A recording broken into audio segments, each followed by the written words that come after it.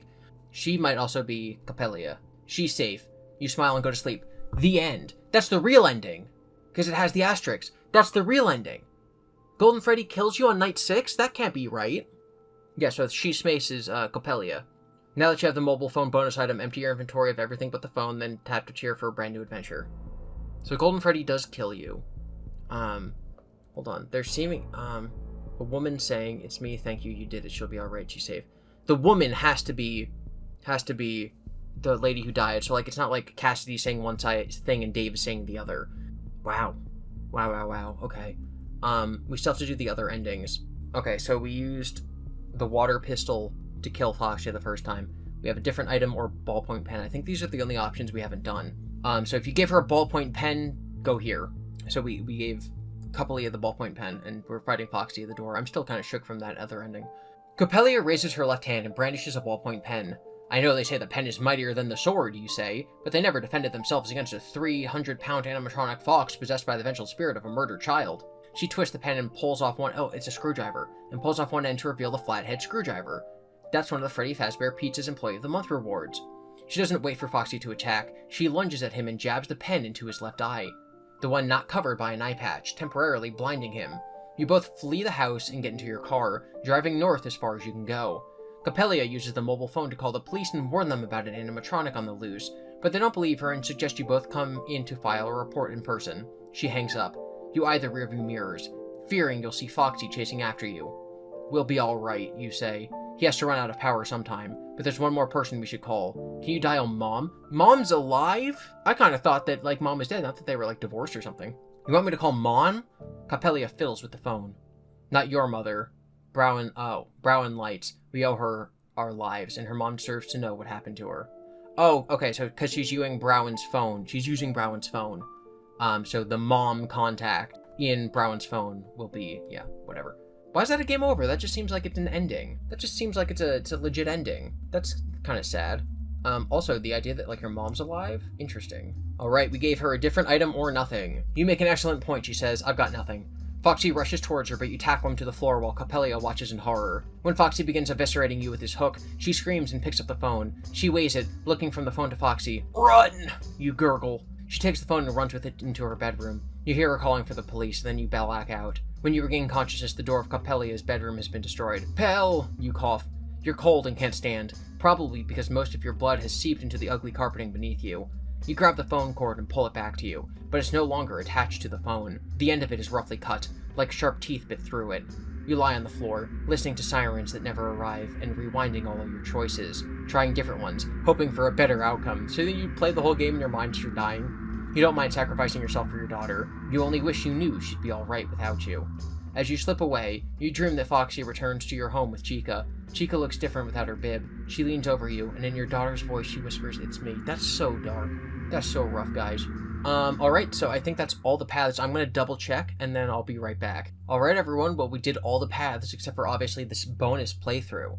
So, we're gonna now play through the second entire playthrough of the book to see what happens now that we have the phone, and see what other kind of ending we can get. So, we've rewound all the way back to night 1. Now the only thing we have in our inventory is the phone. Let's see what happens. You are Ralph, and working security at Freddy Fazbear's Pizza is your dream job. At least that's what you told them in the interview. You've been there so long, the relentlessly cheerful animatronic characters feel like old friends. You love how their antics bring saccharine smiles to kids' faces. This place creates happy family memories, and you help make that possible. But all good things must come to an end. It's time to move on while you still can. This is your last week. You've always worked the day shift, but but after a sudden staff vacancy and temporary closure, management asked you to take the night shift for a change. Letting them down is never an option. Freddy, Bonnie, Chica, and Foxy are Fazbear Entertainment's biggest assets.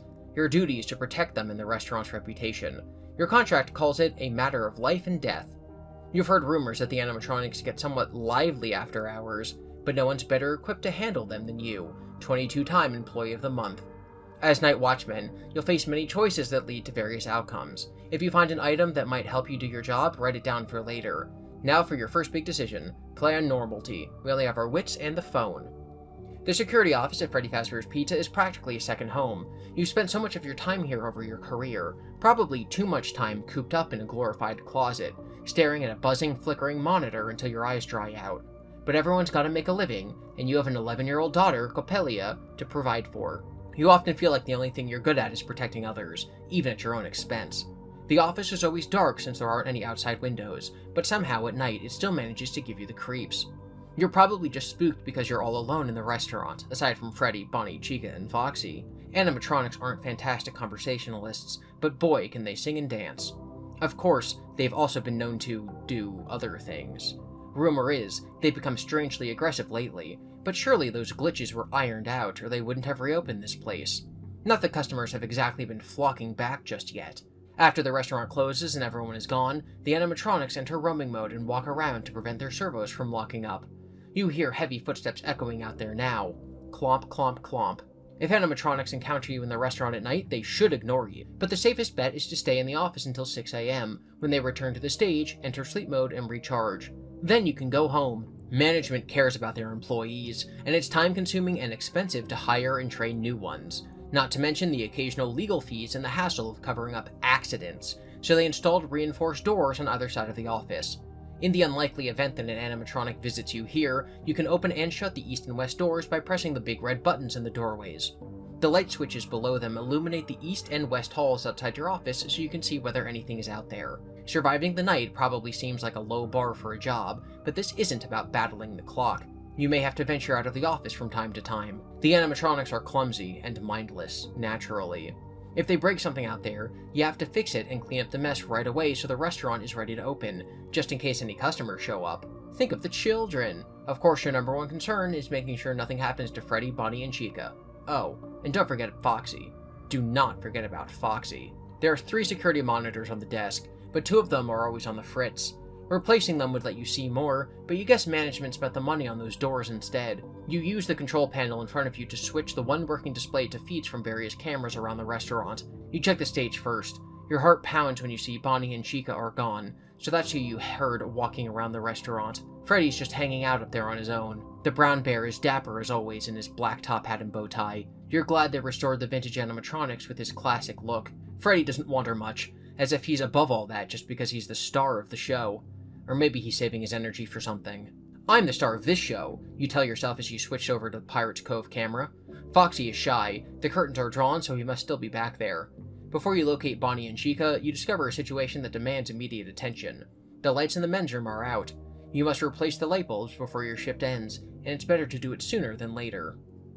The new day shift security guard left quite a mess, scrunched up food wrappers and empty soda cups everywhere. You know it can be hard to stay awake while watching cameras for 6 hours, but there's an unspoken rule in this office. Keep it clean for the next person.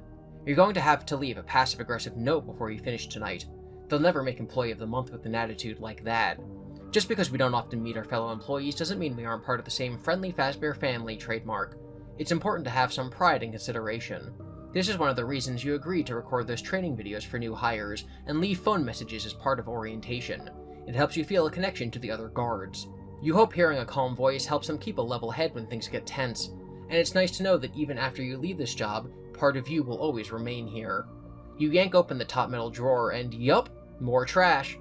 You pluck out the crumpled balls of paper and soda cups and spot something small and shiny at the bottom of the desk. A paperclip. Those always come in handy. You slip it into your pocket and finish tidying up the office. All those soda cups remind you about the restroom and those broken lights you have to take care of. The restrooms are located on the east side of the restaurant, so you head through the door on your right. You glance at the rules for safety poster as you exit the security office. You don't know why they're posted in this corner where kids shouldn't be anyway. The rules certainly don't apply to you, especially number 8, leave before dark. You laugh nervously. The hallway is decorated with cheerful stars and a checkerboard stripe matching the floor tiles, but the dim light from the lone fixture overhead makes the fading decor seem almost sinister, especially the vintage character posters for Chica, Freddy, and Bonnie. What was that? You thought you heard something, but it was far off. A clanking sound, maybe from the kitchen? The kind of sound a 6-foot-tall animatronic chicken might make if it knocked a metal pot off a counter. You pause and strain your ears to listen, but you hear nothing more. You reach the dining area. An overhead light illuminates 6 long tables already prepped for a party with confetti tablecloths and party hats lined up. You start to make your way to the restrooms, but you freeze at the sound of slow, heavy footsteps. Hide under the table. You scramble under a table and lie on your stomach, peering out from under the tablecloth. Now you feel the vibration of footsteps as well as hear them.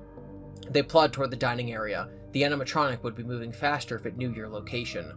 If you make a break for it and stay low behind the tables, you might be able to reach the restrooms without being spotted, or you can cower here silently and hope whoever it is moves on soon. Use the bonus item. You wait for the animatronic to leave, but it doesn't seem to be in any hurry. It's just pacing back and forth. Even though it hardly matters which one it is, you want to know anyway. You scoot forward excruciatingly slowly, half an inch at a time, until you can see its feet. Its giant rabbit feet.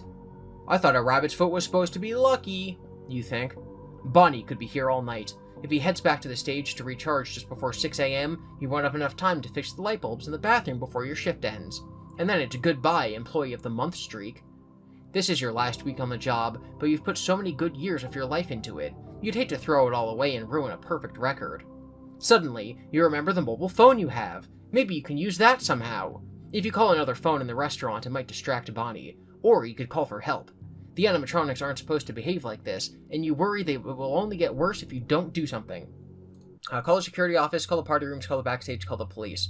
I wasn't expecting there to be this much more gameplay. I thought we were just going to kind of go through a nice path. Let's call the security office. You pull up the contact list and click on security office. You hear the line ringing, but the office must be too far away for Bonnie to hear it. But Bonnie hears something. He freezes at the other end of the room. You imagine his ears twitching and swiveling around. Then he starts moving, fast, in your direction. He hears the line ringing from the receiver of your mobile phone. You end the call, but he's already on his way, and he'll reach your hiding spot in seconds. You might be able to distract him if you call somewhere else, quickly. Party room, backstage, police. Let's go party room. You pull up the contact list and click on party room 2.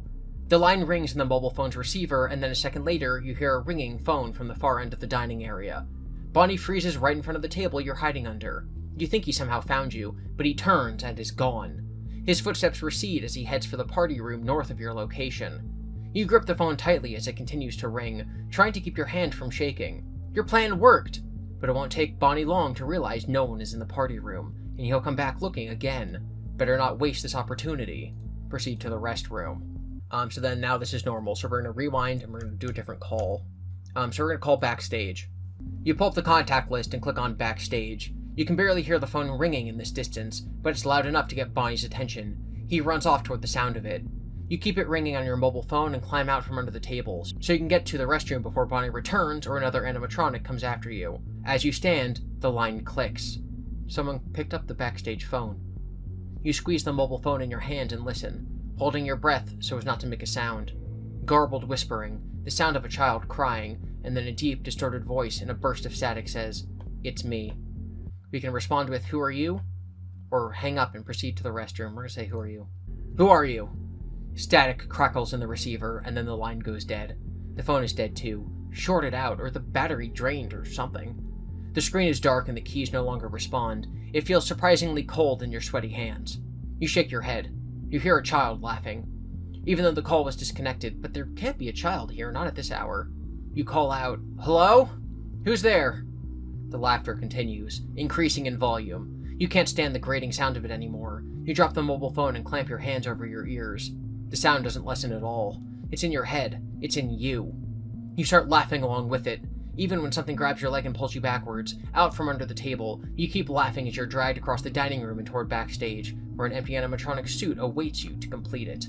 Game over. Alright, we're gonna call the police. There's no number for local law enforcement in the phone, so you just dial 911. The line rings twice before a woman answers. "Hello, this is 911. I'm Wendy. How can I help you?" The animatronic's footsteps are coming closer, so you don't answer. "Hello, anyone there?" Wendy says. "Yes," you whisper back. "I didn't catch that." Wendy says. Bonnie walks away again. Yes, you say. Are you in trouble? Say yes or no. Yes, you swallow. Where are you located? Freddy Fazbear's Pizza, you say. Freddy's? I thought they closed up. After that horrible... She draws a shaky breath. I didn't take those calls, thankfully, but I heard the recordings, and, well, it wasn't pretty. Freddy's is open, except for right now, because it's the middle of the night, of course, so, yes, we're closed, but just for the night.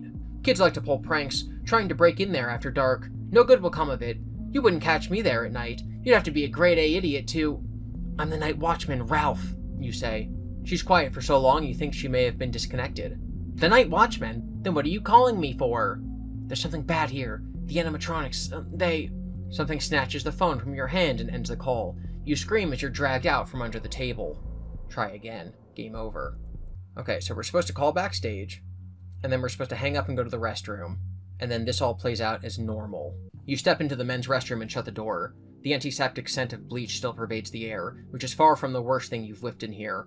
You try to look around, but it's too dark with both lights out. That's why you're here. What are the odds that 2 bulbs would burn out at the same time? Maybe there was some kind of power surge after all. The wires in the building is ancient. That's probably why the cameras always glitch and monitors in the security office keep overloading. That might even explain some of the strange behavior exhibited by the animatronics. Unless... You shake your head. You're in the dark when it comes to that stuff. In this case, literally. Just focus on your job, you think. Focus on getting home to Capellia. Everything else is way above your pay grade. Plink, plink, plink. That dripping faucet is so annoying you can't concentrate on anything else. You turn to your right and feel for the sinks as you edge along the wall. When you reach them, you tighten the hot and cold water taps until the drip stops. The sink is filled with water. It appears that something is clogging the drain.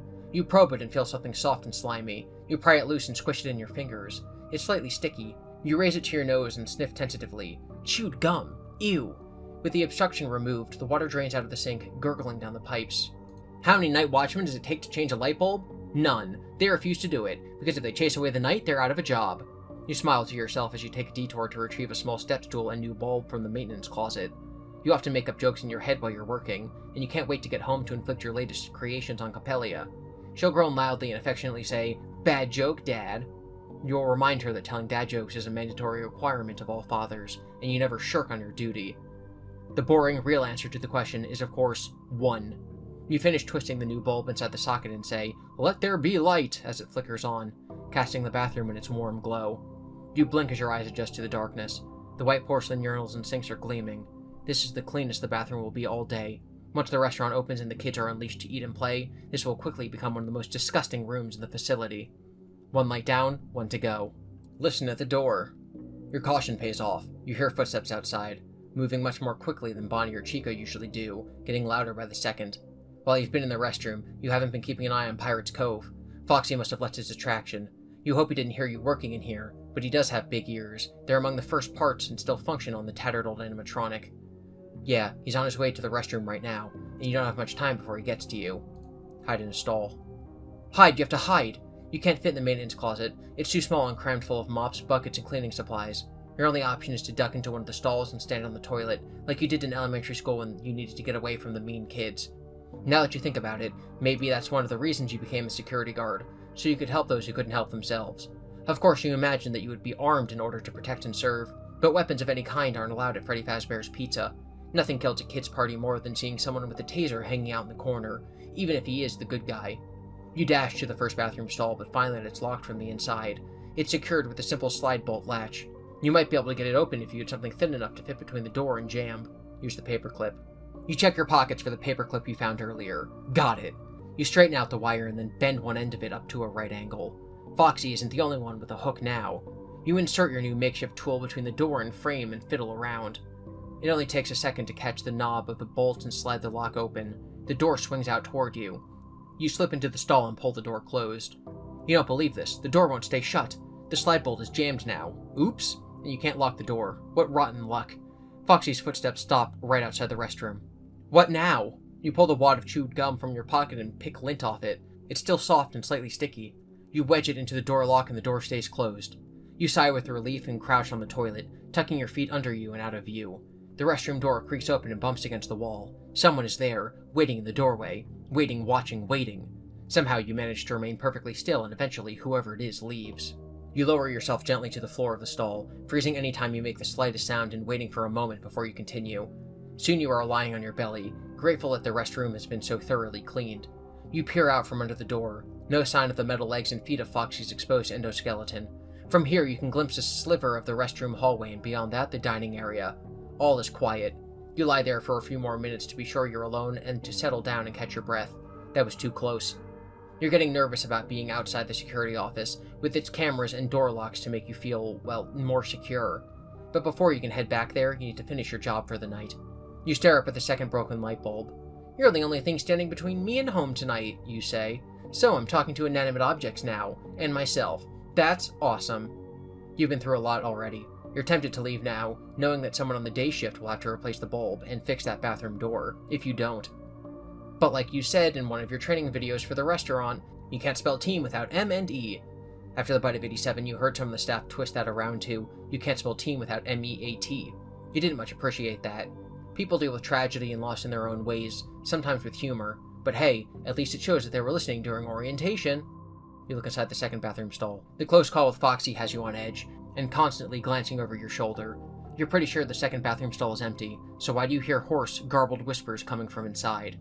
You can't make out the words, but it sounds like someone is reciting poetry or a song or a children's rhyme?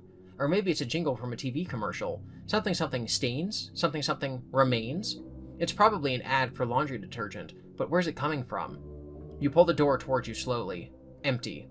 Or not quite. A ballpoint pen is lying on the floor at the base of the toilet. You don't know how the cleaning crew missed that, but you're definitely going to shove it in their face. You stepped into the stall and retrieved the pen. The door of the stall bumps closed behind you. Your pulse quickens as you imagine yourself being trapped in here, but you force yourself to turn around calmly.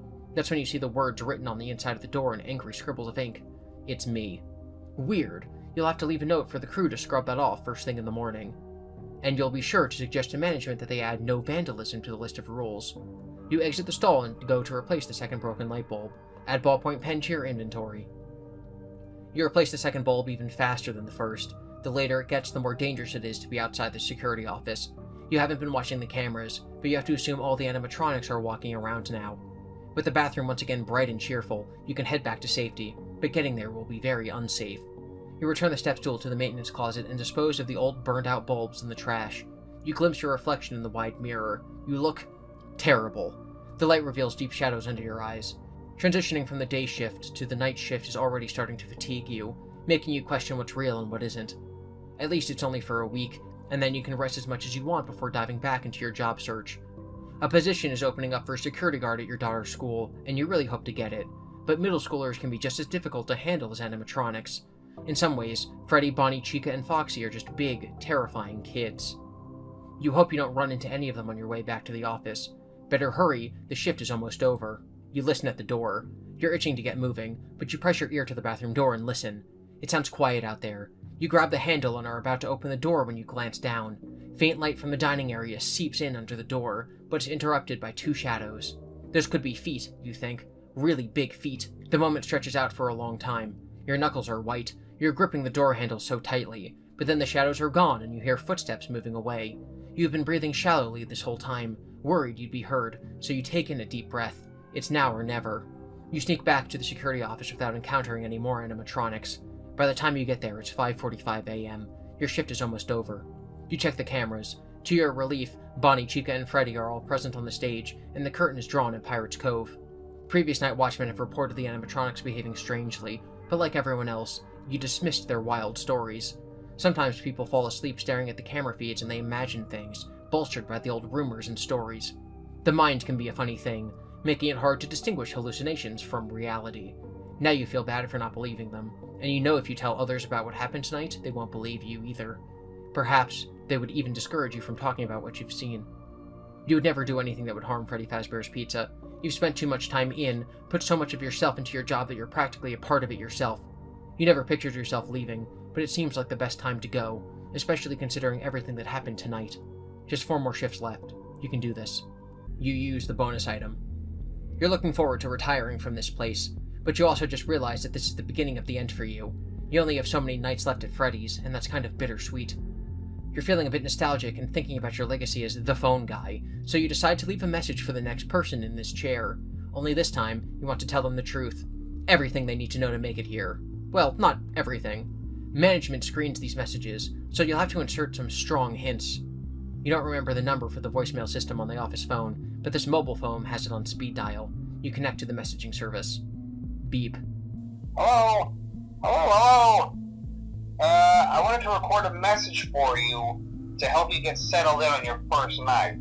I actually worked in that office before you. I'm finishing up my last week now, as a matter of fact, so I know it can be a bit overwhelming, but I'm here to tell you there's nothing to worry about. You run through the introductory greeting they always make you read, and then touch on some important details, like how the animatronics will be on the move, and how to engage with them, or rather, not engage with them. That endoskeleton stuff. All the things they should really tell you when you sign up. You watch the clock on the desk as the numbers flip over from 5:59 to 6 a.m. Yay! You survived your first night at Freddys. All is quiet as you leave the security office and pass through the restaurant. You step outside and take in the fresh, cool air, happy and grateful to be alive. Even the early morning light seems too bright after the darkness of the pizza place. You lose all sense of time in there, since most of the windows are in different parts of the restaurant. There isn't a cloud in the sky. It looks like it's going to be a beautiful day.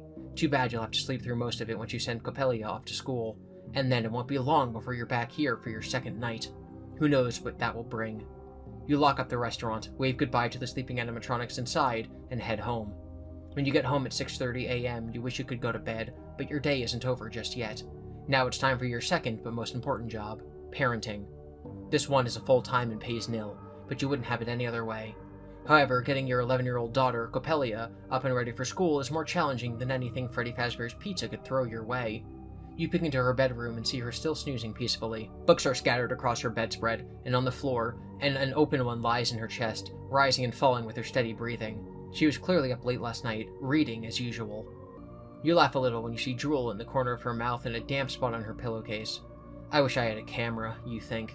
You study her a little longer, trying to hold on to this memory for later. You go into the kitchen to make breakfast, intentionally banging pots and pans around you as you cook eggs and bacon. You can't help but think of Chica, and you force the thought away. You're off the clock now, and you will not let the animatronics live rent-free in your head. The combination of Coppelia's alarm clock and the aroma of bacon is enough to wake her. She pads out into the kitchen in her rocket ship pajamas, hair a tangled mess, and her face lights up when she sees you.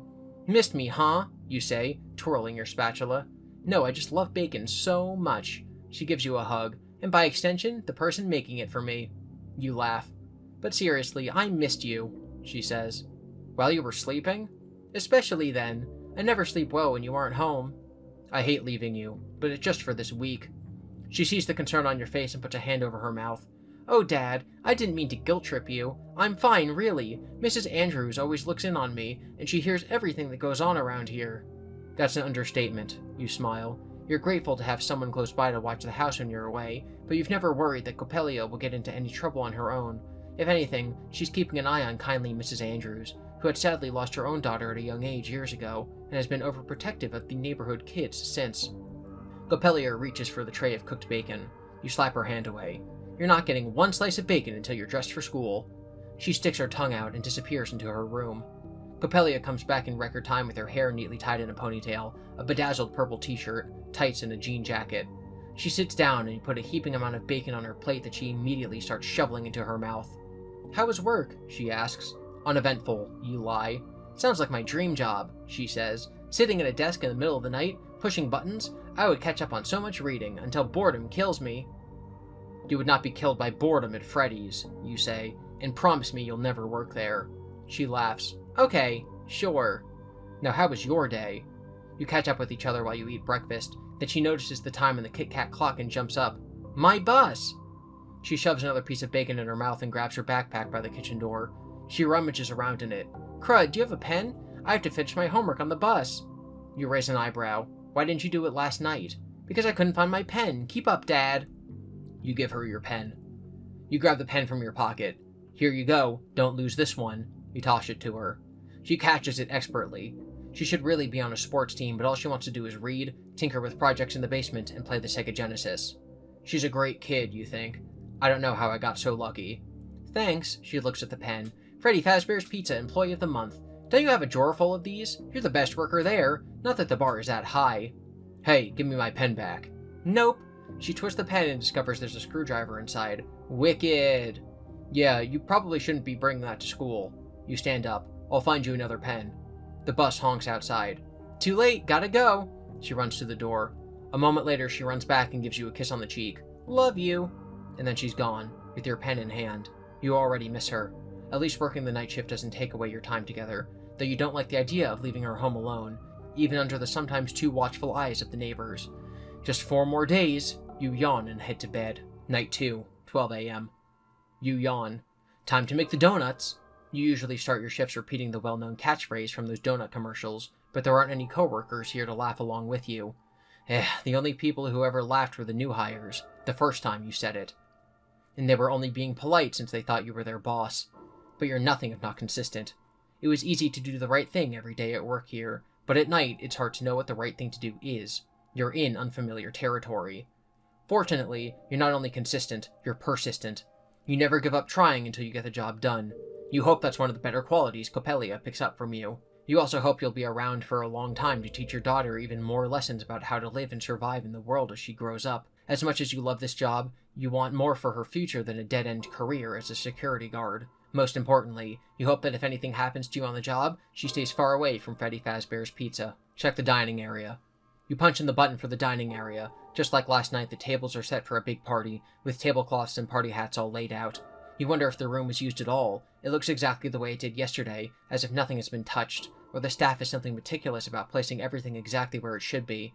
When you do the same job day in, day out for years, you get pretty good at it. There is one thing out of the ordinary. Bonnie's head lies in one of the aisles between the party tables. It must have fallen off and rolled down there. It's a good thing that happened after hours, because nothing sets off customers more than a malfunctioning animatronic. A head detaching and bouncing off the stage would probably result in some kids needing therapy, not to mention their parents. Are Bonnie's eyes looking at you? The head is lying on its side, but his eyes are trained on the security cameras. Is it a warning? A cry for help? You shake your head. It's just an optical illusion, and indeed, when you look back at the monitor, Bonnie's eyes are looking in a different direction. You need to reattach Bonnie's head and make sure this doesn't happen again, especially during a performance. Exit through the right door. You arrive at the dining area. Bonnie's head is lying on the floor, staring vacantly at the stars and streamers hanging from the ceiling, but something else catches your attention. The doors to party rooms 1 and 2 are closed.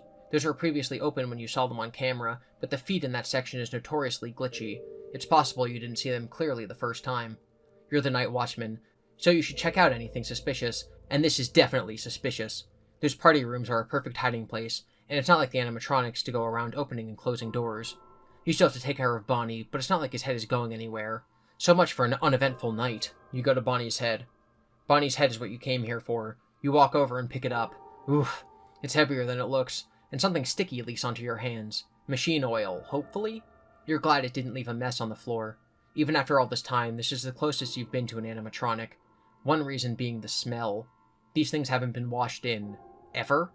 There's something sharp and sour about the stench, like food left out to rot or roadkill. You wrinkle your nose. It's very unpleasant. You've also never touched an animatronic before, which of course is strongly discouraged. The fur is matted and kind of greasy. There are probably things crawling inside it. You don't want to hold this any longer than you have to. You turn it around in your hands until Bonnie is looking at you. Let's get you patched up, you say. Bonnie's eyes blink and swivel toward you. You're so startled you almost drop the head. It's probably just happened because you were moving it around. You look up at the stage. Bonnie's torso is still up there, and so is Freddy Fazbear, but now Chica is gone. Should you go up and try to reattach the head, or look for tools and instructions as parts and services behind the stage? You go up on stage. You climb up onto the stage show and look out, imagining an audience of boisterous kids and frazzled parents. Staff and customers are not allowed up here. The last time a kid found his way on stage during a performance? You shudder. That's what liability waivers are for. Where Chica usually stands, you see a metal plate. The animatronics recharge on those at night, through battery terminals on their feet. You gently place Bonnie's head back on his body. The animatronics deserve your respect. When you think about it, you wouldn't have a job without them. They have some flaws, but they've brought so much happiness to families over the years. That fact needs to be weighed against their actions. None of us are perfect. We all make mistakes, right? Bonnie's head wobbles. You can't leave him like this. It seems like you can tighten it by turning. But which way, left or right? Does it matter? You probably can't make him any worse, but maybe you should pop backstage and see if there are some instructions. You're just a security officer. You aren't trained in repairing the animatronics, and if you do this incorrectly, you could lose your job earlier than planned, or worse. Use the bonus item. You may not know how to fix Bonnie, but you know someone who does. You pull out the mobile phone you found and scroll through the contacts. Fortunately, it has the home number for your buddy Dave in maintenance. It's good to have friends in maintenance, even if they always beat you at bowling and never pay for dinner. Who is this? Do you know what time it is? Dave growls. It's 4 a.m. You can always count on Dave to answer his own questions. He can be a know-it-all, but he actually does know it all, so you overlook his personality flaws, especially when you need his help. It's 4 already? You say. Gee, time flies when you're having fun. That you, Ralph? You're losing it, calling me at this hour. Getting there. Listen, I have a question. A hypothetical question. Let's say an animatronic's head falls off. Which way do you twist it back on to reattach it? You know the old saying, lefty-loosey, righty-tighty. Great, thanks, sorry to bother. Hang on, he says. Which animatronic is it, hypothetically speaking? Bonnie. Bonnie. Let's see. Make sure you put the center screw in first and tighten it good. Where would said screws be? As luck would have it, you find 3 screws scattered across the stage. I don't have a screwdriver, you say. I'm sure Mr. Employee of the Month can figure it out. Click. If you have the ballpoint pen, tap here, search the dining area, tap here. We're going to search the dining area first. You swiftly search the dining area for anything useful. Under one of the tables is a pile of cake crumbs and dirt that the cleaning crew missed. You discover a gold coin with Foxy's face on it. It's only plastic and painted gold, of course. One of the treasure coins from Pirate's Cove. It has to have been under there for some time. The cove has been off limits since the pizza place reopened. The coin is just thin enough to be useful as a makeshift screwdriver. You slap Bonnie's head on and twist it to the right like Dave said. From backstage you hear Foxy singing, and banging sounds are coming from the kitchen. You should get out of here fast. You use the coin to tighten the screws in Bonnie's head and call it the job done. Add the coin to your inventory and return to the security office. The other option is using the pen. Dave seems a little bitter about the fact that you've got an Employee of the Month 5 times more than he has, but who's keeping score? All that matters is doing the best job possible, and if you receive a little recognition once in a while, that makes you feel pretty good. Plus, you guys are friends, aren't you? Hold on. Employee of the Month get to choose a gift from the catalog, and one of those is a Freddy Fazbear's ballpoint pen with a hidden screwdriver. You take out the ballpoint pen and twist the bottom off, revealing the small flathead screwdriver inside. It's too small for the screws, and they're the wrong kind, but it's better than using your fingers. You twist Bonnie's head to the right and replace the screws, making certain to start with the one in the middle. You wonder what would happen if you inserted them in the wrong order. Maybe Dave was just screwing with you, and the order doesn't matter. Better safe than sorry. Bonnie's now right as rain, but you hear footsteps out there. It must be Chica. Since the last time you checked on Foxy, he was backstage. Knowing how late it is, you decide to hurry back to the security office. You return to the security office and slump into your seat. This job is finally getting to you, but you can't let it get the best of you. You just need a moment to catch your breath. You close your eyes and breathe in, breathe out, breathe in. A sound startles you awake. Oh no, you've fallen asleep on the job. After all the times you've warned night watchmen to always stay vigilant and faithfully reported those who shirked their responsibilities and dozed through a shift, you're embarrassed and annoyed at yourself. It's just that you're having trouble adjusting to the late hours, and dealing with the animatronics is wearing you out. You can beat yourself up later. Something woke you. A sound. Or wait, was it 2 sounds? You're still disoriented from your unintentional nap, but you think you heard footsteps approaching the door on the left, and someone groaning from the door on the right. You could have dreamed them up, or you could be in imminent danger. You only have time to act on one potential threat. Your clock reads 5:55 a.m., so you only have to survive for 5 minutes. Use the bonus item. You quickly grab your mobile phone and press one of the speed dial buttons. You don't know which, but you hear a phone ringing near the dining area. The groaning at the right door stops and footsteps move away down the east hall. The steps you heard approaching from the left door are gone. Phew! Your distraction worked, and it's 5:55 a.m. You have enough time to record another message for your successor. You call into the messaging service and start talking. Hello? Hello? Well, if you're hearing this and you made it to day 2, congrats. I won't talk quite as long this time since Freddy and his friends tend to become more active as the week progresses. It might be a good idea to peek at those cameras while I talk, just to make sure everyone's in their proper place, you know. You keep talking and pushing buttons on the cameras until the clock rolls over to 6 a.m. As soon as you get home, you rush to your daughter's room and check on her. She's sleeping with her left leg sticking out from under the covers and a pillow over her face. You must have spaced out for a minute because the next thing you know, she screams and throws the pillow at your head. You catch it and hold it to your chest. What's wrong? You say. Why were you standing there staring at me? She says. I was about to wake you for school. I'm sorry, it's been a weird night. She pushes her hair back from her face. It's okay. It was just kind of creepy. When I first woke up, I must have been still dreaming. You look like that Fredbear thing from your job. You mean Freddy Fazbear? Whatever, he weirds me out. They all do. She's never gotten over the time you brought her to work to meet the animatronics when she was 7, and they made her cry so hard she threw up her pizza and cake. She had nightmares for at least a week afterwards. Never mind, it's just me, your loving dad bear. You open your arms for a hug. She squints at you. Please never say dad bear again. You feel bad about scaring her and ruining her morning. You don't want her to have bad memories of you like that. Gifts always make her feel better. Give her the coin. Oh hey, I got you something. You flip the plastic coin over to her. The coin falls on her superhero bedspread and she grabs it. She holds it up and closes one eye to inspect it with the other. I just said that your freaky robot friends freak me out, and this one is the freakiest of all. Foxy was always my favorite. She looks at you. That explains a lot about you. I wasn't expecting this kind of attitude until you were a teenager. I'm almost, she says. You're not, and don't be in a rush to grow up. Anyway, that is a collectible gold treasure coin. She bites down on it. It's fake. You grimace. It was kind of dirty. It's all scratched up and mangled. Fine, you hold out your hand. Give it back. She flips it in the air and catches it. I love it, because you gave it to me.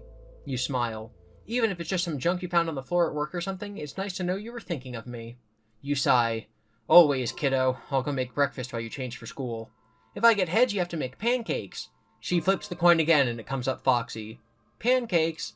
I never agreed to that, you grumble, but you go to the kitchen and start mixing the batter. It's only after she leaves for school that you remember Foxy's head is on both sides of the coin. Night 3, 12 a.m. You feel well rested and excited about going to work, just like you used to, until you step inside the dark and dreary security office. Somehow, all your enthusiasm deflates and you feel exhausted, as if you hadn't slept for 8 hours. As if you had always been in this office, and you will always be in this office. You settle into the seat and sigh, feeling like you've aged 5 years in the 5 seconds it took you to come in and sit down. It must be this midnight shift. Working as night watchman, you lose touch with all the good parts of the job that motivate you each day. There are no co-workers to catch up with. You don't see the smiling kids' faces or hear their happy laughter, and you don't get to see the animatronics the way they're meant to be seen, as entertainers instead of vengeful stalkers. When you go outside into the sunlight, your memories of the night before seem to dull and fade. When you are safe at home talking to Capellia, you question everything that happened, and you come to the same conclusion. You imagined it. It wasn't that bad. After all, you're alive. If the animatronics were really alive and hurting you, what would be your chances of surviving 1 night? 2? 5? Really darn slim. Maybe these lapses in memory are some survival mechanism. How can you go home to your daughter each morning and live a normal life knowing such horrors exist in the world? How could you leave her each night and come back to work here, knowing you might never see her again, only if you forget? But you have a job to do. You've always been the responsible one, even as a kid. No one had to ask you to do your homework before watching TV and riding your bike. You were, and still are, what they call an overachiever. And yet you ended up working security at Freddys. So many people don't understand that, but you tell them, some things are more important than a fancy job and a big paycheck. I love those animatronics, and I make a difference when I go to work each day. Do you still believe that? Did you ever? You sit up straight and switch on the security monitor. Time to make the donuts, you mutter. A child laughs behind you. You spin the chair around and look behind you. There's nothing there but lockers and shadows. Pull yourself together, Ralph. Only 3 more nights. You begin as you always do, pushing buttons. You cycle through all the camera feeds on the monitors, and everything is copacetic until you hit the party rooms. What the? You lean closer to the jittery video screen. A table and chairs have been overturned in party room 2. There's a large dark puddle on the floor. The window in the far wall is broken. A crushed party hat lies in the hallway outside. This is why we don't have more windows. Everyone always wants to schedule their parties in party room 2 because it's one of the few windows in the restaurant, but the moment you saw it, you knew it was a big security risk. Kids are always breaking it on a dare, though no one has ever gotten inside before. Someone has to clean up that mess in party room 2. You put your finger on your nose. Not it, you say. You sigh. This security job has more janitorial duties than you expected. You need supplies from the closet in the west hall to mop the floor and board up the windows. And you should locate that intruder before they break anything else, or get themselves hurt. Check the supply closet camera. You punch the button for the supply closet camera and nearly wet yourself when you see Bonnie waiting inside. When you were a kid, you used to play hide-and-seek with your dad, but his tactic was to hide in places like closets and then pop out shouting "boo" just before you found him. No matter how much you screamed or cried or peed yourself after a jump scare, he laughed at you and kept doing it. Your dad had a mean streak. After a while, you stopped asking him to play hide-and-seek, or anything at all, which, now that you think of it, might have been his plan all along. When you play hide-and-seek with Copelia, you make as much noise as possible and pretend you don't notice her peeking at you from between her fingers when she counts rapidly to 20. You always act surprised when she finds you, even in the silliest hiding places, like under a blanket or the sofa or crouching behind the TV stand with your butt hanging out. You never ever hide in closets. When she does, She gives you a big hug after you give up and she comes out. You doubt Bonnie is going to give you a hug. At least not the kind you can survive. All the oxen free, you mutter. Eventually, Bonnie leaves the closet. The hall camera shows him walking to the dining area. Hurry to the supply closet. You open the supply closet in the west hall and yelp when something reaches out of the darkness. It hits you in the face and you jerk backwards. The wooden handle of a mop falls and clatters hollowly on the black and white tiled floor. You chuckle and look up at the security camera in the hall. You flash at a V sign with your fingers and then stoop to pick up the mop and return it to the bucket. Gradually, your racing pulse returns to normal. You have 2 big jobs ahead of you in Party Room 2. You have to clean up that spill and broken glass and board up the window. Everything you need is right here, but you can't carry all the supplies with you. You'll have to make 2 trips, but you're not sure which task you should do first. Clean up the spill and broken glass first. You hate messes, so you decide to clean that spill first. You know it will only get more difficult to wipe up if it dries. You grab a mop and the bucket, then look around for some cleaning solution. The bottles on the shelf are all industrial grade stuff, high concentration bleaches and stain removers. You bet this is what people use to clean up crime scenes. Despite its smell and appearance, Freddys is a sanitary place, and management is always reminding staff to keep it clean and tidy, at least in the public spaces. You kick up a crumpled piece of paper someone has left in the closet and roll your eyes. But you want to set a better example, so you pick up the paper and smooth it out. It's an old newspaper clipping with an ominous headline. Kids vanish at local pizzeria. Bodies not found. You hastily ball up the article again and toss it into the trash where it belongs. Those poor children, you think. Those poor parents. You heft a jumbo bottle of bleach. It's heavy and a lot to juggle with the mop and the bucket. Should you fill the bucket here or carry the bottle to Party Room 2 with everything else? You fill it in Party Room 2. It doesn't seem wise to handle chemicals in a confined space like the supply closet, so you place the bottle of bleach in the bucket with the mop and drag them to Party Room 2. You flip on the light. It's a horror show. The spill inside looks like blood. A lot like blood. It smells like blood too, a bitter metallic scent that you can almost taste like copper. You gag and then throw up your dinner. Now you have an even bigger mess to clean up. You empty the jug of bleach into the bucket and then get to work, mopping up the blood and vomit. The stench and fumes might be overpowering if not for the shattered window in the far wall, which lets in fresh air. Even though you hate bodily fluids when they're outside the body, where they shouldn't ever be, you find you enjoy work like this. When you're done, the floor is clean and no one would ever be able to tell that some person or some animal lost a catastrophic amount of life-giving blood in this room. If there's no evidence, it may as well have never happened. Management will be pleased. You're so busy admiring your handiwork you don't hear the footsteps until they're almost right outside. If you have the bonus item, you may use it. You grab your mobile phone and speed dial backstage. The phone line rings on the other end of the dining area. The footsteps hurry off in that direction. That bought you some time to get this mess cleaned up. With one hand pinching your nose shut, you mop quickly with the other. When you're done, you dump the bucket of bleach and pine cleanser out the broken window to lighten your load. Then it's back to the supply closet to get a hammer, boards, and nails to fix up the window. You continue dialing different numbers around the restaurant to keep the animatronics moving and out of your hair, but you don't want to drain this phone's battery.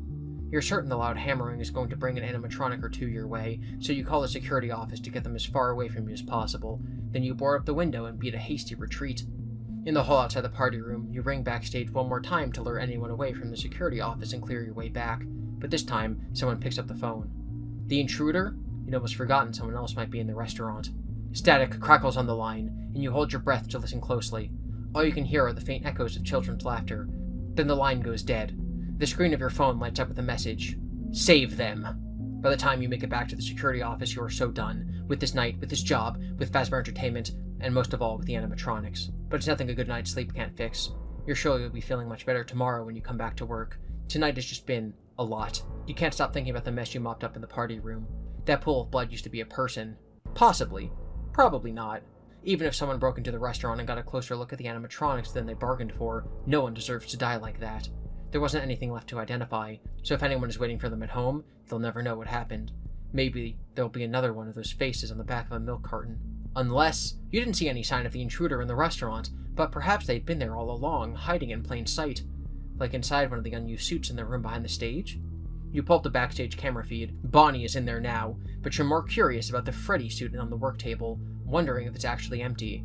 Are you curious enough to check it? It's 5:57. Shift's almost over. Oh well, maybe you'll get a chance to check those suits tomorrow. At the moment, you just have enough time and battery on your mobile phone to record a message for the next night watchman. A brief one. They'll probably never listen to it. Most of the night shift security guards don't stick around. You guess the story's got to them. Freddy's is spooky at night when you're alone, no doubt about that, even without animatronics roaming around who might see you as a threat. You hope your messages help someone someday, but you're also recording them for you. They help you organize your thoughts and put some perspectives on the night you just had. It's almost a sort of therapy, having a conversation with the person who will replace you, even if it's a one-sided one. Making these messages is a way of affirming that you will be leaving and someone else will be in this chair. Just 2 more nights to go. The desk clock flips over to 6 a.m.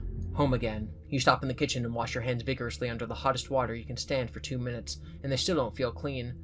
This last night has left a mark on you that you don't think will ever come out. You head to your daughter's room and run into her in the hall, already dressed for school. Capella has bags under her eyes. You look at each other for a moment and then she wraps you in a tight hug. "Are you okay?" she whispers, her voice trembles. "I'm alive," you laugh, but neither of you finds it funny. "Are you okay? Why are you up so early?" "I didn't sleep well." The two of you walk back to the kitchen together. She holds onto your arm. "Someone called last night, looking for you." "Who? When?" "She didn't say. She called a minute after you left, hoping to catch you." "Did she leave a message?" "She said she would, and then she hung up. There wasn't a good connection." "Huh, if it's important, then she'll call back." You don't feel up to making breakfast, and Capella doesn't seem up to eating much, so you pour 2 bowls of cereal. "I'm glad you're home," she says. "Me too." "Can't I skip school? I want to hang out with you." You're tempted, but she needs to go to class. That's what kids do, right? Just like you have to work. "I don't think so. Not today, sweetie. I need to sleep anyway." "Go ahead, I just want to be around you." "Staring at me while I sleep? Sounds creepy." You wink and you both laugh, and just like that, whatever has been haunting you lifts and memories of the awful night fade away. "Tell you what, you can stay home if you tidy your room. It's getting to be a mess, and I'm done cleaning up after other people." "No deal." You smirk. "Thought so." "So, bring me any souvenirs?" she asks as she ties her shoes. "I did find a couple things lying around." An image of the large bloody puddle pops into your mind. Your breakfast starts to come back up, but you swallow it down. It leaves a bad taste in your mouth. "Dad, what's wrong?" "Tonight was a lot. I'll tell you about it later." "Never." "Here's a prize for you being Daughter of the Month." You reach into your bag. You flash her a thumbs up. Night 4, 12 a.m. You know something is off as soon as you arrive for your shift tonight. Way off.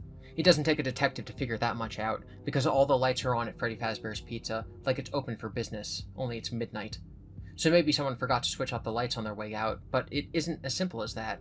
Like the good night watchmen you are, you check the security cameras before you do anything else, and what you see has you both baffled and anxious. The animatronics are more active than usual, especially for this hour. They seem to be having a party in the dining area. Freddy is up on the stage singing his Clockwork Heart out, while Bonnie and Chica are showing off their moves on the dance floor below. Bonnie is swinging his bass guitar around, and Chica is doing the chicken dance up and down the aisles, knocking chairs over. Even Foxy is joining in, so you know this is big trouble. He's dancing on the tables, crushing party hats and shredding tablecloths with his shiny metal feet. You cover your eyes. Now this is a nightmare. You don't know how you're going to clean this up, but you can't even think of janitorial duties until you shut down the party. How are you going to do that? You can't just ask them nicely to stop. They'll come right after you. With all the lights on, maybe the animatronics never switched over to night mode, and they don't know what to do without supervision or kids to entertain. You might be able to get them back on track if you just turn off the lights. But you can't walk around switching off lights either. Then they'll come right after you. If only there was a way to turn off all the lights at once. Other than praying for a well-timed blackout to make it easier for you, your best bet is to head to the breaker room and shut down the power to the entire restaurant. That should force their systems to reboot. But there's a big problem. The breaker room is behind the stage, on the other side of the dining area, and sneaking through there with all the lights on, without alarming Freddy, Bonnie, Chica, or Foxy would be a small miracle. If you succeed at that, you're definitely going to buy a lottery ticket in the morning. You pace around the office. You walk back and forth in the cramped security office. It may seem like a waste of energy to some people, or an annoying habit, but pacing helps you figure your way out of a bad situation. You think best on your feet, and moving around feels like you're doing something even if you aren't actually going anywhere. But tonight you feel more like a zoo animal trapped in a too small cage. The security office is the only safe place at the moment. But what happens when the animatronics decide to bring the party to you? You aren't good at parties, especially costume parties where you might end up stuffed into a suit filled with robot parts. You keep walking between the lockers at the back of the office and the desk at the front, where the TV shows the animatronics wrecking the dining room. You don't know how many times you've looked at those lockers, but on your 10th or 11th trip, you notice something new, behind the lockers. A ventilation opening near the floor. You drive the lockers away from the door, wincing at the sound of scraping metal. Has this vent always been here? You're excited. You can use these to sneak right by the dining area undetected, if you can find your way. You crawl inside and immediately face a decision. Turn right or turn left. You turn right. Picturing the floor plan of the restaurant in your mind, you anticipate that turning right will be the most direct way to the northwest corner, in the backstage area where the breaker room is. The thumps of your head and feet as you crawl through the ventilation shaft echo around you, and the thin metal vibrates with a wobbly sound. You're surprised that the flimsy construction can hold your weight, and even more surprised with how spacious it is inside, less constricting than you expected. You suppose good airflow and filtration are important in public spaces, especially where notorious disease vectors like children are involved. These shafts are probably big enough for an animatronic to pass through, so someone your size has no trouble negotiating them. However, it's a confusing labyrinth of passages in here. You navigate by instinct, trying to move generally toward the stage, but the layout doesn't make any sense.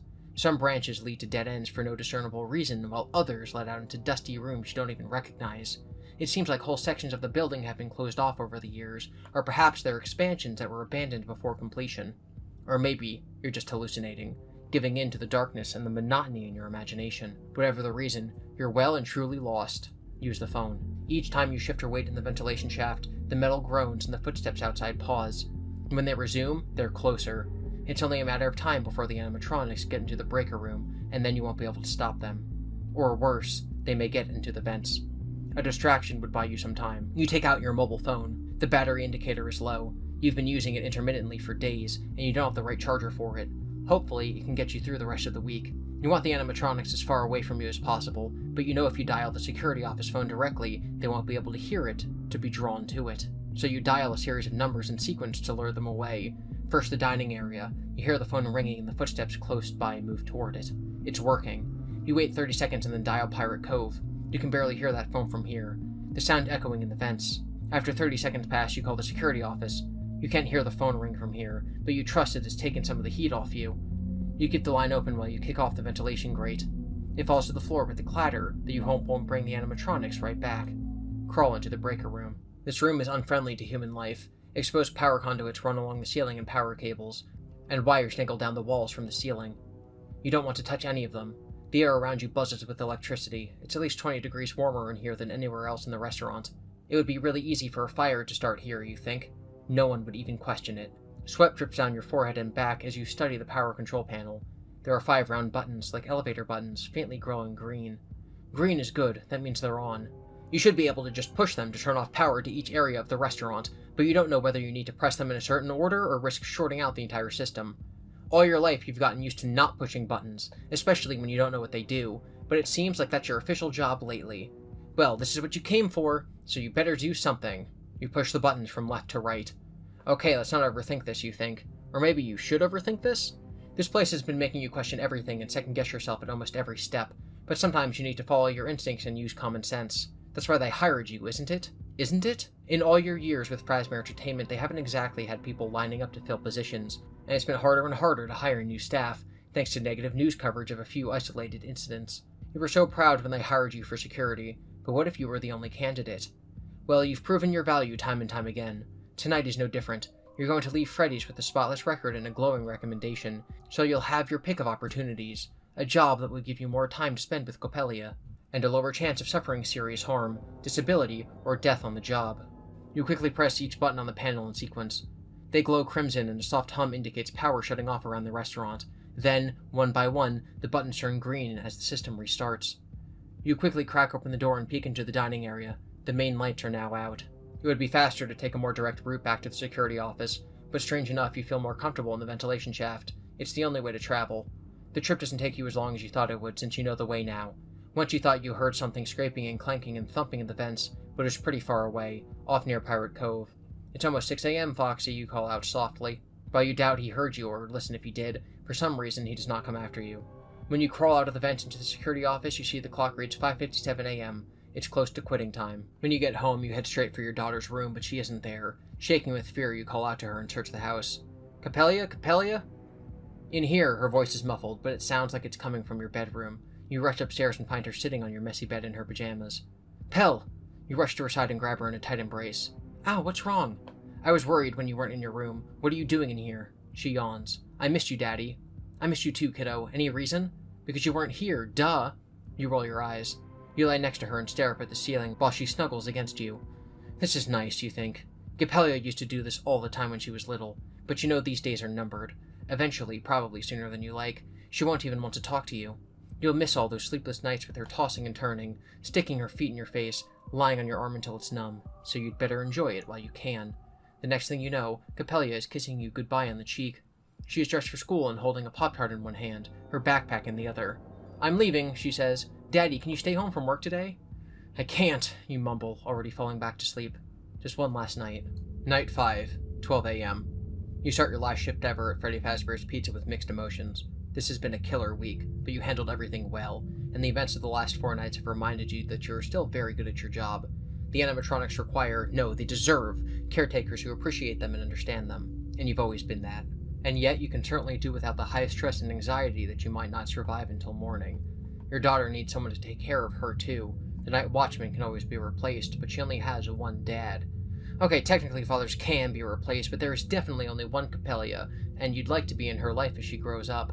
That's what all this is for, so you can get a job with a lower mortality rate and a better work-life balance. For some reason, you've had a hard time remembering each night after you go home, until you come back to work the next day. Like it says in your employee handbook, what happens at Freddys stays at Freddys. Unless there's major coverage in the papers and nightly news. One of the drawbacks of working the late shift is there are no co-workers to see you off on your last night. You always thought if you left this job, the company would throw you a big going-away party celebrating your many years of service. Then again, considering what can happen at Freddy Fazbear's pizza parties, you're probably better off not drawing too much attention to yourself, as sweet as it would be to hear Freddy sing for He's a Jolly Good Fellow to you. Actually, it turns out the restaurant didn't even open today. You don't know why. Maybe it was because the dining area was such a mess, you think guiltily.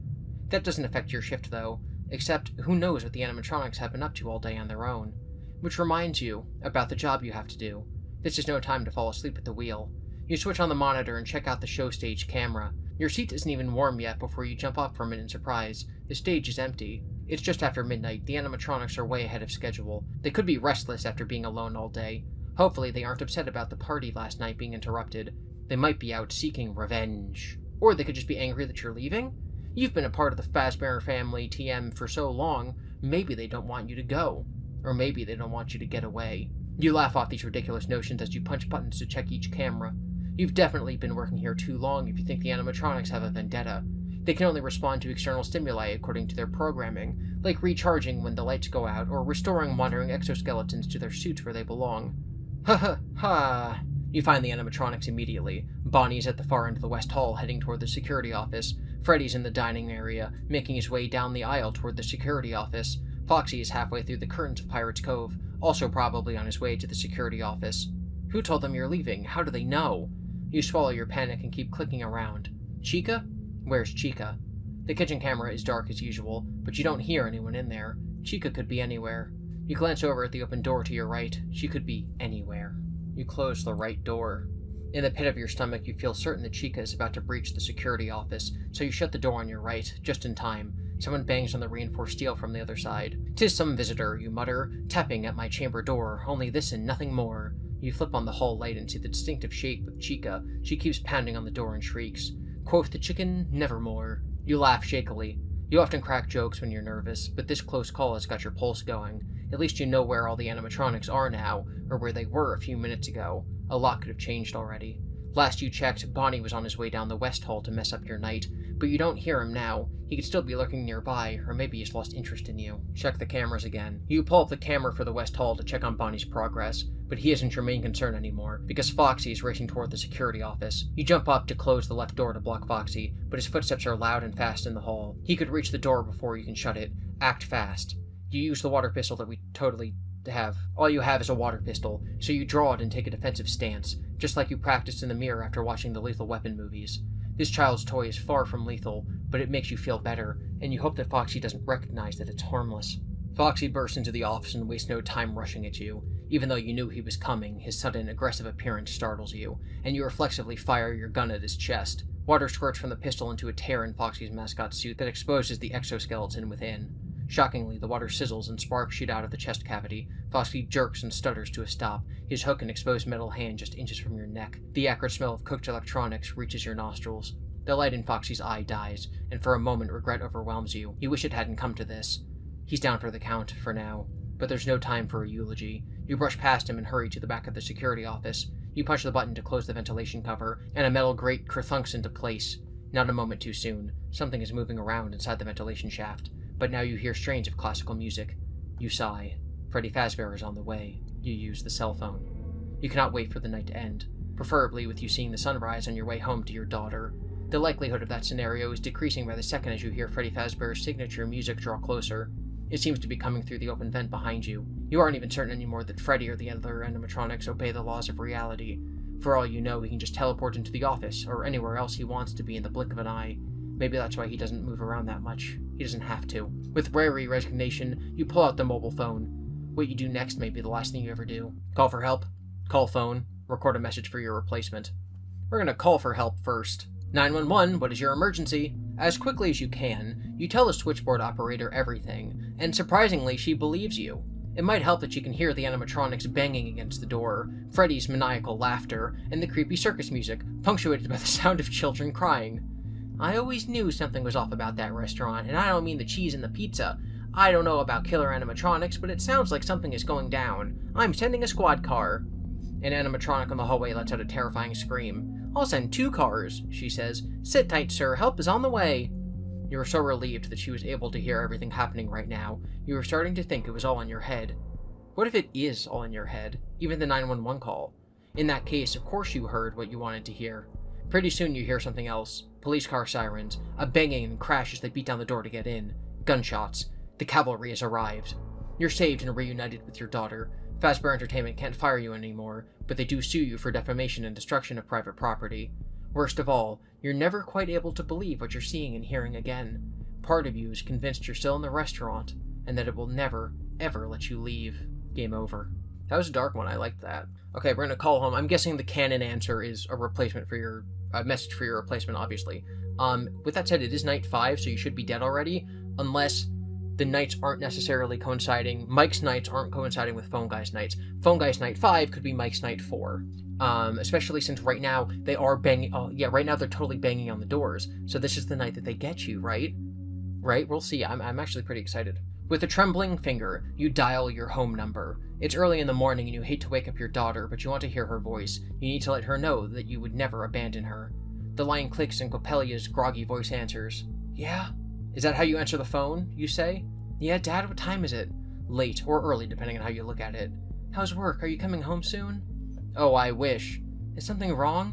What can you say to her? There's so much. A lifetime of unwanted advice, family stories, bad jokes, but it all boils down to 3 words. You abruptly notice that Foxy's eyes are glowing again. He is reactivated, but for some reason he hasn't attacked you. Because he's listening. You realize that it's quiet. Too quiet. The other animatronics have stopped their moaning and knocking. Even Freddy's music is silent. I know, Dad. You can practically hear her eyes rolling. I have to say it while I can. You take a deep breath. Don't come here. I thought he was going to say I love you. The only 3 words that matter. Don't come here. You disconnect the call and calmly erase your number from the history. You look up at Foxy. Promise to leave her alone and I'll stay. For good. Foxy nods slowly, though it's not like you have a choice. Game over. I love whenever the animatronics are given any amount of like characterization, like anthropomorphization, and they act like monsters.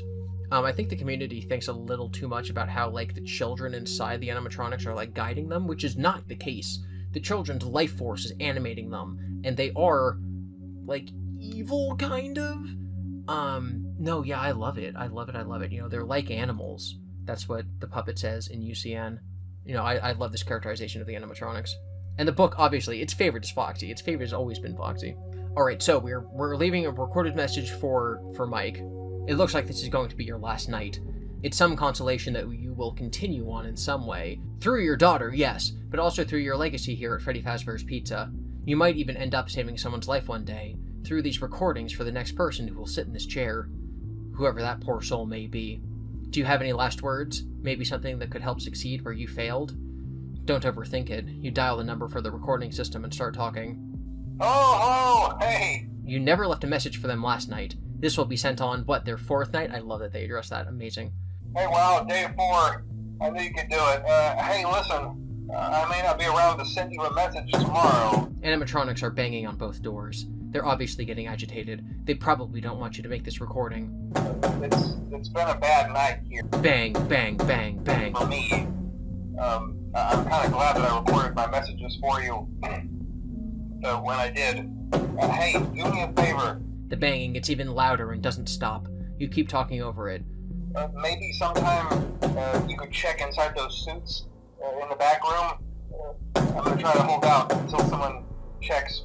Maybe it won't be so bad. Will they do it? Will the next security guard return the favor and try to save you? Will it make a difference? You want to hope this isn't the end, but having lived through almost 5 nights at Freddys, you know the deal. Your replacement won't understand what you're saying, or they won't believe you either until it's too late. Or maybe the animatronics won't even give them the opportunity to leave the security office. They're definitely more aggressive tonight, as if something has changed. Maybe you've changed them through your interactions with them this week. Some legacy. Yeah, I always wondered what was in all those empty heads back there. A chime sounds behind you. What is that? You know, you turn around, thinking Foxy's rebooted himself, but then you see what's behind him. Freddy Fazbear. Something moans. Is it you? Oh no. The animatronics scream. All of them. The doors in the office pop open and the camera feed cuts out. The monitor spews static and snow dances across the screen. The phone line goes dead. When you come to, how? It's dark. You can't move your head, but through 2 small eye holes, you can just make out what appears to be the repair shop behind the stage. I'm okay, you wonder? Something smells bad. It might be you. It's me. Why can't you move your head? Your hands? I'm not okay. All your choices have led here, and now you're out of options. The only thing you can do is wait. The end. And that is the canon ending of this book. That is the canon ending of Phone Guy. He dies on his 5th night, leaving a recording for your 4th night. I guess that this gets rid of the fan theory from back in the day that Golden Freddy is the one who kills him. It seems like all of the animatronics together grabbed him and stuffed him in this suit. It also seems like he's either conscious back there, like forever, which is terrifying, or that he's just slowly dying and has survived the initial stuffing.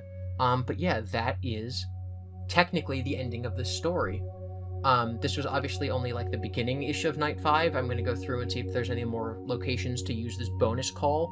I did see it earlier, but if you remember on Night 1, there's a time when you can dial the phone, and if you don't know the number, if you don't know the 2014 number, it doesn't work. If you do that, it just kind of links up with a different path and it doesn't go anywhere.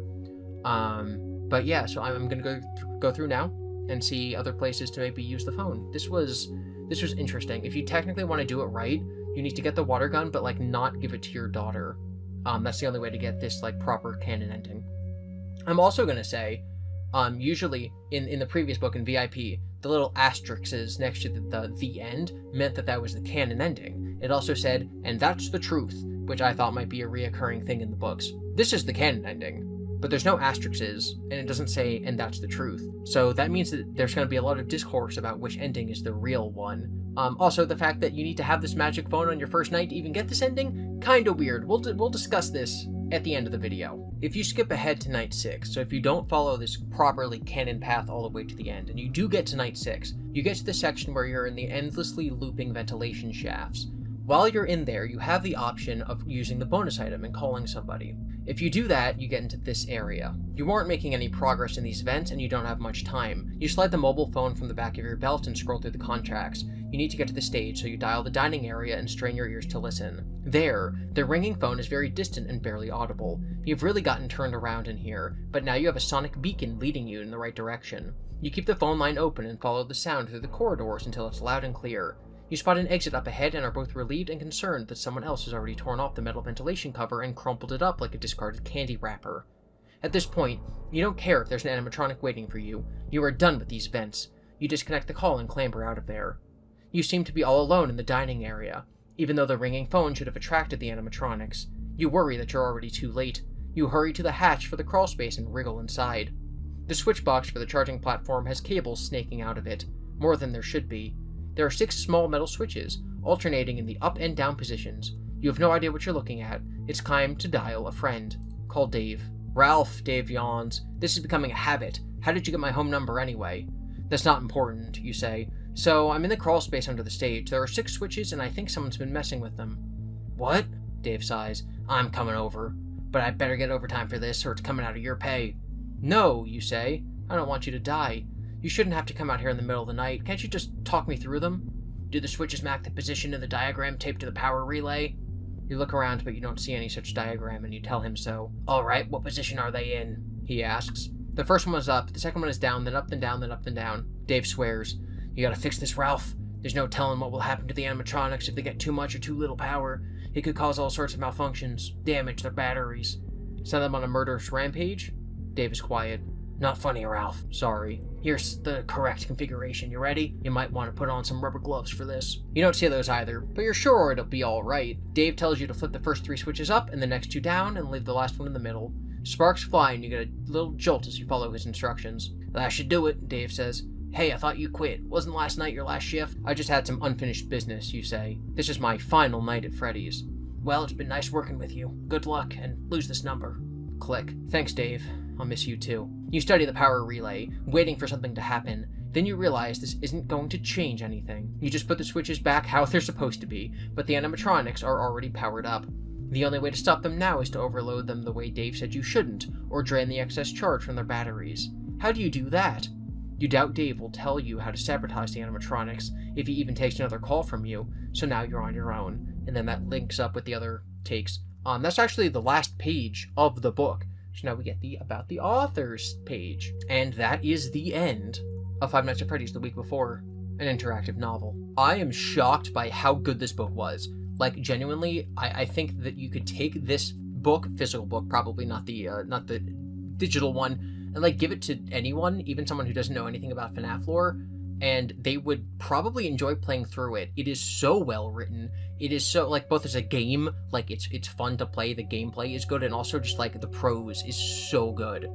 This is my favorite FNAF book, if you can even like call it a book. Like the medium is so odd because it's not exactly a narrative. Anyway, let's see. Return to the Pit. Return to the Pit. Special thanks. Intro. This town. This stupid, pointless town. You know how when you look at a map, all you see is a dot and a name of a place? Well, that's this town up close.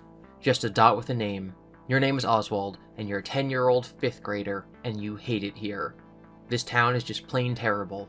You didn't always think this. You assumed that every kid kind of hated the town they grew up in. But everyone got bored with the same old, same old. That's just life. But then you realized, oh no, this town in particular, this town is the worst. And it's not just your opinion, it's an objective truth. After all, if others actually liked it here, then maybe the majority of the stores along Main Street wouldn't be all boarded up. Maybe people would want to stay and work here. Maybe your best friend wouldn't have moved away because his parents wanted a better life for him. Okay, so I'm starting to think that this is a retelling of Into the Pit and not a sequel, which would be really interesting, because a lot of people... So I kind of actually thought that was the case. That was my assumption going in. A week or so ago, I made a video talking about, like, different canons in FNAF, and my assumption was going to be that Into the Pit, the video game, Into the Pit, the graphic novel, Into the Pit, the book, and now Into the Pit, the Choose Your Own Adventure book, were going to be 4 different retellings of the same event. A lot of people thought it was going to be a sequel, because it's called Return to the Pit, but I wasn't so sure.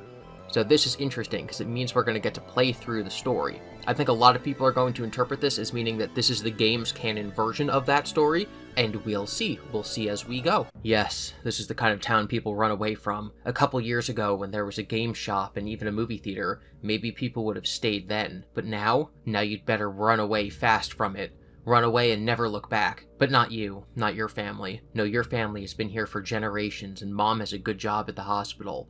Even if the hours are long and she always looks tired.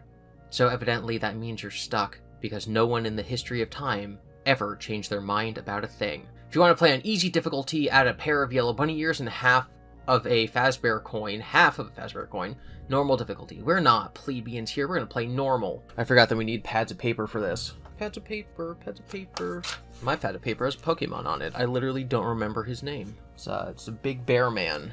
He's got 2 big bear forms. That just totally messed up my white balance. I don't know why I always do that in these videos. It's thematically appropriate because he's a bear. It's the start of summer vacation and you're sitting in the car with your dad, looking out the window, staring at the buildings passing by. You notice the dead possum is still there, getting nicely cooked in the heat. Yum. It's a sunny day, but even a sunny day in this town is gloomy, painful. The storefronts are bleached from the sun, everything reflecting a white hotness that makes you squint. The wood on the boarded-up windows are covered in graffiti tags. The glass of a few stores that still exist are dusty and dull. It all makes you feel kind of itchy. So in my analysis of Into the Pit, we talked about how dust kind of symbolizes the town dying, so we'll see if any of that symbolism translates to this new story, because this story is a totally different author than the original Into the Pit story. So we'll see if they go and they like copy and paste different segments from the original book to this. You look down at the notebook in your lap instead, at the drawings you've made, because you like to draw, or at least you think you like to draw. Drawing is a way to escape the mundane, the repetition every day, the droning on of teachers who have to give the same lesson over and over so everyone understands even if you got it already. But would you do it if you didn't have to use it to survive? You don't know. You think you would. You think you like it. You're pretty good at drawing. And lately you've gotten into sketching these animal characters that are kind of like mascots. One's a bear, one's a bird, one's a rabbit. They play in a band. Yeah, okay, super cheesy and a little childish, but whatever. Everything's so whatever. So in my original analysis of Into the Pit, I was just like, that's weird, that's dumb. I don't like that Oz just draws these things not knowing what they are. But if you read Fetch, then you know about the field that controls things and fate and destiny, and it's the Force and whatever. So I think that Oz draws these things because he's being manipulated by the field. My ongoing theory in the Fazbear Frights books is that the field is kind of being manipulated by William or Andrew, or like someone who has a big will, that William has a will that is making this stuff happening. It's like manifesting it. So if this continues down this line, it might be indicating that it takes place in the continuity of the books, but it also might indicate the book to take place in the continuity of the games. We'll see. We're going to keep reading. If I don't keep pausing to talk about it, then this entire video is copyright infringement, so I gotta stop reading and talk occasionally. Excited that school's finally done? Dad asks. He's been trying to make pleasant small talk since you left home to go to the library. You've been ignoring him. He had to put on one of his favorite country music stations that plays the worst kind of music, and the only way to survive was to pretend you couldn't hear it. But now he's trying to talk to you, and you ignore him again. Because honestly, the truth is the answer isn't that easy. Yes, it's great to be done with another year of school, to be going into middle school finally next year. 6th grade feels like a serious step up, but also, you're pretty much doomed to spend this summer completely and utterly alone. Your best friend Ben's not here. He left for the good life in Myrtle Beach, and it's not like the other kids at school want to hang. Nah, they'd rather just call you Oswald the Ocelot, or even better, Lee Harvey Oswald, after the guy who killed the president back in the 60s. Killed the president? Why can't you just say JFK? Is JFK not FNAF canon? Why do popular kids pick on the unpopular ones? It feels like such a waste of time for them. Don't they have anything better to do? Why can't they just leave you alone like they do most of the time? And mom works crazy long hours as a nurse at the hospital, and dad's work shift starts early in the morning. So it's not like even if you wanted to be that kid who hangs around with his parents, you could even do that. I think I missed some of those words. So there's no one to hang out with, and it's not exactly like your parents have any extra money so that you could do anything cool. Again, your big plans today are going to the library. The very free library. Does Dad really want to talk about all that? But now you feel kind of bad ignoring him so much, so you push out an answer. It's whatever. Dad sighs. He's probably over you just like you're over him. You wouldn't blame him. I know it's tough without Ben. It's tough without anything. I hate being poor. You probably shouldn't have said that. There are people out there way worse off than you, but you're frustrated and it's too sunny out. Too stinging bright. We aren't poor, Oswald, your dad says with another sigh. Yeah, I know, and I just got the new job at the deli and I'm pretty sure I'm getting a promotion soon. Things are looking up, I promise. Why was Dad always so hopeful? You'd think the longer you lived in this town, the less hope you'd have. You'd think it would all just slowly seep away, like a leaky faucet. Just drip, drip, drip down the train. Sure.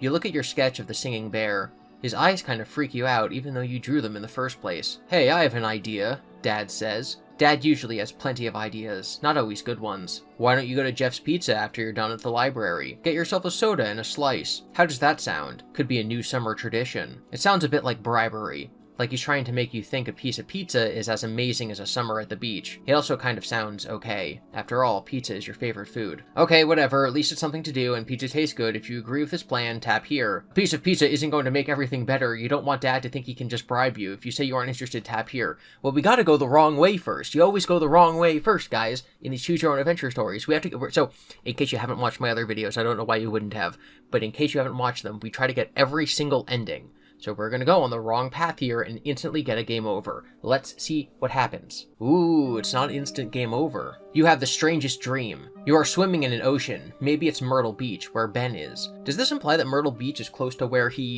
close to where they are? What's Myrtle Beach? Is that Maryland? Let me look this up. South Carolina. I was kind of close. I guess they're in the Southlands. It's sunny and the water is a bright turquoise blue. It's warm out and you feel so at peace. You are happy and content. Suddenly, the skies go dark, and you hear a crash of thunder. The water has turned slate gray, and the undertow suddenly grabs hold like a hanking-yanking. And the undertow suddenly grabs hold like a hand yanking you. It pulls you far out to sea. You struggle against it, dipping in and out of the waves and choking on the salt water. But the more you struggle, the farther away from shore you are taken. Then you realize you aren't in an ocean at all, but an enormous ball pit, just like that weird one in the corner at Jeff's. But this is a ball pit that goes on infinitely. There is no escape, no land in sight. You see it all as if you are looking down at yourself from above like a drone is filming you. You are tiny, surrounded by hundreds of thousands of colorful balls. The drone flies up farther and farther, revealing more and more balls. Millions upon millions. You are alone. It flies up further and further until you become indistinguishable from the balls. Your head is just another round object. You are going to drown in a colorful sea of plastic. You wake with a start and quickly glance over at your parents who still seem engrossed in the movie. Your heart is beating fast. You know it was just a dream, but it feels almost like an omen, a warning. On the screen, the marketing exec and the small town hunk kiss. What? The marketing exec and the small town hunk kiss, and you sink back into the sofa. It's like a Hallmark Christmas movie. You feel terrible and very uneasy. You decide then and there that you need to stay as far away from that ball pit at Jeff's as possible. And just to be safe, you'll stay as far away from Jeff's itself as possible. You decide you're never going to go back there ever again.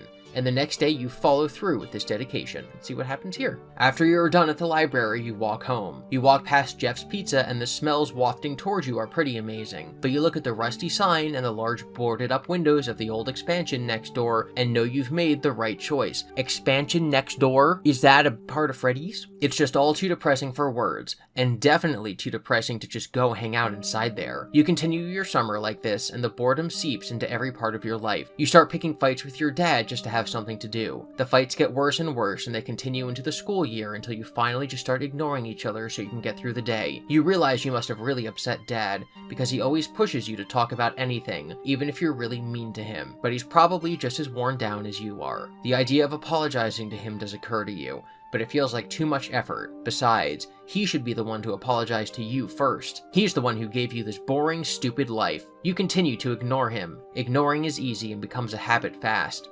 It bleeds into the next summer, into the next year. It takes you into high school. You continue to barely acknowledge each other as you grow up. Eventually, you move out and leave town as soon as you can escape it.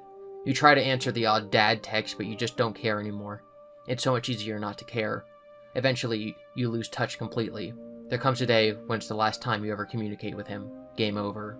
I mean, we know that they make out of it. They get out of the situation okay. But like that's not the worst life. To like not have to time travel in a ball pit. Okay, so this is now us going the canon route and agreeing to go to Jeff's. Yeah, okay, pizza sounds cool. You try to sound indifferent, like it doesn't matter, but your stomach rumbles right on cue, loud enough that Dad laughs.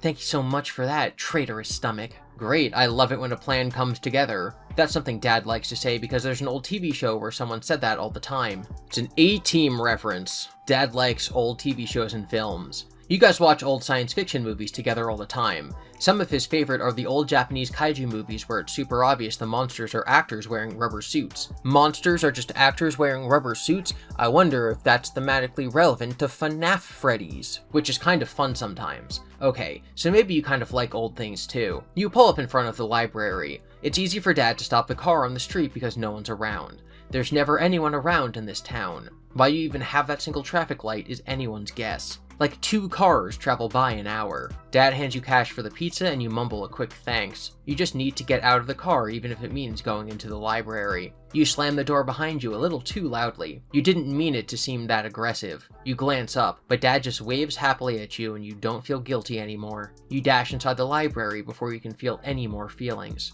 It's not actually the worst thing being at the library. It's more the principle of it all. Like you should be with Ben, hanging out, gaming and stuff, but instead you are on your own, hanging out and gaming and stuff. But the library is dark and air-conditioned, and they have this comic book series you've been working your way through. That's wrong! That's wrong! It's supposed to be a manga series, not a comic book series. This is not canon. I hate this. Wrong. Next you're gonna tell me that this version of Oz likes pineapple pizza? This is just fake news. And when that gets boring, you can also draw more of your mascot characters. It's kind of okay actually, and the time passes faster than you expect, and suddenly you're back out in the bright sun. But even that's a bit better because it's lower in the sky now, and you make your way over to Jeff's Pizza, one of the few shops in town that's not boarded up. Jeff's Pizza has always been a little creepy, but they do make good pizza, so you put up with the weird, dank smell and the strange shadowy figures that were painted over on the far wall. But you can still kind of see their lumpy outline. There's this raised platform in the corner, a stage once upon a time, maybe. It's super random. The booth benches are covered in this kind of plastic that sticks to your legs when you sit down, and even though you've seen Jeff himself wipe down the tables, you're pretty sure the rag he does it with hasn't been washed since the 90s. And then there's the weird ball pit in the far corner. It's roped off with this kind of netting, and there's a hand-lettered sign that reads "out of bounds." But why does it exist in the first place? Why have a dusty, weird ball pit in the corner of a pizza place? And especially why if you don't want anyone to use it? It's not like you're super tempted by it. It kind of looks smelly and gross, but you're not tempted. Okay, interesting. So they're definitely playing to the canon of the original book way more than the games, because in the book, the ball pit was in the main pizza area, where in the game they put it in its own different room. I do like that it says "out of bounds" because that's more like a video gamey thing, although I guess video games get it from sports. But yeah, interesting. It doesn't just say "keep out." How does Jeff sound? How are we gonna make Jeff sound? Is Jeff Italian? Okay, kid, what'll it be? It's my Italian. Jeff himself. Greasy skin, greasy hair, grease on his apron. "A plain slice and a Coke, please," you say. Jeff nods and turns like he's got better things to do, even though the place is empty and there are no other customers. He brings you your slice and soda pretty fast, and you inhale it just as quickly. Your stomach is still gurgling. Yeah, one slice is seriously not enough. You glance at your phone. 20 minutes until Dad comes to pick you up. Now what? Sitting here surrounded by the smells of melted cheese and buttery crust is a special kind of torture. Just focus on the dank smell, you tell yourself. Inhale the dank. "Hey kid, I've got extras, what do you want?" That's just kind of southern, that's not even Italian. "Hey kid, I got extras, do you want?" Still not anything, I'm just going like this. It's like crab people. Jeff is there in front of you in all his greasy glory with 2 slices of pepperoni in his hands. "Do you want?" What kind of question is that? I don't have enough cash." "On the house, kid. We close early tonight. Need to get rid of the extras." He doesn't wait for you to say yes, he can clearly tell that's the answer. He walks off again in that strange way he does, and you don't hesitate. You inhale the slices as well.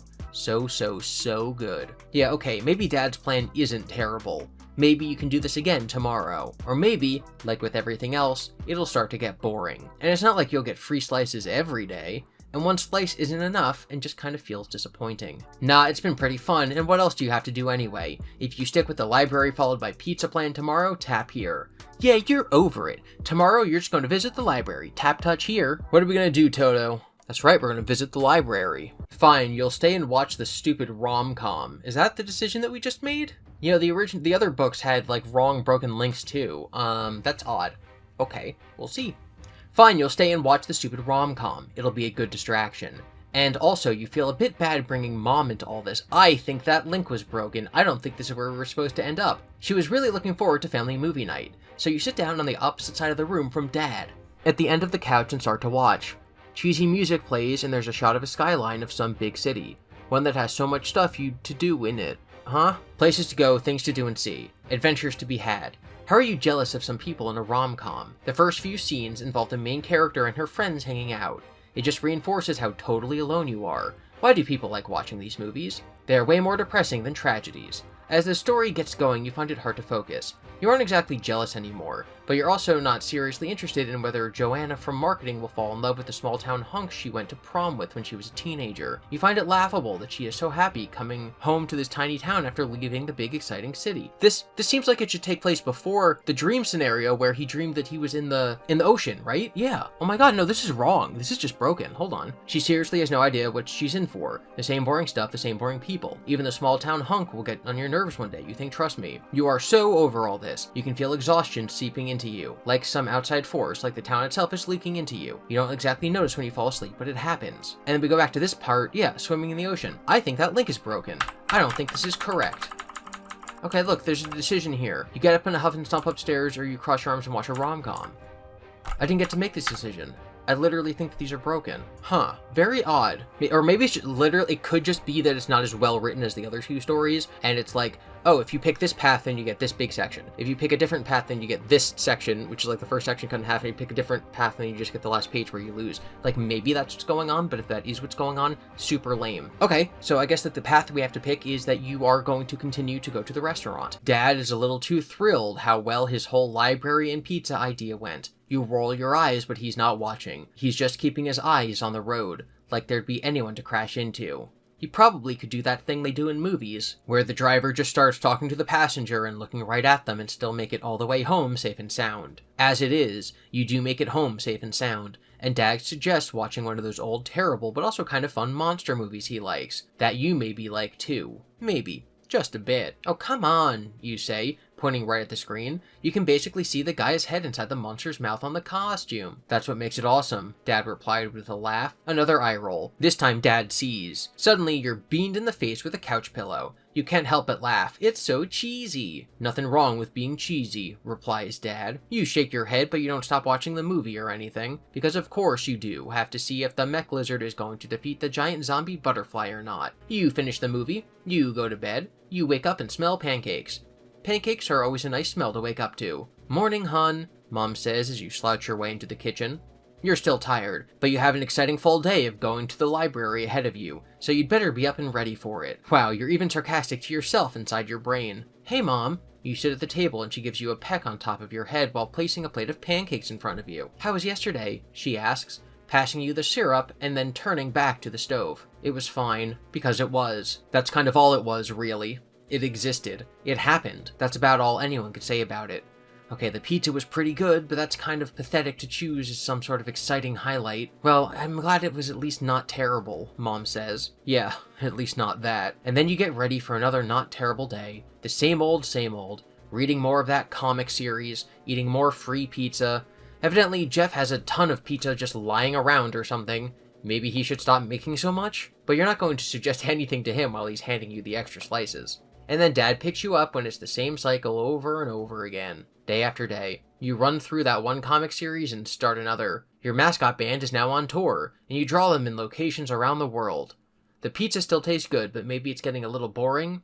Day after day. At the end of the week, there's a bit of change in routine with family night. Family night is a weekly tradition that you do with both of your parents. Probably something to do with bonding, or whatever. It's just the three of you. It's not like you invite long-lost relatives or anything. It seems a little silly since you see your parents every single day. But yeah, it's true. The three of you hanging out is not easy to do with your parents having such opposite work schedules. Anyway, family night can consist of anything. A board game or maybe a walk to get ice cream. Tonight it's a movie night, which is okay, but you're just kind of over everything at this point, including movies. Not excited about the movie, Oswald? Asks Dad, flipping through titles on the app. Aha! Big change! Big change. In the original Into the Pit, they didn't have an app. I made a big point of this. They used Redbox. They used the DVD rental service Redbox. And I'm like, why doesn't he just have Netflix? If they're watching on an app, then they do, like, have a Netflix or whatever. Ha! Big change. Not canon. Get your stupid books out of here. That's my Italian voice. Get out of here. That's how Jeff the Pizza Man talks. Get your red pizza spring Bonnie out of here.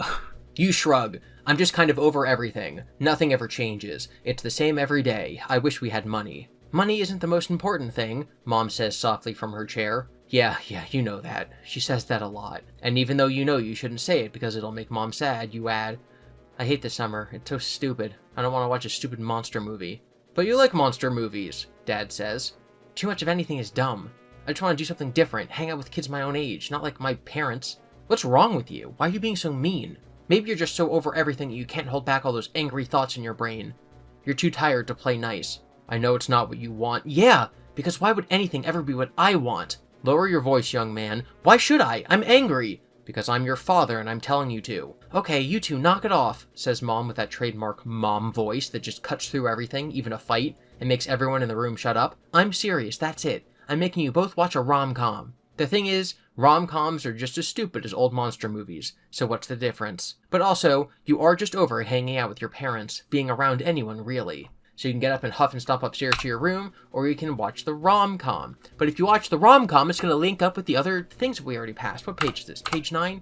Let's see here. Let's go here. Okay, this just cuts to the dream. It doesn't even have us watching the rom-com beforehand. We just wake up and then watch the rom-com. You're never going back there again, and then our dad gets sad or whatever. So all the branching paths so far have led to the same dead-end ending, which is really lame. Really lame. This book is in fact not peak. This book is in fact not as good as the week before. Okay, so we're gonna huff and storm upstairs, which is apparently the correct answer. You fling open the door to your room and slam it hard behind you. You know you're not supposed to slam doors, and that's exactly why you do it. It feels good for a second, but then you immediately feel a little guilty. Not that guilty, just, you know, a little. You stomp over to your bed and fall hard onto it. Maybe a little too hard, as you hit your head against the wall, but you don't really care. You pull out your phone to play a game and your stomach sinks. Looks like Ben has sent you a text. Hey. Normally a text from Ben would make you feel happy and relieved, but you're not really in the mood to read all about his amazing time in Myrtle Beach while you live your weird Groundhog Day-like life of the library and Jeff's Pizza over and over again. Okay, we can sigh, maybe it won't be too bad, besides you could use a distraction if you decide to text back. Or we can ignore the text and pull the covers up even though you're still in the street clothes and fall asleep. Okay, let's text back our buddy Ben. Hey back, you reply. Even though you really don't want to hear it, you ask, how's your summer? Ben tells you it's going great. He's been going to the beach and arcades. He's even made some new friends. The pit in your stomach makes you want to throw the phone across the room. Why is he telling you this? To make you jealous? Actually, that would be envious. Jealous is when you're scared to lose something. Envious is when you want something other people have. I don't know why I'm pedantic and annoying either, Toto. He knows that he's abandoned you to the worst summer ever in the worst town ever. Feels kind of mean. But when he asks how your summer is going, you have the ability to type out a short and non-descriptive okay. He tells you what you already know, that that place is seriously creepy. You talk a bit about War Rage 7 dropping this fall. You say goodbye. You stare at the ceiling. Yup. As predicted, that whole conversation only made you feel worse. Awesome. You push your phone to the side and go to sleep. You dream a stupid dream where you're swimming at the beach with Ben, and then your mascot band characters appear wearing floaties and try to drown you. Oh, that's gotta be the thumbnail, isn't it? That's gotta be the thumbnail. You wake up. You still feel bad. You know today is going to be a bad day. Look, Oswald, I'm sorry about last night. I can tell you're going through it, Dad says. Sure, you say. You don't believe it for a second. You also can't quite believe that you're back in the car going to the library again. It's a living nightmare. No, not even a nightmare. It's too bleak for that. It's more like that feeling of zoning out when a teacher is talking for a bit too long. That bored, empty nothing where you're definitely not asleep, but you're also not really present either. I mean it. I want to say how impressed I am by you and how you've been handling this summer. No, you interrupt him. You say it pretty loudly, even though you don't exactly shout it. Dad stops talking. He seems confused. You don't get to say that. It's not my choice. It's all yours. You don't get to be all proud dad when you're the reason my summer stinks. Oswald. You could get a better job. We could move. There are things we could do, but I can't do anything. I'm just forced to be here, and that's not a good thing. Oswald, you know I'm up for a promotion. You're always up for a promotion, you mutter under your breath. But of course Dad can hear it. And we can't just move. Your grandparents need us. Your mom's job is here. When you're a grown-up, you make commitments. Yeah, I know, for other people, like your son. Ouch, that's a good comeback, actually. You've pulled up to the library by now, and it's such a good storming off line that you make solid use of it by opening the car door in a huff and slamming it hard behind you as you leave. The anger fuels you in a weird way for the day. It's not exactly fun, but at least you're not bored. When you find out the rest of the new comic series you were reading isn't out yet, you just use your anger to storm over to the computers. When the spinning wheel of death appears on the screen as you're trying to load your game, you just whip out your notebook in anger to draw instead. And when the bear starts looking like some kind of disintegrating monster and not the normal leader of your mascot band, don't you hate it when that happens? You just lean into it and make it so its skin is peeling off, revealing a cold metallic structure underneath. And when you finally get to Jeff's and have your slice, you eat the whole thing so fast you almost choke. You sit there seething, waiting for Dad to pick you up. You really aren't ready to see him yet. You've done a really good job at keeping the anger going all day, though you are starting to feel a little tired now. Being furious is exhausting work. You look around and see the ball pit in the corner. Yet another thing to be angry about. That stupid ball pit that no one is supposed to use. But somehow it still exists. What is the point of it? You glance over to look for Jeff, but he's disappeared into the kitchen. This is your chance. Your chance for what exactly? Diving into a dusty ball pit probably covered in the sweat and snot and stuff from hundreds of kids over the years? That and stuff is their agony. It's because people got dead here. Okay, so we can either, who cares about the germs and no one's ever died from going into a ball pit, sheesh if you go into the pit, or you feel kind of grossed out and decide even your anger can't push you that far if you avoid the pit. We're going to avoid the pit because that's the wrong choice. You wait as you always do for Dad to pick you up. The weight just makes your anger grow stronger and stronger. You become more and more annoyed with him, his stupid job, his stupid taste in music, his insistence that somehow going to the library and then for pizza is the ultimate summer vacation. He doesn't understand. He doesn't know what it's like to be stuck in a town like this. When he was a kid, there were arcades and stuff. You know, he's told you about it. By the time he picks you up, you're fuming. You climb into the passenger seat and slam the door behind you. Hey, champ, don't slam the door, okay? Dad says. I hate it when you call me champ, and who cares about a stupid car door? You reply, totally pissed off. I care. I have to pay for it if it breaks. You should have more respect for things. Respect for this hunk of junk? Cut it out. You're being very disrespectful, replied Dad with his serious voice. You hate his serious voice. Yeah, because you totally respect me, you scoff. I do. You don't. I do. You are so busy arguing that Dad has turned to look at you, and he doesn't see the red light on the only set of streetlights in town. And of course, the one time a car is actually coming from the other direction, it has to be now. You die? You and Dad die? Oh my god, you should have just eaten your pizza better, man. This is page 100. How do I get back to the beginning of the book? Oh my god. We were on page 15 last. Okay, we're going to go into the ball pit. Sheesh. You get up quickly and dash over to the pit. The rope is hardly an electrified fence or anything, and you just step over it easily. You look into the pit. Up close you can see the dust on the colorful plastic balls, and you can smell something not great coming from its depths. Probably just stale like the rest of the pizza place. But can't help but think of the word rotting. There's no turning back now. Actually, you could totally turn back, it'd be super easy to do, but you're fueled by that anger and you are determined. Anyway, it's just a ball pit. What's the worst thing that can happen? You look over your shoulder one more time. Jeff is still in the kitchen, so you just go for it. And faster than you can think pink eye, you jump into that pit and fall into a pile of dusty, colorful plastic. And keep falling. And keep falling? You're familiar with the story of Alice in Wonderland. Yes, Into the Pit is an isekai. I made a whole argument about this in my analysis of the book. Yes, it is, and your name is Oz. It's a thing, trust me. You know all about the crazy deep rabbit hole. You think maybe you are suddenly somehow in her story, because this pit doesn't seem to have a bottom. You start to freak out and throw your arms wide to slow your fall. You need to do something quick. Maybe you can swim back to the surface. You kick your legs behind you and pull with your arms. Your hands scramble to use the plastic balls as leverage to pull yourself up, but you push them down beside you instead. Your heart is racing now, your feet flailing, your hands grasping, and now you're worried you can't breathe. Don't be stupid. You're not actually underwater. There's air in here. There is air. Slowly and painfully, you manage to swim back up through the balls. The higher you get, the more confident you are. You can do this. You can do this. You have to do this. With a whoosh, you finally pop your head out of the pit. You take in a deep breath and close your eyes in relief. There suddenly seems to be a bottom under you, and you sit there trying to calm your speeding heart. Then you slowly sense something different. Something's off. The sounds you are hearing aren't the quiet drone of the old soda fridge behind the counter. They aren't of the faint music Jeff insists on playing. Some kind of jazz flute awfulness. No, it's the clinking of bells, the laughter of kids, loud happy music, and, well, the sounds of joy? You open your eyes, and once again your breath is taken away. You're still at Jeff's, or at least you think you are. The shape of the room, the general layout, seem like a perfect mirror to the restaurant you have now found yourself in. No, wait, you're wrong. It's a little bigger. Wider? You realize it's actually a perfect footprint of Jeff's Pizza and the shuttered shop beside it. Is this Jeff's? If so, this Jeff's is twice as big. This place isn't the creepy, musty pizza place you are familiar with. This place is awesome. You stare at a crowded restaurant arcade. Kids are everywhere, laughing and playing games like the ones you had heard Dad talk about from his childhood. These big cabinet-like games set up in rows, flashing colorful lights with big neon signs telling you what they are. So many games. You stare, wide-eyed and slack-jawed. Okay, in the original Into the Pit novel, it lists the games. It's like, it's Miss Pac-Man, it's Galaga, but it's not listing them here. I don't know why, though. This is beyond amazing! If you think you absolutely need to explore all this, go here. It doesn't matter how cool this looks, this is absolutely freaky, and who knows what might happen if you step out of the ball pit. If you nope out of there and dive back into the pit, go here. You guys know what we're gonna do. We're gonna do the wrong thing, and we're gonna nope out of there. You quickly dive back into the pit and decide to count to about 100. That's the amount of time it feels like had passed when you first did it the first time. First. Then you pop up again, and thankfully you are back where you started. Okay, that was a crazy experience. Is the ball pit a time machine or a wormhole or something?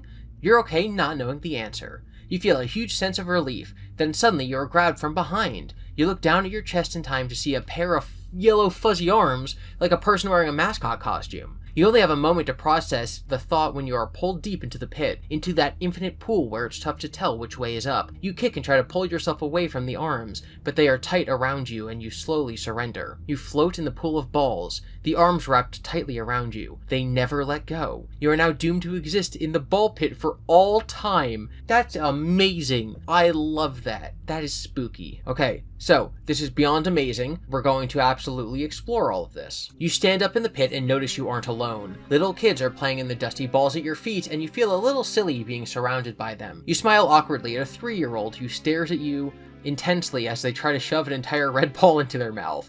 Then you turn and climb out of the pit. You quickly walk away, pretending like you were never in it and look around some more.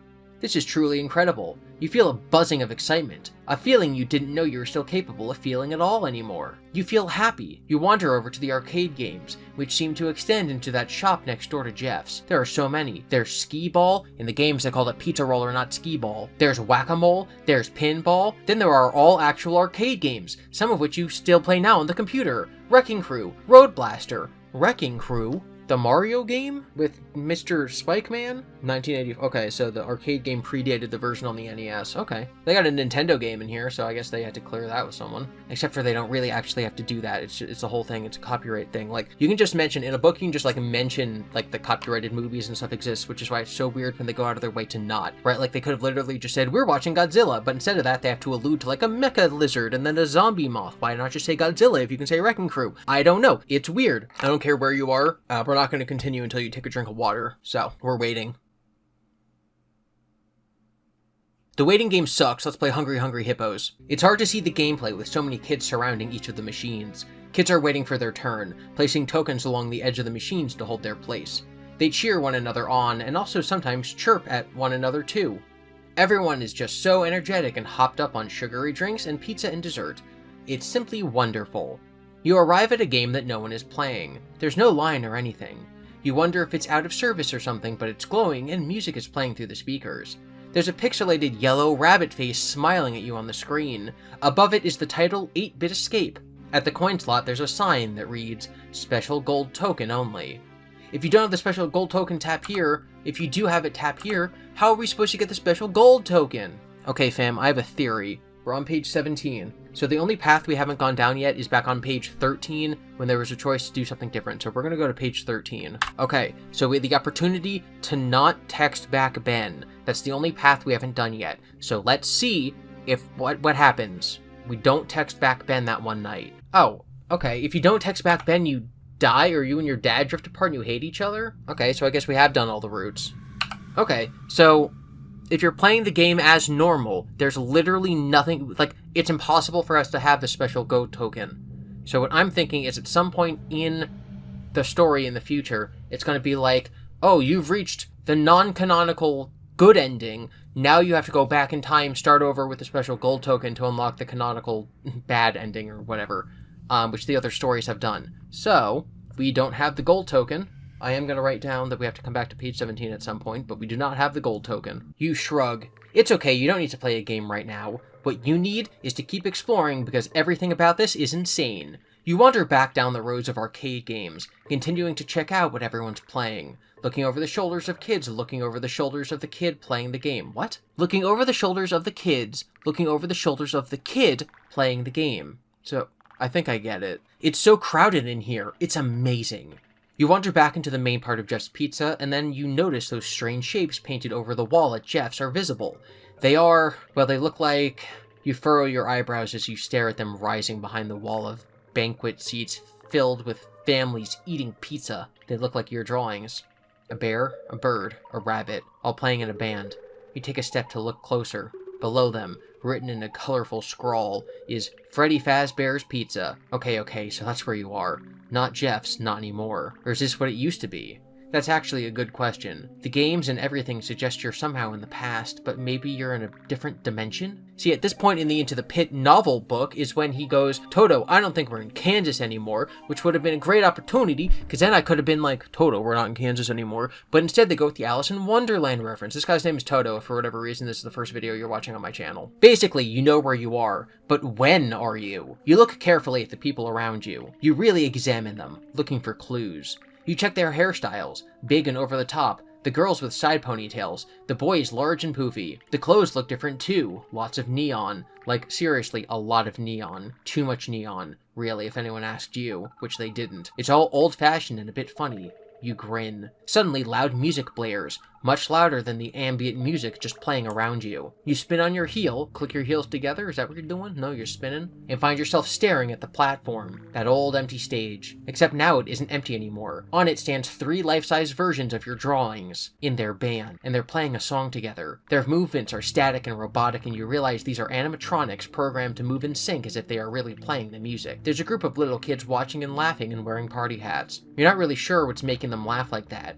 It's so obviously fake, and on top of that, it's kind of freaky. Those eyes, those creepy dead eyes that you couldn't stop drawing over and over again. They're way worse in reality than anything in your sketchbook. Someone bumps into you and you wheel around. You're getting pretty dizzy with all this constant turning and trying to understand everything around you. "Sorry, dude," says a kid. He's about your age, and he definitely has leaned into the whole poofy hair thing. "Yeah, no, it's cool," you reply, trying not to stare. Try not to stare, try not to stare, but you are so staring. "You okay?" You shake your head. "Be normal, be normal." Yeah, I'm fine. I'm Chip, and that's my friend Mike over there." Chip points to a tall kid with an afro standing at the skee-ball game with a pizza roller decal on the side. "Haven't seen you here before." You quickly come up with an excuse. "Oh yeah, I'm just visiting my grandma for a few weeks. This place is really cool. Love all these old games." "Old games? Freddys always has the latest games. That's why the lines are epic." "Yeah, no, I don't mean like old as in old, I mean like old as in cool." That wasn't a thing anyone said. That wasn't a saying in your time or theirs. Why did you say that? But Chip nods and then shrugs. "Yeah, they are cool. Hey, you want to play Pizza Roller with us? Pizza Roller does exist. I thought it was skee-ball." "Yeah, because you do. This might be some seriously mysterious ball pit travel through time and space situation, but the chance to actually play games with kids your own age and actually have fun? That would be amazing. You got a name?" "Oswald," you reply, and you shake hands.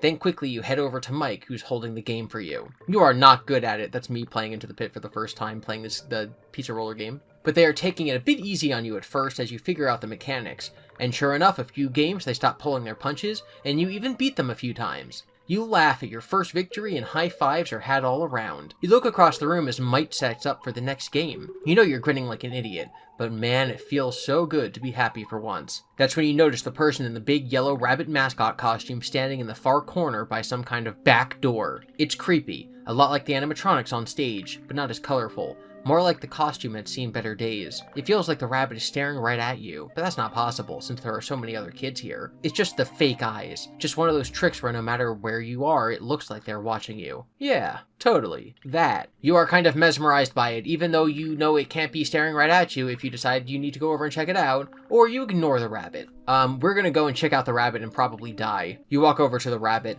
You feel a little lightheaded, almost like you're strolling in a dream. All the kids making noise around you kind of vanish in your mind, and your only focus is on the weird rabbit mascot. The eyes stay on you the whole time. You are drawn to them, even as they seem more dead and soulless as you get closer. It's all so strange. "Hi," you say when you arrive. The rabbit doesn't say anything back. What a weird mascot. "So, you're a rabbit, huh?" It's a pretty stupid thing to say, but you're feeling kind of stupid. Kind of numb, honestly. Like there's this empty well inside you, but you're also inside it. Well, that was a trippy thought. The rabbit produces one of those pointy party hats from behind its back.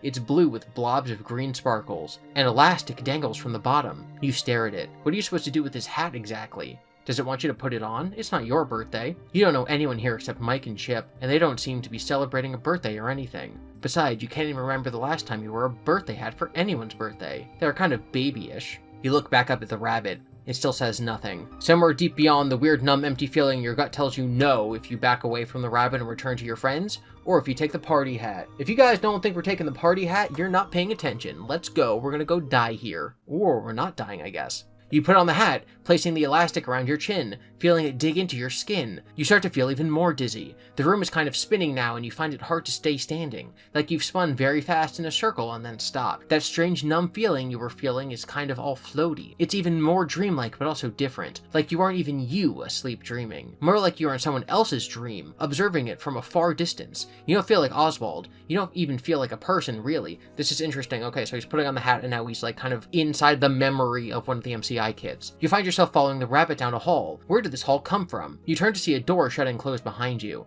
The sound of the arcades are silenced in the cold, empty gray of the stark hallway. You turn and continue following the rabbit, like Alice in Wonderland. It's not even like you're walking. You're just kind of floating, except your feet are firmly planted on the ground. Something deep in your gut is telling you this is bad. You need to make it back to that door. If you turn around and leave, do that, or if you keep following the rabbit, we're gonna follow that rabbit. Let's follow the rabbit. You continue to follow the rabbit. What other choice do you have? After all, this isn't your dream. You're at the mercy of someone else's thoughts. Whatever the dreamer wants, you have to do. Somewhere you know that's a ridiculous idea, but it also feels very accurate. The rabbit leads you to another gray metal door. Have you gone in a complete circle? Is this the arcade again? It opens the door and you find that you're entering a large storage closet back room kind of place. Interesting. There are old toys on shelves, a mop and bucket in the corner, and a kid sitting on the ground also wearing a birthday hat. You blink slowly as the door closes behind you. Oh, you think to yourself, would you look at that? The kid's dead. You turn to ask if the rabbit knows why the kid is dead. It makes you another dead kid. Game over. Well, that was something. Took us a while. Took a couple dead ends to reach the part where we finally died, but I'm glad that we got Oswald to die twice. Although I guess in one he was stuck in like a weird infinite void of timelessness forever. In this case, he probably got stabbed to death. So this choice is something deep in your gut is telling you this is bad. You need to make it back to that door. If you turn around and try to leave, go here. If you keep following the rabbit, go here. We followed the rabbit and died, so what we're gonna do is try to leave. Doesn't seem like it helped. The whole hallway keels to the side, and then you realize, no, it's you doing the keeling. You grab at the hat on your head and you try to pull it off your head. Your fingers feel clumsy, or maybe you're wearing mitts? In the middle of the summer? Yeah, that makes sense. Mitts. Mitts? Is this written by like a British man? What is this? Return to the pit. Author. She's Canadian. I was gonna say, I don't think that we would say mitts in America. We would just say mittens. I've only ever heard mitts being said in like a British work. Maybe Canadians have some Britishisms that are different than Americans. If you're American and you say mitts, what's wrong with you? You manage to tear the hat off your head and the spinning stops. It's like someone has splashed cold water on your face and you don't waste any time. You start to sprint back to the door and away from the rabbit. You only manage to take one step before it grabs you from behind. You feel sharp pain and confusion. You cry out and panic takes over. Another sharp pain, so you're getting stabbed. So sharp that you can't even scream. So sharp it digs deep inside you to the core of your very soul. He stabs your soul. I know this is obviously not supposed to be what's being implied here. Maybe the remnant is being left on the knife because he's piercing your soul balloon, and so your soul juice gets on the metal knife. And that's how you harvest remnant. This is obvious nonsense. Okay, I have a little list of branching paths, and we're going to cross that off. We're going to go explore one of the other paths from earlier now. Alright, so we see Spring Bonnie across the room. We walk over. He offers you to put on the hat and follow him, or else you can just leave. So, somewhere deep beyond the weird numbed empty feeling, your gut tells you no. If you back away from the rabbit and return to your new friends, go here, put the hat on, go here. So we previously put the hat on. So what we're going to do is simply go back to our friends. The time passes quickly when you actually have friends to hang out with and cool stuff to do. It also passes a little too fast because suddenly it occurs to you that you were supposed to meet your dad like an hour ago. You're already in the middle of a fight with him and now he's probably going to be really upset with you for keeping him waiting. I have a theory, and my theory is that a previous branching pathway will also lead you to this passage. So we're going to go to page 29. Alright, so this is when you first see the rabbit in the corner. You can either go to the rabbit or just completely ignore that the rabbit's even there. So I think if you ignore the rabbit, yes, okay. So those branching paths, ignoring the rabbit or walking over to the rabbit, being offered the hat, and then going back to your friends lead to the exact same outcome. Do you guys like it when I just subtly swap around the order of a sentence, like saying going to probably instead of probably going to? That's a little Easter egg for you guys. That's actually just I'm bad at reading. It's hydration time, by the way.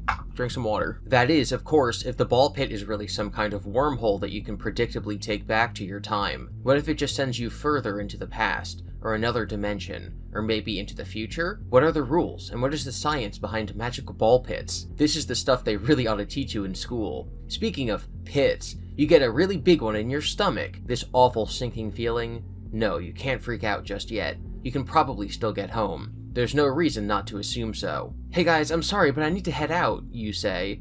Then you worry about how to do that exactly. Are you just going to say bye and then walk over and jump into the ball pit?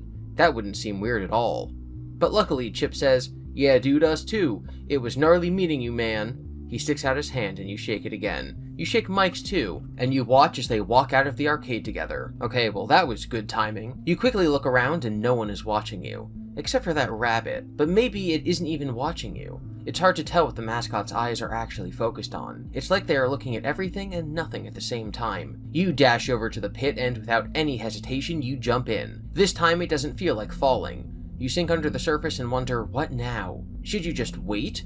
Should you pop up again right away? You decide to count to 100, as that's about how long you were swimming around in the ball pit in the first place, probably. You count, trying not to rush through it. And then when you hit 100, you quickly make your body pop back up again through the balls, into the restaurant. Immediately everything is different. The smell, the sound, the dust. You're back. You're happy it worked, but also the awful, depressing atmosphere that is Jeff's Pizza is such a stark contrast to the joyful one at Freddys that you immediately feel a little disappointed. You look around for Dad, but he's nowhere to be seen. Did he think you bailed and went home? Oh man, you're going to be in so much trouble. But that's when you look at the clock on the wall. It wasn't like you were paying close attention or anything, but it looks like not even 10 minutes have passed. In fact, you're pretty sure the clock reads the same time as when you went into the pit. Wait, does that mean time only passes in the pit world but not the real one? Does that mean you could hang out even longer with your new friends, play even more games, and just actually relax and have fun? Is this something worth testing out, or were you just lucky this time? Okay, so reading the Into the Pit book, we know that while time doesn't pass 1-to-1 in both dimensions, it's not that it freezes in one and continues in the other. Sometimes he goes to the pit for 5 minutes, he comes out, it's been multiple hours. Sometimes he goes in for multiple hours, comes back, it's been like 5 minutes. So, I would say with our knowledge from the other story, we should not return to the pit. Which is why we're going to do that one first, because we always do the bad options first here. Oh wait, no, this is about tomorrow? We're not going back in right now? Okay, so then obviously the wrong choice is saying that we're never going into the pit again. So, we're not going back into that pit. Not worth pushing your luck. Space and time wormholes are heavy science. I really don't like this book. Okay, this is just the same ending where we never talk to Dad again, like we grow apart, we move away. But it says after you're done at the library, you walk home. So the next day, we just don't go back into the pit? Maybe because the week before had the day and night structure, and maybe because VIP was so short, it didn't have to rely on stuff like this, but this is just really bad choose your own adventure writing. You know, we say that the week before was peak. I really don't like this story. I made a joke on Twitter that when you see Return to the Pit, you return 360 degrees and walk away. Some people didn't get it. Some people obviously weren't around on the internet in 2007. As a veteran of the Xbox 360 PS3 console wars, I say that you guys need to respect your elders more. Okay, we're going to go back into the pit tomorrow. You're still angry with Dad when he picks you up, but you are so distracted by this amazing new discovery, you really don't have the energy to fight. You sit instead in silence as you ride home and go directly upstairs after dinner. You obviously can't fall asleep super early, but you hope you can soon, because the sooner you're asleep, the sooner it will be tomorrow, and the sooner you'll be back at Jeff's. Has anyone in the history of this town ever been excited to go to Jeff's before? Well, there's a first time for everything. You do somehow manage to sleep, and tomorrow does come. You follow your usual plan as always.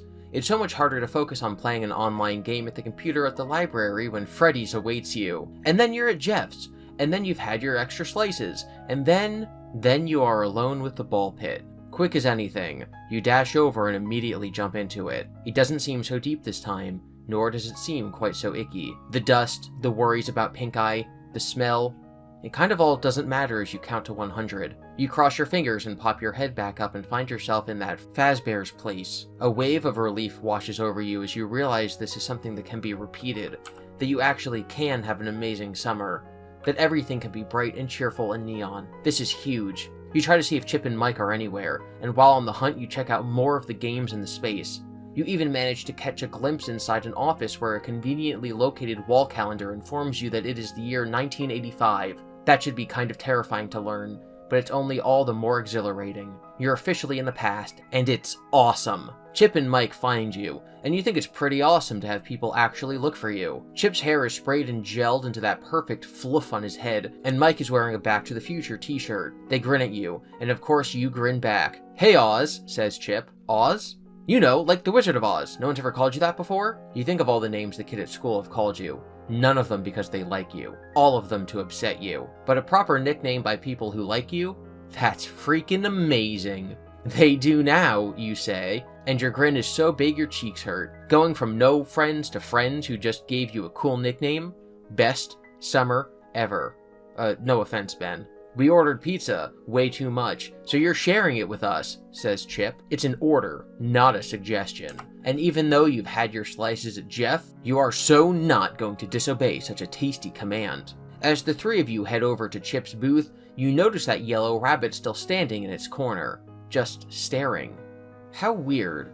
And aren't mascot suits meant to circulate, play with the kids, do something more than just stand in one spot and stare? Not creepy at all, Yellow Rabbit, not creepy at all. The pizza arrives just as you sit down, and all three of you dig in. You know, Mike says between bites, when I was little, I loved Freddy Fazbear's Band. I even had a stuffed Freddy I used to sleep with.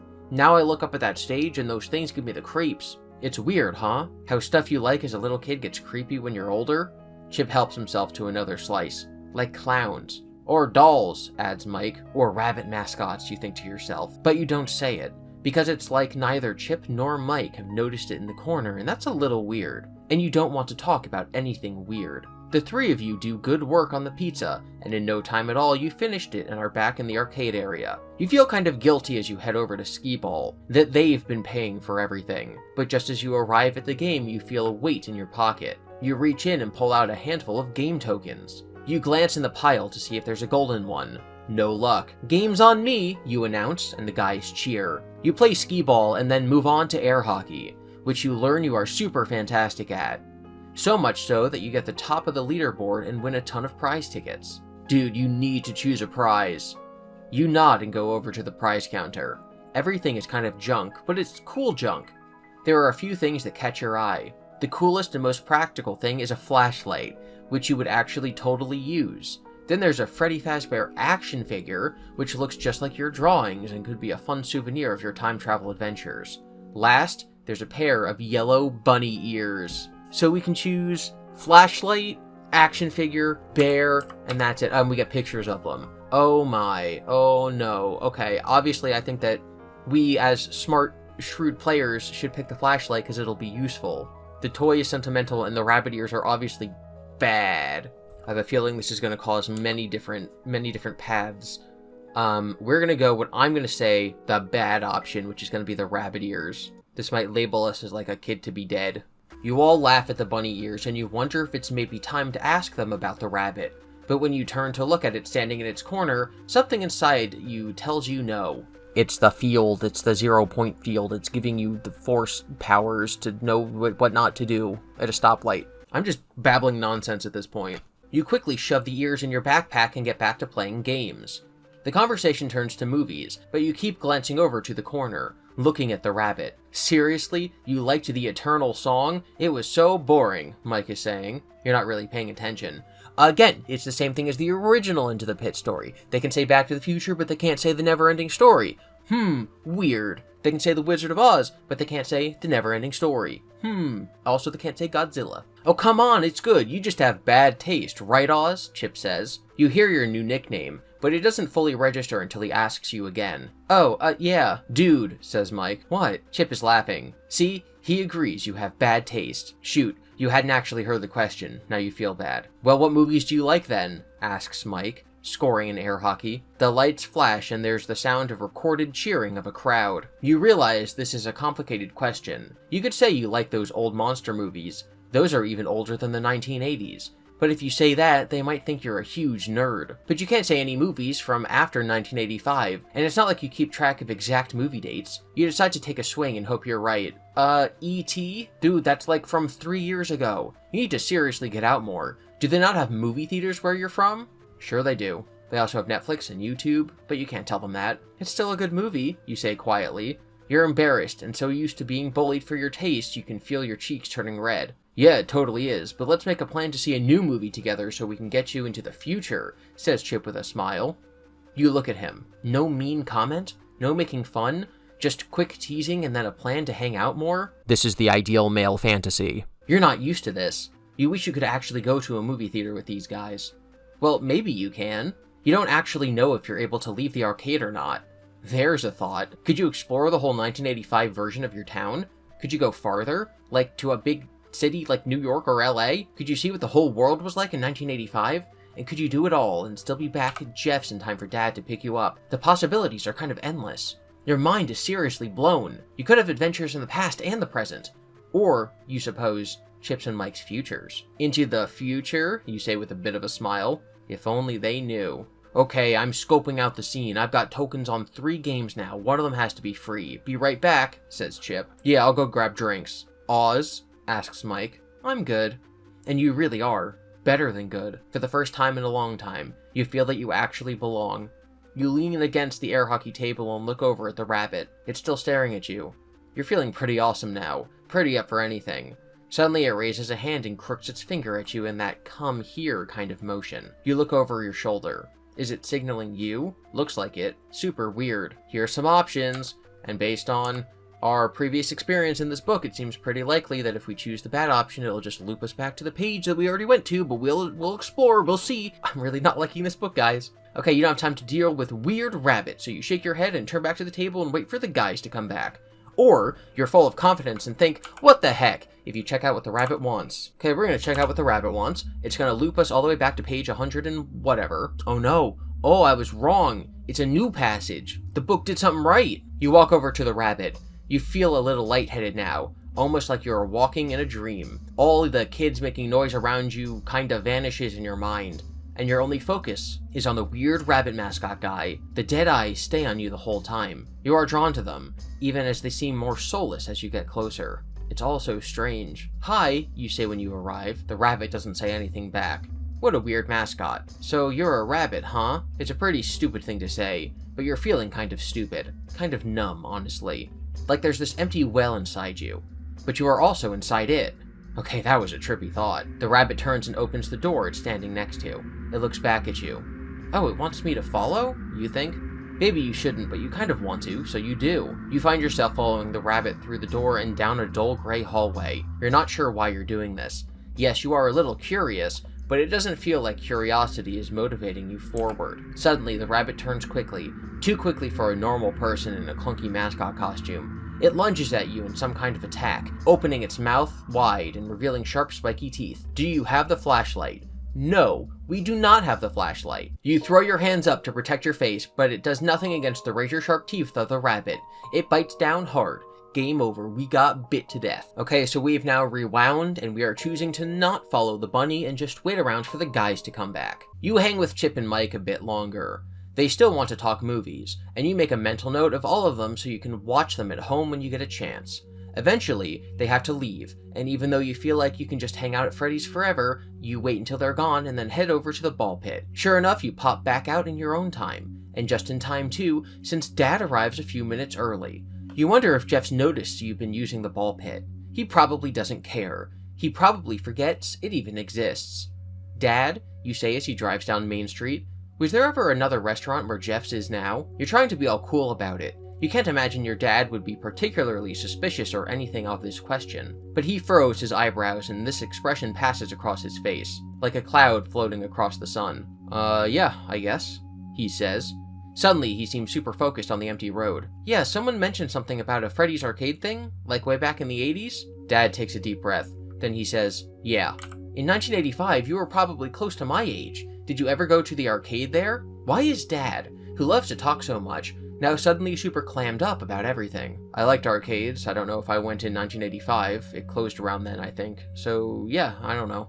Let's talk about what we want for dinner. The subject was officially changed, but you feel strange now. Why is Dad being all weird about it? You're pretty sure the arcade wasn't closed in 1985 because you were just playing games there. Maybe he's talking about a different restaurant? You'll ask Chip and Mike about it tomorrow. Of course, time being relative means it takes forever for tomorrow to come because you want it so much. But it finally does, and now you're back at Jeff's with your usual slice. He walks into the kitchen and you are back up on your feet, but you pause. You still feel weird about Dad's behavior yesterday. Maybe you shouldn't go into the pit this time, but you have questions for your new friends, and also it's just so nice to go to the arcade and have fun. Our options are, Dad must have made a mistake anyway, he's always a bit weird, you go back to the pit. Or, Dad might be weird, but something tells you maybe it's best to avoid the pit today. If you decide against it, go here. Alright, we are going to rewind. So here's the thing. While this doesn't have the same day-night structure as the week before did, I still want to kind of keep it to a chapter-by-chapter basis. So the previous day that we were in Freddys, there were the alternate paths of picking the flashlight and picking the toy Freddy thing. So we're going to do those 2 paths before then continuing with the day that we have ahead of us. So we've just won the game and we can choose our prize. Instead of choosing the bunny ears, we're going to choose the flashlight, because we know where that path is going. You all think the flashlight is actually a pretty cool prize for a place like this, and you pack it away in your backpack. The conversation turns to movies, but you keep glancing at the corner, looking at the rabbit. Okay, so now this is all the exact same as the conversation we just had. That means there's multiple pages in the book where the dialogue and like the text is the exact same except for the first paragraph.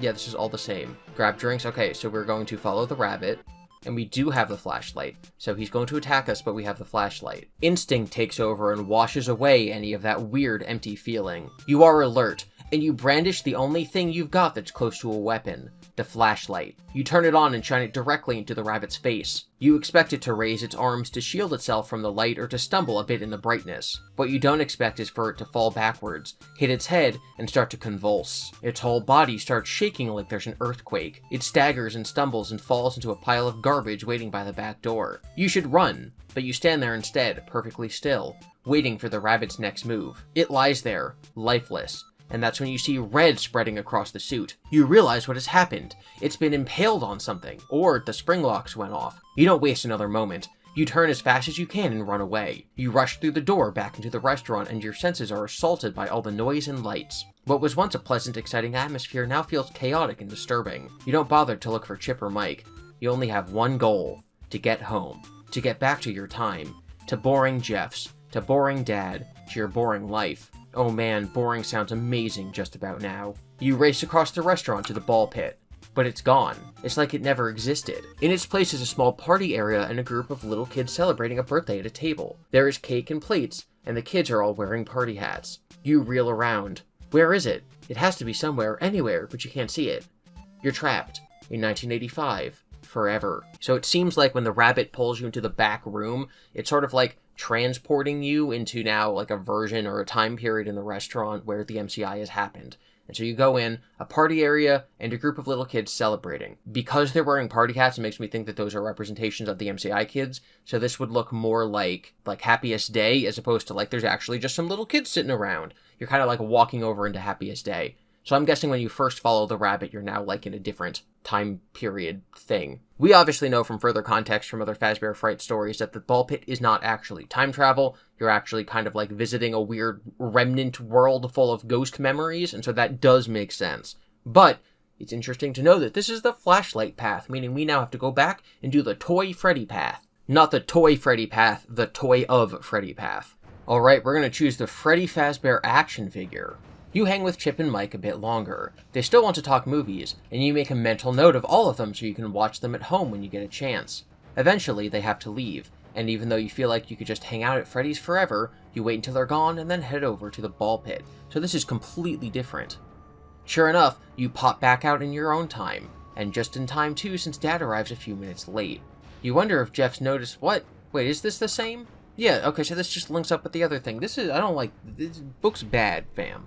Okay, so we've now done every path. It's now the next day. We're going into the ball pit despite Dad being all weird about it. You are expecting all the sounds you've grown used to when you emerge into 1985. What you are not expecting is noise. Not just any noise, but chaotic, panicked, horrifying noise. Like a high-pitched alarm going off right by your ear, blinding you with a pain that's both physical, but also something deeply, profoundly in your gut.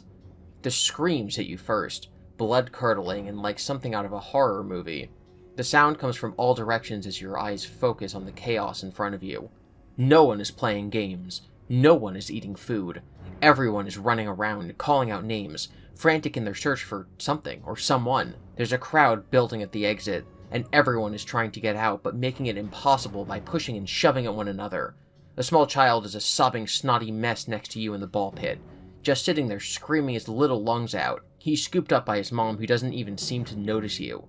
Where are Chip and Mike? And what is going on? You step out of the pit, stunned. Everyone around you is moving so quickly it's like you are walking in slow motion. Everything is a whirl of sound and movement. Everything. Except one thing. One person. One thing? The person in the yellow rabbit mascot costume is standing in the corner like always, perfectly still. The only stillness in the whole room. Even the animatronic band is still playing their happy little song, which, with the hysteria and screaming in the room, just amps up their creep factor by 1,000. But not the yellow rabbit. It stands, it stares. Then it motions to you like it did yesterday. Maybe he knows what's going on. Maybe all this time he's had the answers you've been looking for. Follow him. Or, no, this is crazy. You will not enter this nightmare. This isn't your time to go. And now you're thinking that maybe this place did shut down in 1985 after all. That maybe Dad's weird reaction makes a lot of sense now if something horrifying that caused all this chaos happened then. If you don't follow him, go here. Oh, and this is what he looks like. He's like, oh, I'm a rabbit man. I think, okay, in the original book we do follow him and we see the dead kids, so we should not follow him because we don't want to do the right thing. We're going to do the wrong thing first. Okay, so we're not following him. You dive back into the pit and decide to count to about 100. That's about the amount of time it felt like it passed when you did it the first time. Then you pop up again and thankfully you are back where you started. Okay, that was a crazy experience. Is the ball pit a time machine or a wormhole or something? You're okay not knowing the answer. I think I've read this before. Yeah, this is when he grabs you and you get... It reuses the same game over multiple times. Guys, I don't like this book. You guys are going to get frustrated with me continually saying I don't like it. I'm sorry. I guess it was the same with like 5 Laps at Freddy's, which I really disliked. As far as I know, none of the other big FNAF tubers have released a video about this yet, which makes sense because it was released on Christmas Eve. So I don't know what anyone else's opinion is. I just know I am not enjoying it. Okay, so we're going to follow the rabbit. The other 7 times we did that, it was bad, but I guess now it's right. You walk carefully across to, which is also just bad choose-your-own-adventure design. Like, oh, it's the right thing to do now because that's what the story needs. That's not how these books are supposed to work. You walk carefully across to the rabbit, partially in order to avoid the manic, panicked people tearing about the place like chickens with their heads cut off, and also, partially, because you have this weird feeling, this pull in your gut, like you are drawn to the rabbit. Like it's more than just a curiosity. It's a need to understand. And somehow the rabbit has the answers. It's always had the answers. Up close, the fur of the costume is even more matted and ratty than from afar. A stale smell wafts over to you, not just of years and years of body odor collecting in the fabric, but something more sinister, something otherworldly. No, that's ridiculous. It's just the smell of an unwashed mascot costume. And yet, the rabbit's eyes are cold and dead, and yet somehow they stare at you. You try to see the man in the suit. You look into the dark void of the rabbit's open mouth, but you are greeted with simply pitch blackness. The rabbit is the person. The person is the rabbit. You should leave. You should really go back into the pit. But as the rabbit turns to lead you through the back door, you follow it. You have a choice.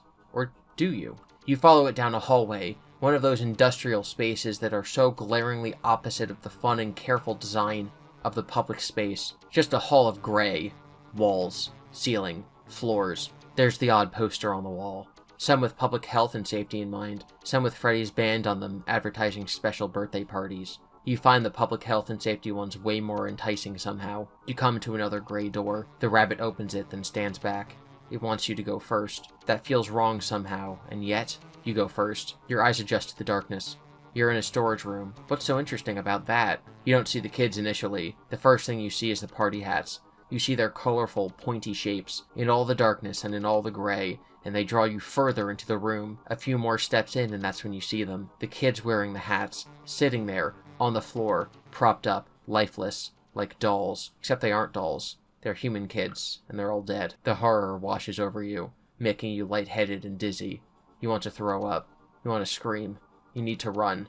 If you charge past the rabbit out of the room and see the exit door to your right, if you charge past the rabbit out of the door and back into the restaurant to get out to the ball pit, if you charge past the rabbit out of the room and then slow down when you're back in the restaurant. Alright, once again, this is one of those branching paths we're going to keep coming back to, so like if we do manage to progress to the next day, we're going to come back and do all these options.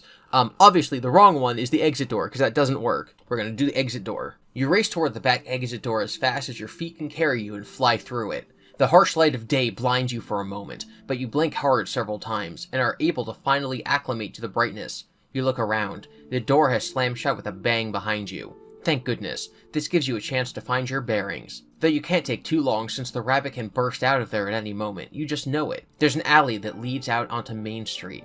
There's a dumpster and other doors to other buildings on each side. The brick walls on either side are tagged with graffiti, and someone has drawn a one-eyed fox with a hook for a hand. It looks a bit like a pirate. There's a very specific smell of urine in the air. And something else. A sound. You strain to hear it. It sounds like someone is calling out to you. It's so faint and hard to hear, but you think it sounds very much like a kid, like a little girl. You strain harder to hear. Please help me. It's so faint and quiet, but now that you understand it, you can hear it clearly. You look over your shoulder, anticipating a rapid attack from that door at any moment.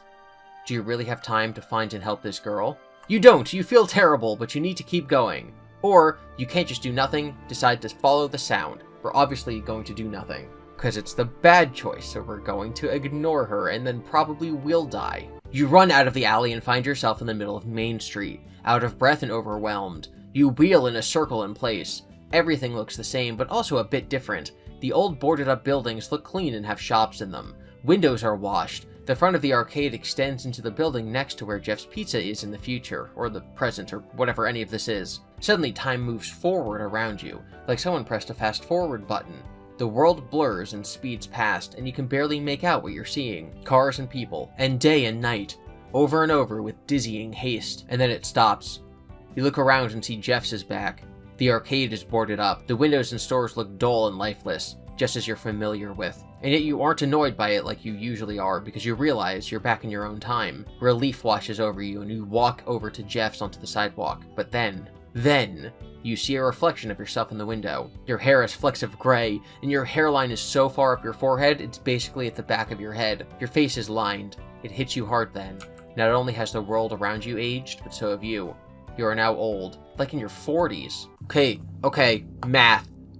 This is gonna change everything. This is gonna change the balance of power in the FNAF universe. Okay, so Oswald was in 1985, and he was like 10 years old already. So if he's in his 40s now, he has to travel 30 years in the future. So 85 to 95, to 2005 to 2015, which would place Into the Pit around 2015, or 2015 at the earliest, but it could also go up to 2024, because that would be late 40s, although I think he would say like 50s if that's what it meant. So this could indicate it's taking place the year the book was written, which is 2024, although if it was supposed to be in the Stitch line, I think that's also like 2024-ish? Basically, the debate is whether or not FNAF 3 takes place in 2015 or 2023, and this does not help answer that question at all, so never mind. Your stomach twists and turns in a panic, and then you see Dad coming to pick you up at the restaurant like he has every day this summer.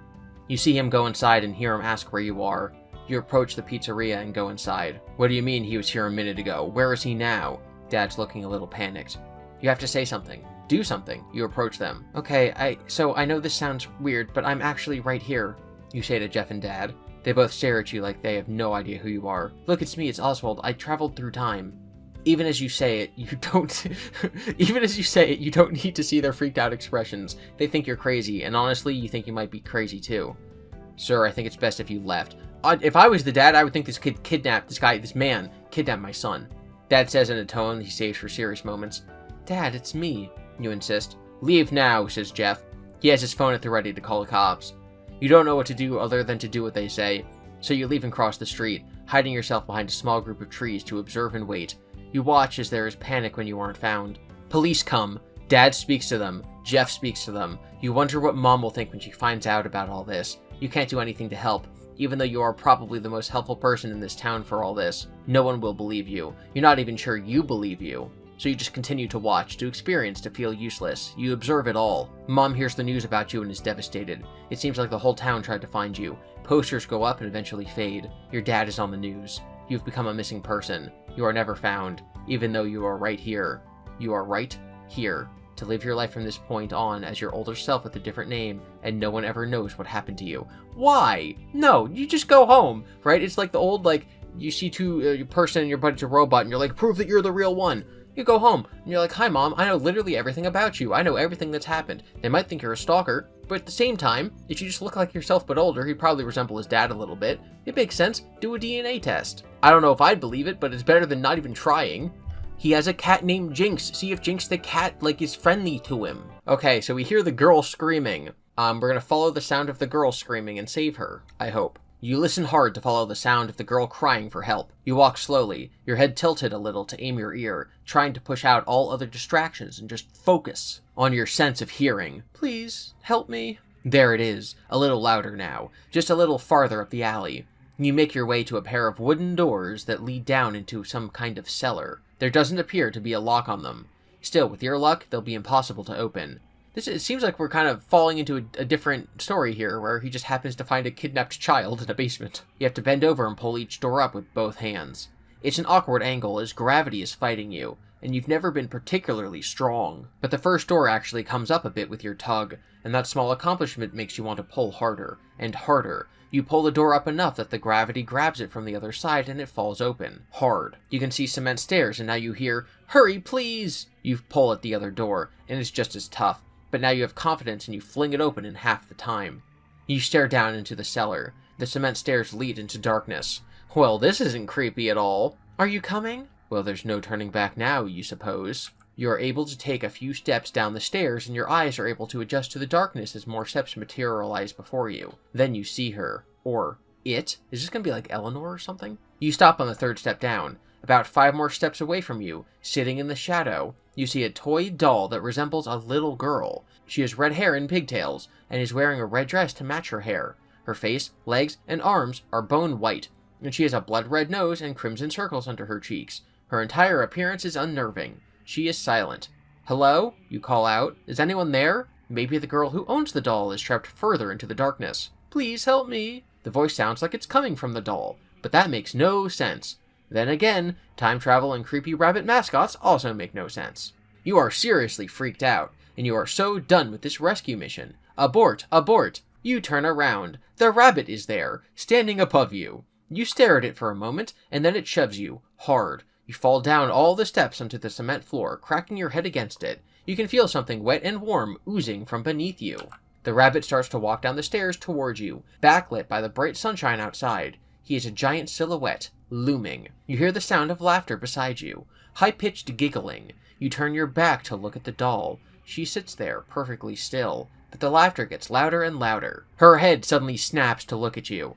You struggle to get away. The rabbit is there. It attacks. You feel sharp, cold pain and scream out. Game over. I'm confused by whether or not this was actually Eleanor or if it was just a doll of baby ? A toy doll that resembles a little girl. So that makes me think like a plush size, like a baby plush, like from Security Breach, as opposed to Eleanor, who's like taller than a child. Yes, I'm thinking baby plush, not Eleanor. That's odd. Alright, so we're back at the choice of where to run when the rabbit's coming at us in the room full of the dead children. This is a kid's book. Okay, so we can run past the rabbit, out in the restaurant to get into the ball pit, or we can go in the restaurant and explore. I think we should explore. You are careful not to draw attention to yourself as you re-enter the restaurant. It's not too hard since everyone is still running around screaming. You hear the names being called out again, and then you wonder, are those the names of the kids you just saw? Of the dead kids sitting on the floor in the storage closet? You should tell someone, anyone. Call the cops, talk to an adult. We're a Chip and Mike. They'd listen to you. They'd trust you. You have just made it to the pit and dare to look over your shoulder to see if the rabbit has followed you. It hasn't. It isn't anywhere to be seen. You quickly climb into the ball pit. Okay, so I'm guessing the tap touch here is going to merge us directly into where the other option than just going directly into the pit leads us. So, you finally emerge back in your time. We're on page 60. Okay, we're going to do a little tricksy here. We're going to go back as far as possible. You rush through the chaos and realize you are now running around and freaking out just like every other patron.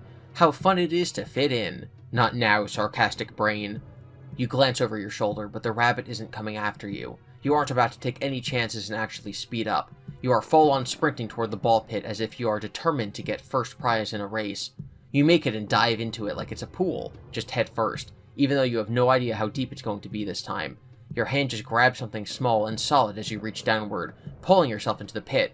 It's hard to see in the dark swirling colors, but you know you're supposed to look at it. Even in the panic and fear, something about this thing in your hand matters. You look at it closely. It's half of a Freddy token, but this one is gold. You haven't seen one of these before. There's something in your memory that tells you you've heard of a gold token before, but you can't remember. This is ridiculous. Why are you worried about a stupid half piece of plastic? None of this is important right now. You need to get back to your time. You put the half in your pocket. If you started the game with half a Freddy token, you now have a whole Freddy token. We didn't because we're real gamers. You start your count to 100, and then page 60, so then those link up. Okay, so you rush back to the pit, you get the half of the token that we're searching for. You don't rush back to the pit, you hear the names of the missing kids, but I don't think that's going to end up mattering. So we have half of a Freddy token, I'm going to draw that. And we simultaneously have a flashlight, a toy Freddy, and a bunny ears. You finally emerge back in your time, in the dusty ball pit at Jeff's. Oh, how blissful it is to not hear screaming, to smell the dank aroma, to feel the heavy weight of grease in the air.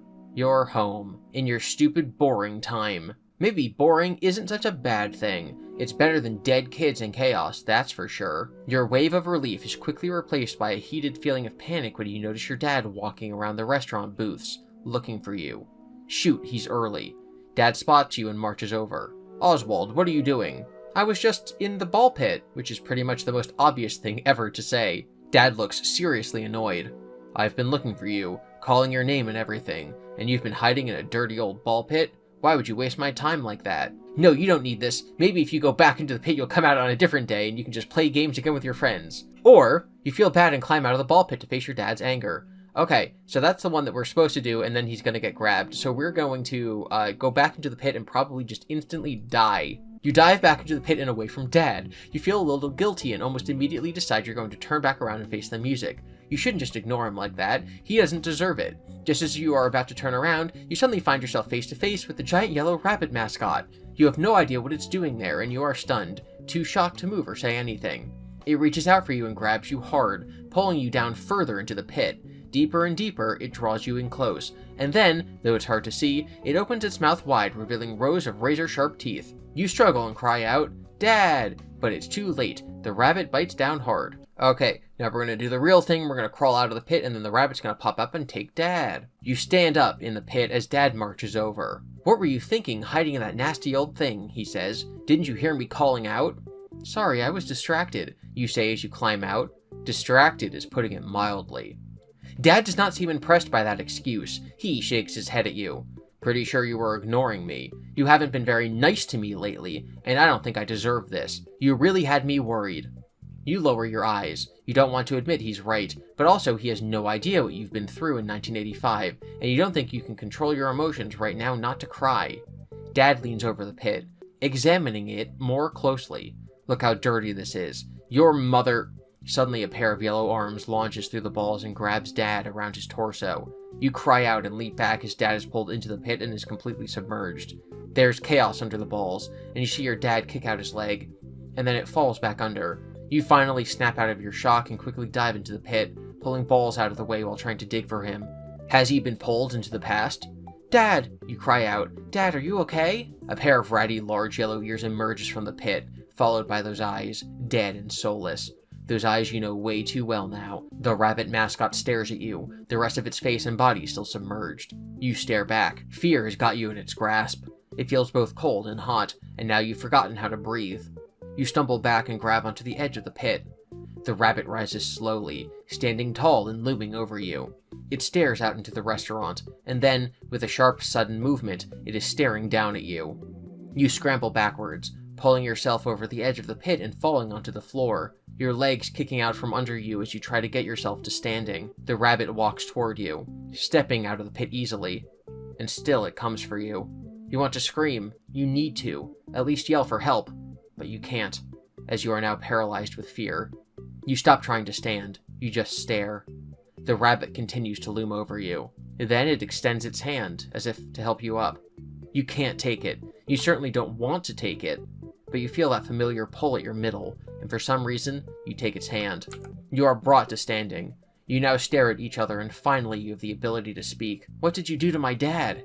The yellow hand clamps hard around your waist, and the rabbit turns and pulls you along behind him. You try to break free, but its grasp is too tight. Jeff emerges from the kitchen as you pass by the counter. See you later, guys, he says in his classic monotone. Does he not see the giant yellow rabbit kidnapping you? Next time I'll get you a slice to go. You turn to look at the ball pit, hoping Dad has pulled himself out. But he's still in there, somewhere. How can you just leave him behind? Well, it's not like you've much of a choice. You're dragged out of Jeff's and into the daylight. You flinch at how bright it is. The rabbit does too, releasing its grip slightly on your wrist. It hasn't totally let you go, but maybe you can wriggle your hand through and escape. No, you can't. You have no idea what's going on, and you're scared any reaction will only make the rabbit angry if you let it lead you to Dad's cargo here. This is your chance if you break free from the rabbit's grip and run as fast down the street. We know the rabbit can, teleport, so we are going to pick that option. We're going to pick the running away option, but I know it's not going to work. You run as fast as you can away from the rabbit down the street, skidding as you quickly take the next corner. You're not exactly sure where you're running. Home? Maybe you can make it to mom's work in time. Or the police? You're in panic mode, and know you need to get as much space between you and that thing as you can. There's a loud screech of tire on asphalt, and you look over your shoulder to see Dad's car following you fast. The rabbit is in the driver's seat. You run faster as the car chases you through town. The place is so empty, there are basically no witnesses, or at least no one seems interested in helping a kid being mowed down by a maniacal rabbit driving a car. You keep running and running, but you're getting tired, and there's no way you're faster than a car. You can't outrun a car. The car plows you over. Game over. I don't even need to say it, guys. My name is Oz. Dad, I want some pizza. Oz. I want another. Oz. Where is my dad? I'm running out on the road. There is a car. And it is going to hit me. Game over. Okay, we are going to not run away from the rabbit. You climb into the passenger seat like always, and your car takes off faster than Dad ever normally drives. Your heart is in your throat and the fear is overwhelming, like it's wrapping itself around you, holding you tight. But this doesn't feel like a hug. It's more like a boa constrictor slowly squeezing you to death. You glance at your left. You don't want to make eye contact or stare, and you certainly don't want to make it obvious that you are looking. The rabbit is staring out the front windshield, those empty eyes seemingly observing the empty street. Where is it taking you? Why is this happening? Is Dad still alive? That boa constrictor squeezes tighter. Please let Dad be alive. Please. Please don't let the last conversations you guys ever had be some stupid, angry one. You're so over stupid, angry conversations. You feel so guilty. The rabbit stops at one traffic light. That stupid, pointless light.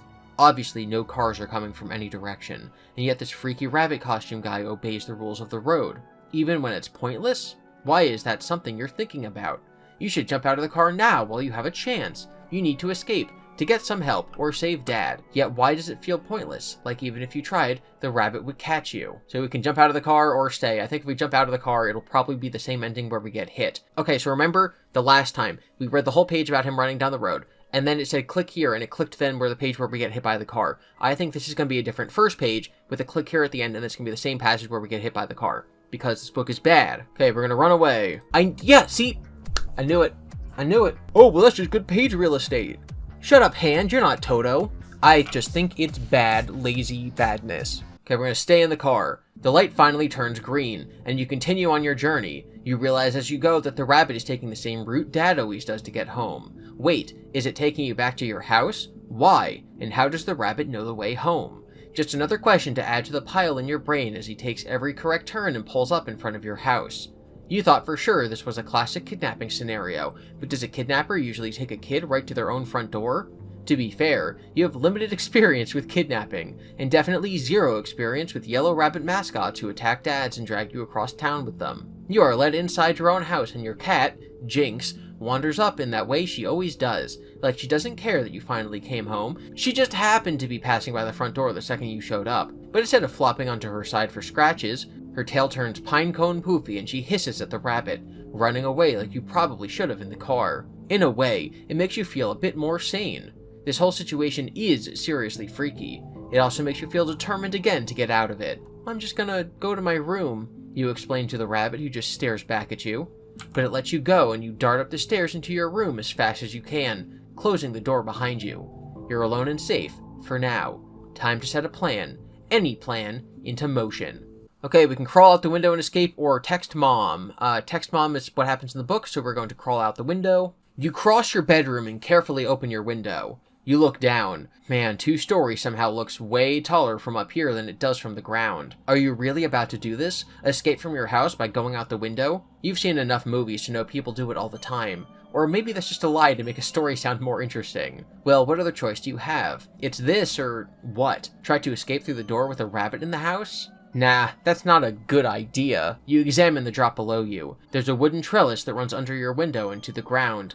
And that could probably work as a kind of ladder. Yes, it's worth the risk. You have officially made up your mind. No turning back now. You're going to sneak out and go to Jeff's and save Dad. There's no time to waste. You carefully climb through the window and hold onto the sill as you lower yourself down enough so that your toe hits the first hole in the trellis. It feels secure enough, so you do the same with your other foot. That feels secure as well. Okay, this actually might just work. Maybe movies sometimes contain good ideas. Now you just have to let go of the windowsill. Crack! The trellis was not built to handle your full weight. It snaps beneath you and you slip, falling to the ground and breaking your neck.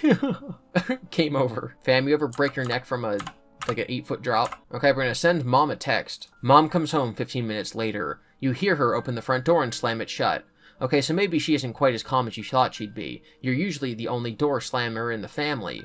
You wait in your room for her to appear, but it seems to take her forever. For a second you worry the rabbit has gotten hurt too, and you feel like such an idiot not warning her about it in the text. But finally, after what feels like forever, she opens the door. Oswald, what's wrong? Her eyes are wide and she looks almost like she's going to cry. Oh, that's not good. You definitely don't want to make her cry, but you also have to tell her the truth. She needs to know, as awful as it is. It's Dad, he's... How exactly do you explain it? The fear and panic you've been holding deep inside you is welling up, overwhelming you. It's hard to explain. What about Dad?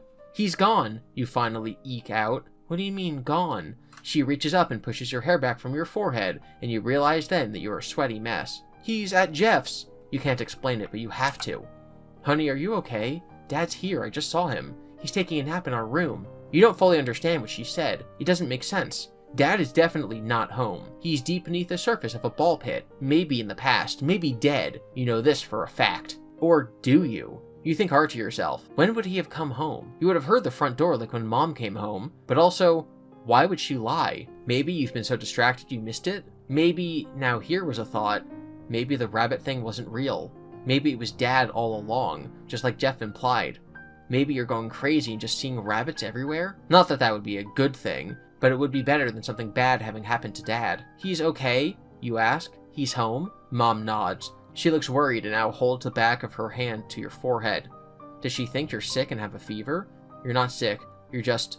Maybe actually, you think about 1985. You remember the screams. You remember the dead kids. It feels all like a horrible nightmare. And maybe, well, maybe that's what it was. Maybe you fell asleep in the pit somehow. Or maybe you're just imagining things. Maybe you actually do have some kind of fever. How about you get some rest? School starts tomorrow, and I think you might have been overexerting yourself a bit today. School. Yeah, school does start tomorrow. How did the summer pass so quickly? Well, 1985 helped. But was it real? Had any of it happened? You feel very tired suddenly, and even though you haven't had dinner yet, you really just want to go to bed. You nod. Yeah, okay, that's a good idea. Mom smiles at you. And Dad's really just napping in the other room? Dad's really just napping. The weight lifts off your chest, and even though you don't quite feel happy, the relief is enough to make you super sleepy. Mom leaves and you go to bed. You sleep through dinner and all the way to your alarm going off for school the next morning. You wake up feeling refreshed, feeling hopeful. 1985 seems like all just a bad dream. Plus, you are starving, and you can smell breakfast floating up from the kitchen. You practically skip downstairs and see Mom standing over some eggs and bacon frying on the stove. Nothing has ever looked so tasty in your life. Morning, you say. Morning, she replies. You look very well rested. I am. You turn with a grin to the table to find your seat, and there, in Dad's spot, holding Dad's paper, with Dad's mug of coffee sitting beside him, is the yellow rabbit, just sitting there. You feel dizzy. You have to hold on top of your chair to steady yourself. Where's Dad? You ask. Fear grips at your throat and you barely manage to get the words out. What do you mean, silly? He's right there, says Mom, pointing at the rabbit with her spatula. She shakes her head and turns back to the bacon. Honestly, Oswald, this is getting a little much. I don't understand the missing Dad game, but it's time for some breakfast and to get ready for school. You don't know what to do. You only know deep in your gut you have to play along. If you pretend the rabbit is Dad, click here. This isn't a game. She has to understand she being Mom. If you explain to her what happened and that the rabbit is sitting right here, tap here. So, as we've been doing for this entire series and will continue to do, we're going to do the wrong option first. The wrong option being, tell Mom that this rabbit demon isn't Dad. I know this isn't a game, you shout. You need her to understand. You point at the rabbit. That's not Dad, that's a giant yellow rabbit, and it hurt Dad. It did something bad to him. He's trapped in the ball pit at Jeff's Pizza. Mom is staring at you like you're crazy, and maybe you are. Maybe the stuff in the pit didn't happen, maybe 1985 didn't happen, but all you know is right now, it feels super real, and all you can do is deal with the situation at the moment. You know it sounds crazy, but that is also part of the current situation you need to deal with. Sit down, now, your mom orders. The rabbit stands ominously. It stares at you. It raises its hand and points at you.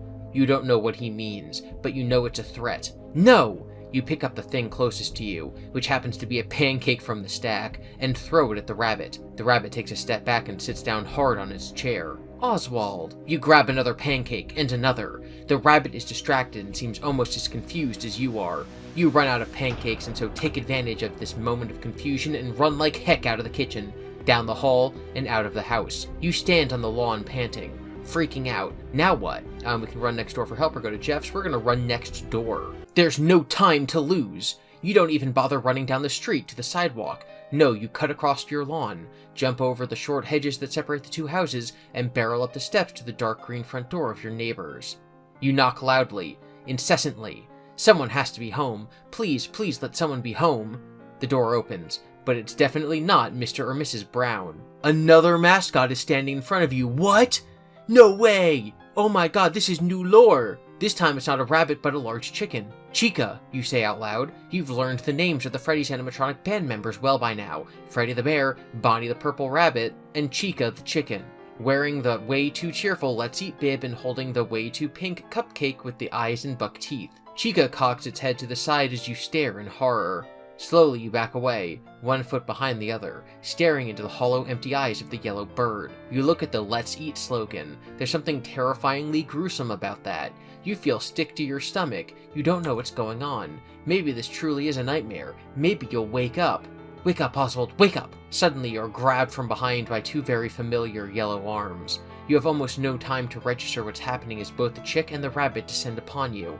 All you know is a terrible sharp pain, and the world swims in your vision. This is new lore. This goes against, like, basically our entire understanding of Into the Pit and the book and the video game and the graphic novel, I guess. Wow. Okay, so other people are possibly replaced by these bad memories? Like, it's more real than just Oswald seeing his father depicted as Bonnie. This is very, very odd. Okay, so instead we're gonna run to Jeff's Pizza instead of going next door to where Chica is. You race down the front path to the sidewalk and then run as fast as you can down the street. The houses blur in your peripheral vision and you feel a bit like a cartoon character running down an infinite hallway of repeating tables and paintings. House after house, lawn after lawn, hydrant after hydrant. Man, Jeff's is quite far away on foot. Your mind wanders to Dad. You can imagine him, floating in a pool of infinite balls, lying there like a drowned man, his face drained of color, his lips purple and cold, all alone because of you, dead because of you. No, you won't think like that. You shake your head and dart across the street. There's a loud screech and you wheel around to see a car slamming to a stop just in front of you. Oswald almost gets hit by a car in like every continuity, I guess. He looks not continuity, timeline in this game. He looks somehow familiar. I mean, that's not unusual since you know almost everyone in this town, but this is different somehow. He leans his head out the driver's side window and says, "Get in." Is this gonna be Mike? Mike and Chip? Is this who this is? Okay, you don't know why, but you get in. You don't have time for this. What kind of kids get into a stranger's car? Okay, we're going to not get in the stranger's car, because it seems like getting in the stranger's car is the story progressing decision? I don't know, we're just picking randomly at this point. Okay, so we don't get in the car. You start running again. You glance back to see the car is still sitting there, and the man is still staring at you. What on earth is that about? That's just creepy. Okay, add that to the list of all the creepy things that have happened to you already. You shake your head and turn back to focus on your journey to Jeff's. Once again, your mind becomes full of morbid thoughts about your dad. And once again, you are brought out of your reverie by the screeching of tires on pavement. You look up. Is that guy following you? Great, another person out to get you. Just what you need right now. But it's not that guy anymore. It's the rabbit in Dad's car. You realize what is happening a little too late. You try to run, but the rabbit is faster. Of course it is. It's driving a freaking car. It pushes the pedal to the metal and comes barreling towards you. You get hit by a car so often in this story. We might as well have to start calling Oz Dave. There is a car. Okay, we're gonna get into his car. You aren't exactly sure why, but everything else that's happened to you, you are suddenly trusting some random stranger telling you to get in. But get in you do, and quickly close the passenger side door behind you. You turn to look at the man, and he's just staring at you. He has blonde hair, receding a bit at the temples, and a wary expression. Like a man who's traveled around the world a few times and not been happy with what he's seen. The way he's looking at you is unnerving, almost as unblinking as the rabbit. And you are so not down for more unblinking nonsense. What? You ask. Maybe a bit more harshly than you intended, but who cares, really? With everything going on, a bit of directness and mistrust isn't such a bad thing. I'd heard stories, but to see you, it's proof, isn't it? Evidence! Okay, so this guy's either crazy or on something. Nah, dude, not today. You turn to leave and he grabs your arm. You instantly flinch and he releases it, holding his hand up high in a kind of apologetic gesture. Oz, man, it's me. I'm sorry, didn't mean to spook you. It's totally Chip. No one calls you Oz. No one except... You look at the face. Lined, sunken cheeks, bags under the eyes. But beneath it, all that familiar look. That something else. That gut instinct. Chip? You say it and you don't believe it. The man smiles. A tired smile, but a smile nonetheless. Yeah, man. It's me. It's me? He just said it's me! It's me'd us! Also, just the lore... Okay, so... A lot of people have been saying that the choose-your-own-adventure novels are game canon. And I haven't been quick to say that, because I have a very different interpretation. My current belief is that the choose-your-own-adventure novels are canon to the continuity that they are a part of. So, Return to the Pit is Into the Pit canon. The week before is game canon. But if a book comes out about the FNAF movie, that would be movie canon, right? It's not like all the choose-your-own-adventure books are part of a series that are all canon to each other. So, if we're taking that this is canon to the book continuity, if this is Stitchline canon, it means that going into the memories of the ball pit allowed... Like, it was time travel. You did interact with Chip and Mike to the extent where they can grow up and then recognize you, which is very, very, very interesting, and I like it. I think that's cool. Also, he says, it's me. Chip, from 1985. Chip with the fluffy big hair and the toothy grin. There's some of that grin in his smile. Hidden a bit, but there. You're old now, you say. Chip smiles wide and he laughs. Wow, now he looks so much like 1985. It's freaky. Yeah, it happens. You didn't age a bit. Well, yeah, this is like... my time. You realize how that might sound. Like gibberish. How best to explain. Okay, this is weird, but the ball pit is like a time machine, and I've been going to your time all summer. But really, it's been this time the whole time. Too much use of the word time, you think to yourself. Chip nods. He doesn't seem weirded out by this story in the least. Yeah, I mean, I didn't know about the ball pit, but a lot of weird stuff happened back in 1985, and there was some strange time-jumping stuff too. I didn't experience it personally, but it was kind of a crazy summer for us back then. An awful summer. His expression grows dark, and you remember the dead kids in the back room and nod. You know what he's talking about. Other people time-jumped? You ask instead, not wanting to discuss the horror. A couple kids in my time went back. Don't know if it was in the ball pit or something else, but yeah, it all makes sense. Did they? What the heck? You sit in silence for a moment. Then you feel a sudden rush of realization flow over you like a wave. The rabbit! I'm running from the rabbit! That yellow mascot dude? Asks Chip right away. Oh wow, you don't even have to catch him up, it seems. Yes! You are almost too relieved. It's this feeling as if you've already rescued your dad and got rid of the rabbit. But none of that has happened yet. You can't relax yet. You need to stay vigilant. The rabbit hurt my dad, and now he's somewhere in the ball pit at Jeff's.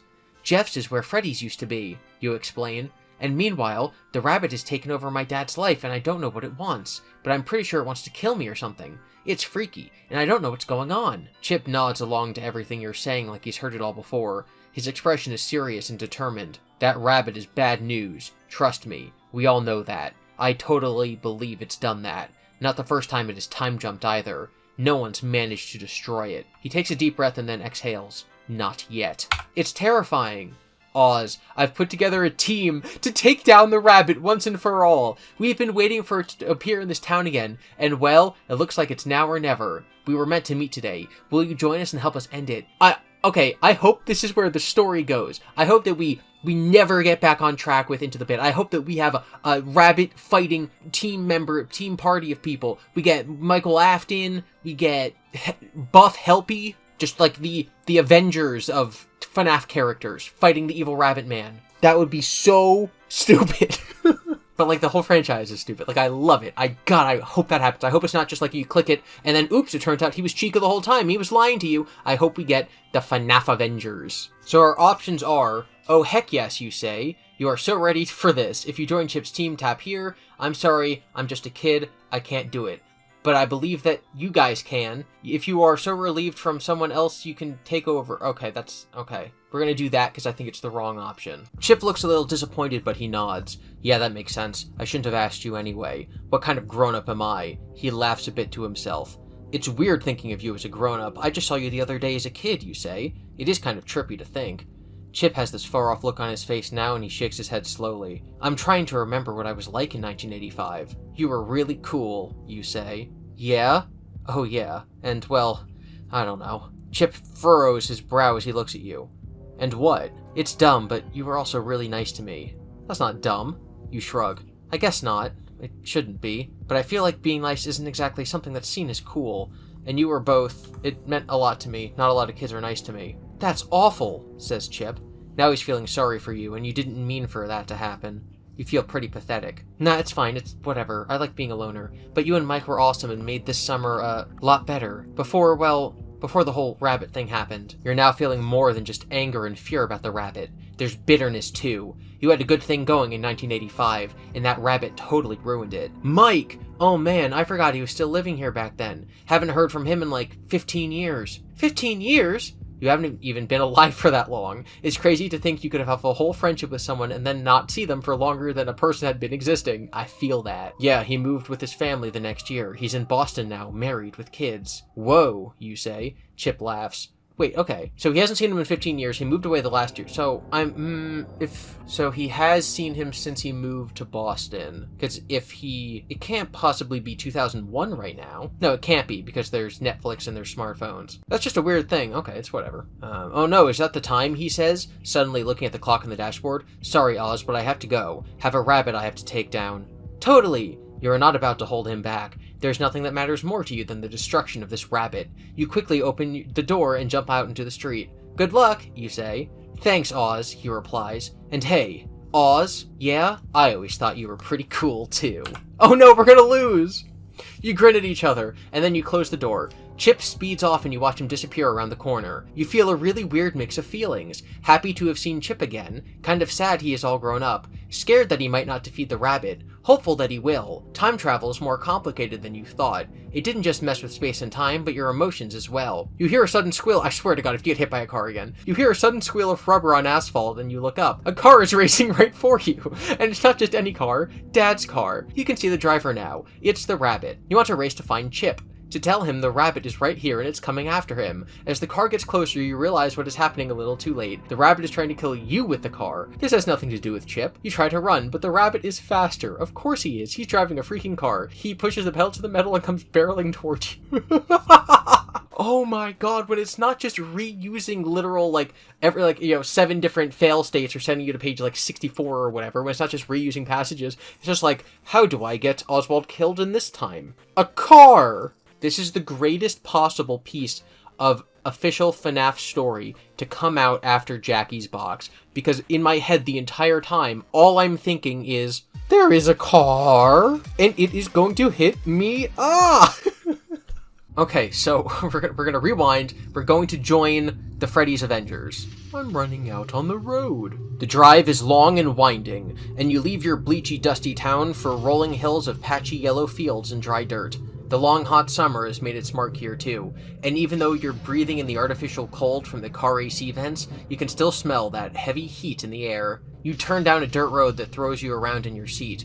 The car skids a bit in the gravel as if it's on ice, and then settles into worn tracks that make for a slightly smoother ride. You don't say anything to Chip this whole time. You don't know what to say. So when you said you didn't really see movies, he says instead, you can't help but smile. Oh yeah, that was tough to think of movies from 1985. I mean, it's weird, I actually do watch old movies. My dad... You stop then. Thinking about Dad makes your stomach clench. Your dad? Yeah, he likes old movies, but even older than 1985. You don't really feel like talking anymore. It's weird to think of the 80s as old, says Chip. Not really. Well, yeah, not for you. But someday someone's going to say now is old, and then you'll get it. Yep.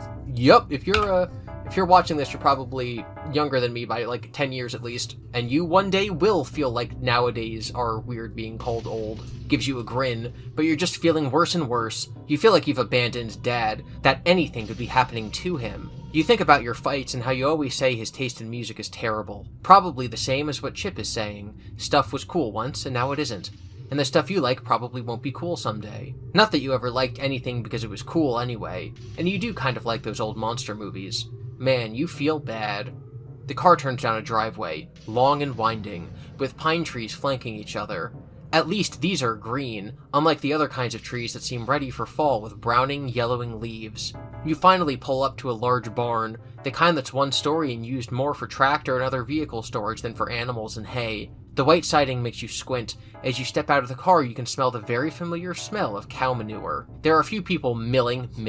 Like millie? milling about outside and the entrance to the barn, and you notice then a girl about your age. It's a relief to see a fellow kid. It's funny, up until recently you always thought of Chip as a kid. She clearly is also happy to see you, and she comes right over with a kind smile. "Hi," she says. She sticks out her hand. "Hi," you say and take it. "Oz, this is Gabrielle." I'm shocked. Oh, okay. So in the original Into the Pit story, Gabrielle is a new girl who moves to town, who Oz interacts with at school. And she's like, "Oh, I'm reading this book about, like, ancient myths, and you should act like a hero." So then when he's fighting the Spring Bonnie, he's like, "I will be a hero." And that's her entire role in the story. Is this saying that Gabrielle in the main real continuity is Chip's daughter? Because that's not implied in the story. Or if it is, I need to read it again more closely. Wow, that's a crazy lore drop for Into the Pit, the book lore. Wow, that's actually pretty crazy. Okay, I'm gonna have to reread that part of Into the Pit, I guess. Oz, this is Gabrielle, my daughter. Gabrielle, this is an old friend of mine, Oz, says Chip.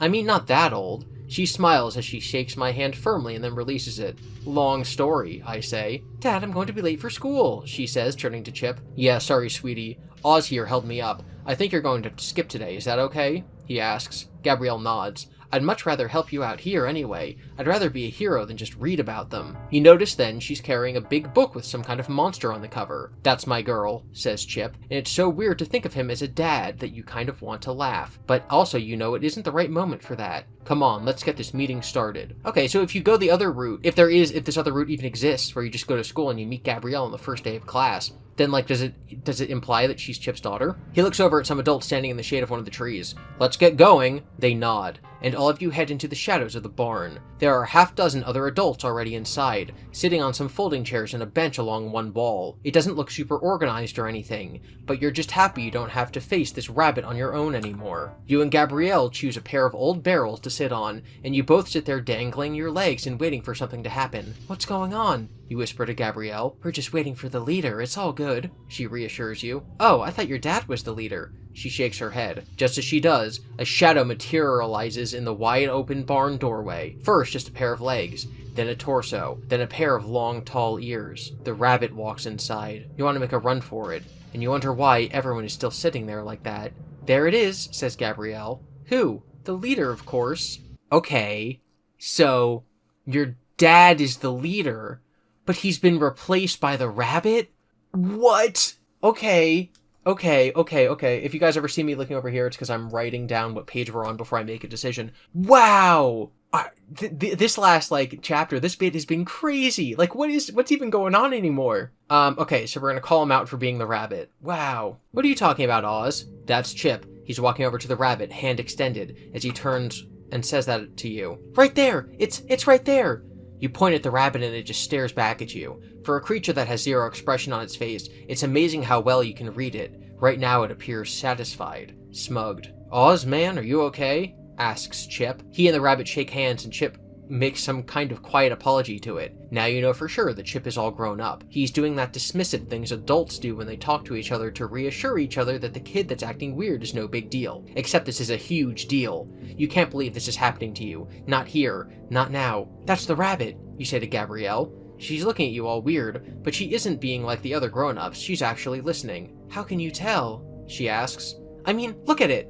You gesture toward the figure and she looks. I don't get it. It's in a yellow rabbit costume, for crying out loud. Everyone is staring at you now, even the people behind you, and you can feel their eyes on you. You refuse to feel silly. You aren't losing your mind. After all, these people have gathered to take down the rabbit, so surely they know he exists. You just have to get them to see it somehow. I just see a guy, replied Gabrielle. She looks at you again, and now she looks worried. If even Gabrielle can't see it. You feel a heavy hand on your shoulder and turn quickly. A woman in a dark green tank top and camouflage paint is looking at you severely. Come with me, she says.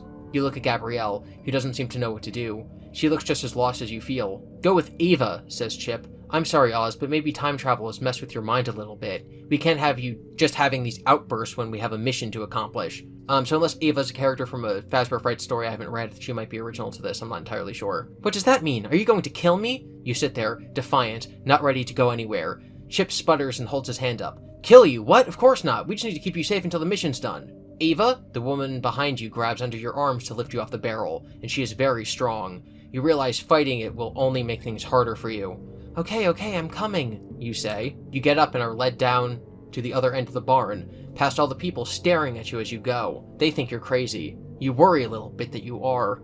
Ava takes you to a small storage room with no windows, just a single light bulb dangling from the center of the ceiling. You step inside. Well, this is fun. Sorry, kid. I'll come get you when we've completed the mission and take you home, she says. She closes the door behind her and you can hear her lock it with a clang on the other side. Well, this is just fantastic, isn't it? You wander around for a bit, full of angry, nervous energy, and finally you start to feel a little tired, so you sit on the cold cement floor. You have no idea how much time has passed, if it's day or night, if they've left for the mission yet or not. You just wait, and wait, and wait, and then you hear the clang of the locks, and the doors open slowly. You jump to your feet. You are so ready to explain and just get the heck out of there. In enters the rabbit. You stumble backwards, tripping over your feet. You fall hard onto the cement ground. The rabbit looms over you and stares down. It raises its hands and ticks its fingers back and forth the way you would at a naughty child. Then it opens its mouth wide, and wider, and wider. It unhinges its jaw, revealing rows of razor-sharp teeth. It lunges at you. Game over. Okay, so we're going to rewind to page 128. Okay, so this is where we're going to not say that it's the rabbit. We're just going to sit here and watch. You sit there in stunned silence as Chip greets the rabbit, giving its hand a hearty shake. You continue to sit as Chip starts the meeting with the rabbit standing right beside him. Tonight we head to Jefferson, make a final stand, Chip is saying, but you barely hear it because all you can do is stare at the rabbit, and the rabbit definitely stares right back. It appears smug, like it's won something. But it hasn't, you think to yourself. Not yet. There's a huge cheer from the gathered crowd, including Gabrielle beside you, and you are quick to join in the applause. Everyone is up on their feet now, talking with one another, making plans for tonight, looking over maps, and finalizing weapons. You see several spiked baseball bats, some rope, pitchforks, which makes sense seeing as you are in a barn, even if there are no animals. Chip is loading a rifle, which makes you feel uneasy, but none of it will do anything if the adults don't understand that the rabbit is among them. It is literally leading them. You need to talk to the only other kid in the room. Come with me, you whisper to Gabrielle as you grab her sleeve. She looks confused and concerned, but she follows you to a back corner behind a stack of oil drums. What's wrong? You're going to think I'm crazy, but your leader is the rabbit. You peer through a crack in the stack of drums to keep an eye on it.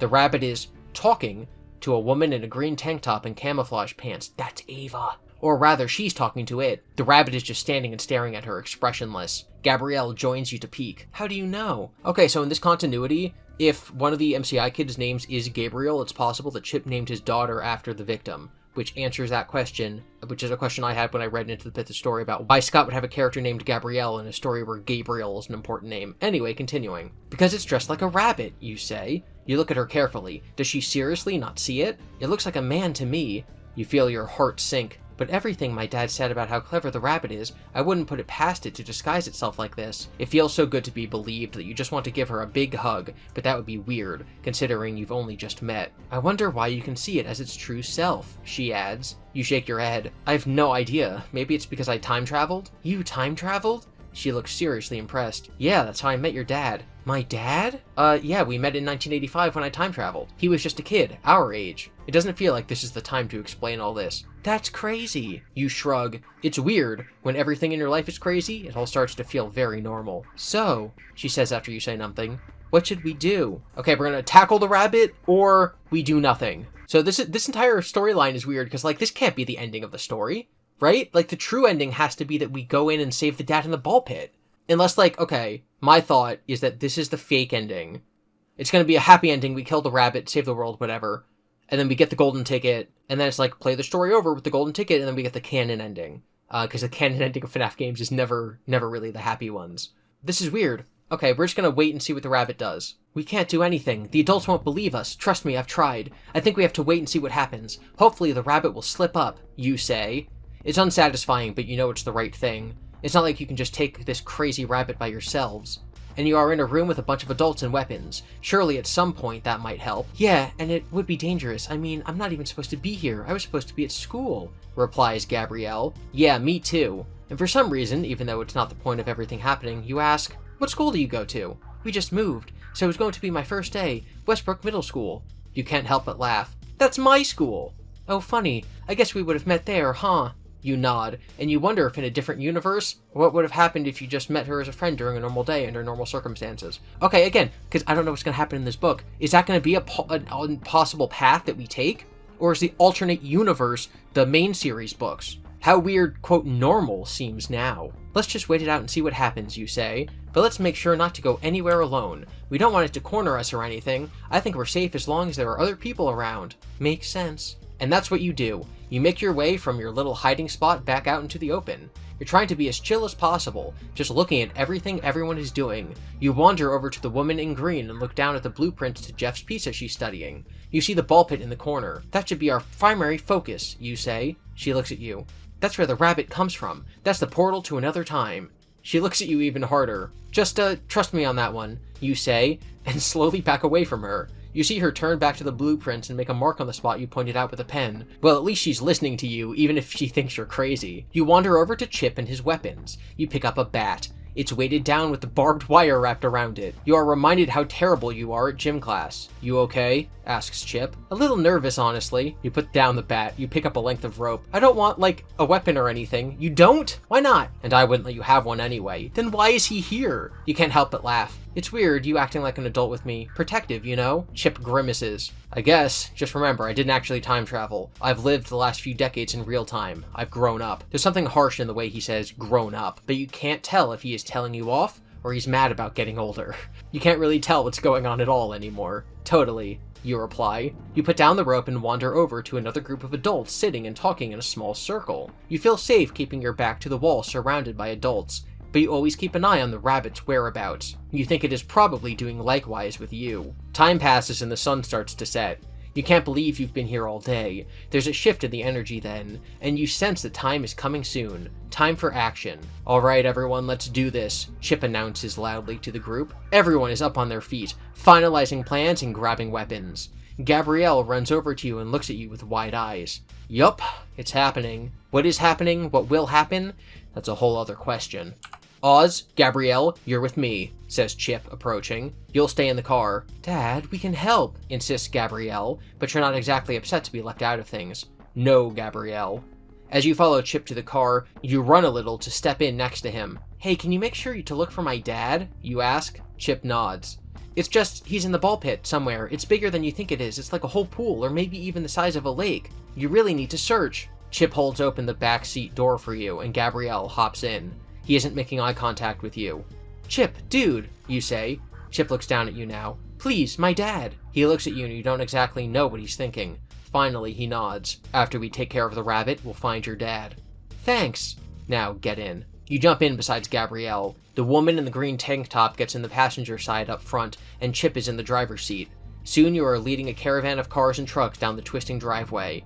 In the dark, every new bend in the road that materializes in the glow of the headlights feels like a threat, like something is ready to jump out at you. You turn around in your seat and squint through the headlights of the car behind you. You can't make out much, but you can see the silhouette of the rabbit in the passenger seat. It is just sitting there, just staring forward like it always does. You turn around again. You okay? Asks Gabrielle quietly. You nod, but you so aren't. You have a sinking feeling that this is some kind of trap, that you are all doomed. You arrive in town and pull up in front of Jeff's Pizza. The plan starts the moment the engines stop. Everyone barrels out of their cars and into Jeff's, weapons raised. We know you're in there, Chip calls out. You watch from inside the car as the rabbit walks inside after him. No, this is too much. This is too dangerous. You can't just let this happen. You fling open your passenger side door and race after Chip. Oz! You hear Gabrielle cry. You know you're supposed to stay behind, but you have to do something. Anything. You walk into the restaurant and see a very surprised Jeff standing behind his counter. He makes eye contact with you for a moment and you don't know what to say. Jeff! Get into the kitchen, orders Chip. Jeff kind of just stands there in his usual kind of way. Now! Chip turns and yells at him. That definitely sparks action in the pizza chef, and Jeff sprints into the kitchen. Where is it? Asks Ava in the dark green tank top. She's looking around, alert and holding her weapon in front of her. She must have some kind of army training or something. It's right there, you want to say as you watch the rabbit watch them. It's just standing there, over by its usual door, that stupid door that the mascot loves to hover around. But they can't see it. You look around at everyone, willing someone, anyone to notice the rabbit. Your eyes fall onto the ball pit. Wait, what are you doing? You realize suddenly that this is your moment. You let them all hunt for the rabbit while you save Dad. You rush over to the ball pit and jump in without a pause. You sink into the giant pool of balls, and somehow they feel oddly comforting. They are the one familiar thing in a day of insanity. You reach around into the balls, trying to feel for Dad. He's got to be here somewhere. He's got to be. You feel something hard with your hand. A shoe, attached to a foot. You reach farther, attached to a leg. It has to be Dad. You found him. Then there's a sudden blood-curdling scream, and you pull yourself up out of the pit to see what has happened. To your horror, the rabbit has attacked Chip, biting his head right off. Chip's body falls limp to the side. Ava screams again and this time fires off her weapon just as two other men rush the rabbit from behind with baseball bats. The rabbit whirls and flails, and you stand up in the pit. You are overwhelmed by the chaos, and another shot rings out. Suddenly you feel something warm spread across your middle, and you look down. You see blood, and you reach out your hand to your stomach. The blood oozes around your fingertips. More shots fired. More chaos. You slip down into the pit. You are in shock. Nothing hurts. You lie back. You let the balls cover you for good. You get shot by accident? Ava, the army veteran, shoots you in the ball pit? This book is crazy. This is definitely the best reading we've done so far. The best chapter of this little adventure. I think the last page 141 was our last choice. Okay, so we have the option of tackling the rabbit while we're in the barn before any of that happens. So Oz and Gabrielle are going to attack the rabbit. We have to take down the rabbit. We can't let it manipulate all these people. Whatever it is planning, it's evil. I know that for sure. Gabrielle nods. I agree. But how do we take it down? You look around the room from your hiding spot and see the rope on the ground with the other weapons. Maybe we can trap it, and then we can figure it out from there. Maybe if we tie it up, we can convince your dad and everyone else that this is the rabbit. It'll buy us some time at least. Yeah, that makes sense. Plus, I don't really think I'm up to killing anyone. You agree. That's kind of a crazy thought. And even though this rabbit has killed a bunch of kids and done something terrible to your dad, you just don't think you are ready for that either. Maybe in self-defense, but even then, the idea of ending a life is super heavy and just a bit too real for you to even contemplate this carefully. So let's get some rope, and then we need to find a moment when the rabbit is alone, you say. But we'd better have the rope at the ready. Totally. You make your way from your little hiding spot back out into the open. You're trying to be as chill as possible, just looking at everything everyone is doing. You wander over to the woman in green and look down at the blueprints of Jeff's pizza she is studying. You see the ball pit in the corner. That should be our primary focus, you say. She looks at you. We read all this already. Does this just... No, okay, so this is just a big copy-paste from earlier. You meet back up with Gabrielle, who's managed to grab some duct tape. Awesome, you say. Yeah, I figure duct tape is useful for all kinds of situations. Absolutely. You smile at each other. Now what? She asks. Now we wait. And that's exactly what you do. You wait and you watch until you're starting to feel a little bored. You understand why in the movies, cops drink so much coffee on their stakeouts. You definitely need artificial help to stay vigilant when nothing is happening. But finally, you see the rabbit cross away from the group and head toward an exit on the side of the building. You nudge Gabrielle, who nods back. The two of you stick to the shadows and creep along the edge of the barn, following it. You hold the rope so tight in your hand you can feel it scratching away the skin on your palms. You can do this. You can do this! You and Gabrielle follow the rabbit outside to a small dirt courtyard. It's empty except for a few piles of bricks in the corner. The rabbit's back is to you, and you wonder for a moment what it's thinking. Does it even think? No, stop it. You have to act. The time is now. Now! You shout. You rush at the rabbit and aim for its lower half. It's too big to take down on your own, but if you can unbalance it and have it fall, well, that's a good start. You and Gabrielle tackle the rabbit together, and it falls hard face first onto the ground. You quickly reach the rope around its neck, and its head suddenly turns 180 degrees to stare right back up at you, causing you to flinch. That brief moment sets you off balance, and suddenly the rabbit has overpowered the two of you, and you are the ones now on the dusty ground. You lie there in horror and see its jaw unhinge and its mouth open wide, producing a set of razor-sharp teeth. You and Gabrielle scream at the same time. Your screams are silenced by the slicing of teeth into flesh. Game over. Okay, so no matter what you do, you die here. If you try to join the Avengers, you die. You are Quicksilver. The last time we had a decision was page 118, so let's go. I don't even remember what that was. We did this decision actually. If you don't get in Chip's car, you get hit by a car. If you do, you get set on this path of joining the Avengers and you die. So that really means the last choice we had was on page 68. Okay, so this is when you're back at breakfast. This is where this entire video started. You're at breakfast, and you can play along and say that the rabbit is Dad, or you can accuse the rabbit of not being Dad. If you accuse the rabbit of not being Dad, you can run next door and die from Chica, or you can run to Jeff's. All the paths going to Jeff's get you hit by a car, except for the one where you join Chip. If you join Chip, all the paths have you die.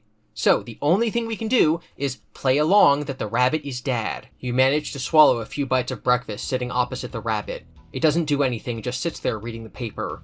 Mom chats happily with it, though, explaining her plan for the day and talking about how exciting it is that their son is going into 6th grade. Of course, the rabbit doesn't respond, but she reacts as if it does, so this is actually something I've wondered since the original story and the game, where, like, if people are hearing it say things. She laughs as if it has told a hilarious joke. What the heck? You finish breakfast and go upstairs to get ready for school. You tell yourself that at least it's a way to get out of the house and away from the crazy rabbit. But how can you just go about a regular first day at school with everything that's happening to you? And why can't you just run away? Go to the police maybe, or even just a neighbor. Anyone could help, but then again, you tell yourself, if Mom sees the rabbit as Dad and Jeff sees the rabbit as Dad, well, maybe all adults do. Maybe only kids and cats can see the truth. The rabbit drives you to school and you feel so alone and lost. Why is it doing this? What is its plan? If it wants to kill you, then it should just kill you. Why does it want to be Dad of all people? Boring, cheap, tries too hard, loves stupid movies and terrible country music, just wants to have an okay summer dad. That's just me, fam. They're just describing me. I'm Oz's dad. Man, you miss him, and man, you feel guilty for getting so mad at him this summer. You'd be so happy to have an argument with him right now, and not be sitting in strange silence next to this decaying rabbit mascot. The fur looks even more matted and stained than yesterday, if that's possible. It drops you off at school, and you wonder if any of the other kids can see the mascot in the car. But no one is paying attention. They're all excited to be back and hugging one another and catching up for the summer. You have no one to catch up with, so you walk to class alone. You sit at the desk second from the back on the right side, the same location you sit at in every classroom for every class every year. But there's no Ben on your left to talk to. You instinctively pull out your notebook, but you realize you can't even draw or doodle anymore. Those Animal Band characters are now real, even if they're not like real. You saw them. You time traveled. Kids watched them play their little animatronic songs. 5 dead kids in a storage room. 5 dead kids, and into the pit it was 6 dead kids. Interesting. Head lolling to the side, empty dead eyes. You shove the notebook back in your bag and try to listen to the lesson instead. It's nothing you don't already know about integers, but it's better than thinking about the past or home.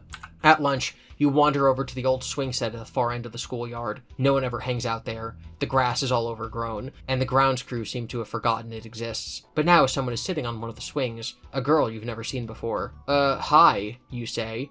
You're not sure if you should sit or not. The girl looks up at you and smiles. Hi, I'm Gabrielle. I'm new. I'm Oswald. You don't know what else to say. It's nice to meet you. She seems happy about that, even though she's all the way over here on her own, as if she's trying to avoid people. It's weird these are the only swings, huh? Yeah, they came and tore down the old jungle gym 2 years ago for safety reasons, you say. Now it's just the slide and that climbing rock thing. You both look back toward the school where everyone is hanging out and playing. Well, it's okay. I like to read during lunch anyway, she says. You notice the book on her lap. Oh, sorry, I'll leave you alone. You feel instantly guilty for bugging her. No, it's nice to have company and to make a new friend. Sit. She really seems to mean it. Say something, Oswald, you tell yourself. Be friendly. What's the book about? Gabrielle beams at the question and holds the book up so you can see the cover. Gods and Monsters is written across it in big bold letters, and there's a picture of a giant monster with many heads on long snake-like necks looming over a small figure in the foreground. The figure is holding up a sword to battle it. It's about Greek myths. It's so cool. She points to the picture of the cover.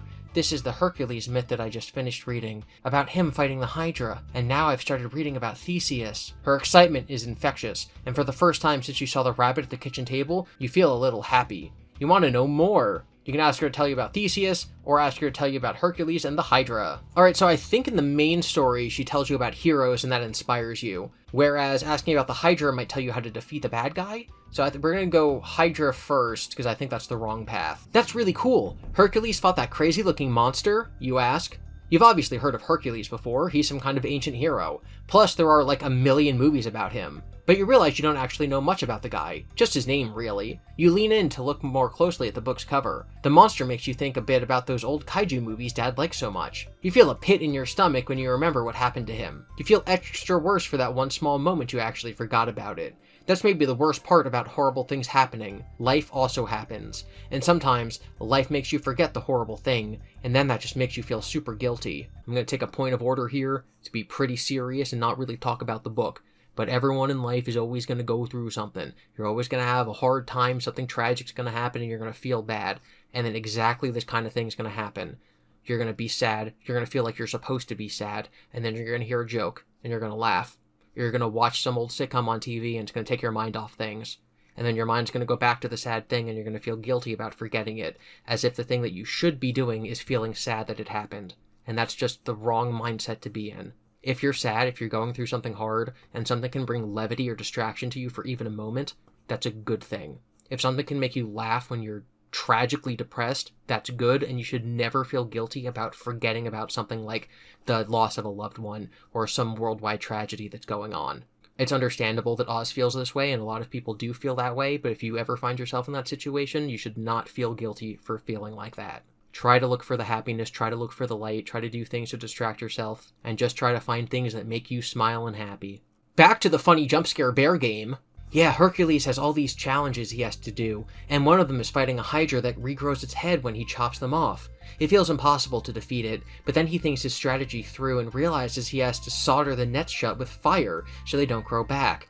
He was a warrior, but also a super cool problem solver. She's really into telling you all these details, and her enthusiasm is contagious. I really like that, you say, and you smile at each other. Could it be you've just made a new friend? The bell rings and lunch is over. You walk back to the school building together, agreeing to make your lunch hang a regular thing. It's really nice to know that even with Ben gone, you can make a new friend, and someone who actually lives in your time. Shoot, that pit in the stomach feeling is back. Dad, gone. Rabbit, at home. Kids, dead. Why does your life have to be a living nightmare? Why can't you ever just be a normal kid? I have a feeling that the other story, if we'd picked to learn about Theseus, would meet up with us right here.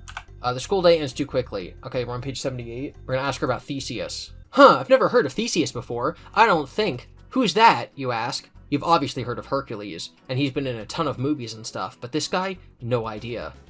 I guess he's not as well known as Hercules, agrees Gabrielle, and you smile. It's nice to have a kind of normal conversation, even though it's also really weird to have a normal conversation when everything in your life is anything but. Yeah. Well, from what I understand so far, Theseus was tasked with killing a minotaur at the center of this huge, cavernous maze called a labyrinth. A minotaur? A monster with a bull for a head and a human body, she explains. You can't help but think of your monster with a rabbit for a head. Oh, cool, but it doesn't actually feel like it is. Anyway, Theseus becomes friends with the princess, Ariadne, and she gives him a string that he can unwind as he travels in the maze so he doesn't get lost. That's all I've read so far, but I think it's really interesting. She's super into telling you all this, and her enthusiasm is contagious. I really like that, you say, and you smile at each other. Could it be you've made a new friend? I like that string idea. It's super simple, but really smart. Sometimes simple is the best solution. The bell rings and lunch is over. You walk back to the school building together, agreeing to make your lunch hang a regular thing. It's really nice to know that even with Ben gone, you can still make a new friend and someone who actually lives in your time. Shoot, that pit in your stomach feeling is back. Dad gone, rabbit at home, kids dead. Why does your life have to be a living nightmare? Why can't you just be a normal kid? Is this going to bring us to page 78? Yes, okay, so both of them link up. So in one of them we learn string, like with, it's like a Hansel and Gretel, like you have a string, okay. But neither of them has a permanent change in the book. It's not like you get an inventory item like you did in VIP. So I guess this is just for like flavorings, like we can think about stuff. Okay, so we're now on the one path that remains to us. The only pages that we haven't revisited are 17, 46, and 107, which I think like require other pieces that we don't have. The school day ends all too quickly. As the clock ticks away above the door, you realize that very soon you'll have to return to your house in the whole rabbit situation. That Dad is still missing, and you've done absolutely nothing to find him. You've wasted a day relearning all the things you supposedly forgot over the summer, except you never did. You should have skipped the first day back and just gone right to Jeff's after the rabbit dropped you off. That would have been the smart decision. No, it wouldn't have, because you would have been hit by a car. Man, you've never felt quite so stupid as you have these past 24 hours. As you walk down the front steps of your school, you hope that maybe Dad will appear to pick you up, or maybe no one will come and you can walk home, or run away, or something. But sure enough, there it is, that terrifying rabbit, waiting for you at the drop-off spot, sitting behind the wheel of the car. This time, the place is swarming with kids, and you look around to see if any of them notice the rabbit in the driver's seat, but no one seems to notice. Or at the very least, seems to care. You feel like a rabbit mascot in a car would be a big hit for kids, and you think maybe this means that only you can see it. Maybe you are the only one who is meant to, or maybe you truly are going crazy. How do you know if you're just seeing things? How do you know if anything is real? You don't exactly have time to think about that kind of thing, and you're still trying to keep the creature as calm as possible, so you get in the car and let it drive you home. The second you get inside, you dash up to your room, shut the door behind you, and this time drag your desk in front of it for good measure. You throw your backpack on the bed and land beside it with a similar thump. You lie there for a moment, trying to think what you should do. Your mind is a blank. You decide to reach for your bag and maybe try to do homework or something. Anything to get your brain working again. You open your bag. Okay, we can do homework, we can put on the bunny ears, we can look at the flashlight, and that's it. Alright, we're gonna do our homework. So you lie there. You let your eyes get fuzzy and you let all your thoughts wash over you. You don't grab at any in particular. You just sort of watch them as they float by. You're kind of tired of your thoughts. If you're honest, you'd be really happy not to think for a while. Time passes and your stomach rumbles. It must be getting close to dinner time. And living nightmare or not, you're still a human who needs to eat. Do rabbit mascots need to eat? You shake off the thought and sit up. Okay, you'll go downstairs, just quickly eat something. You need to save your strength to survive all this. So, you push your desk chair to the side, open your door and go downstairs to the kitchen. The rabbit has heated up some microwave dinners that your family only eats for emergencies. Another clear sign that this is so not your dad. If the whole large yellow rabbit mascot thing wasn't evidence enough. Hey, you say, trying to be chill and feeling anything but. Of course, the rabbit doesn't say anything back. You glance down its open mouth, hoping to see the person inside the costume. Once again, but all you see is blackness. You eat your food, then you wonder if anyone has given anything to Jinx in a while. You couldn't imagine the rabbit would. You wonder if she's come out from hiding at all today. Just going to take some milk up to Jinx, you say as if the rabbit cares. You head back upstairs, careful not to spill the milk. Jinx slinks up to you from her hiding spot, and you and she go into the safety of your room. You put the bowl down for her and she laps at it hungrily. Yup, it seems everyone is a little hungry right now. Stupid rabbit. Stupid, terrifying, horrific rabbit. You feel the spark deep inside you flare up again. It's the field. You can't live another day like this. It's too crazy and too awful. You have to save Dad. Tonight, you'll sneak out and save him. That's all there is to it. You'll do it tonight, late, when Mom and that thing are asleep. You'll sneak out and rescue Dad and everything will be okay again. Time passes stupidly, slowly, and you can't even get any sleep. Anytime you do try to close your eyes, sudden flashes of the animatronic band rush forward into your brain, like the worst kind of horror movie jump scare. So you just lie there staring at the ceiling, straining your ears to hear sounds from below, waiting for complete silence. You look at the clock, it's 10 p.m, that's late enough. You sit up and grab at your backpack, since that's what you usually do. If you have a pair of bunny ears in your backpack here, if you don't have a pair of your ears, do that. We do have the ears. But, so I'm guessing that not having the ears will kill us, so we're gonna not use the ears. It's time to go. Stop procrastinating. The house has been still and silent for forever now, and the longer you wait, the more you risk something weird happening. You put the bag down and get up carefully and quietly. You have no idea where the rabbit is in the house, but you know it wouldn't be happy with you rescuing your dad. Hopefully, it's still asleep in Dad's room. Regardless, you need to be sneaky. You tiptoe across your room to the door and see that Jinx has fallen asleep in front of it. A very cute if useless guard. She's in a tight little ball, holding the tip of her tail between her two front paws. You can't help but smile. You don't want to bother her. Okay, we can go around her or step over her. I don't know, Bam. Let's go around her. As you step to the side, you accidentally step onto Jinx's milk bowl. Shoot, you totally forgot about it. You trip and fall onto the floor, spilling milk everywhere. The soggy wetness seeps into your socks and jeans. Jinx wakes up with a yowl and runs away to hide under your bed. Great, just great. You've made a mess, but you're definitely not about to cry over spilt milk. Womp womp. Should you get changed before you try to sneak out? It seems like a lot of work to do in the moment. You decide to continue with your plan and push against the floor to stand up. Before you can even get to your feet, the door to your room flings open. The rabbit is there. It's heard the commotion. It stares down at you. It knows you are up to something. Hi? You say, trying to sound casual as possible. It stares for a moment longer. Then suddenly it opens its mouth wide. So wide it unhinges its jaw like a snake. You still can't see the person in the suit, but you see a row of sharp, razor sharp teeth. It always says razor sharp teeth. Other things are sharp than razors. You can just say other kinds of things that are sharp. You cry out and raise your arms to save yourself, but they do nothing to protect you as the rabbit attacks. Game over. Okay, we're going to step over Jinx. I have a feeling this will also kill us. Oh no, it doesn't. Jinx wakes up and blinks sleepily as you pass over her. She looks a little annoyed that you've woken her up. She slumps off to go sleep safely under the bed. You're happy she's hiding herself. You don't want to have to worry about her safety too. Well, when it comes to Jinx, maybe the rabbit should be the worried one. She's little, but she can be scrappy. It's one of the many things you love about her. You turn back toward the door and take a deep breath. Then you carefully turn the doorknob and pull your door open inch by inch, slowly and carefully. You're proud that you don't make a sound as you enter the hallway. You just have to keep this up for a little longer. Take things one step at a time and make it downstairs. You walk slowly down the hall toward the top of the staircase, but then notice the bathroom. If you decide to use the bathroom before you leave here, if you skip the bathroom, head down the stairs. Is there another option? No. I don't know, guys. I guess we're gonna go to the bathroom. You head quietly to the bathroom, but once you're in there, you change your mind and realize you don't really want to risk using it because it'll make a noise flushing the toilet and running the tap. They might be normal nighttime noises, but right now you actually think any noise is probably a bad idea. You don't want the rabbit to even remember you are in the house at all, let alone question if your late-night bathroom habits are sincere or not. You take a moment to gather yourself and plan your next move. You stare at your reflection in the mirror on the medicine cabinet. I like how he just doesn't think that maybe he can not flush the toilet or wash his hands. You didn't turn the bathroom light on, so you are lit from the side by the streetlight outside the window. It creates weird shadows across your face. You look tired, but also not like you, like a weird distorted monster version of you. You shake your head to rid it of the thought and quickly open the medicine cabinet to hide from the mirror. All the usual stuff is there. Toothpaste, toothbrushes, Tylenol, Dad's razor, and Jinx's syringes and medicine that you give her to make her sleep when you are traveling long distances with her. She gets really anxious and upset otherwise. Poor thing. You sigh and close the medicine cabinet door and head downstairs. You have an idea that maybe you could use Jinx's medicine on the rabbit. I have a feeling that's not going to go well. Let's do that one. As quietly as possible, so quiet that it makes every small sound echo loudly like a rock tossed on a hollow wall, you creep into your parents' bedroom. There's the rabbit lying on the bed, its head on Dad's pillow. Mom still hasn't come home from the hospital. It must have been a tough shift.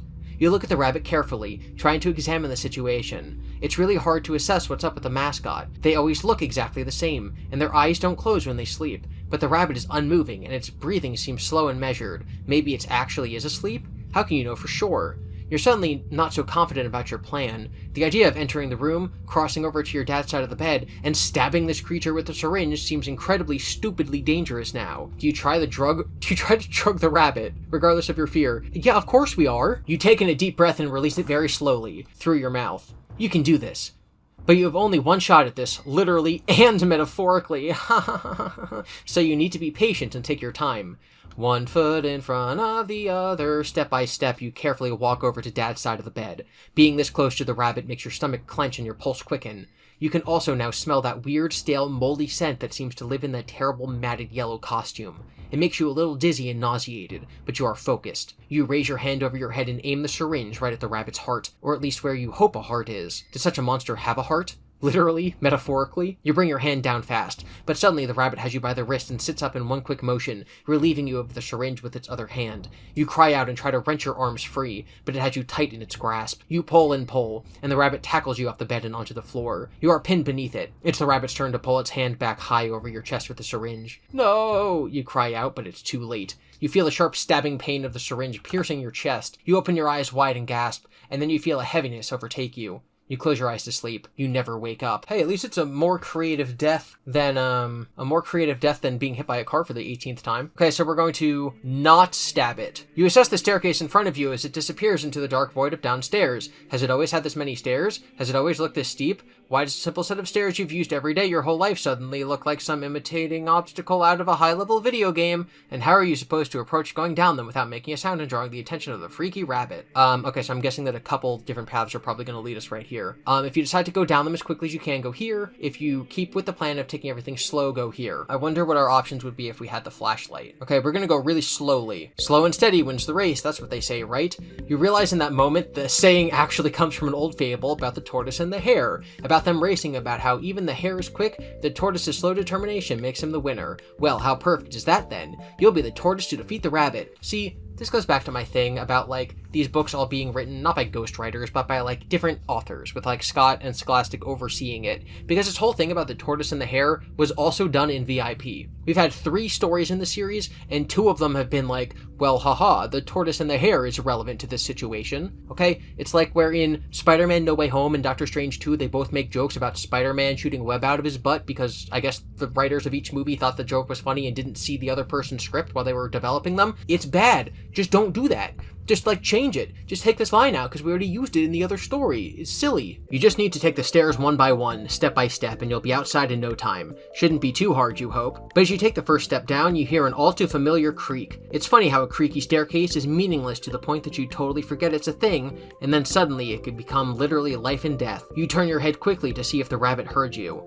There's no one there. Just a deep blackness of shadow. You release a sigh and take another slow step. The creak starts the second you place your toe on it. You complete the step, and the creaking finally finishes, and you stare there perfectly still, waiting for the inevitable attack. Nothing. You dare to look over your shoulder. There in the dark is a familiar silhouette. The rabbit! You turn and face downstairs. What do? You can run forward or freeze in place. Well, we're supposed to freeze in place like a rabbit in headlights, right? That's a thing? No, it's not. We're gonna freeze in place. You stand perfectly still. You hold your body so tight that you can feel it start to ache from the effort. You're nervous that you are so stiff you might keel over and tumble down the stairs. You grip the railing tightly. You will not move. You will not move an inch. You are so determined to hold your breath, you will your pulse to slow down even as it races on without your permission. You are a statue. You are furniture. You hear the rabbit slowly move towards you. It is being careful, methodical, taking steps one by one now, slow and steady, winning the race. Of course, the race was won by the tortoise, not the hare. Maybe that gives you an advantage? After all, you are the tortoise in this situation. You hear it come up right behind you. You can smell that musty, moldy smell from the matted yellow costume. You can hear it breathing. The fact that it can breathe at all unsettles you. Either a person truly is wearing this costume, which is a terrifying thought, or this is a living, breathing monster that looks like someone in a mascot costume, which is also petrifying. Either way, whatever this thing is, it seems to be alive. You stand there for what seems like hours. Finally, you hear the rabbit start to back away up the stairs, and the breathing sound vanishes. With effort, you can hear the sound of retreating footsteps, and yet you stay still, just to be safe, just for a moment longer. Finally, after probably too long, you release a sigh of relief. You are suddenly grabbed from behind by a pair of yellow arms. They're the last thing you ever feel or see. Game over. Okay, I guess we're gonna run down the steps. You race down the stairs. Forget being a tortoise, it's hair all the way now. But of course you manage to prove the saying true. In your haste and speed, you and your body are totally out of sync and you trip over yourself. You fall hard and then tumble down to the bottom. Everything hurts, but not nearly as bad as the feeling of the razor-sharp teeth that sink deep into your flesh. The rabbit has you in its grasp. Okay, so instead of going down super slow, we're gonna go down the stairs really quickly. You charge down the stairs into the dark below as fast as you can. Your footsteps sound crazy loud, and you almost tumble down the steps head first, but you manage to stay upright and land at the bottom. You stop yourself at the front door, standing as still as you can. You crane your neck to hear the rabbit's footsteps racing after you, coming in for the attack. But all you can hear is the thudding of your heart in your ears. You dare to glance over your shoulder. All you see is blackness at the top of the staircase. Your heart is still racing, though. What are you waiting for? It's time to get out of here. You reach for the doorknob and then pause. A horrific reminder hits your brain just in the nick of time. The front door makes this high-pitched squeak when you open it. It's always been a comforting sound, a sign your mom made it home safe late at night after a long shift. But tonight, it's a lot more ominous.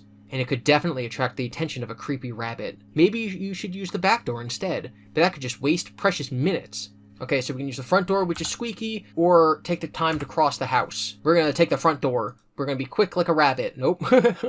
You have no time to waste crossing the entire house. You'll just fling open the door super fast and make a run for it. That's all there is to it. You take a deep breath and hold it. You reach for the doorknob and turn it slowly until you hear the click of it unlocking. It sounds so loud it almost feels like it echoes. You need to speed up. You need to fling open the door, just like you'd planned. Just do it. Just do it. You yank open the door quickly, and the squeak it makes is so loud you almost jump at the sound.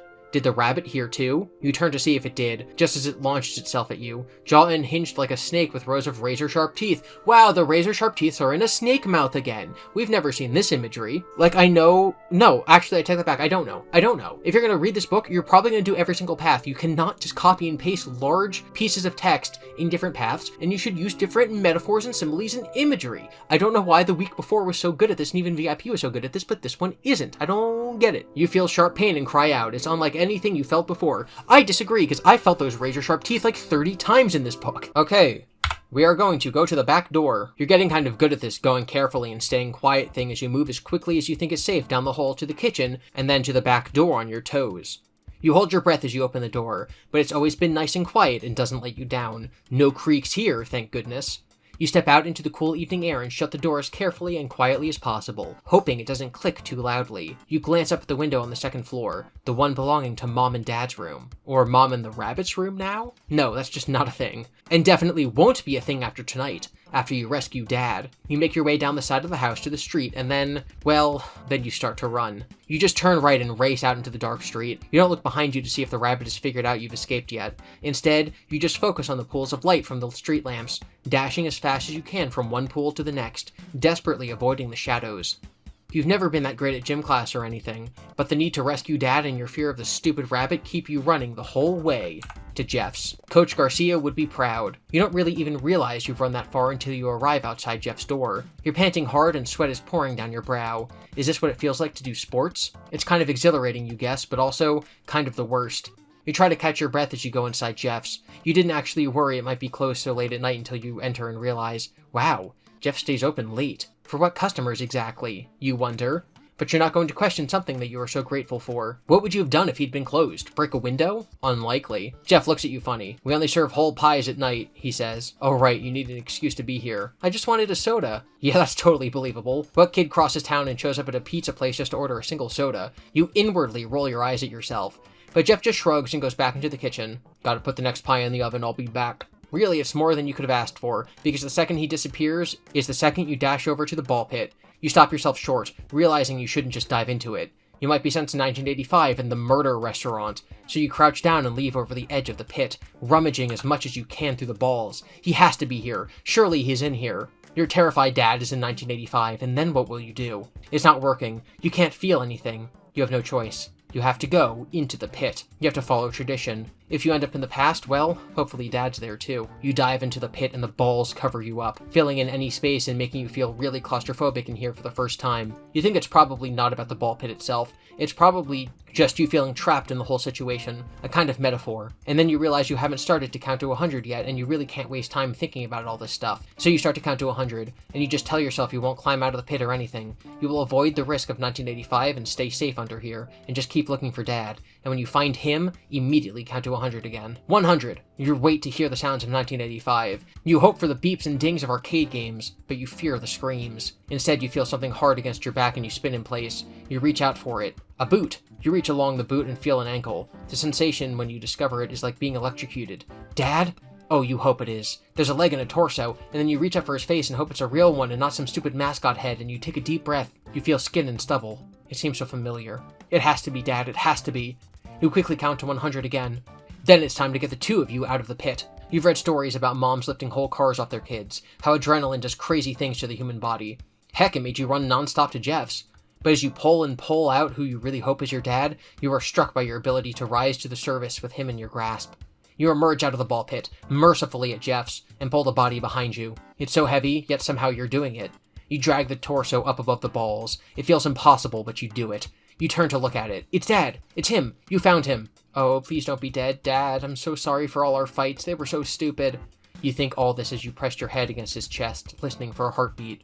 You think you can hear it. You hope you can hear it, and it's not just you wanting it to be there. You sit up and look at Dad in the pit. How can you get him out of there and take him home? Jeff will probably find this all super weird, but he'd help, right? Well, it's hard to say, really. He might just shrug and then go back in the kitchen like he pretty much does with everything. You know you should probably call Mom. But will she be mad? After all, the last time you texted her, she didn't believe anything was wrong. Would it be the same now? The boy who cried rabbit? Suddenly, you're grabbed from behind by a pair of yellow fuzzy arms. You flail and twist and kick. You are picked up in the air and turned around, but your fighting back seems to have worked as it loses its grip on you. You escape and stare up, knowing full well what attacked you. The rabbit has found you. Not this time, rabbit! If you rush at it with your own attack, tap here. If you dive back into the pit, tap here. There's like a bajillion paths we didn't do. Like, technically, so this path, we didn't take the flashlight and we didn't put on the bunny ears. So this is the path of, like, taking the Freddy toy, I guess?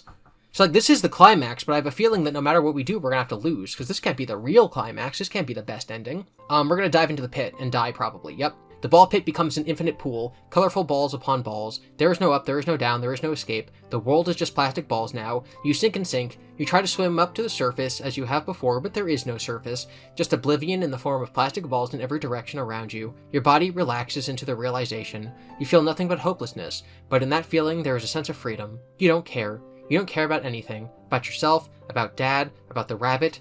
You are free from thought and worries and even boredom. You are free because you are trapped. You are trapped. Floating in your sea of hard plastic and cloying color. So what I'm hoping is that they don't just copy and paste all this text. So like, oh, if we choose the option with the flashlight, we don't have to just read all this again. Okay, we're gonna attack the rabbit.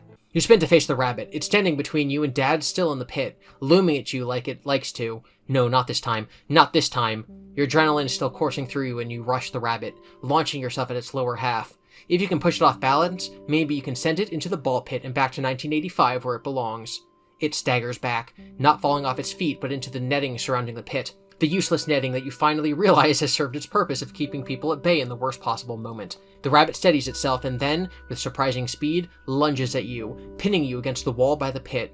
You struggle against its grip, but it has you held fast. Then it opens its mouth. That stupid, horrible mouth that you've been staring into to try to see the person inside. That thing? It suddenly starts to open wider and wider, revealing yet more blackness and no humanity within whatever. The jaw unhinges, revealing 2 rows of razor-sharp fangs. Your blood runs cold. You struggle as hard as you can against the rabbit's grip as it lunges for your throat. Somehow, you manage to block it with your arm and the teeth drive deep into your skin, your flesh, hitting bone. It's pain unlike anything you felt before, and you cry out loudly. The blood drips down your arm and you feel yourself getting weaker, not only physically, but also mentally. Like your energy and will to fight back is seeping out of you along with your blood. That's your remnant or your agony or whatever. You feel hopeless and scared. And then, for some reason, you remember Gabrielle and her books. Okay, so are we going to remember Theseus or Hercules? You remember Theseus and how he has his friend, Princess Ariadne, to help him.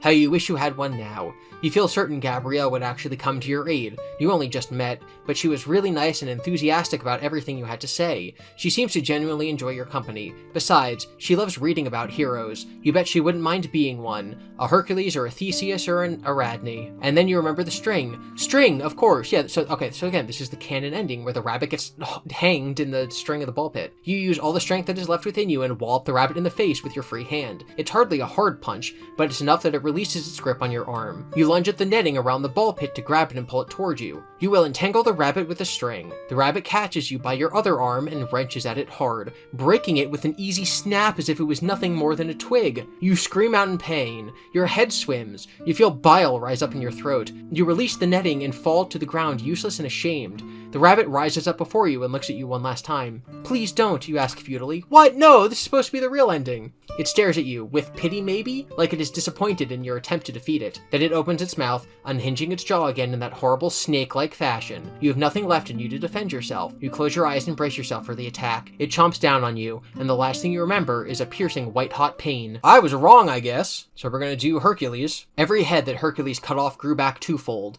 and he still kept fighting until he solved how to defeat the beast. Now is no time to give up. You just have to rally, fight back until you win, because you are the hero, and heroes win. With your other arm, you take a mighty swing and clock the rabbit right in the head. It doesn't knock it out or anything, but it shakes it up enough that it releases the grip of your arm. You pull away and prepare to fight the beast, but it doesn't pursue you. Instead, it suddenly turns its focus on Dad, lying there unconscious in the ball pit. The rabbit's jaws are wide like a snake, and its teeth dripping with your blood, ready to inhale your dad whole. Well, that's not going to happen. You don't care about the throbbing pain in your arm, and your good friend Adrenaline is seriously on your side right now, because you launch yourself again at the rabbit, using the netting to spring yourself forward. As you fly in the air onto the rabbit's back, you cry out, "Leave my dad alone!" Not as cool as some action movie one-liners, but it comes from a place deep inside your very soul. And as you land on the rabbit's back, you start pummeling its head hard. You reach around and claw at its plastic eyes. You are determined to stop this thing no matter what. The rabbit twists and turns under your attack, and then with an otherworldly, almost mechanical roar, it throws you off and into the pit. You land hard next to your unconscious dad, and you scramble to pull yourself back up for round 2. This fight isn't over until you say it's over. As you burst out from the balls, you're struck by the sight in front of you. Somehow, the twisting and throwing you off its back has caught the rabbit up in the netting, one rope around its throat, pulling it up dangling above the floor. The more it twists, the more the rope tightens, and you just watch in horror and awe. And then, stillness. Nothing but an old, dirty yellow rabbit mascot suit hanging limp from a rope around its neck. A sudden gasp, and you reel around in the pit to find Dad has opened his eyes and taken in a deep breath. You rush over to him, thrilled beyond anything that he's awake, that he's alive. Dad looks around, confused. "I don't understand why I'm here. What's happening?" He finally makes eye contact with you, and his panic starts to melt. He looks so tired, but happy to see you. "What happened?" "What happened? Oh, you know, the usual. A giant yellow rabbit kidnapped you and took your place, and I fought it, and it hanged itself." "Yeah, no. That sounded crazy. And considering the fact that Jinx seems to be the only other creature alive that has been able to see the rabbit, probably very hard to prove. So instead you shoulder the blame. So, I hid in the ball pit to play a prank on you, which I shouldn't have done. You came to look for me, and I guess you must have hit your head and lost consciousness. And even though none of that was true, there is one thing that is. I'm sorry, Dad. I didn't mean for things to get so out of hand. You really, really didn't." Dad pushes himself up to sit with a heavy grunt and moves his head back and forth, twisting his neck a little bit. "I accept your apology, son," he says with a tired smile. "But you're right. You shouldn't have done it. and Jeff really should get rid of this ball pit before he has a lawsuit on his hands. Well, that was something you definitely could agree on. You help Dad to stand and you both climb out of the pit. You see Dad notice something, and you turn to where he's looking. The rabbit costume, hanging there, lifeless. What's that creepy thing? And you answer honestly, I have no idea. Dad turns to look at you. Maybe he doesn't quite believe you. That's when he sees your arm. Oswald, are you okay? It hurts, sure, but you are so okay. Better than okay. Dad's back. I'm fine, you say. Uh-huh. We're getting you home so your mom can look at that. You seriously have no issues with that suggestion. You make your way to the exit, and you just feel so happy Dad's okay, and also super guilty about all your arguments this summer. Dad, I know I can be a pain sometimes, but I really do love you, you know? Dad looks at you, pleased but a little surprised. You don't blame him. It does probably feel super out of nowhere that you've said that. Same here, kiddo. He reaches over to ruffle your hair, but you do have a terrible taste in science fiction movies. You laugh. Oh yeah? Well, you have a terrible taste in music, and you like boring ice cream. My taste is impeccable. Refined. Sure, if boring means refined. You both laugh, and you grab Dad and give him a side hug. He squeezes you tightly back. Now let's go home and watch one of my terrible movies, he says. It's a plan. As the door to Jeff's closes behind you and you breathe in the cool, clean night air, you hear Jeff call out, Hey kid, you forgot your soda. Okay, so that's where the real story ends. That's where Into the Pit, the book that the story is, ends. We have two options here. If you have half or a whole gold token, go here. If you don't have any tokens, go here. We do have half of a token, but we also have a lot of cleaning up to do. We have a lot of paths, because this is like the ending that is in the game, the game. But we have a lot of paths to do, and I guess we're here toward the end. So what we're going to do is we're going to cut the episode now, and then in the next episode, we're going to go back to all the paths we didn't do. We're going to try to maybe find the other half of that token, and we're going to see what the true secret ending is. I do have to say I'm kind of confused by the whole, like, the FNAF team SWAT team that kills the rabbit thing, because if you go that path, then Gabrielle doesn't go to school. But if you don't go that path, then she does go to school. If you don't do that path, then they don't attack the restaurant that night. Like, why does your presence change the fact that they're going to attack the restaurant at night or that Gabrielle goes to school? Very confused by that. Either way, this reading was definitely way more fun than the first two, although I do still criticize the writer for copying and pasting large chunks of text across different paths that you can go, and also having different paths lead to the same ending. I would very much like it if every decision led to a unique ending. Maybe that's too much to ask for, but then again, in the week before, that's what they did. So maybe it was just leading with your best foot forward, not the best idea because it set our expectations too high. But we have a lot of paths we haven't gone down. We received half of a Freddy Fazbear token. We know if we get a full one, something happens. If we had started the game on easy mode, we would have the full one by now, but I'm sure that you can get the other half by doing the other paths. And so the first thing we're going to do is go back to all the pages we haven't done yet and go along those paths. I have a list of the paths that we have done and haven't done yet on here. What we're going to do now on this, again, like the final page, is we're going to say that we don't have any pieces of a gold token, and we're going to see what ending that gets, and then we'll return here. Again, in reality, we do have half, but we'll see about that in a second. As you walk down the street with your dad, you actually enjoy the quiet stillness of your small town for once.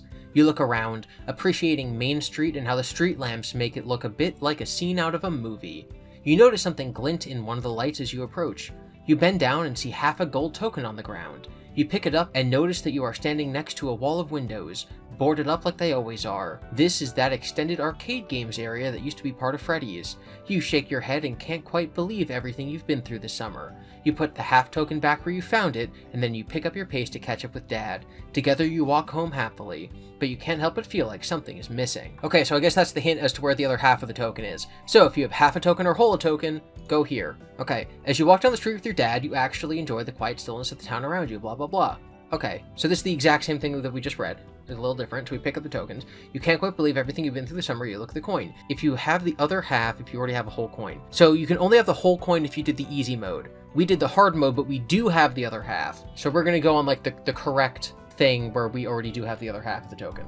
Yup, it's exactly like the other half in your pocket. As you pick up your pace to catch up with Dad, you pull the other half out, and sure enough, the two halves snap together seamlessly. You put the now whole token in your pocket and continue your walk home with Dad, feeling content and happy.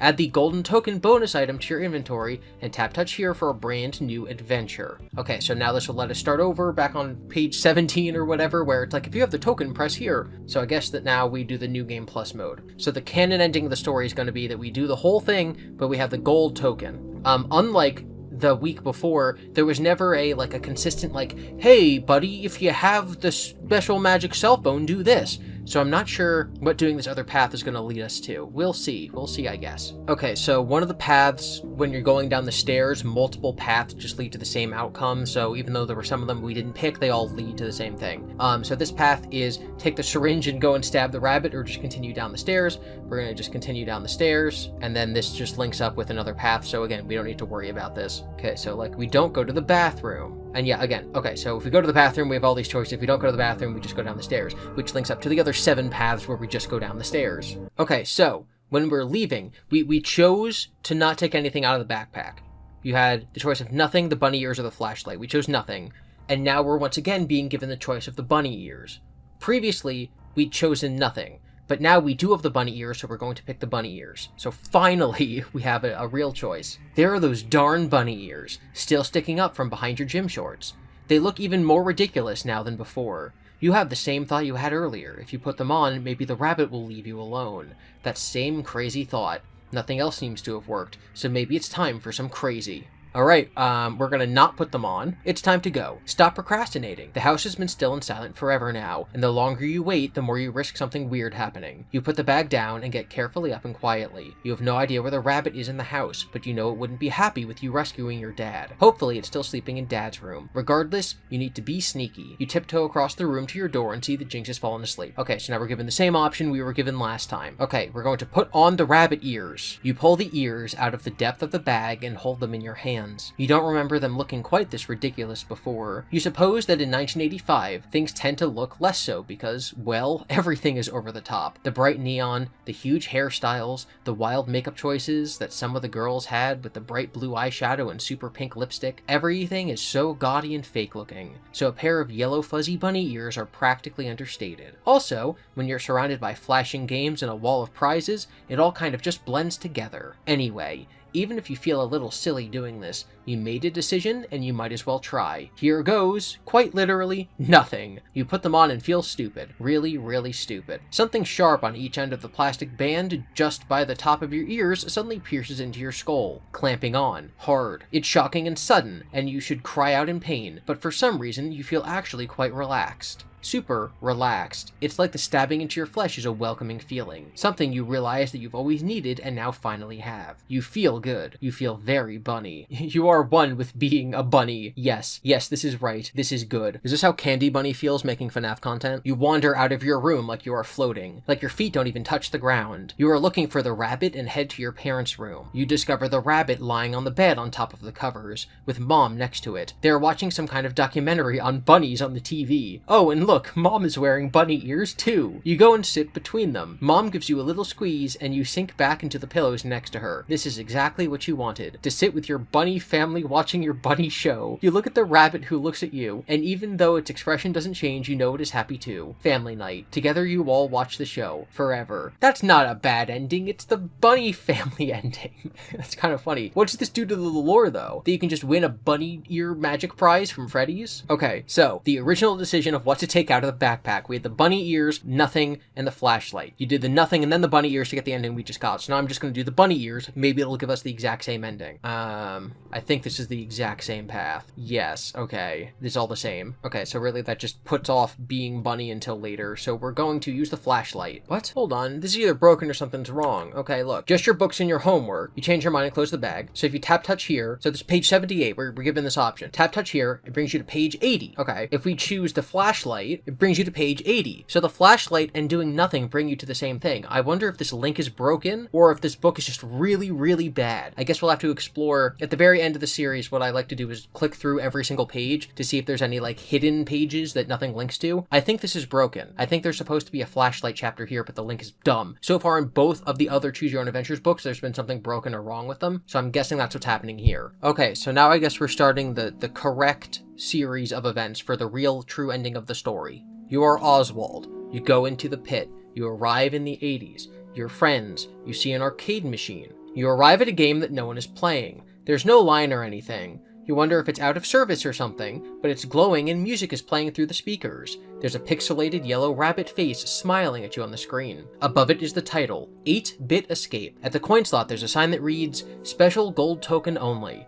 we have the special gold token, so we're gonna click this. We've done everything else in this game, so now all we have is this option. You do have a gold token in your pocket for some reason. Weird. You grin as you pull it out and insert it into the game. You take a small step back as the game music starts playing and imagers flash across the screen. Man, 8-bit. That classic 80s style of video games where all the images are made up of chunky pixels. It can be hard to tell what you're looking at. You know this because you've played a few versions of these old games on the computer. People are super nostalgic for them, so they remake them for newer consoles. You don't really get why. They are super old-fashioned. Okay, yes, sometimes, like all old things, they can be kind of fun. The word START written in those classic big pixel letters flashes on the screen in front of you. You look down at the buttons on the arcade game and notice a little round joystick. You move it and the box around START lights up. You push the red button next to the joystick and the START turns a bright blue. Suddenly, the world whooshes around you. You stagger back and try to keep your balance as a tornado of color and blurred images spins faster and faster. What on earth? A tornado of colors for Oz, you think? Are you about to time travel again? Perhaps even further into the past? Will there be horses and carriages? Will there even be electricity? Oh man, what if there's no indoor plumbing? You so aren't ready for this. The whooshing stops. You look around. Well, the good news is you're evidently still at Freddys. The bad news is, you're in an 8-bit version of Freddys. Yeah, that's right. The world has turned into some kind of video game-looking situation. Arcade theory, perhaps? And not a photorealistic modern video game. Nope, something totally out of the 80s, of course. You are now surrounded by a pixel version of the restaurant, pixels making up arcade games and booths, and the animatronic band in the corner. You look down. Even the carpet under your feet, oh no, your feet are 8-bit. You quickly hold up your hands. Yup, they're also 8-bit, and you figure if you looked in a mirror, your face would probably be too. See, I'm surprised they didn't just make it 16-bit because the Into the Pit video game was more like 16-bit. You're kind of glad there isn't one because you'd be tempted to look and you don't think you could handle seeing that. You search around for someone, anyone, to call for help, but that's when you realize that while you might still be in Freddy's with all the usual Freddy stuff in it, you are otherwise completely and utterly alone. There are no kids, no parents, no staff, just you, alone, in Freddy's, in 8-bit Freddy's. The full realization of your situation sits heavy on your shoulders and you take in a deep breath. Okay, this all happened when you pressed start.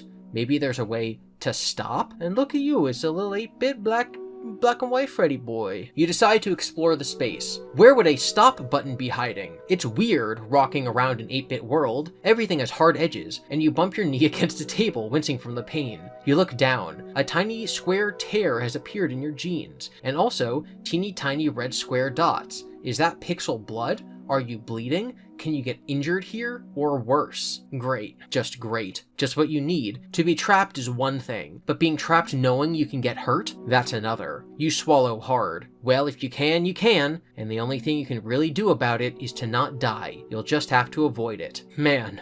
You hope you can. You make your way over to where the ball pit usually is, and instead, you find a table set up as if it's ready for a birthday party. There's a cake at the far end of it, and plates and cups placed at individual spots. But no one is sitting at the table, and there is definitely no stop button, and no pause button either. You turn around. On the opposite side of the room, you notice an exit door to what you assume is some kind of hall. You approach it carefully. You've explored everywhere else in the space, so it probably makes sense to check it out. Then again, maybe you missed something back at the original arcade game itself. Maybe the stop button is hidden there somehow? If you decide to explore the back hallway, go here. If you return to the arcade game, go here. Alright, I think this is indicating that we should return to the original arcade game to maybe get some more information. You turn around, and there, standing before you, is a giant yellow 8-bit rabbit. Or, no, not an actual rabbit. It's hard to tell because it's a pile of giant pixels, but somehow you understand that this isn't just some big bunny like a cartoon, but someone wearing a mascot costume. You don't know why, but that horrifies you more than if it had been a cartoon bunny, even though a giant bunny in real life is way weirder than just some person wearing a costume. There's something ominous about this rabbit though, something not quite right. As you try to figure out what isn't right about it, the rabbit opens its mouth wide, wider than any mouth should open. You stare inside its gaping maw and see sharp teeth. Oh, but they're not razor sharp. Oh my god, the world is healing. Or what you assume are sharp teeth. Nothing can really be sharp looking when it's all made of tiny squares. Huh, weird. You really should be more scared, you realize, when the rabbit lunges at you and pierces your flesh with its weird not sharp teeth. You cry out, but the sound is more like a series of notes than a scream. Everything fades to blackness. A perpetual night, forever dead. Until you regenerate back in front of the arcade game. You are a little dizzy and confused. It takes you a moment to realize what's happened. Oh, I can't die. Or maybe you only have a certain number of lives? But it's a game. I'm in a game, you tell yourself. The pain was real, though. You wince, remembering it. You're not sure how many times you want to be torn to shreds by an 8-bit rabbit mascot. Well, you're back at the start now, and you still need to escape this game. You don't really have much of a choice, so you might as well try again. Okay, so now we have the option to go to the back hallway, so it just loops back on itself. That's pretty cool, I like that. You head over to the door and it opens easily. And yup, sure enough, there's a back hallway there. You walk down the bland gray hall looking for that stop. It's funny staring at the 8-bit Freddy posters on the wall. They're kind of cool looking. You kind of want one for yourself to put up in your room. If you ever get back to your time, of course. If you ever get out of the 8-bit world, you come across another door, so you open it and step inside. You find yourself in a storage room with tall shelves stacked with old toys, some Freddy action figures, and plush yellow chicks wearing Let's Eat bibs. There's a mop and bucket in the corner, and that's when you see 4 little 8-bit kids sitting on chairs wearing party hats. Help! One calls out to you, though you don't actually hear him say it. Instead, the words appear in a black text box above his head, spelled out in pixels. Help? You realize they are actually tied to the chairs. Please save us, another calls out. Again, a text box appears over their head, white letters on a black background. You don't know what to do. All you want is to escape the game, but it looks like you might need to play it to get out, and it has something to do with these kids. Why is there only 4? So in this game previously, when we saw parts of the MCI, there's only 5 kids. In the book Into the Pit and in the epilogues and the whatevers, there's 6. A lot of people don't believe that the Frights games are canon, so they see 6 as like a representation of the 5 MCI kids and Charlie, or the 5 MCI kids that we know, and then Andrew's in there. But in this book, there's only 5. And now that we're looking at it, there's only 4. So that's really odd. You just want to find an exit, not waste time like this. Then again, maybe helping the kids will help you find a way out. So you can untie them, or you can leave. Obviously, the correct thing is to untie them, so we're gonna do the not correct thing first. There's no time to help the Pixel kids. You need to get out of this game. You don't belong here. You head back out into the hall, and right into a giant 8-bit yellow rabbit. Or no, not an actual rabbit. It's hard to tell because it's a pile of giant pixels. And somehow, oh, this is the same thing? Perpetual Night? Yeah. Okay, this is another thing I hate about this book. Everything about this page, except for the first sentence where it says, there's no time to help the Pixel kids, is the exact same thing as the other time that we failed. So, like, just loop it more creatively. I don't know. I don't like it. I'm very negative about this book. Okay, back hallway. Untie the kids. You work your way down the row of kids, untying their hands and their feet from the chains. It's really weird seeing your own 8-bit hands as you do it, but you try not to focus on that. You finish and stand upright, waiting for the kids to get up or something.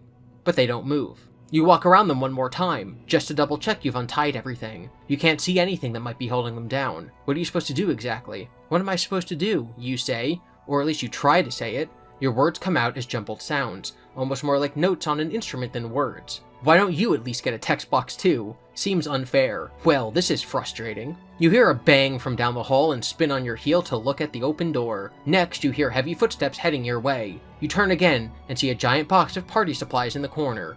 We can hide there, or we can see who's coming into the door. Let's not hide and see who comes. You wait as the footsteps grow louder and louder. With each step you get more nervous and a feeling of dread washes over you. You think maybe you should have hidden yourself instead, but it's too late. In walks a giant 8-bit yellow rabbit. Or no, not an actual rabbit. It's the same cartoon bunny, blah blah blah. Okay, you suddenly get the strongest feeling that you need to run now. You dash away from the beast around behind the kids, and it drops the kid it is carrying over its shoulder. You only notice this new kid when it lands on the ground. Okay, so there's the 5th kid. The kid jumps up to standing and tries to rush away past the rabbit, but the giant mascot produces a birthday hat and puts it on the kid's head. The kid slumps to the ground as if stunned. What on earth? The rabbit pulls another hat out of nowhere and starts walking towards you. The rabbit is pulling out hats instead of the other way around? What an interesting thing, I guess. No, no, no! You absolutely will not let it put the hat on your head. You dart out to the side and dive for the exit. There's almost enough space, but the rabbit manages to grab you by your shirt and drag you into the room. It slams the hat on your head and you feel suddenly very calm and sleepy. Very at peace. Oh, you realize then, maybe this is all just a dream. Yes, of course. That is the only thing that makes any sense. You are asleep at home in your bed. Your parents are in the room next door. Jinx the cat is curled up in the corner. You are safe. It's all just a dream. Oh, thank goodness. You smile at the rabbit. The rabbit stares down at you and then opens its mouth wider. Wider than any mouth should open. You stare inside its gaping maw. We read this already. Dull looking, everything blackness, perpetual night, forever dead. I can't die in a game, start over, you have to try again. Okay. Why? I don't like this. I mean, I'm gonna keep not liking it. It's not like they can change the book in reactions to me saying I don't like it, but like, I don't. Okay, so we're going to hide in the party supplies. You peer out from behind the box to see a giant yellow 8-bit rabbit enter the room. Even though it's made of pixels and it's hard to see the details, somehow you get the impression that the game isn't telling you it's an actual giant rabbit. You think for some reason this is a person inside a rabbit costume. You don't know why you're supposed to know that, or what difference it makes, but you feel very uncomfortable by the thought, a little scared even. Oh, maybe that's why you're meant to think it. The game wants you to feel scared. It's the field. You realize then that the rabbit is carrying another kid over its shoulder. You watch as the rabbit places the kid on another chair.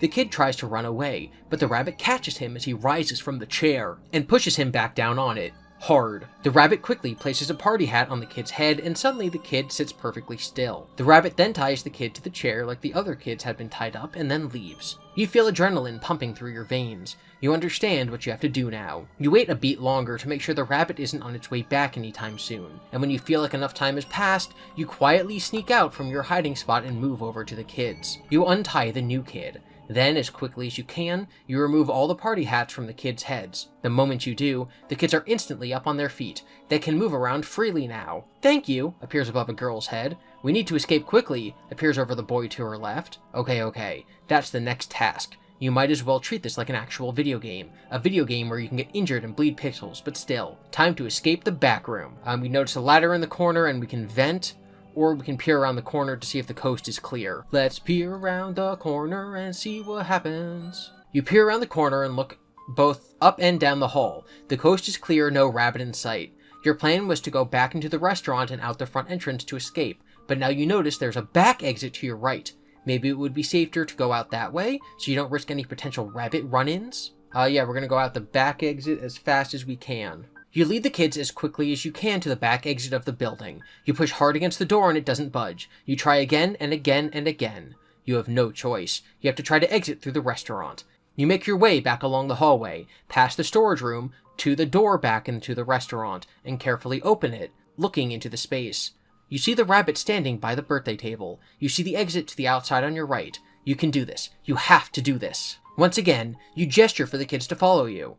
They don't seem happy about it at all. "Are you sure?" appears in a text box above them, and you nod. Yes, you are sure. You are also sure that the longer you wait to do this, the more chances you all have of being seen by the rabbit. "Come on," you say, or sing, or muzak talk, or whatever it is that makes it impossible to talk in the game. You'd love a text box of your own at this point. The kids are reluctant, but they walk up to you and you are relieved. You turn back to the restaurant. The rabbit still is facing away from you. "Follow me, kids," you think to yourself. And then you step into the restaurant. You are literally on your tiptoes, and you turn to check on the kids and notice they are also on their toes. Well, that's something at least. You hunch a little to make yourself smaller, and they do too, and all 6 of you, as quietly and quickly as you can, make your way through the restaurant. Your peripheral vision warns you of another text box, and you glance up. "It's coming!" What? You turn and see the rabbit is barreling toward you all. "Run!" you speak. But the kids don't need to be told that. Everyone scatters and you run toward the arcade games. The rabbit has decided to follow you, and since you feel responsible for these kids now, you kind of don't mind. Better you than them. What you do mind is when it distends its pixelated jaw and envelops your torso with its mouth, piercing your flesh with its sharp pixel teeth. You try to scream out, but again it's just musical notes. As you die, you watch as the rabbit turns its attention to the kids, picking them off one by one. You are a failure. You are ashamed. Everything fades to blackness, a perpetual night forever dead, until you regenerate back in front of the arcade game. You are a little dizzy and confused. It takes you a moment to realize what's happened. Oh, I can't die. Maybe you only have a certain number of lives, but it's a game. We did this already. Try again. What? This shouldn't be a game over. This should be a... Okay, so this is wrong. Because try again's going to bring me back to page 2 of this thing. No, so that ending should loop us back to when we're in front of the arcade game. So that's literally just a mistake. I don't know what's... I mean, yeah, obviously I know why it's hard to make a choose your own adventure, like, perfectly edited. I just don't know why all of these books have had major problems. Okay, so we peered out the corner, went to the exit, it was locked, went the normal way. So now we're just going to go the normal way. You try to tell the kids to follow you, but you only produce musical sounds. Not being able to talk in this game is a deeply frustrating experience. You gesture at the kids with your hand, and that seems to do the trick. You lead them as quickly and as quietly as you can down the hall. You reach the door back into the restaurant. You carefully open it and peek your head around the door to take stock of the room. That's when you notice the rabbit on the opposite side, near the birthday table. Something appears in your peripheral vision and you look up. A text box with, "Oh no," has materialized above the kid standing next to you. Oh no, indeed. You can see the exit out of the restaurant into the street to the right. It's not that far away and the rabbit's back is to you. Maybe you can sneak all the kids out of the restaurant if you just do it quite quietly and carefully. Or maybe you should turn around and try the back exit. So front exit or back exit. Well, so we know the back exit doesn't work, but I do want to do that path. So let's do back exit. Back exit doesn't work. Okay, so going the back exit just links up with doing the back exit originally. Okay, so we're going to do the front exit. Once again, you gesture for the kids to follow you. They don't seem happy about it. Are you sure? Is this the same? You're a failure, you're ashamed? Yeah, okay. We have to go all the way back. So anything that has you peering around the door out of that room is a fail state, so we have to use the ladder in the corner. You gesture to the kids to follow you and cross the room to the ladder. It's really hard to tell how secure it is since it's made of pixels, but you figure it wouldn't exist in this game if you weren't meant to climb it. You go up the ladder first, carefully, until you reach the large round vent at the top of the wall. You glance into it. It's definitely big enough for a person to fit. And since most vents in real life aren't, you take it as another sign that you should use it. Otherwise, why would the game have a human-sized vent to crawl through? The book didn't say game, I'm saying game. Arcade theory. Think about it. You try to speak, but of course it comes out as all notes. So you shake your head and gesture for the kids to follow you. You remember your parents always told you to do the right thing. Thankfully, they understand. You move deeper into the vent as, one by one, each kid climbs inside. Once everyone is in, you turn and lead them into the ventilation system, crawling along as quietly as you can. You reach a T section. You can go right or left here. You look back at the kids to see if they have a preference, but they just stare back at you. It would seem you're the one in charge of all the decisions in this game. If you go right, if you go left, if you have a map. There's no map. We've done every single possible route in this entire game. There's no map. There's no map. This is fake. I mean, there was the one broken link from before that we were supposed to do. I don't know why it's giving us the option of a map. Maybe we'll find it if we go the wrong way first. So we always go left first. That's my motto. There's really nothing that indicates a better route. No smells wafting from one direction, no noises to avoid. It's just luck, just chance. Whatever you choose will either be the correct choice or the wrong choice. So you choose left. You crawl along the vent, and you feel it shaking as the other kids follow behind you. It's a lot of shaking, almost too much. Just as you suddenly wonder whether vents are meant to carry the weight of 6 kids, the floor beneath you gives way and you all tumble out of the vent into the kitchen below you, and right on top of the rabbit. There's a heavy thud as its head meets the concrete, and you jump up, ready to fight or run away, but notice the rabbit's body is super still. As the kids clamber off it, you realize that the rabbit is unconscious. Oh, that's good. That's very good. Now you just have to do something. Your mind is feeling a little weird, and that's when you notice the room is growing foggy. You look around and up to see that a pipe in the ceiling is spewing some kind of gas. You're feeling pretty dizzy now, and you hear a thud, and another thud. You turn to see the kids passing out around you, dropping like flies. Well, that's not good. Your eyes roll back into your head, and then blackness, until you regenerate in front of the arcade cabinet. You're still a little dizzy and confused. Oh, I can die. Okay, so that was the wrong answer. Okay, so we're not supposed to go left first. Back to page 62 for us. And we're going to go right. There's really nothing that indicates a better route. No smells wafting in one direction, blah blah blah, you choose right. You turn and start to crawl down the vent, and the kids follow you dutifully. Your hands and knees are getting sore, and so is your back. That you can feel things in this game freaks you out. You really need to win this thing. You don't want to know what's going to happen if you don't. Finally, you see daylight far down the vent. An exit, thank goodness. But you also hear a noise from directly below you. Your moment of relief is replaced by panic as you look down through the small holes in the vent shaft. There's the rabbit. It is walking directly below you.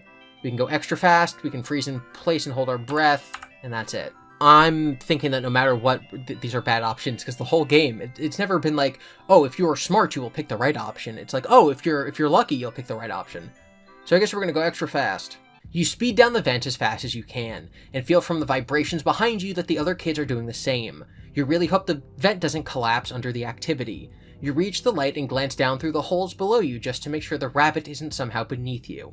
It's nowhere to be seen, so you quickly jump out of the vent, landing a little harder than you'd like on your feet on the floor. Actually, now that you look up to see the other kids jumping down, you're kind of impressed how high up it is, and with yourself for jumping at all.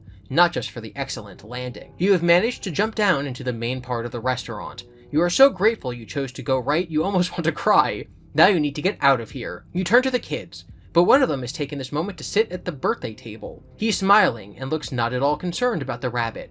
Of course you are. You very much are concerned. Can we have cake? The box above his head reads. Are you kidding me? We don't have time for this. The rabbit could come upon them at any moment. Yes, we want cake. A text box appears above all the other kids' heads. Guys, come on.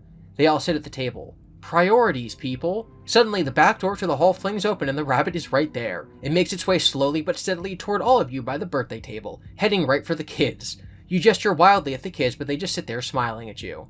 Give them cake so they'll listen. You don't let them eat cake. Pull them out of the chairs. I think that we're supposed to give them cake, so we're going to not give them cake. Oh, that's incredible. Is that... I guess it must be Susie. Their hair all pigtailed? Okay, so we're gonna not give them cake. There's no time for cake. You are insistent and start to pull the kids closest to you off his chair. Even though you can't speak, the kids seem to understand you by now. They all get up and follow you as you book it for the front door. You don't even look over your shoulder. You hope the rabbit is still doing that strange slow walking thing, but you can hear heavy footsteps behind you and are pretty sure it has discovered how to run. You're pretty sure it's chasing you. Well, run as fast as you can, rabbit, because we win. You burst out of the restaurant into the welcoming daylight. Only...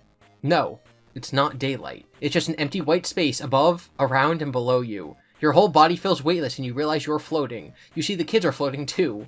Oh, and there's the rabbit. What, we no-clipped out of the building? You made it outside too, evidently, and it's also floating, and you're a little stunned at this turn of events.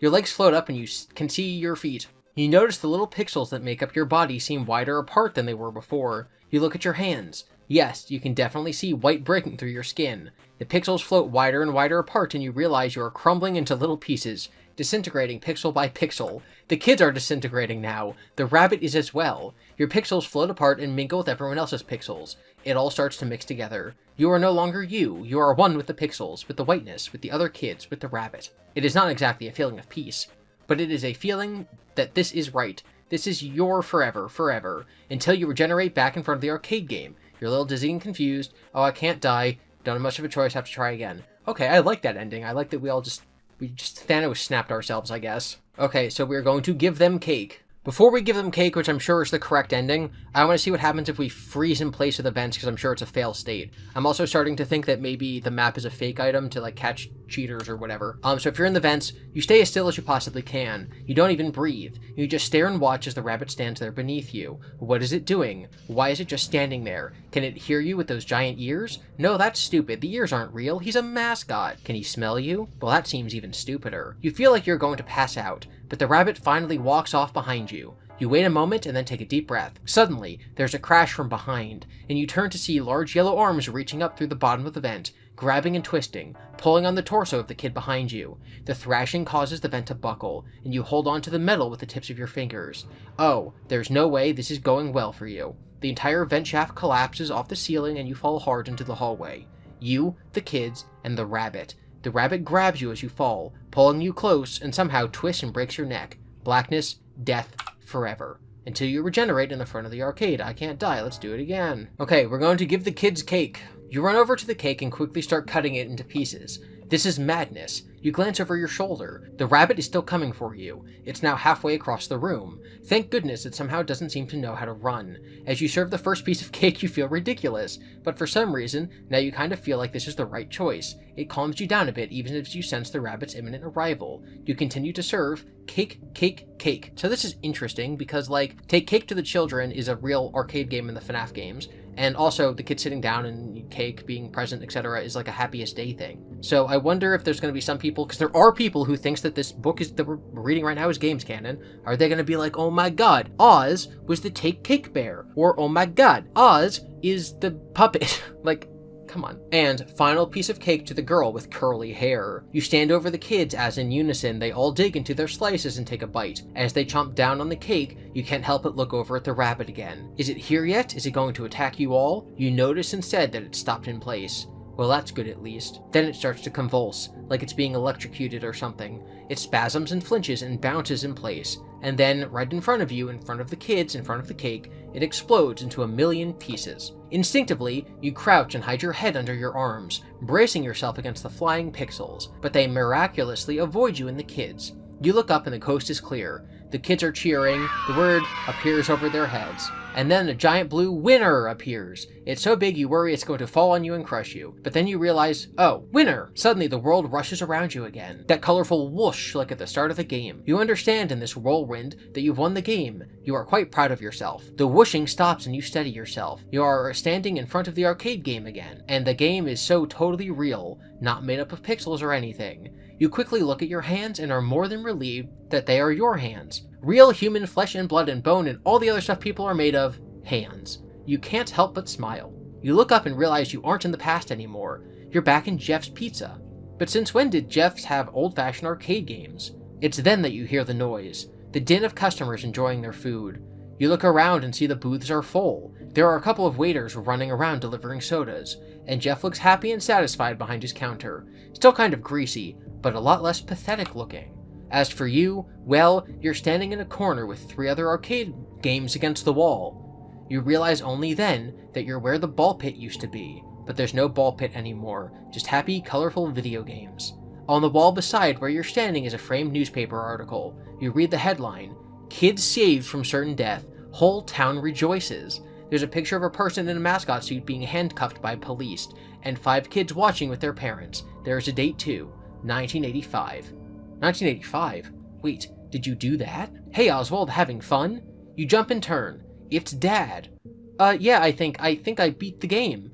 And saved the lives of 5 kids and changed the course of history? Sweet, good job. Want to challenge your old man? You look at him. You're supposed to be mad at him. You remember that now. But he seems to have forgotten about any of your arguments. And honestly, after everything you've just been through with those kids, well, you kind of think it's silly to be fighting about stupid stuff. Plus, taking care of kids is hard work. They can be really annoying even when you're trying to help them. You feel like you understand Dad's perspective a lot better now, and playing a game together would be fun. You look down at the flashing start on 8-bit escape and think, maybe not this one. You don't want to undo everything. After all, you're a hero. Not that anyone will ever know that. Maybe Donkey Kong instead? You gesture at the game beside you. Bad choice there, kid. I'm a Donkey Kong Grandmaster. Dad rolls up his sleeve. You shake your head and laugh. You wish, you say. You play the game together and it's a lot of fun. You feel bad about being annoyed and frustrated with Dad. After all, he is just trying to do his best. You enjoy some pizza together and take a pie to go for Mom. All differences are set aside, and it actually turns into a pretty fantastic summer. Achievement unlocked. Secret ending. The end. Okay, so I think the video game itself also has something like this where there's multiple endings depending on the path that you do. But the idea that if you can free the souls in the past, it can change the future is not something we've ever seen in FNAF before. It's always like if you interact with the arcade machines or like with your dreams in the movie, you can alter the events that are currently happening in the ghost world, which, I have a whole theory about arcade theory, which I'll have linked in the description. But it's always like you can do things in the real world that interface with the ghost world to free the souls. But it's not that you can literally travel through time. In fact, in the Fazbear Fright series, it's kind of explained that you're not actually traveling in time. You're kind of traveling like to the ghost world through memories and stuff, which is very odd because it seems like in this case, if you travel to the ghost world through memories, you can change the real world. So if the killer, if William Afton in the past is like caught and the kids aren't killed, fan theory wise, people have always said that if someone believes that the Frights books are canon to the games, the explanation as to why the MCI in the books and the MCI in the games are so different is because what you're seeing in the book is an agony manifestation of what happened as opposed to literal time travel. If this ending is a possibility, it might not be the canon ending, but if this is a possibility, then that means that Oz is actually traveling back in time. It means that there are actually 5 people who are killed that causes the restaurant to immediately close, and that by saving them, those 5 kids are there present on the day when the police come and handcuff William in his mascot costume, which I don't think can possibly be games canon, because he kills them like one by one. Like this literally cannot happen in the games because of the way that the MCI is different across the different continuities. People might argue that that's because the Fazbear Fright series isn't games canon, but this book is. But that makes even less sense almost. I don't know, I'll have to think about it a lot more, but I do know is that there's one path we haven't done yet, and that's using the map that doesn't exist. Although I think that it's going to be kind of like using the skeleton key in the week before, where it's like, there is no map, you're a cheater, and then you get killed by purple guys. Let's see. Okay, use the map that I don't think exists. Use the map. A map is not in this game. You are the one who must live with your shame. You know what they say, cheaters don't win, but those who will try and make the yellow rabbit grin. The game has crashed, game over. That's exactly what I thought. I think in the week before it said the purple man, not the yellow rabbit, but same thing. Alright, so I think that's every path. I'm going to do what I did last time and go through and read every single page to make sure that there wasn't a broken link, because I think there was a broken link with the flashlight. So I'll be right back after I click through this book. I may have like Mandela affected myself, which isn't a thing. I'm just trying to say that I'm confused. I swear when I read this last time, it said, in the future we still have movie theaters and Netflix and YouTube. This says Netflix and YouTube and TikTok. I don't remember saying TikTok last time. That's weird. It didn't. Okay, I found the other page. They have Netflix and YouTube, but you can't tell them that. So if you take the flashlight, it adds the existence of TikTok? What a weird change. When you're given the choice of the rabbit ears, the flashlight, or the toy Freddy thing, one of the options is like, well, we do have Netflix and YouTube, and the other one is Netflix, YouTube, and TikTok. Why? This book is so weird. What? Here's a picture we didn't see of Spring Bonnie doing a Hitler salute. Okay, I don't know how exactly we got here. Again, maybe a link's broken, maybe I'm just stupid. But in one of the cases, you put on the bunny ears, and, you know, you feel very good, you feel very bunny. You are one with being bunny, yes. This is good. But instead of going to your parents' room and watching a bunny show with them, you get up and cross your room, floating almost like you're on a cloud of contentment. You go downstairs and sit at the table with Mom and the rabbit who have already started eating dinner. You smile at them. Mom is wearing bunny ears too, and she smiles at you. And the rabbit, well, it can't exactly smile back, but you sense that it is smiling somewhere inside that costume. You are a family, a happy little bunny family. This is the beginning of the rest of your life. So we did miss this ending somehow. I'm guessing putting on the bunny ears earlier rather than later gets you there. It would have been easier to do that if they didn't just keep reusing the same text over and over and over. Maybe you read something original, I don't know. I do like that he never finds out that Gabrielle is Chip's daughter in the other continuity, the other timeline. Alright, that's it. We read VIP, we read The Week Before, or The Peak Before, and we read Return to the Pit, which is complete garbage. So we're going to see if this book, which again is supposed to end the series, that's kind of what Scott has said, hopefully they do more, because I love these, but we're going to see if this, like, where this falls on that line. Is it going to be better than The Week Before? Is it going to be worse than Return to the Pit? I don't see how that one's possible. But we're going to see Escape the Pizzaplex.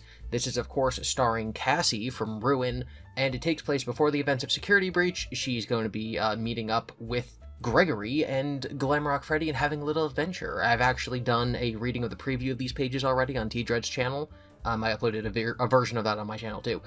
So I'm not going in totally blind, but after the first couple pages, it will be very new content for me. So we're going to see what happens. I'm currently under the impression that this is games canon, that this is a literal, actual, real for reals prequel to Security Breach. We will see. Special thanks to DJ Sturf. I've been talking to him because he's been popping up in T-Dread streams. Intro. You are Cassie, a kind-hearted and adventurous young patron of Freddy Fazbear's Mega Pizzaplex, and human best friend of Gregory, a precocious boy with a penchant for getting into trouble.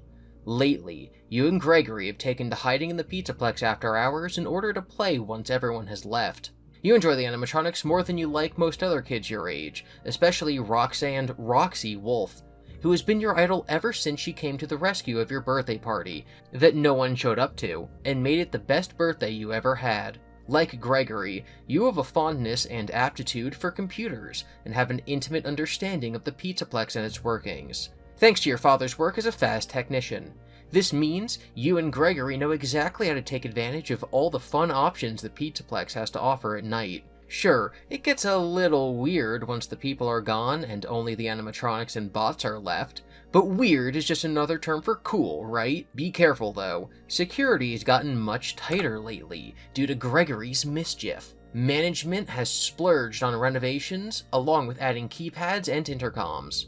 Tonight, Gregory says he has a special idea for what to do, but insists that it has to be a surprise, which you're willing to go along with, you think. As much as you enjoy your time in the Pizzaplex with Gregory, he can be known to take things a little far sometimes. Still, you wouldn't want him to think you're not up for whatever plans he has in mind. As Gregory's games play out, you'll have many choices to make, which will lead to various outcomes.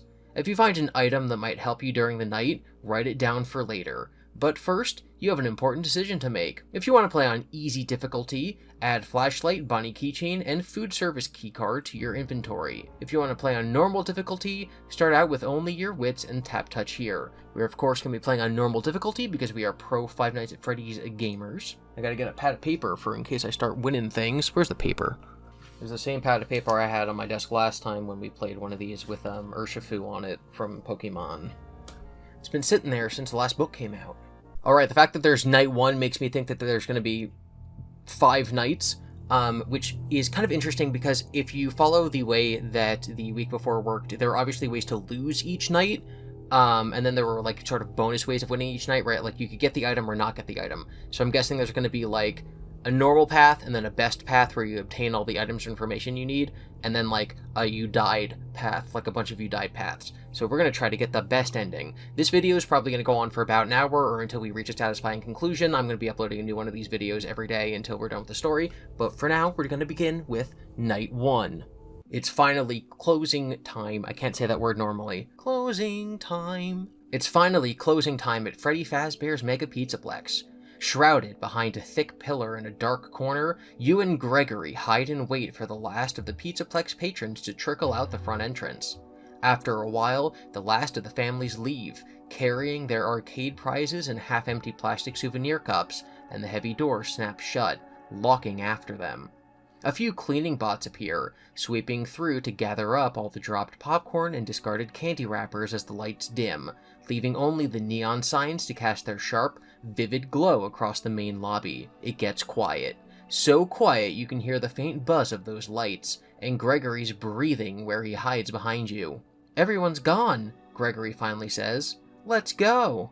He moves deliberately but silently. There are still security bots roaming around, after all, and you follow, staying close and keeping an eye out as you cross the lobby and head for the stairs that lead up to the main stage area. You pass the giant Freddy fountain at the lobby center, being careful as you travel, but by now, the two of you know what to expect and how to avoid discovery. A few bots aren't going to stop you.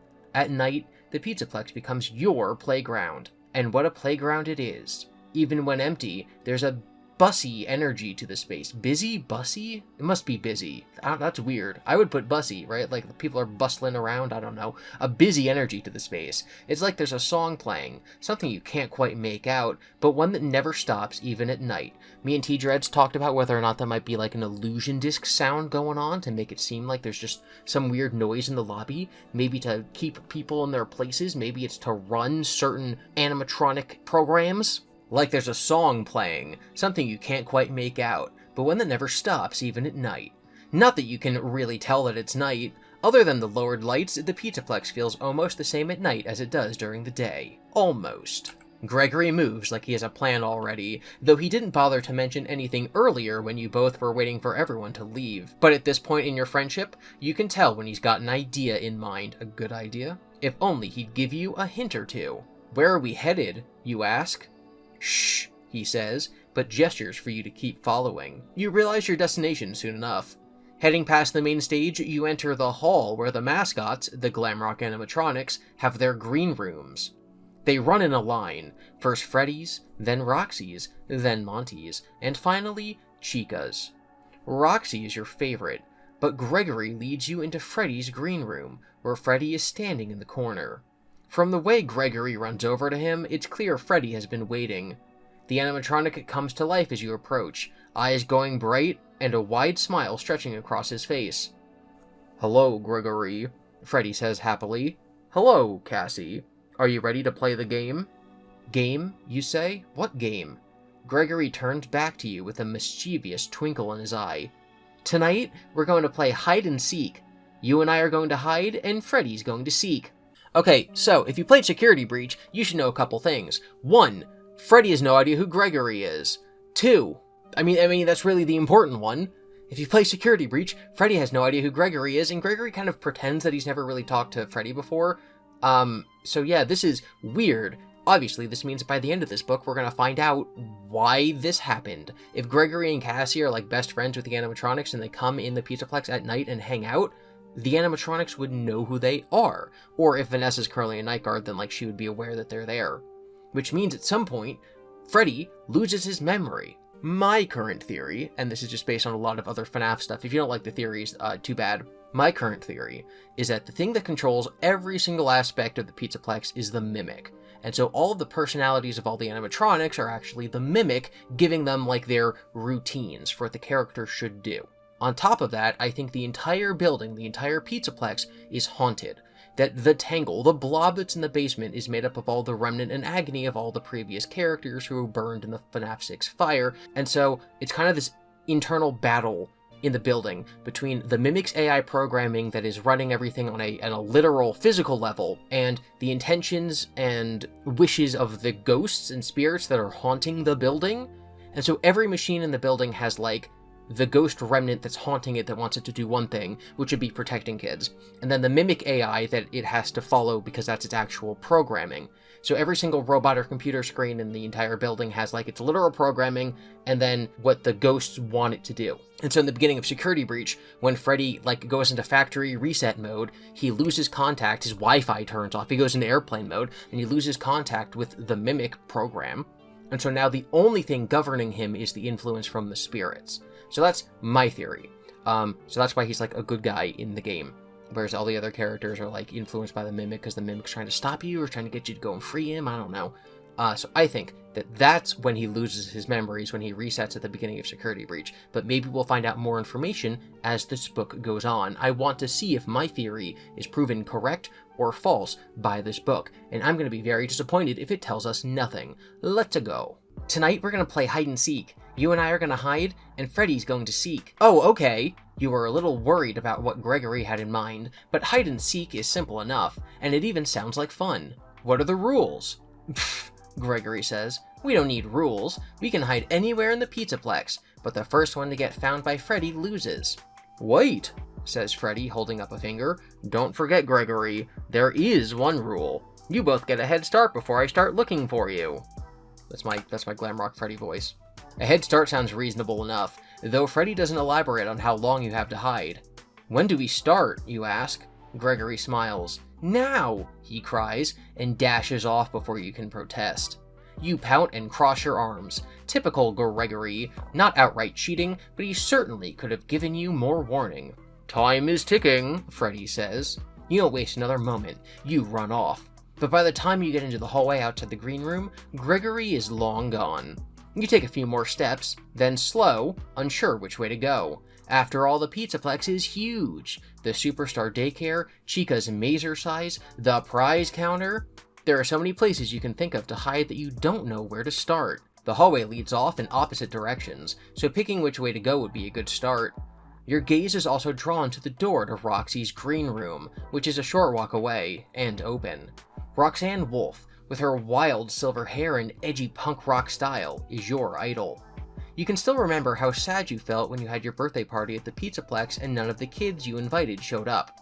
It was Roxy who came to your rescue, singing and dancing and making sure you had fun.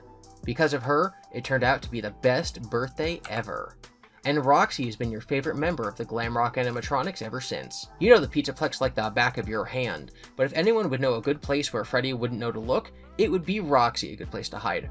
The door to Monty's green room is also open, and something sitting just inside catches your eye. You can't quite make it out, but whatever it is, it's not something you've seen in the Pizzaplex before. Maybe you should check it out. Yes, obviously, absolutely, we gotta solve Glamrock Bonnie's murder here. You think for a few moments, considering your options, but Freddy's generous head start is already ticking down, so there's no time to waste. Left down the hall, right down the hall, Roxy's green room, Monty's green room. Obviously, we're gonna go to Monty's green room. That's the fun, exciting one. You decide to head down the hall to Monty Gator's green room and check out the strange item. But as curious as you are, you move cautiously. Of all the animatronics and bots in the Pizzaplex, Monty is the one who creeps you out the most, though you're not sure why. It's probably just because of his big alligator claws, or maybe his teeth. His many, many teeth. Still, that apprehension doesn't stop you from investigating what it is you spy through his open doorway. You pause just inside the green room, which, more than the other green rooms, is literally the greenest. Giant stars light up the emerald walls, illuminating the images of Monty that decorate them. There are some leaves growing in the corners, which gives the room a vaguely tropical feel, but you're pretty sure they're plastic. Oddly, Monty isn't anywhere around. but maybe he's getting maintenance done before the Pizzaplex reopens in the morning. Regardless, you didn't come here looking for Monty. There, a few steps away, is the thing you spied through the doorway.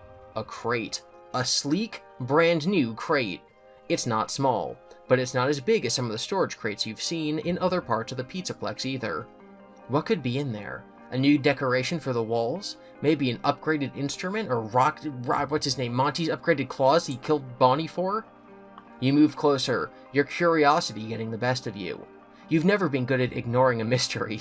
Every single FNAF player is right there. But when you try to open the crate, the lock flashes red at you. You fiddle with it for a few seconds, but Freddy's head start is ticking away and you don't have time to waste. And from what you can tell, only a key card is going to solve the mystery of whatever this crate contains. If you want to go back where you came from and turn left, go here. Back where you came from, turn right, go here. If you want to go to Roxy's green room, go here. We're going to go to Roxy's green room because she's going to know some good places to hide. Freddy Fazbear is an animatronic, and to outsmart an animatronic in a game of hide-and-seek, you decide you need to get help from another animatronic.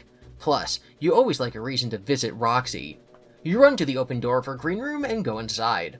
As always, it's aglow in awesome neon green and purple light, with white and black checkerboard flags and tires from Roxy Raceway decorating the walls. It's so cool, you wish you had a room just like it. But the one thing missing from this awesome space is Roxy. Roxy? Are you here? It's me, Cassie. I have to say that like Michael Afton. Roxy? Are you here? It's me, Cassie. Father? It's me, Michael. I did it. I hid from Freddy. He was right where you said he would be. You step farther inside and look around, but your favorite Rockstar is nowhere to be seen, which is strange. After operating hours, the Glamrock animatronics usually return to their green rooms until it's time for the Pizzaplex to reopen in the morning. Maybe Roxy is in the rehearsal room? You said that you think Monty might be getting repaired. Why can't Roxy be getting repaired? Maybe Vanny's reprogramming all of them. Maybe that's the big twist. Because we know that before Vanny worked there was human staff at the Pizzaplex, and then like they all get fired because the Mimic or something, and then Vanny becomes the only human after hours. This says that there's night guards who are bots, meaning that Vanny should technically currently be working here. Or deeper in the bowels of the Pizzaplex, getting maintenance done? Yeah, by Vanny. She's getting mimicked or something. You want to continue searching for Roxy, to figure out where she might have gone. Unfortunately, you don't have time, and you've already wasted enough of your head start. You need to take a different direction if you're going to find a good hiding place and evade Freddy longer than Gregory does. There's no way you can let him win. You'll never hear the end of it. You leave Roxy's green room, heading back to where you came from. So we can go left, we can go right, or we can go to Monty's. You guys should know if you've been watching my other book videos, the number one rule of a video game is always go left first. That's right. You finally decide to take a left down the hallway and head back into the atrium of the Pizzaplex. There, you go to the top of the escalators and pause. There are so many places to hide. You need to take another moment to think. Where is Freddy least likely to search? You look around and see the entrance to the Super Starcade. The bright pink and yellow sign jumps out, beckoning you inside. You consider it for a few more moments, but the Super Starcade seems as good a place as any to hide in, so you head toward it. You pass through the entrance, still making sure to avoid any cleaning or security bots that might be roaming around. Inside, the Super Starcade is a sprawling room, filled with arcade games of all kinds, both lining the walls and set in circular clusters on the red and yellow checkered floor. The games are still on at night, and you and Gregory love playing them when no one else is here. Unlike during the day, you never have to wait for the good games to be free. Is that how GiBi gets his score? So then where is Cassie? If you go and play Security Breach, if the person in second place, like the first initial is C, that would blow my mind, but I don't know if that's accurate. Someone, John FNAF, go and do that. Go investigate. Unfortunately, you don't see many good places to hide in the arcade other than some photo booths, which give you the creeps. Wandering around, you search everywhere, considering your options. You could try wedging yourself behind one of the game cases, but that looks like it would be a tight fit. There's also a bathroom. Maybe that would be a better idea. After all, there are a lot of bathrooms in the Pizzaplex. Freddy might not bother to search them all. Tick-tock, tick-tock. Suddenly, you hear Freddy's booming voice. Time is up, kids. Ready or not, here I come. Your heart starts to pound. You have to make a decision, and quick. You can hide behind the arcade cabinet or run into the bathroom. We're going to run into the bathroom, and I'm going to pretend I don't know what's in here because I didn't play the intro little teaser thing from Amazon a couple weeks ago. After considering your options, you finally decide to hide in the bathroom. After all, who wants to willingly spend lots of time in the bathroom? Freddy will never think to look for you there. You run across the Superstarcade to the corner where the bathrooms are, where you think for a moment before throwing open the door to the women's restroom. Inside, the fluorescent lights flicker weakly, and one of the faucets is dripping, the plunk plunk plunk in time with your steps as you move deeper into the restroom.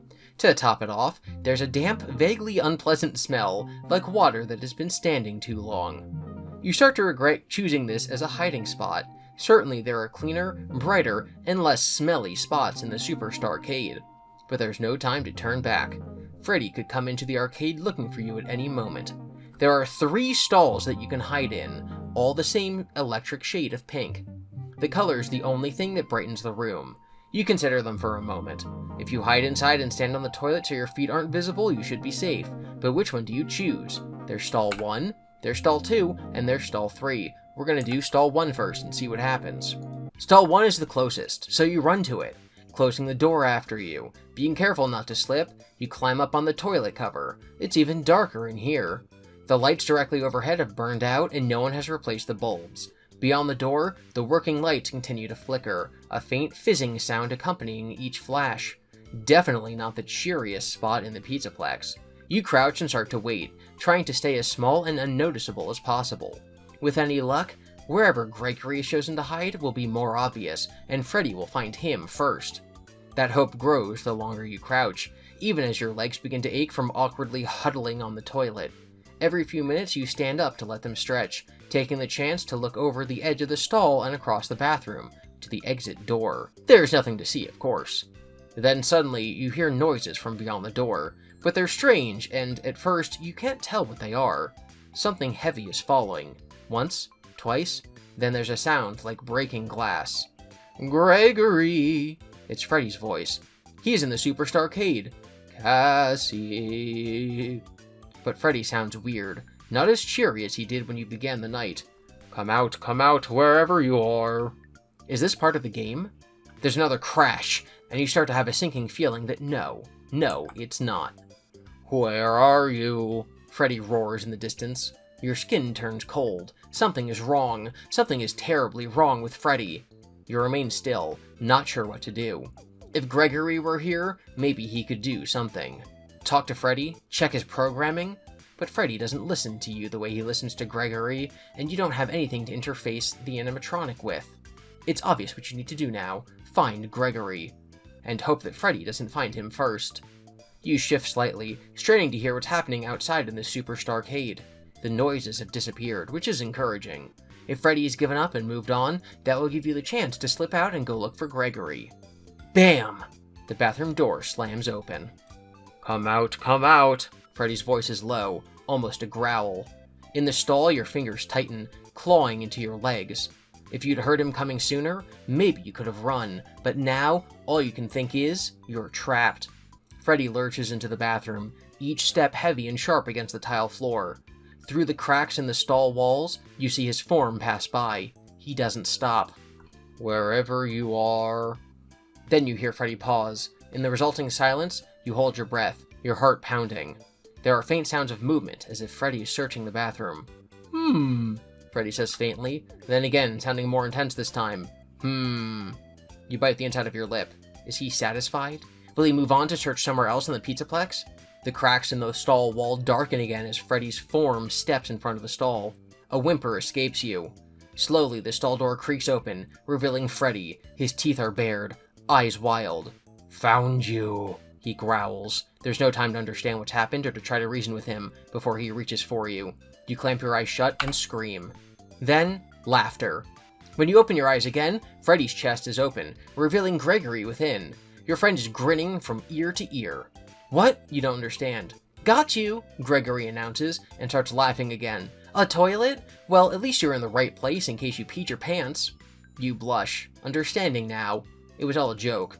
One of Gregory's famous pranks. Wasn't that a fun game? Gregory asks. You chuckle a little, not sure it was. But Gregory tricked you, you have to admit, and you don't want to be a sore loser. Huh, yeah, sure, you say, secretly hoping that tomorrow night is less of this kind of fun tap-touch here. Alright, we're on to night 2. That's right, the only thing you have to do to win is to make a left turn, choose the bathroom, and then choose the first stall. Going to Monty's room, going to Roxy's room, though it didn't end up mattering. I don't know what would happen if you made the right turn. We'll go back and obviously we're going to see what happens if you do the arcade, and we'll see what you have to do if you do the other stalls. But there's nothing, like, interesting here, unlike the week before on the first night when there's like 30 paths you can do, there's an item to collect, there's a lot of lore to discover. This, literally, the ideal best, the canon path is you hide in a bathroom stall. Good job. Now, I don't want to be like too super negative, but I will say that as of right this second, I'm already not enjoying this book as much as I did the week before. Either way, we're going to go back to the start of night 1 and do some different options. We're going to use this as a time to take a water break. Everyone, get your water to hydration check. Alright, so we're hiding in the bathroom, and we're going to go to stall number 2. So by going in stall 1, Freddy finds us. So Freddy finds us in stall number 1, and that's a win condition. So we're going to see if we can somehow lose in stall number 2. You decide on the middle stall of the 3, going over to it and pushing the door open. It's looser than you realize. Banging against the side of the stall loud enough to make you wince. You glance back over your shoulder, hoping no one, especially Freddy, heard that. But after a few moments, all you hear is silence. You go inside stall number 2 and close the door behind you, trying to slide the lock into place. But it comes loose. You try again, but it's no good. The lock is busted, and without it, the door won't stay shut. If Freddy comes in, he'll spot you in a heartbeat. Maybe you can wedge the door shut.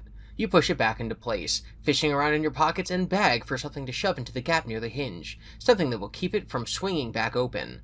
Then, behind the door to the bathroom, you hear something, a voice calling. "Where are you?" It's Freddy, but he sounds off, not like his usual self. Certainly not as cheery as he did at the start of the night. This is so weird, guys, because when we picked the other stall, we had to sit there for like minutes and minutes on end before Freddy found us. Now, that 10 seconds it takes to rummage through our pockets, he's here. What a weird thing that happened that shouldn't happen in this kind of game. "Gregory, Cassie, where are you?" You freeze. The last 3 words come out an angry, snappish snarl. What in the world is wrong with Freddy? And, more importantly, how much noise were you making when trying to keep the door shut? Despite your efforts, the door isn't going to remain shut. You let go, allowing the door to fall open, then start for one of the other stalls. You can only hope that their locks work and that Freddy didn't hear you in here, messing around with the broken stall door. Suddenly, before you have a chance to hide, the door to the bathroom flies open. Freddy's shadowy form fills the entry, his eyes aglow in a way that makes your knees feel weak. He looks right at you and snarls. Tap touch here. Freddy stands in the door of the bathroom, looking wild. You swallow, your mouth dry. "Haha, Freddy." It's hard to talk, but you manage to get the words out. "You found me, I guess I lose." Freddy doesn't say anything, only takes a few steps forward, still snarling. The way he's looking at you, it's like you are something to be stomped on, snapped in half, or swallowed in one bite. "Freddy?" You squeak. "Freddy, is something wrong?" He doesn't answer, and you don't need him to. The only thing you are sure of right now is that something is very, very wrong with Freddy. You take an involuntary step back. The moment you do, Freddy charges, mouth open and teeth bared, reaching for you. His paws wrap around your upper arms, hard enough to hurt. You clamp your eyes shut, letting out a scream as he lifts you from your feet. Just as quickly, Freddy drops you. Laughter rings out as you land on the hard tile floor, right on your butt. You open your eyes. Freddy's still above you, but instead of snarling, he's laughing in tandem with Gregory, who has been hidden inside his chest cavity this whole time. You don't understand. "What? What's going on?" Gregory jumps out of Freddy, still grinning. "Got you! You should have seen the look on your face. You were so scared." Oh, it was all a joke. One of Gregory's pranks. You force a smile onto your face. "Yep, you got me," you say, trying to ignore your still pounding heart. Nice one. But no matter how hard you try to join in, secretly you know that you're not as amused by tonight's antics as Freddy and Gregory are. And then that brings us to night 2. So we have a couple more options to do. We're gonna rewind. We're gonna go to stall number 3. You head to hide in the last stall in the row, thinking the farthest one will make the best place to hide. Stall number 3 it is, but the moment you open the door, your heart drops, and you know that this choice is the wrong one. The toilet seat is missing, which means you won't be able to crouch on it so that no one spots your feet under the stall door, and there's no way to obscure yourself in the narrow space. You begin to turn away to choose another stall when a glimmer of light catches your eyes. Next to the toilet, someone has dropped a hair clip, glittery pink and covered with rhinestones. It's cool enough that you ignore the fact that it's on the bathroom floor and pick it up, adding it to your bag. Then you go to pick a different stall. Add the hair clip to your inventory and pick stall 1 or 2. Now here's the thing, guys. We know when we picked stall 1 that it was the closest to the door, because when we said that, because when we picked that earlier, that's what it said. We're now in stall 3, which is probably the furthest from the door. So let's see what it says when we pick stall 1. Stall 1 is the closest, so you run to it. How can that be? Why would stall 1 be the closest to stall 3? The only reason I know this is because this was in the preview that me and T-Dreads read. Yeah, so this is just like literally a mistake. This loop around, going to stall 3 and then going to stall 1, it places you back in the spot of the book where you would be if you chose stall 1 from the beginning. So because stall 1 is closest to the door, it says stall 1 is the closest. Obviously, if you're leaving stall 3, stall 1's not going to be the closest. This is just wrong. This is return to the pit-style, lazy, bad, interactive novel writing. Fix your books, Scott! And then this proceeds as normal, but now we have the hair clip. If you hide in stall 2 with the hair clip, it proceeds as normal again. So obviously, this was the correct path. What's kind of lame about all that is that if you choose to go to the bathroom, you just win. The other options don't matter. I talked before about how in the week before, you can do correct things to get like an item. In this case, the thing you have to do to get the correct item is go to stall number 3. Not like correctly screw in a light bulb in the closet, not like do something cool like investigate the office after hours. The thing you have to do is just go to stall number 3. That's cool. It's not, but okay. Now, we always go left first, so we're back to the Starcade. Instead of going to the bathroom where we get the paper clip and we win the night, or the glitter clip, whatever it's called, hair clip, and win the night, we're going to go behind an arcade machine. Maybe we'll be sucked into arcade theory and we'll get to play Mangle's Quest. You decide Freddy will be least likely to find you if you hide behind one of the arcade cabinets. There's one up against a wall that has a small gap behind it, just wide enough for you to fit behind. You wiggle into the space, which is actually pretty decent as far as hiding places go. Then you look down. There's a vent in the wall, with a cover that's slightly askew. You give it a nudge with your foot and it comes off, revealing a crawl space. You smile at your fortune. Now, that's a much better hiding spot. No way Freddy would think to look for you in there. Carefully, you crouch down and crawl inside. It's so dark, you can barely see. But just inside the vent, your hand suddenly brushes against something cylindrical and metallic. You fumble for it, finally lifting it close enough to your face to make out what it is. It's a flashlight. One of the fast technicians must have left it in the vent while doing maintenance. Definitely something that could come in handy later. You shove the flashlight into your bag, then curl up to wait, imagining where Gregory is hiding. Wherever it is, there's no way it's as good a hiding as this spot. After a while, you hear something approaching, then a voice calling out, "Gregory, Cassie." It's Freddy. "Where are you?" You smile to yourself. It doesn't matter that Freddy thought to look for you in the Super Starcade. He'll never find you in the vent. Crash. You nearly jump as a loud noise startles you. Another follows it, and another. Your stomach twists into a knot. Is this part of the game? If so, it's not like any game of hide-and-seek you've ever played before. Nervous and curious, you risk a look outside the vent. With the game in the way, you can only see a thin sliver of the Super Starcade. But as you watch, another arcade cabinet crashes to the floor. "Gregory, Cassie," Freddy speaks more sharply this time. "Where are you?" What is wrong with Freddy? You recoil as the animatronic overturns more games. This can't be right. Freddy is definitely taking the game way too seriously. And worse, if he overturns the game in front of your vent, maybe he'll decide to search behind it. You glance down the passage. Maybe going deeper would be safer, just in case. Then again, maybe you should find Gregory. He's sure to know what's going on with Freddy. So you can add the flashlight to your inventory and go deeper, or add the flashlight into your inventory and leave the vent to find Gregory. We're going to go in deeper. Freddy's voice continues to grow louder and the crashing continues, leaving you with a strange feeling in the pit of your stomach. The pit? Return to the pit? Can Cassie's stomach time travel? You decide it would be a bad idea to leave the vent now. Whatever is going on with Freddy, you'd rather wait for him to move on before you try to look for Gregory. And to stay safe, you decide deeper in the vent would be better. Maybe if you're lucky, you can find another vent to exit out of, somewhere far from Freddy. You shimmy further down the passageway, crawling on your hands and knees, trying to stay as quiet as possible. It isn't easy in this tight space, so you move carefully until you come across another discarded item. Picking it up, you peer closely at it. It's a piece of chewy candy.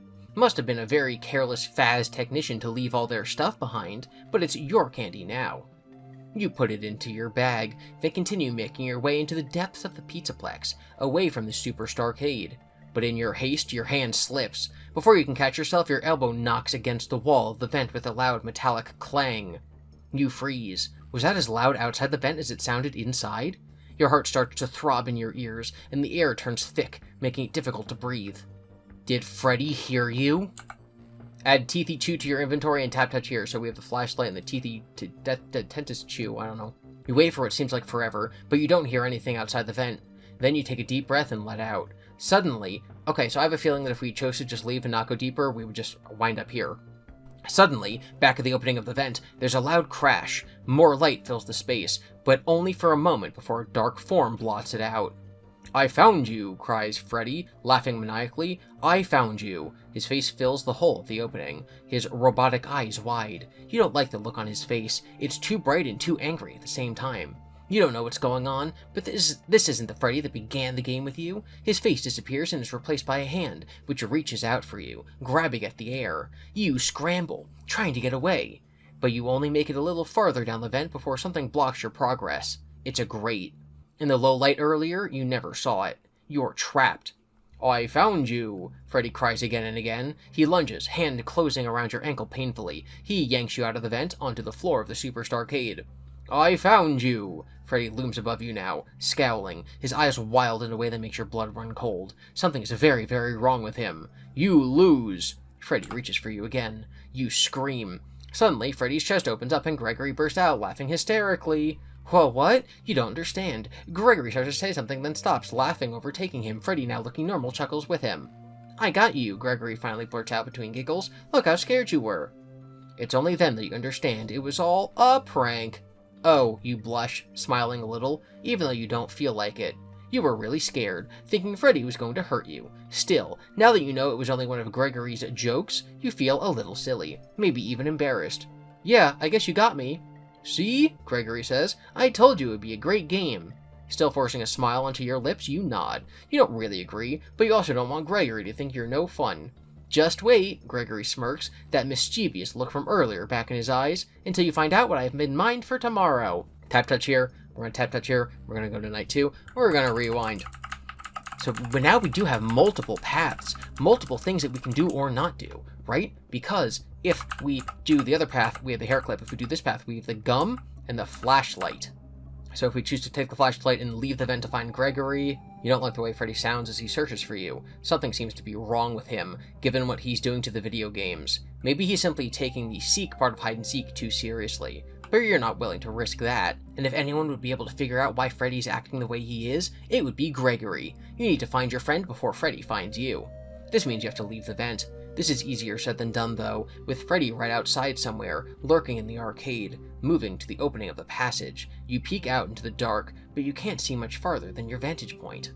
Instead, you listen closely for Freddy. The banging has stopped and you can no longer hear him calling for you, but you're not sure what that means. Maybe he's moved on to another part of the Pizzaplex. That's what you hope, at least. Regardless, you can't see him, and if you move fast, you should be able to escape from the Superstarcade before Freddy spots you.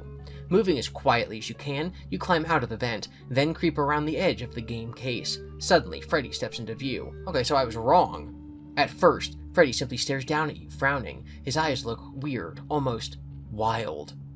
"I found you." He says it quieter than before, in a way that makes a cold shiver run down your spine. "You lose." Then he reaches for you. You scramble backward, trying to escape, but his hands clench around your shoulders, fingers digging as he lifts you off the ground and pulls you close to his face. "You lose," he says again. Unable to hold in the fear any longer, you scream. Suddenly, Freddy drops you. A moment later, his chest opens up and Gregory bursts out, laughing hysterically. "Gregory," you frown. "What's going on?" But Gregory is laughing too hard to answer. Freddy laughs with him, no longer looking angry or dangerous. Now he looks like his normal, cheerful animatronic self. "I got you," Gregory says finally. "I can't believe you fell for that. You were so scared." You blush. "What?" "It was a joke," Gregory says, "and I got you. Wasn't that great?" You chuckle a little. "I hate chuckling. You don't chuckle. Cassie's not a chuckler. I hate this. I don't like the word chuckle. You can chortle if you like to, but I'm not a fan of chortle either. You laugh. Chuckling, fake, stupid, don't chuckle. Number one chuckle hater over here. You chuckle a little, not really amused. "Oh, yeah.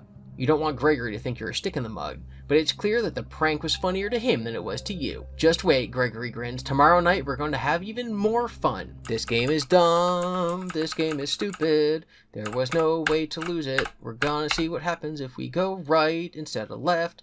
Alright, before we do this, I'm taking notes. We're doing, there's gonna be quantum choose your own adventuring. So on one path, we have hair clip, and on the other path, we have flash light and chewy gum. Because all the paths are valid to win, apparently. Ralph would have died like 7 times at this point in his book. After some thought, you decide to take a right turn down the hallway and head back into the Pizzaplex atrium. There, you pause to think again. There are so many areas to choose from, any one of which might be a good hiding spot, and it's hard to decide where Freddy will be least likely to look for you. A part of you still wants to look for Roxy and ask her opinion, but you don't want to turn back now. You've wasted enough of your head start as it is, but thinking of Roxy gives you a great idea. You're going to hide in Roxy Raceway. The neon purple drenched go-kart track is one of your favorite places to hang out in the Pizzaplex, mostly since it's Roxy's area. But with all the cars and garages and such, there are plenty of places there where you can avoid Freddy. Hopefully, Gregory hasn't had the same idea. You head into Roxy Raceway, making your way through the reception area. Like before, you're almost overwhelmed by the choices available to you, unlike us reading this book where the choices don't matter at all. You could stay close to the entrance and find a hiding spot in the reception area, or you could head down into the racetrack area, where there are go-karts and garages and more. What would Roxy do? You stand at the rail, considering your options for so long that you jump a little when you hear Freddy's booming voice. "Time's up," he says excitedly. "Ready or not, here I come." You frown. If Freddy finds you before you're even gotten a chance to hide, Gregory will tease you all night. You gotta be ready and quick. Reception area, go-karts, garages. I had some bad luck with the go-karts when we were playing VIP, so I'm gonna stay right here in the reception area where the nice lady was. Closer inspection of the reception area comes up with fewer options than you'd anticipated, just like this book. The reception area is mostly open, with a few tables and chairs, and some fake plants, none of which are large enough for you to hide behind. Frustration begins to set in as you search, finally setting on a good but not great option. You can hide behind one of the counters. It's not the best cover though, and even though there's no time to waste, you consider changing track and heading down into the raceway after all. Then again, if Freddy suspects you're in the raceway, you'd probably be more likely to think you're hiding on the track than in the reception area. You look behind you, afraid of spotting Freddy on the hunt. As you consider your options, you need to decide soon. There's no way you're going to be the first one that Freddy finds. Gregory will never let you hear the end of it if he wins the game.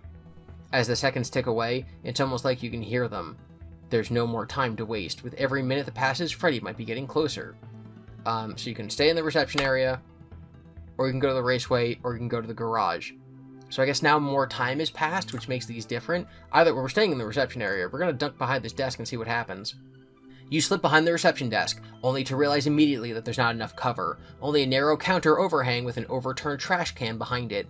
You quickly figure out that this isn't going to work at all. You need to go back out into the raceway and find a better spot to hide from Freddy. But as you do so, something in the pile of scattered garbage catches your eye. You pick away the empty wrappers and discarded soda cans to uncover a keychain. Strangely, it's a Bonnie keychain you've never seen before. You thought you'd seen most of the prizes and souvenirs that the Pizzaplex had to offer, but this one is new to you, even though it looks old and well used. Still, it's cool, so you grab it and put it in your bag. Unfortunately, it's not going to help you find a place to hide. That's still on you. So we have the Bonnie keychain now. We have to open a third quantum time travel path thing here. After some thought, you decide to take a right turn to the hallway and head back to the Pizzaplex atrium. What? There's no way that's... Taking the Bonnie keychain and the desk just loops us all the way back here? Oh, I wonder if this is poorly written or if this is a mistake. Okay, that's interesting. I mean, it's bad. It's stupid. We're gonna do this again. Reception area. Stay in the reception area. Get Bonnie. Yeah, wow. It's either a bad loop or this book sucks. So if you do reception, then racetrack, it brings you to page 27. If you just go to racetrack, page 27. So if you stay behind and you're worried and then you go to the other tracks, it doesn't matter. So in like the week before, if you made like a wrong decision first, it advanced time enough that like it changed whether Bonnie attacks you or not when you're doing the light bulb. This book sucks, guys. It's not so far Return of the Pit Bat, but it's poorly written. You rush down the stairs to the raceway. There's not a second to waste. You're careful, though. All the people may be gone from the Pizzaplex, but there are still cleaning and security bots around. You look around the course, quickly finding exactly what you're looking for. A demo go-kart set off to the side of the track. It looks a little small to be a hiding place, but when you reach it, you breathe a sigh of relief. There's the perfect amount of room for you to get in and hide if you scrunch down and pull yourself into a ball. Best of all, once you do that, you'll be totally invisible, and there's no way Freddy will think to look for you in such a tight space. You climb into the car, arranging yourself until you fit in a comfortable way. Well, mostly comfortable. Then you wait. As time ticks by, your perfect hide-and-seek spot grows less and less comfortable. Still, it's such a good place to hide that you do your best to adjust to the discomfort, shifting your arms and legs as best you can when they start to ache. You're in the middle of one of those arrangements when you hear a noise coming from somewhere out in the raceway. You freeze. Whatever it is, it's faint, but it kind of sounds like footsteps? Yeah, it's probably the footsteps of the things coming to get you, Cassie. What are you doing here? It could be nothing, or it could be Freddy, or even Gregory. On one hand, you could remain hidden, and hope whoever, or whatever it is, passes by without getting close. But what if it is Freddy? If he's getting close, but not too close, you might have a chance to slip away to another hiding spot before he discovers where you are. You clench your toes, your leg is starting to fall asleep, and ponder what to do. We're gonna remain hidden, duh. We have a good hiding place. We're like literally invisible, that's what it said. You decide it seems wiser to remain hidden. You're not going to lose to Gregory just because Freddy manages to spot you peeking out from within the go-karts. Even if it is getting more uncomfortable with every passing minute. The noises grow louder. Then, Cassie, Gregory, where are you? It's Freddy for sure. Good thing you weren't tempted to accidentally reveal yourself. You grin. Okay, but if you did that, you would just win and go on to the next night. I don't get this book. Freddy is moving through the raceway, obviously searching for you, but it doesn't sound like he's headed in your crash. You jolt at the loud noise coming from nearby. Cassie, Gregory. This time Freddy yells your names, and unlike earlier, it doesn't sound like he's having fun. He almost sounds angry. Your heart starts to pound as more loud crashing sounds ensue as if things are being thrown about. You also hear increasingly loud growls from Freddy. You're too afraid to look, but from what you can make out, it sounds like he's becoming more and more agitated. This was supposed to be a game. Something must be wrong with Freddy. You're not going to show yourself now. You can wait until Freddy moves on, then go find Gregory. Freddy listens to him more than he listens to you. Gregory will know what to do. Increasingly nervous, you scrunch down even more, but as you do, a spasm grips your nearly asleep leg. You accidentally kick out, your foot banging against the side of the go-kart. Oh no. Your heart jumps into your throat as you freeze, trying to ignore the tingling sensation in your leg. Holding your breath, you wait. For a moment, it seems like nothing is going to happen. Is Freddy still in the raceway, or has he gotten far enough away that he doesn't hear you kick the side of this car? I found you! The roar is accompanied by the heavy tread of footsteps sprinting towards you. Alarmed, you try to free yourself from the go-kart, but it's hard to move quickly and your leg is fully asleep, which isn't helping. It's too late. Freddy appears above you, a wild look on his face, turning your blood cold. His animatronic eyes narrow. I found you, Cassie, he says quieter this time, but in a way that makes your stomach twist. You lose. Your mouth drops open to talk to Freddy, to plea, but nothing comes out, and not until he grabs you. Hand clamping down on your shoulders, he pulls you from the go-kart. When that happens, you scream. His grip tightens and your eyes fill with tears. Then suddenly he lets you go. You drop to the floor with a thud. As you blink to clear your vision, Freddy takes a step back. His chest pops open. Inside is Gregory, laughing hysterically. I got you, blah blah blah blah blah. When you play Choose Your Own Adventure books, there's supposed to be paths where you die, where you lose, and then you restart, so then you pick the correct path so you don't lose. If every path is a win scenario, there's no reason to play Chapter 1 ever again. So, what are we doing here? Every person who plays this book, once they get to the end of one of the correct paths and find out that, like, Freddy isn't gonna actually hurt you, suddenly all of the other paths are just, like, nonsense. And going through the motions, because you know the twist already. Why is it written this way? I hate this so much.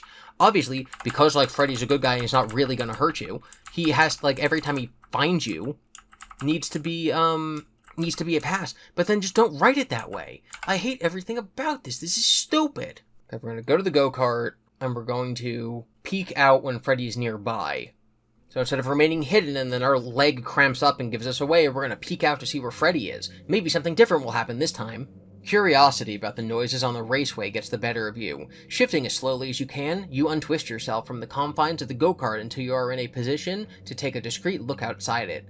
At first, all you see is the raceway, drenched in purple neon light, with the huge visages of Roxy looking down upon it. Could what you're hearing be Roxy? You hope so. She'd know the raceway better than Freddy would. Maybe you can ask her if there are any better places to use as a hiding spot. But you seem to be alone. For a moment, all you can hear is the rise and fall of your own breath. Then, finally, a long shadow slides into view. You inhale and hold your breath, thinking it's Freddy. But then a security bot wheels into your line of sight. You exhale, just a stupid bot on its rounds, keeping an eye on the Pizzaplex after hours. You're used to them, you see them every night. Half the time, they don't seem to notice you, even when you sneak by them so close that you can touch them. Except, you look at the bot again. This time, it's looking directly at you. Another moment passes. Then the bot begins to make a bunch of noise. You duck back into the go-kart, but it's too late. The ruckus is definitely drawing attention. Barely a minute passes before you hear Freddy approaching. "Cassie, Gregory, is that you?" He sounds strange. "I know you're here." He growls in a way you've never heard before. "And I'm going to find you." There's a sudden crunch sound, and the noises the security bot was making cut off abruptly. A crash follows as if something is overturned. "You can't hide from me forever." You scrunch your body tighter, a bad feeling growing in your stomach. What is wrong with Freddy? Why is he acting so strangely? Part of you wants to run, to go find Gregory. The other part of you is confused. Maybe you should reveal yourself? Talk to Freddy? He's probably just taking the game way too seriously. So we're going to run to Gregory or talk to Freddy. If we talk to Freddy, we're just going to lose, so we're going to do that. And we're going to talk to Freddy. Talk to Freddy, talk to Freddy. Whatever Freddy's doing, he's clearly taking this game of hide-and-seek too far. You wish Gregory was here. Freddy listens to him better than he listens to you. But he's not, which means you have to deal with the animatronic. You climb out of the car. "Freddy, hey!"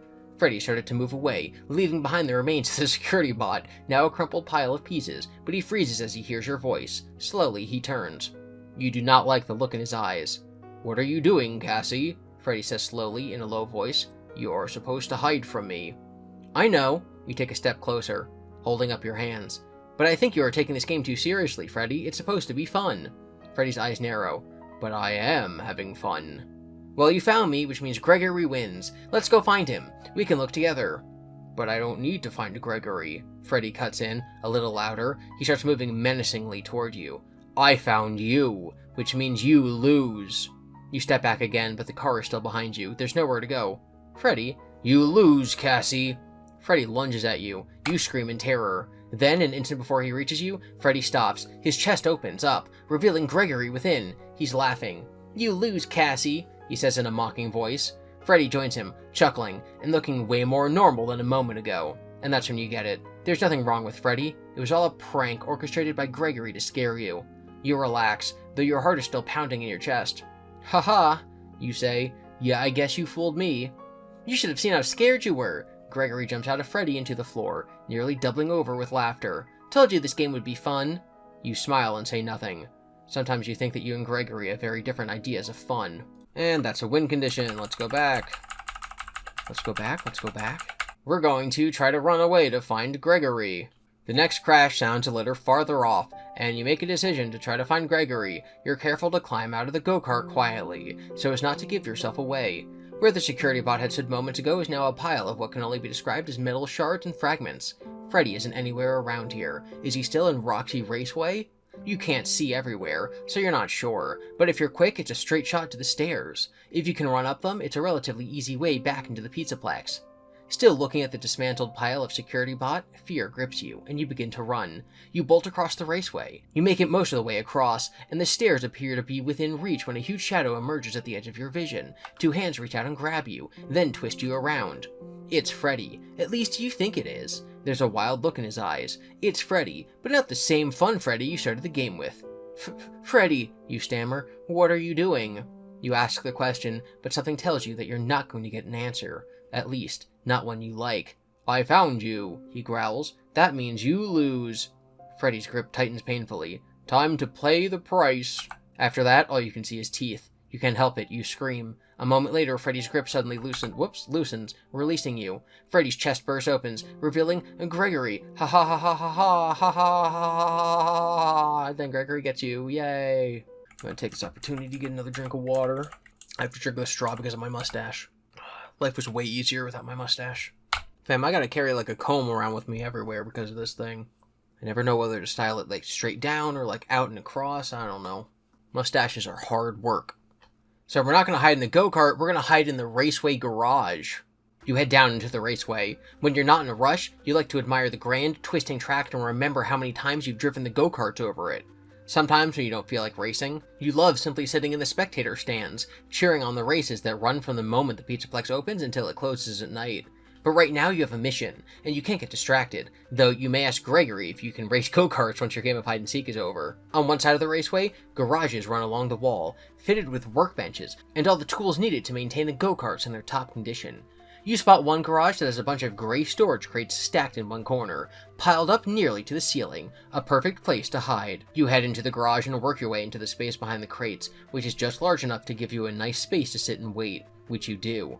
It's a good hiding spot, though there's one problem. You can't see the raceway from your vantage point.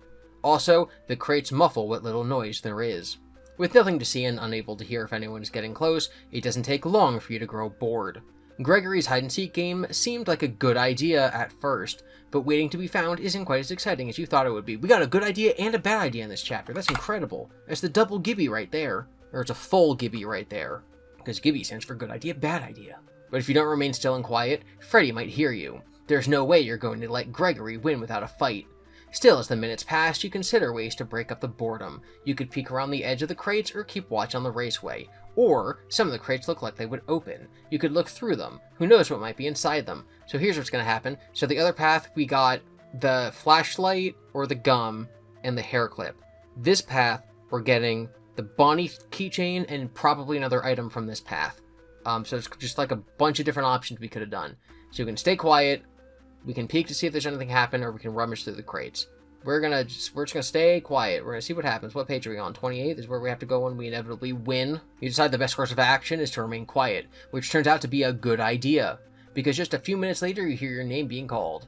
Cassie. It's Freddy. He's in the raceway somewhere, but you can't tell where without peeking out and risking revealing yourself. Gregory, where are you?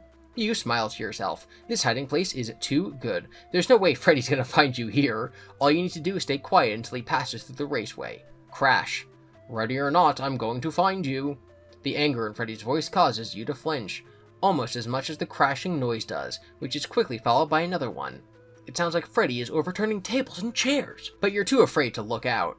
It sounds like something is wrong with Freddy. You can't hide forever. Very, very wrong. You swallow, unsure of what to do. As soon as Freddy leaves the raceway, you can try to find Gregory. Freddy listens to him more than he listens to you. Haven't heard that before. Gregory will know what to do. Bang! This time the crashing sound is closer, much closer. The crates shift and rattle, and you realize in horror that Freddy is just on the other side of the pile, pulling the crates away. If you don't do something quick, he's gonna find you. Your heart starts to pound, mouth going dry. You can try to run, or even hide in one of the nearest crates. On the other side of the pile, another crate is pulled away. I'm going to find you, Freddy growls, sounding more menacing than you've ever heard him be before. Whatever you do, you have to do it fast. We can run or hide in a crate. Let's run!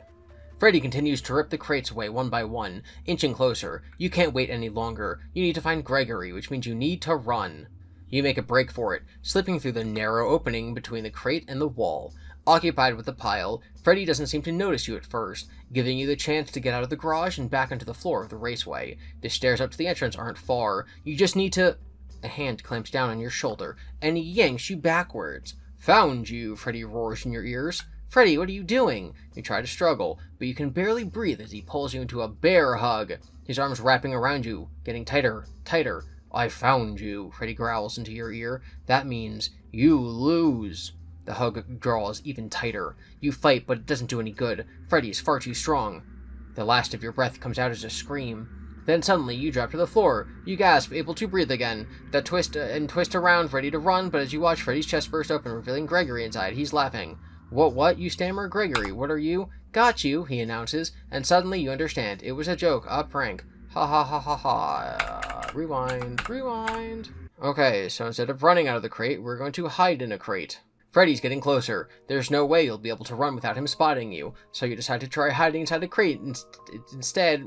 and hope he doesn't think to look inside. You go to the closest one, pull the top open and climb in. Then you shut it, plunging yourself into pure darkness. Now all you can hear is the banging and thudding of Freddy working his way through the crates, and the thick pounding of your heart in your ears. You hold your breath, hoping that when Freddy doesn't find you, he moves on to search somewhere else. Where are you? Freddy's voice is muffled by the walls of the crate, but the sound of it still makes your stomach tighten. Why is he acting so strange? Your heart drums louder and louder, and then suddenly you realize that's all you can hear. No more crates clashing around, no more Freddy calling your name. Has he given up? Moved on? You count down, resolving to take a peek outside if you don't hear anything after a minute. 59, 58... It's getting harder to breathe, but it must be in your head. You haven't been in the crate long enough for all the air to be gone. 25, 24... Yeah, there's no way that the crate is airtight sealed. The silence persists. Freddy must have left. You tell yourself, gone to look for you or Gregory somewhere else. 3, 2... Suddenly, the top of the crate flies open, revealing Freddy standing above you. His eyes are wild, his teeth bared. I found you, Cassie. He growls in a way that chills your blood. You lose. As he reaches for you, you clamp your eyes shut and scream, but instead of feeling Freddy's claws close around you, the sound of laughter rings out. When you open your eyes again, Freddy's chest is open and Gregory's peeking out. Fooled you, Gregory cries and continues laughing. This was a joke? You sit up, confused? Yep, Gregory says and grins. I got you good. You should have seen your face when Freddy reached for you. He continues laughing and you chuckle along with him, but he doesn't but secretly you don't think the prank was as funny as Gregory does. Okay, so we're in the garage. Instead of staying quiet and still, we're gonna peek out of the crate that we're already in and see if there's anything happening in the raceway. Unable to contain your curiosity and suppress your boredom, yeah, me too. You sneak over to the edge of the crates and peek around. The moment you do, Freddy stomps into view. Abruptly, he stops. You freeze as his head slowly swivels your way. He's spotted you. A smile starts to form on your lips. You lost, but oh well, it was only a game. When Freddy's face crumples into a frown, he bares his teeth at you, and his eyes take on a manic glow. I found you, Cassie. The words rumble out of him, a low growl. You lose. Suddenly, he rushes at you. There's no time to figure out what's wrong with him, or why. You barely manage to duck behind the pile of crates before Freddy is tearing through them, tossing them aside like they're made of cardboard. You lose, he rants. Your stomach clenches. This was supposed to be a fun game, so why is Freddy acting like this? You press up against the wall. Gregory would know what's happening, know what to do. Maybe if you run, you can slip past Freddy and find him. Or maybe Freddy is simply taking this too seriously. If you plead with him, maybe he'll calm down, and you two can go and find Gregory together. The crates rattle and crash as he continues to dismantle the pile. Whatever you do, you have to do it fast. We can run and try to find Gregory, which we know won't work, or plead with Freddy, which we know won't work. And by no, don't work, I mean you will win. So we'll do this. We're on page 40. We're going to run and find Gregory, see what happens.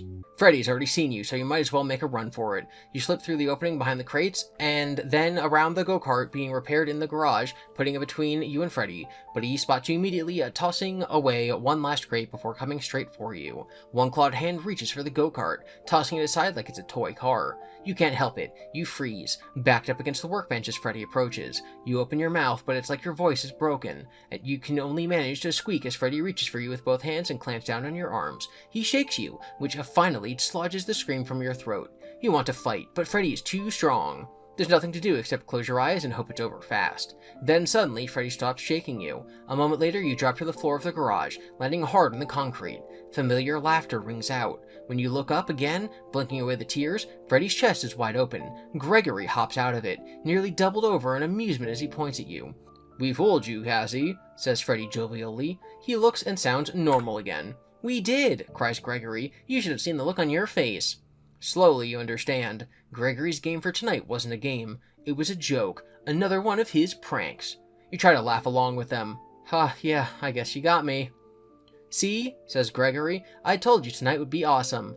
You nod, even though you wish you'd played a real game of hide and seek. But you don't want Gregory to think you're a bad sport, so you keep that to yourself and quietly hope that tomorrow night is fun for both of you. Okay, we're gonna try to plead with Freddy instead of running to Gregory. Freddy's getting closer, the piles of crates getting smaller and smaller. Freddy, you cry out, what are you doing? Why are you acting like this? I found you, he cries, refusing to stop. You lose, Cassie.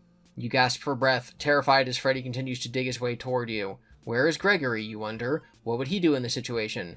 You found me, you finally sob. It's the only thing you can think to do. I give up.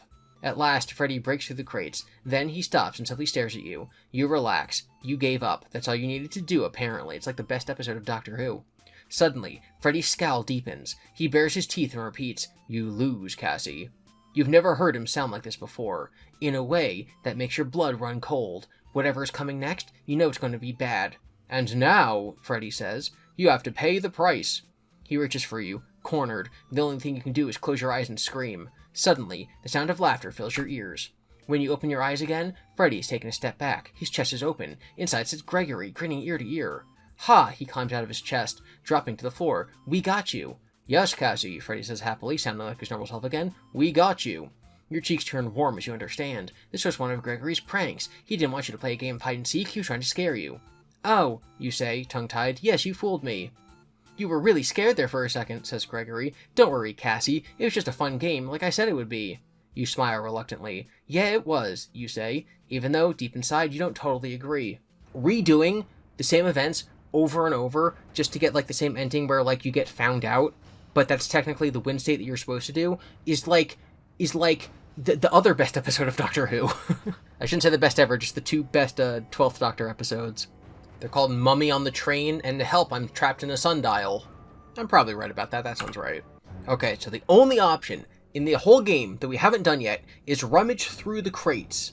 Finally, something different. You decide to pass the time by checking out the crates. After all, what harm could it do? There are a few crates nearby that don't seem to be locked. You open the first but are disappointed. It's completely empty. The second crate is almost as bad. There are only a few scraps of packing material in the bottom. Sure, you weren't expecting to find treasure, but certainly something a little more interesting than that. Finally, you open the last crate. It, too, is mostly empty, except for one item. Tucked into the corner, it's a glass jar. You pick it up. The jar is filled with a whole bunch of metal screws and bolts of all sizes. Not exactly exciting, but you decide to take it anyway. After all, you never know what might be useful later. Not much to do now but wait, or is there? You get the jar of screws and bolts, and you can be quiet, or you get them and you can peek to see if there's anything happening on the raceway. I wonder if these two are just going to line up with other routes we've already done. Bonnie, key, chain, jar of screws and bolts. So we have 3 paths now. Hair clip, flashlight and chewing gum, or Bonnie, keychain, and jar of screws and bolts. Is this gonna, if we stay quiet and still, is he gonna come and get us? Yes, we did this path already. Which makes me think that if we peek out to see if anything's happening on the raceway after getting the jar of screws and bolts, it'll be the exact same as if we did this. Yep, unable to tame your curiosity and suppress your boredom. So that just meets up with the other ones. And then we plead with Freddy, and then we tap touch here. So given that all of these are like identical other than the items that you end up with, my favorite is when he had to kill the security bot, because I thought that was funny. And here we are on night 2. Again, I'm just going to go over this again. Hair clip was one possible path. Flashlight and chewy gum is another possible path. And Bonnie, keychain, and jar of screws and bolts is another possible path. So of those 3 paths, if you're not cheating the way that we're totally cheating right now, if you're not cheating, those are the 3 options we could possibly be at. Obviously, there's also the option of not having any items if we'd played it totally wrong, but no matter what, we're here. I would love to end the video right now. Unfortunately, I have a tradition that you don't end the video of the first playthrough in one of these books until you get a death. I don't know if there's any deaths in this game. We're going to have to continue to see what actually happens, because you can't lose on night 1. What is this, FNAF 3? Night 2. The entrance doors to the Pizzaplex snap shut, locking after the last patron to leave. Once again, you and Gregory emerge from your hiding place, ready for another night of hijinks. Gregory seems in high spirits, but after what happened last night, you're feeling nervous and a little reluctant as he leads you back to the glam rock band's green rooms.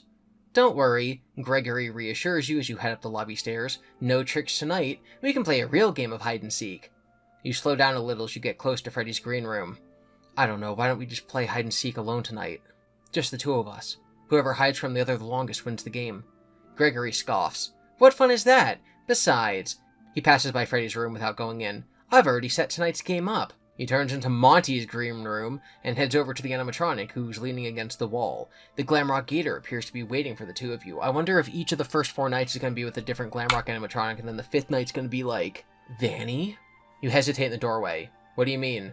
Gregory grins. Freddy's taking the night off. Tonight, I programmed Monty to play with us. We'll hide and he'll seek. So last night, Roxanne and Monty were doing maintenance or something. Maybe tonight, Freddy's getting maintenance done? You look at Monty, who grins. Great, now I need to do a Monty voice. Well, I'm ready to rock and roll, Gregory. Let's do this. Yeah, that's how Monty sounds. He gives you 2 scaly thumbs up. You consider the preposition. It would be fun to play a real game of hide-and-seek in the Pizzaplex, but it's hard to forget last night. No tricks? No tricks, Gregory promises. Okay, you agree? Great, give us a head start, he says to Monty, then to you. Come on! He grabs your arm and pulls you back into the hallway.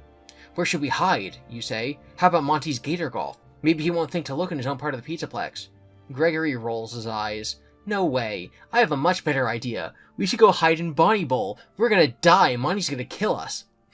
Without waiting for you, he dashes off, leaving you unsure whether to follow or hide on your own.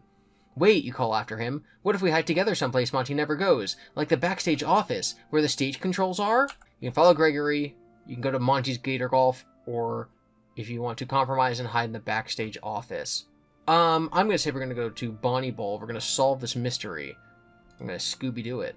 Gregory doesn't wait for you. After thinking for a moment, you rush after him toward Bonnie Bowl. It's not your first choice for a hiding place, but it's where Gregory wants to go, and if you step close to him, it's unlikely that he can pull off any more pranks like last night. You try to catch up, but there's a pair of security bots in the Pizzaplex lobby, which you have to avoid. It delays you, and you make it to Bonnie Bowl just in time to see Gregory at the opposite end of the entrance atrium, heading into the bowling area. You go that way too. As much as Roxy Raceway is your favorite part of the Pizzaplex, you do like Bonnie Bowl. It has a cool vintage look, and it also is home to the best ice cream. Gregory, you call after him as loudly as you dare, afraid to draw attention from the bots, or worse, Monty. Wait up! Either he doesn't hear you or he doesn't care, because he goes directly for a door down near the far end of the lanes. You think it leads to the area behind the bowling lanes where the pins get reset. It's a good place to hide, and you're a little bummed that Gregory thought of it before you did. He opens the door and goes in, letting the door shut behind him. Once you reach it, you try to follow, but it's locked, and you don't know the code for the keypad beside it. You pound on the door. Gregory, let me in! You wait, then try pounding on the door again, but he doesn't reply. Your head start must be running out soon. Giving up on Gregory, you look around. The ice cream parlor jumps out at you at first. What better place to hide than somewhere with delicious frozen treats? But as you scan the bowling lanes, your eyes are drawn to Bonnie's old stage, surrounded by a heavy velvet curtain. Bonnie hasn't performed in ages, but maybe a stage would make a good hiding spot? We can go to the ice cream parlor, or we can go to Bonnie's old stage. I like ice cream, so we're going to go to the ice cream parlor. We're going to get nabbed by Elizabeth Afton, baby. Ice cream it is! Let Gregory have his hiding place behind the lanes. You will be in the ice cream parlor, enjoying a frosty cone while you hide from Monty. You head over to the concessions area, which looks like an old-timey soda fountain, all chrome finish with black and white checkered tile. A deactivated worker drone is slumped over the counter, but that's okay. You're happy to serve yourself. But before you indulge in a sweet treat, you look for a good spot to hide. Unfortunately, most of the counter is glass windows in the front, leaving only a curved area as a possibility. You're about to head to the back area of the parlor when you hear something in the distance. Oh yeah! It's Monty. Here I come! No time to look further, or indulge your sweet tooth. You can't hide from me! I'm gonna find you, kids. This is Monty's new voice, actually. I've retconned it. Are you imagining things, or does Monty sound angrier than usual? There's more of a growl in his voice than there was in the green room. At least, you think so? You're not sure, but if you don't hide quickly, Monty's gonna find you standing out in the open like you're trying to lose the game. You could jump behind the counter, but what if Monty decides to snoop back there? The only other quick option you see is a trash can.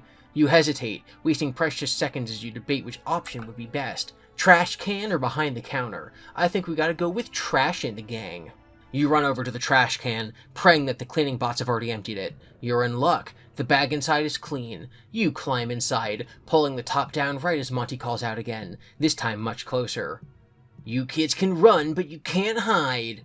Through the flap at the top of the trash can, you see Monty lumber into the bowling area.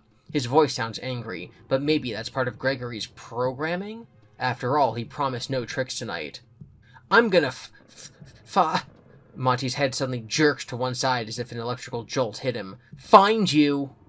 A nervous feeling grows in the pit of your stomach. Monty doesn't sound or look right. His body is twitching in a way you've never seen before.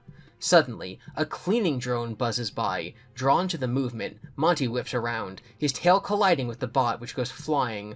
The moment it lands, Monty descends upon it, claws flashing as he rips the bot apart. The sickening feeling grows. You let the flap of the trash can fall shut. Is this another one of Gregory's jokes? After all, Monty's acting a little like Freddy did last night. But Gregory isn't hiding in Monty, and you saw him go through the door. Plus there's that weird twitching. The growls and tearing grows louder. Then, slowly they fade away, leaving you in a dark silence. We gotta game over! You wait, heart pounding in your chest. It has to be another joke. That's why Gregory dashed off and left you. Better safe than sorry, though. You wait until it's been silent for a while, then lift the top of the trash can off. Bonnie Bowl is empty, save for what remains of the cleaning bot. There's a low growl behind you. You turn, coming face to face with Monty. Toothy snout opening, he raises his claws. You have just enough time to understand that this isn't a joke before Monty grabs you. We died! We have successfully died! No one understands what I just quoted. We have successfully died! That's from my old Let's Play channel. It was called Puffin Muffler. That's my friend George. We're playing Oblivion. I am so happy. We got torn apart by Monty's claws. The claws that he stole from Bonnie. I think that's the lore. I don't know. So what we're doing is we're at the ice cream stand, and Monty's gonna enter the room in a second, so we have to decide whether we're gonna hide in the trash can or behind the counter. We already hid in the trash can and died, so we're gonna see what happens when you hide behind the counter. You leap onto the counter and slide over it, then crouch beneath the overhang. It's dark back here, but you feel something against your foot as you shift into a comfortable position. Reaching out, you pick up a metal, cylindrical object. It's an ice cream scoop. Sometimes I wonder how ice cream would feel if it was scooped. What's the line from Baby? I don't remember. I'm a fake theorist. Perfect, you think? Once you elude Monty and he moves on, you can make yourself a sundae. You put the ice cream scoop in your bag. Why aren't we adding it to our inventory book? I got a whole inventory over here. I have a hair clip, a flashlight, a chewy gum, Bonnie keychain, jar of screws and bolts. Ice cream scoop. It's not official, but I know I have it. You put the ice cream scoop in your bag as, back in the bowling lane, you hear more noise. The heavy stomping footsteps give away the source. Monty getting closer. I know you're here. This is followed by a low growl. Monty always sounds a little grizzled. He's a rock and roll alligator after all. But there's an edge to his words that you don't like. He doesn't sound like he did earlier. There's a new sound too. A cleaning bot. You can't see it from where you're hiding, but you're pretty sure that's what it is. Monty should ignore it, and hopefully it won't come around the counter and give you away. I found you. That's like a Dracula voice. What's my Monty voice? I found you.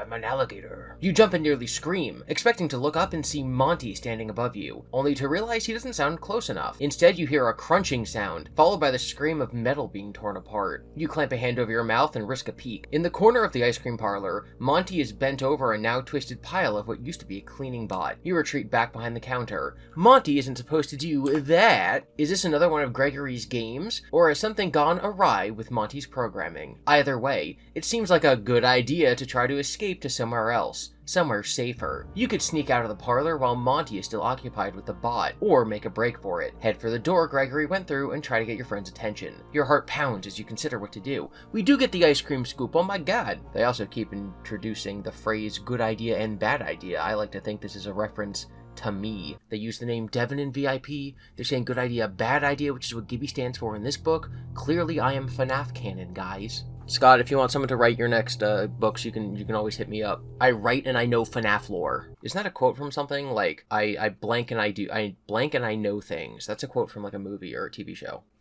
I drink and I know things. It's from Game of Thrones, I remember. I guess it's a good time for a hydration check. Drinking and knowing things. If you don't have an oversized novelty Barbie cup that you got for free because you worked at the movie theater when the movie came out, what are you even doing with your life? I'm sure that was a lovely thing to hear. So the door to the bowling lanes is locked. We already tried that before, so I have a feeling that will kill us. So we're just gonna sneak out of the ice cream parlor, and we are adding the ice cream scoop to our inventory. No, we died! Quiet and slow seems like the smarter choice to you. If you follow along the counter, staying crouched down, you should be able to sneak out before Monty notices, even with the glass fronts. You'll just have to be extra quiet. You take a deep breath and hold it, afraid your pounding heart will give you away. Then you start to make your way along the counter. Luckily, Monty is still occupied with tearing apart the bot. You move as fast as you dare, making it halfway, reaching the server bot that's slumped over in its nighttime deactivation mode.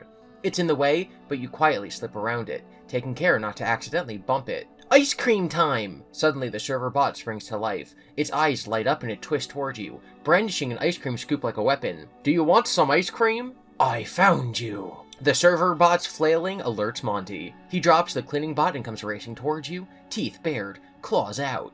You run. Or at least, you try to. Monty grabs you before you can run out from behind the corner. You can't help it. You scream, "I give up!" But Monty's claws tighten painfully as he lifts you. "Monty, you win! Gregory? Gregory? Where are you? This isn't funny!" Monty's jaws draw closer. This isn't funny at all. A game over. Gonna go back. What was I gonna say? Retreat? No, we're just gonna go back. We're gonna go to the door in the bowling lanes. My prediction is that because we gained a new item, we're gonna win, because that's how this book's worked so far. You decide Monty is too close to risk sneaking out. You need to make a break for it and run. You risk one more peek over the counter to make sure Monty is still distracted by the bot, then jump up and bolt back toward the bowling lanes. You make it to the end of the counter before Monty notices the sound of your footsteps. "There you are," he growls, dropping the bot. "Oh, I'm gonna get you, and then I'm gonna rock you." You're out of the ice cream parlor by the time you hear his heavy tread coming after you. But you keep your focus on one thing, the door near the bowling lane. Gregory is behind there. Gregory will know what to do, or he'll tell you Monty's behavior is another one of his jokes, in which case you are definitely going to dump a big bowl of chocolate sauce right on his stupid head. You reach the door and begin pounding on it. "Gregory, Gregory, let me in." Your fists hurt as they connect with the metal door. There's something wrong with Monty. "Oh, is there?" You twist around. Monty is standing only a few steps away, breathing heavily and twitching in a way you've never seen before. He growls. His shiny alligator fangs are a rainbow of colors in the neon lights. "Found you." You want to believe it's another prank, but something about this feels wrong. Very wrong. You press up against the door. "Gregory!" You yell one more time. Monty reaches for you. Before he can grab you, you fall back, the door opening up behind you. You hit the floor as Gregory steps forward, brandishing a device. "Monty, stop!" he cries. Immediately, Monty deactivates. You get back to your feet. "That wasn't funny, Gregory. You promised no more pranks." He frowns. "It wasn't a prank." "I don't believe you." "No, I swear." He taps at his device. Something went wrong with Monty's programming. "I don't know what, but I'll figure it out before tomorrow night." You cross your arms, still shaking, not sure you care, or that you believe him. Did we just beat the night? Is this gonna tap touch here to night 3? Bruh, this book sucks. It's like so hard to lose in this book. Oh my god, I don't know what, it's a different author, I understand that. But like, the week before was so good with all the different paths and the tasks that you had to do. It really felt like you were solving a puzzle. Or not really like a puzzle, more like one of the, like a game where like, oh, you can go down this path, and if you do, then you lose, and so you have to rewind, and then you have to make the next choice. Which sometimes is like really annoying, but as a book, it's satisfying to finally figure out which path leads you in the correct direction. If there's 3 paths, and each one has 3 paths, and one of those 3 paths leads to the correct direction, then it's like, what do you... It's like, it's harder to make the wrong decision. I just don't get it. Did we do all these?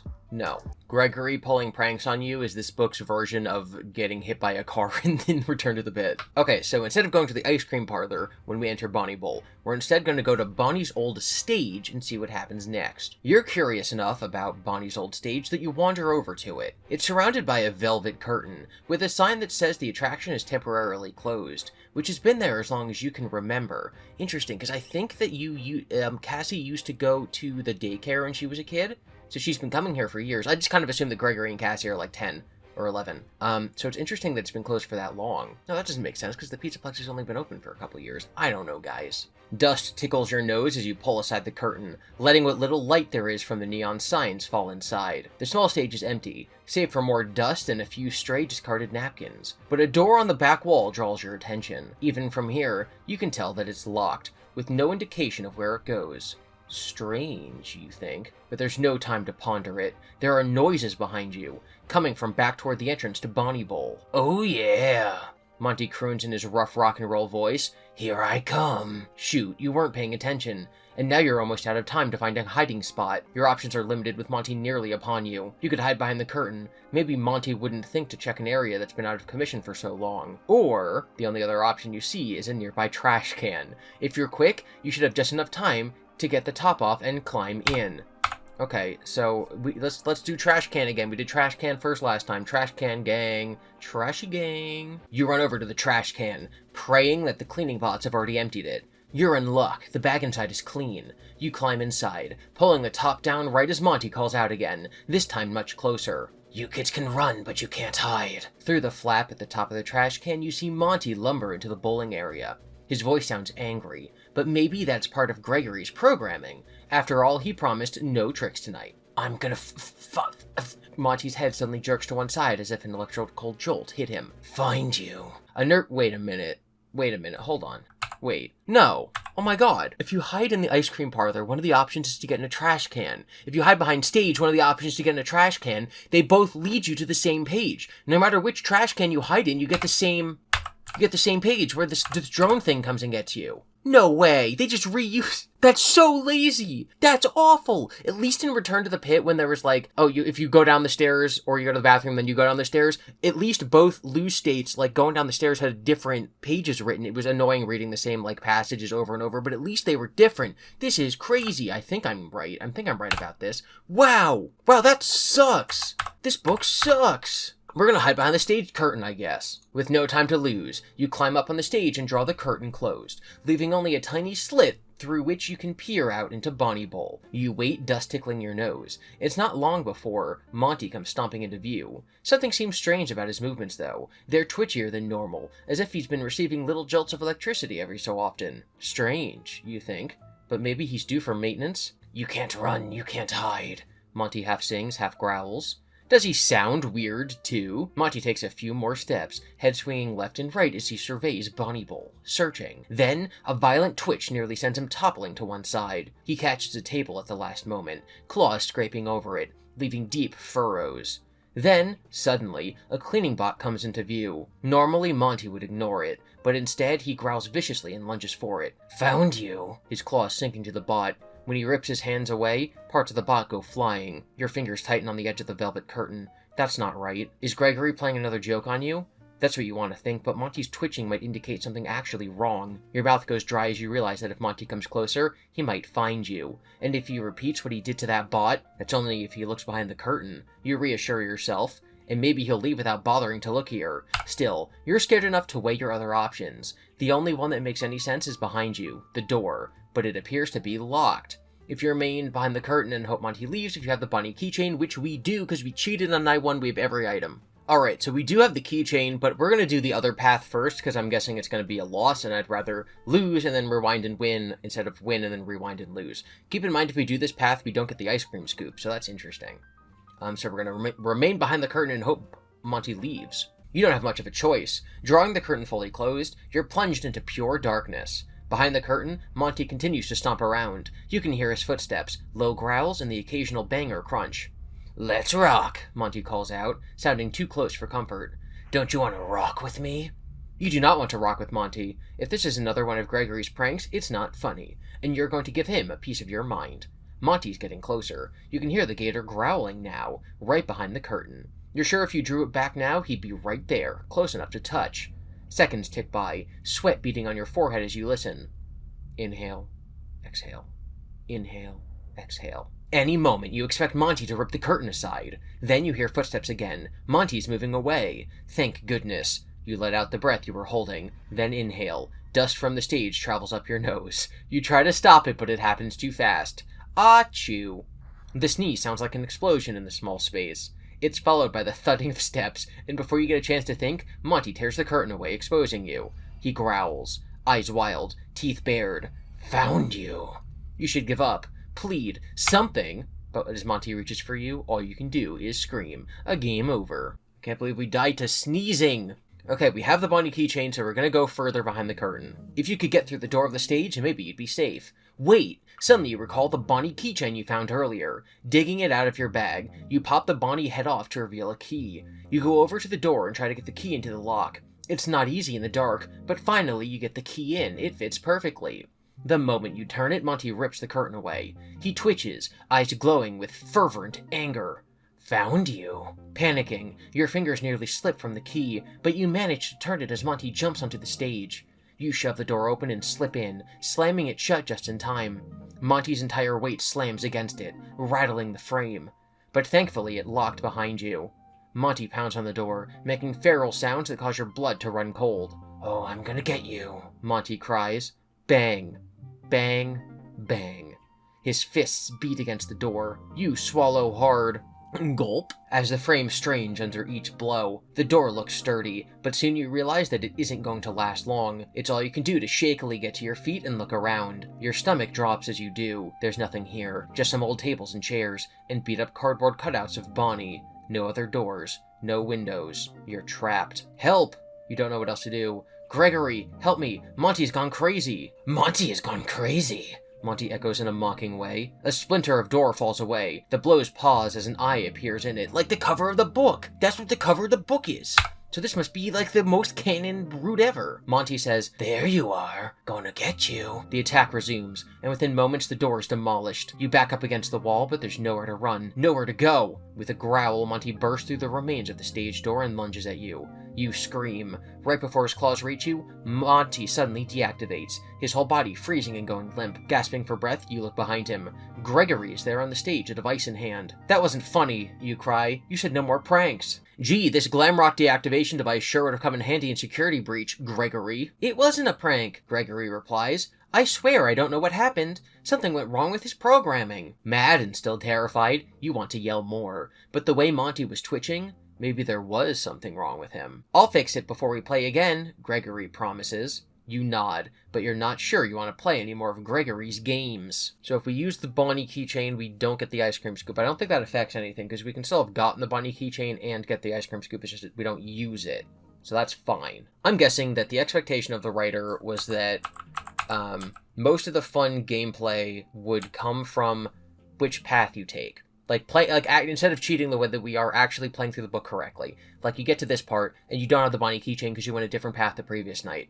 And so you're like, Bonnie keychain? I didn't know that existed. I should play the entire book over again and try to get it and then come back here to see what's here. Problem with that is that if you do all that work, if you play the book correctly, what you're rewarded with is just the same ending. You're just, like, there's nothing in the room. It's not like in the room is like the secret lore to what happened to Bonty. Wow, Bonnie. Maybe Monty killed him. So you're not rewarded with anything besides progression, which is it's just like feeding back in on itself. It's like exploration leads to progression. Exploration in a video game should be its own reward, or it should lead to something like beyond progression, right? And the idea that the only thing we're doing is trying to get slightly different paths to, like, the same ending of the book is just crazy to me. I don't understand. I don't know how I would write a Choose Your Own Adventure book. I have absolutely no experience in it. I don't know if I'd be able to do something good, but I would definitely have modeled it more on The Week Before than any of the other stories. VIP was actually pretty good. I did like VIP. I just think that one of its benefits is that it was shorter. Alright, so when the game of hide and seek with Monty originally started, we had 3 options. We could go to Bonnie Bowl, we could go to Monty Gator Golf, or we could go to the backstage office. If you go to Bonnie Bowl, which we've already done multiple times now, you can either exit with the ice cream scoop,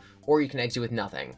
We're going to now go to Monty's Gator Golf. The logic being that we don't think that Monty will check his area for some reason. I don't think that makes sense, but Cassie does apparently. You bet Monty's Gator Golf is a much better place to hide than the bowling area or the backstage office area, and you'll prove it by winning the game of hide and seek. You pass by the green rooms. Again, Roxy isn't around, and your heart sinks a little. You miss her. Maybe once your game of hide and seek is over, Gregory will help you find her, but that's a plan for later. Right now you need to focus on finding the best place to hide in Gator Golf, and proving that Gregory isn't always as clever as he thinks he is. You make your way to the golf course and through the lobby, passing beneath its weird decorations on the ceiling. On one hand, you like Gator Golf's tropical theme, with its fake palm trees and vines draped everywhere. On the other hand, the fake rivers with their real water always makes this area smell a little, well, swampy. But it's dark and twisty, and enough like a bayou that you know there are plenty of great places to hide. You pause just inside, debating whether to head down to the actual golf course or check out the snack bar to see if there are any good spots there. The golf course is bigger, with more nooks and crannies, but the snack bar might have snacks, and that sounds pretty great if you're going to be hiding from Monty for a while. You can go to the golf course, you can go to the snack bar. Alright, so we're going to go to the snack bar, just like last time we went to the ice cream parlor first, we're going to go get some snacks first. You don't know how long you'll have to hide, so you might as well pick somewhere with snacks. You enter the snack bar, passing the empty tables and going over to the ordering counter. Like the mini golf course, everything here is Monty-themed, with images of the rock and roll alligator everywhere, awash in green and purple lighting. There's fake greenery scattered about as well, though nothing big enough to hide behind. There are the counter and the kitchen though, both of which look promising.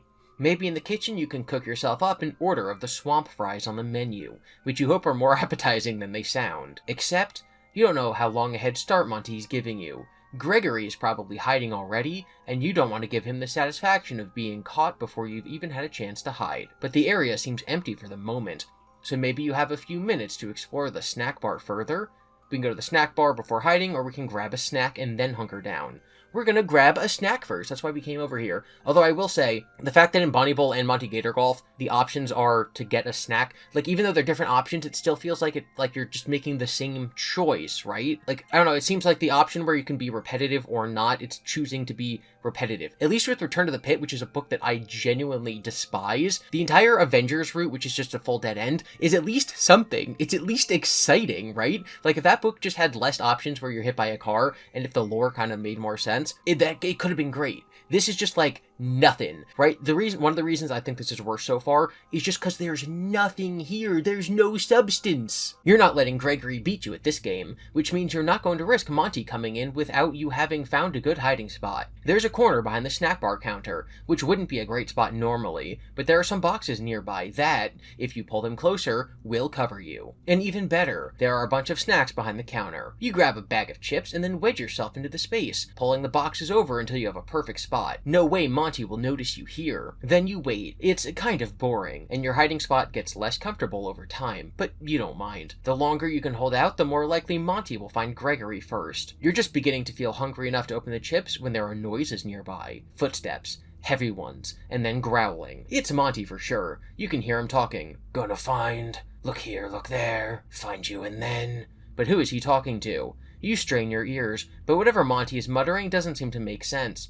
And every so often, a word just cuts off. A moment later, the muttering continues, which seems strange. Gonna find you! Monty suddenly screams, making you jump. You hold your breath. Is this another one of Gregory's jokes? Gregory's jokes are like being hit by the car in Return to the Pit. I said that already, but like, it's just true. Is he having Monty act weird so you'll get scared again? If it's another prank, you're going to give Gregory a piece of your mind. But what if it's not? The muttering continues and you're not sure what to do. Should you peek out and see what Monty is doing? Or stay hidden and hope he passes? Then go find Gregory and see if it's just another mean game. We can peek out, or we can wait until he moves on. If we're gonna peek out, we're gonna see that it's really the mimic. Monty sounds weird, but you need to see what's going on with him. Carefully and as quietly as you can, you slide the boxes around a little so you have room to climb out. In the distance, you can hear Monty stomping and muttering. This must be another one of Gregory's pranks. He probably told Monty to act this way to scare me. You're not going to let him fool you this time, though. If Monty's putting on an act, you can figure it out. As you climb out from behind the counter, you forget about your snack. The bag of chips, wedged between you and the wall, suddenly pops. You wince at the noise, hoping Monty's too far away to hear, but no such luck. I hear you. Monty's stomping footsteps come heading for you. You get to your feet, trying to make it around the counter and run for the exit, but it's too late. Monty is right in front of you. You're cornered. Found you, Monty growls. You take a step back, but you do your best not to look scared. I give up, you say. Monty growls again, teeth bared, his eyes narrow. I found you, he says again, lower. A cold sensation runs up your spine. Right, you stutter. Gregory wins. I lose. Yes. Monty comes closer, teeth growing larger and larger as he gets closer. You lose. Game over. Okay. That's fine. It's whatever. We're gonna wait until Monty moves on and then find Gregory. This has to be another one of Gregory's games. At least it's not a prank this time. And you don't feel like playing it. You're gonna wait until Monty has gone. Then you're going to find Gregory. By now he must have picked out a hiding place in Bonnie Bowl. You don't care if you ruin the game. You're gonna find him and make him tell you what's going on with Monty. You wait, wedged in underneath a snack counter, with the boxes beside you, until you can't hear Monty anymore. You aren't sure if that means he's down on the course somewhere on the opposite end of Gator Golf, or if he's left the area altogether. Either way, if you can't hear him, this might be a good chance to sneak away. But what if there is something wrong with Monty? You haven't seen him so far, and even if you find Gregory, what are you going to tell him? Minutes tick by as you consider what to do. On one hand, you could go straight to Bonnie Bowl, flesh out Gregory from wherever he is hiding, and let him figure out what's going on. On the other, he might think you're a scaredy cat for running away so easily. And that's what he was doing with Freddy, what? And that's what he was doing with Freddy, wasn't he trying to scare you? Okay, that's just weird. Maybe you should stay here a little longer and observe Monty, so you have something real to report back to Gregory. We can go to Bonnie Bowl like a nerd, or we can observe Monty. We're going to observe Monty. I hate how the books do this sometimes, where like there's a picture we're supposed to look at, but because of the formatting of the digital Kindle version, you don't get to see the art sometimes. I'm guessing that like the text would be on the left side of the page and the art would be on the right side of the page, but because this is a one-page view thing, you don't get to see that. You're not a scaredy cat, and you're not going to go running to Gregory with nothing more than a speculation that Monty is acting weird. He'll probably just laugh at you. There is something wrong with Monty. You need to figure it out before you go running to Bonnie Bowl. Staying low, you creep over the rail of the stairs overlooking the mini golf course. Luckily, Monty has his back to you as he stomps around. He's carrying a putter. Not gonna make that reference because some people haven't played the game and are eagerly awaiting the second season of the show, so I'm not gonna say it. He's carrying a putter, and, as you watch, he raises it and smashes one of the hole markers before continuing to sweep the course. You can hear his muttering better now, but it's mostly nonsensical, and his movements are jerky and sharp. At one point, he seems to freeze, then twitches and lets out a low growl before using the club to destroy a plant. Your stomach drops. This could still be a prank, but intuition tells you that something is actually wrong, and that Monty is malfunctioning in some way. And whatever that is, you're not waiting around to find out. Are you malfunctioning, Toto? You're just pretending? You're acting out what's going on the page? Because that's really all you can do? Because it's difficult for you to talk? Because you talking is actually just me talking backwards? And that's really difficult to pull off, and it takes a long time, and then I have to, edit it in a certain way, and it doesn't ever end up sounding good? Okay. Your stomach drops. This could still be a prank, but intuition tells you something's actually wrong and that Monty is malfunctioning in some way. And whatever way it is, you're not waiting around to find out. You turn to leave when your foot knocks against something. You look down to see a stray golf ball roll away, directly for the stairs. You lunge to grab it, but it's too late. It rolls down the stairs, plunking loudly against each step as it goes. Monty turns in a flash, spotting you. "I found you!" He yells and runs straight for you. You take off bolting for the mini-golf lobby, but Monty is faster than you. You can hear him as he climbs the stairs, heavy steps getting closer and closer with each passing moment. Every single loss is just Cassie... I guess we didn't lose. Every single loss is just Cassie knocking into something. Oops, I popped a bag of chips.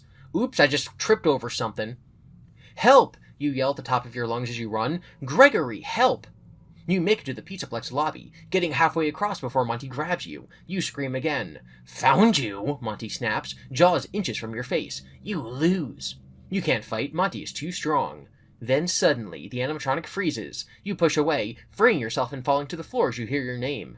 "Cassie?" It's Gregory. He stands a few feet away, tapping at his display. "What happened?" Heart still pounding, you get to your feet. Monty went wild. Is this another one of your jokes? Gregory shakes his head. "No, I swear. Something must have gone wrong with his programming." You glare at him, but he seems to be telling the truth. Maybe. He was acting all twitchy, smashing stuff. Gregory peers at his device. "Must be a glitch. I'll figure it out and fix it before tomorrow night," he promises. This you believe. Not that it matters. You're getting very tired of Gregory's Games. That should have been what the book was called. It should have been called Gregory's Games. Okay, so we're at the snack bar. We're getting a snack. We waited for Monty. Now we can go to Bonnie Bowl to find Gregory, or we can observe Monty. So we're going to go to Bonnie Bowl to find Gregory. Moving slowly and silently, you slide the boxes aside so you can climb out of your hiding spot, then creep to the end of the snack bar and around it. You take care as you peek out, but from what you can see, Gator Golf looks deserted. Then you hear a crash. From down on the course, you suddenly sense Monty again, sounding angrier than ever. You sneak as close to the rail as you dare, just barely able to see his hulking form in the distance. Monty has picked up a putter, and as you watch, he brings it down, smashing one of the hole markers. You've seen enough. If something's up with Monty, you're going to leave it to Gregory to figure out. Staying quiet, you head for the exit to the Pizzaplex as the crashing and muttering continues behind you. But the moment you reach the lobby, a cleaning bot suddenly appears. Its appearance surprises you so much that you stumble back, knocking over a fake plant. It tumbles over, knocking over several others as it falls. "I hear you," Monty cries. Your heart leaps into your throat, and you try to run, but the cleaning bot keeps getting in front of you, blocking your way. Finally, you shove your way past it, but you can hear Monty running after you. "I see you." He sounds far too close, but you don't waste your time looking back. You bolt into the atrium and toward Bonnie Bowl. You're halfway there when you trip, sprawling across the carpet. Twisting around, you try to get to your feet, but Monty is already above you. He descends, teeth bared. You've just enough time to understand this isn't another prank. Okay, so we're at the snack bar. Instead of getting the chips and then all of that happening, we're going to search the snack bar further before hiding. You can't resist the temptation to check out the snack bar further. Going around the corner, you peek into the kitchen area behind the snack bar. To your disappointment, there's nothing very interesting. The usual food production machines, all shut down for the night. The only place to hide in here would be the industrial-sized fridge, and you don't feel like being cold while Monty searches for you. Giving up, you start to go back out to the front counter when something on the floor catches your eye. The edge of a card is sticking out from beneath one of the prep tables. You pick it up. It's a food service key card. It doesn't seem like it will do much for you in Gator Golf, but you keep it anyway, adding it to your bag in case it will come in handy later. Then you push through the kitchen area door, going back out to the front counter. Immediately you freeze. There are noises approaching, and a chuffing sound that can only be Monty himself. You have to hide quick. There aren't many options. The best you can see, that's quick and close, is the snack bar counter. Not a great spot, but you don't have a choice. Is this going to loop us back around to all the other choices? Monty's getting nearer. You duck behind it as the footsteps approach, wedging yourself in among the shelves of snacks as quietly as possible. Monty is extremely close now. You can hear the heavy tread of his steps, but you can't see anything from behind the counter. Eventually, you can hear muttering too. Definitely Monty's voice, but you can't make out what he's saying, only that it sounds odd. After a minute or so, Monty seems to move on. It gets quiet again, at least as quiet as the Gator Golf ever is. You almost wish Monty would do something loud, so you'd know if he's still close. Your hiding place isn't exactly comfortable, and if he's gone, it might be a good idea to find a better one. We get the food service key card, and stay hidden or peek out. I'm guessing those are going to loop back to the other options. So ice cream scoop or food service key card. Alright, I guarantee these are just going to loop back to the other options. No, interesting. The way Monty's acting, you don't want to risk him finding you there, so you remain hidden behind the snack bar. From down on the course, you can still hear noises. Monty is stomping around and muttering as he does. Bang! Suddenly you hear a crash as if something has been broken. A squeak escapes you, and you slap a hand over your mouth. Even though Monty must be too far away to hear you, more smashing sounds follow, along with Monty's growls. This must be another joke of Gregory's, right? But given the danger and destruction, you're not sure you're willing to risk it. You decide not to wait around and give Monty a chance to find you. You are going to find Gregory, and if he's pulling another prank on you, you're going to be furious. But you have to escape a Gator Golf first, which means eluding Monty.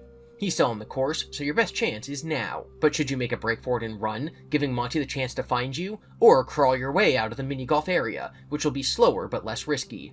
The crashing continues, and you need to decide. You can run back to the Pizzaplex or crawl your way out of Monty's Gator Golf. We're going to run back to the Pizzaplex, maybe find Gregory, maybe trip over another golf ball. Your best chance to escape is now, and you're going to take it. You crawl out from beneath the counter and creep to the end of it. You can hear Monty down on the course, still stomping around.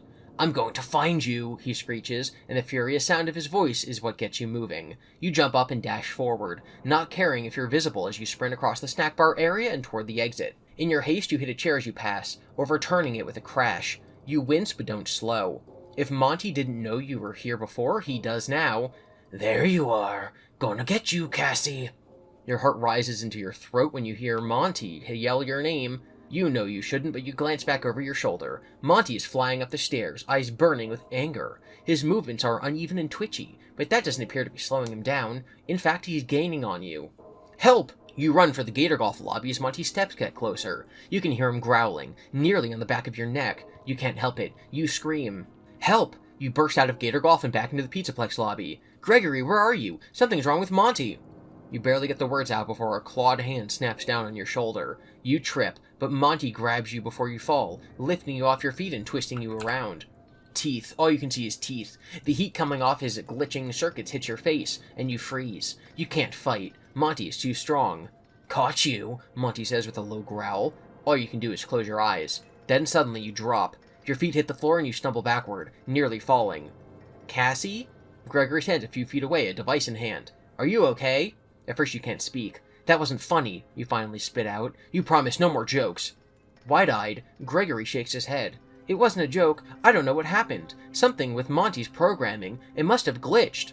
He seems truthful, but sometimes with Gregory it's hard to tell.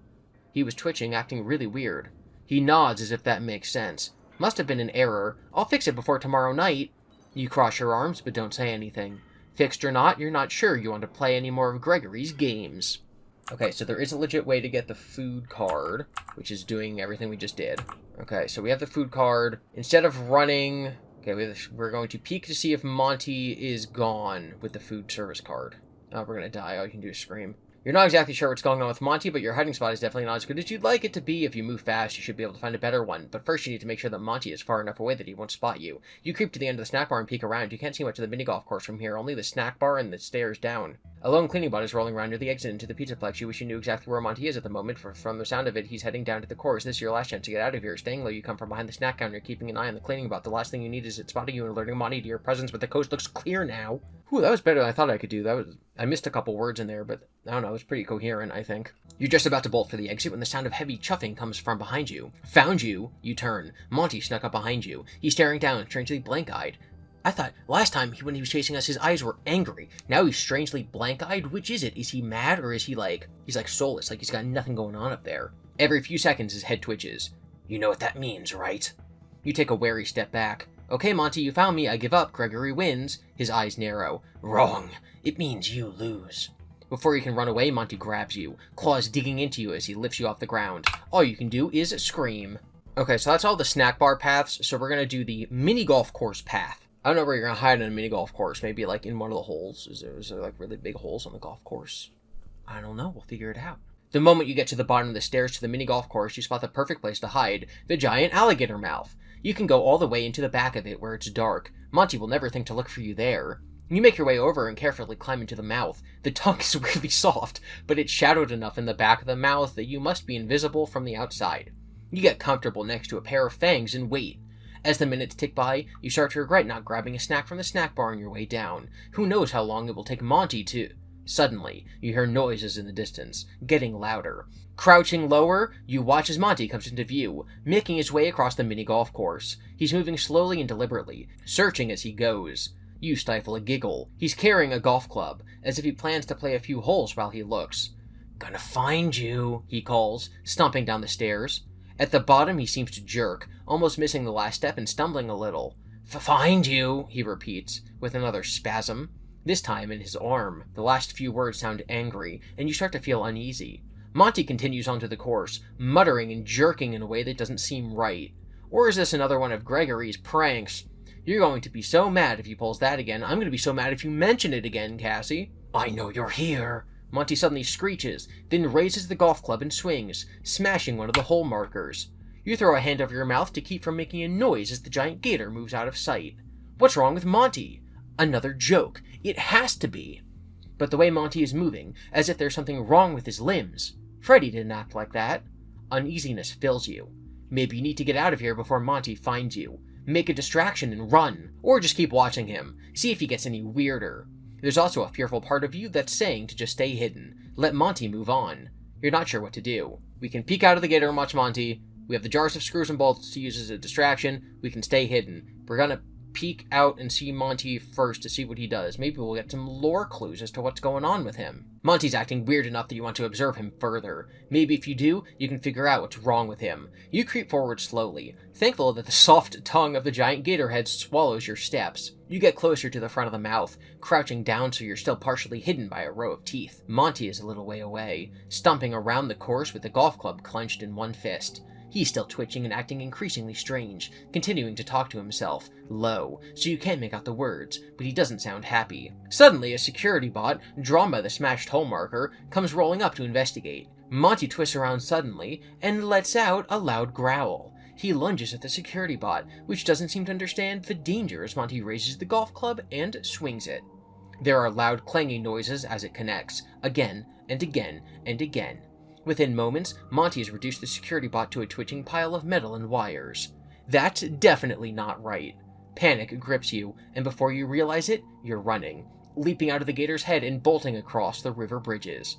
Too late, you realize your mistake. There you are, Monty screeches. His stomping tread seems to rattle the whole course as he pursues you. Help, you cry, heading for the stairs, which seem much farther away than a few minutes ago. Help! Gregory! Monty's gone crazy! You make it to the stairs, but you can hear Monty close behind. A heavy clawed hand grabs you before you made it halfway up, and you're suddenly in freefall as Monty yanks you back down to the fake grass of the mini-golf course. A shadow falls over you. All you can see are two enraged eyes and lots of teeth. You scream as Monty's snout descends. Then he stops. Through your tears, you see that Monty has gone limp, the rage in his face gone. Cassie? You twist around and jump to your feet. On the stairs above stands Gregory, tapping at his device. That wasn't funny, you cry. You promised no more jokes. It wasn't a joke. He almost sounds sincere. I don't know what happened. Something in Monty's programming must have glitched. You cross your arms. Sure, he's suppressing laughter. But Gregory isn't laughing this time. Maybe he's telling the truth. I'll figure it out, he promises. I'll fix it. You're not sure you believe him. See, it's actually good writing. In one ending, you're not sure if you believe Gregory. In another ending, you're tired of his game. Surely these different paths will lead to extremely different endings. Outcomes for this book. I hate this book. I know I'm overly negative, but that's only because the media is bad. Remember Into the Pit, the video game? That was a great game. Why can't we just have good things all the time? Okay, we're gonna stay hidden on the tongue. Whatever is wrong with Monty, it's got you too scared to risk revealing yourself. You keep to the shadows within the giant gator head as the noises outside of it grow louder and more frantic. You can hear Monty muttering to himself, but you can't make out what he's saying.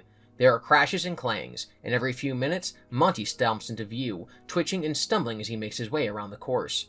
You hold your breath, a cold sensation growing in your stomach. This has to be another prank, right? One of Gregory's games.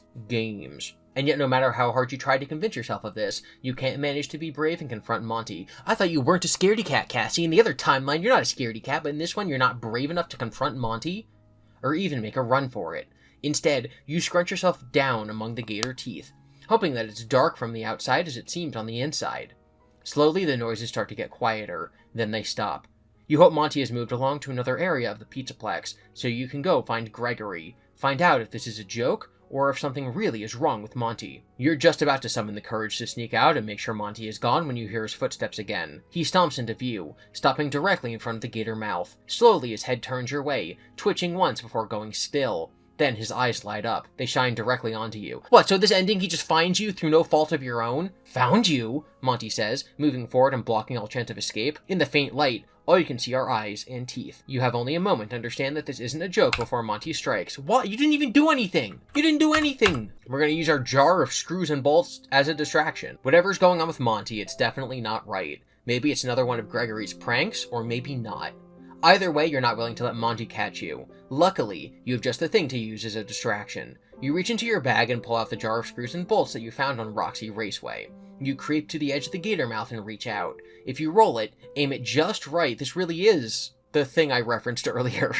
I don't even want to say what I'm referencing, in case people don't know. You toss the jar of screws and bolts. It lands on one of the holes, rattling as it rolls down an incline toward the river. Monty goes stiff as he hears the noise and turns toward it. A moment later, he snarls and runs, ready to tear apart the source of the sound. You turn and bolt in the opposite direction, running as fast as you can. You make it to the top of the stairs before you hear an angry cry below. I'm gonna get you! Your distraction didn't last long. In a flash, Monty is chasing after you, and he is fast.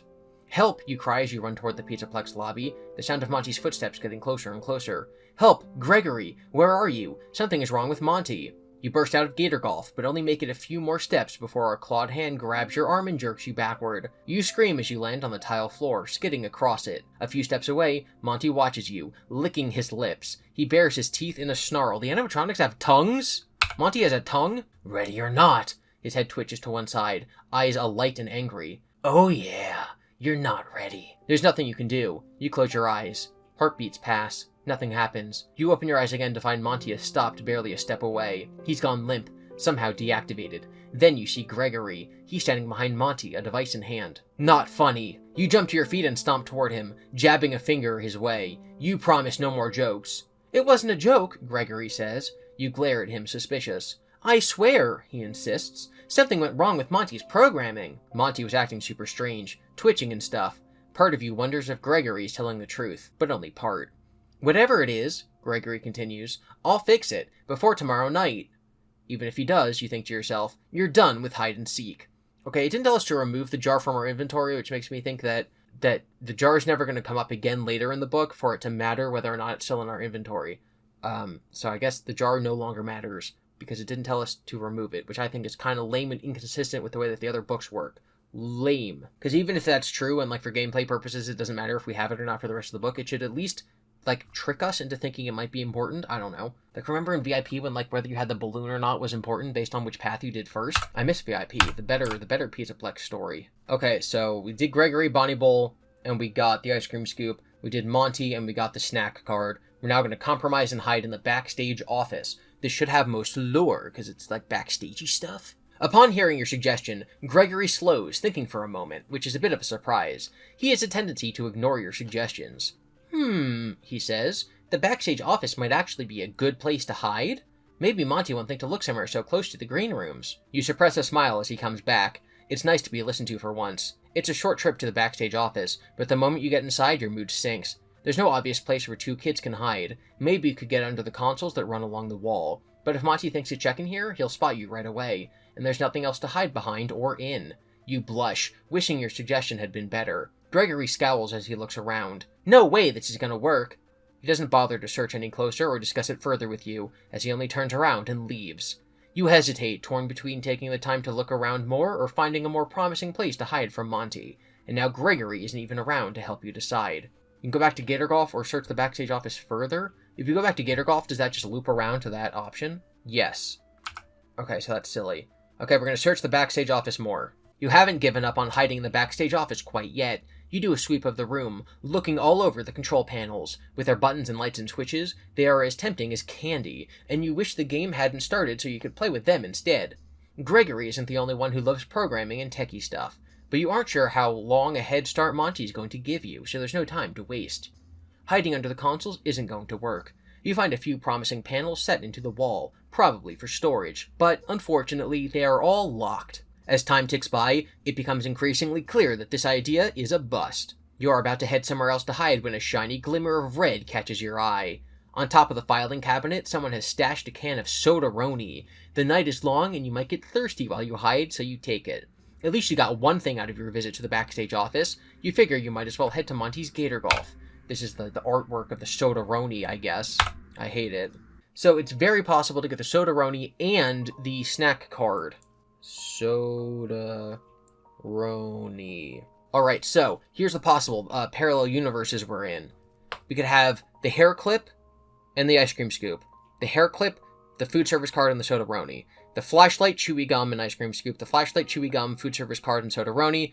The bunny keychain, the jar of screws and bolts, and the ice cream scoop. Or the bunny keychain, jars of screws and bolts, food service card, and Soda-Roni. Those are the options. That's the little, weird little time travel multiverse line that we're working in. I gotta make a clear distinction between nights. So it really seems like we're finally done with Night 2. And it was mildly better than Night 1, although I can see all the problems that I had with Night 1 persisting through all of these stupid choices.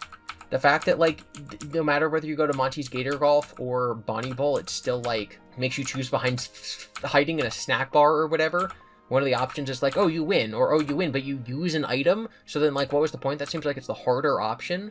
Which is then why either, why? If you explore more, you get an item that helps you win in one scenario, but you can win without even having the item, so what's the point? I don't know. We're continuing. Night 3. I've officially decided I'm going to give this video the same thumbnail as the first one. It's just going to be Monty saying you lose, because if the book can just give me the same night over and over, I can use the same thumbnail over and over. That's how it works, right? Chapter 3. Night 3. It always feels a little weird being in the Pizzaplex when it's actually open and full of people. The crowds have started to thin out as closing time approaches and your third overnight adventure begins. But whoa. Cassie and Gregory have been coming here overnight for a while.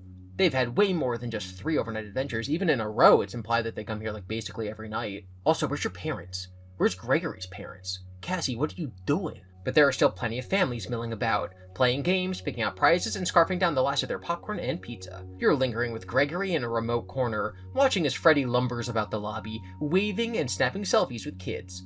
If only they knew how much fun the Pizzaplex could be at night, when you have it all to yourself. At least it used to be fun.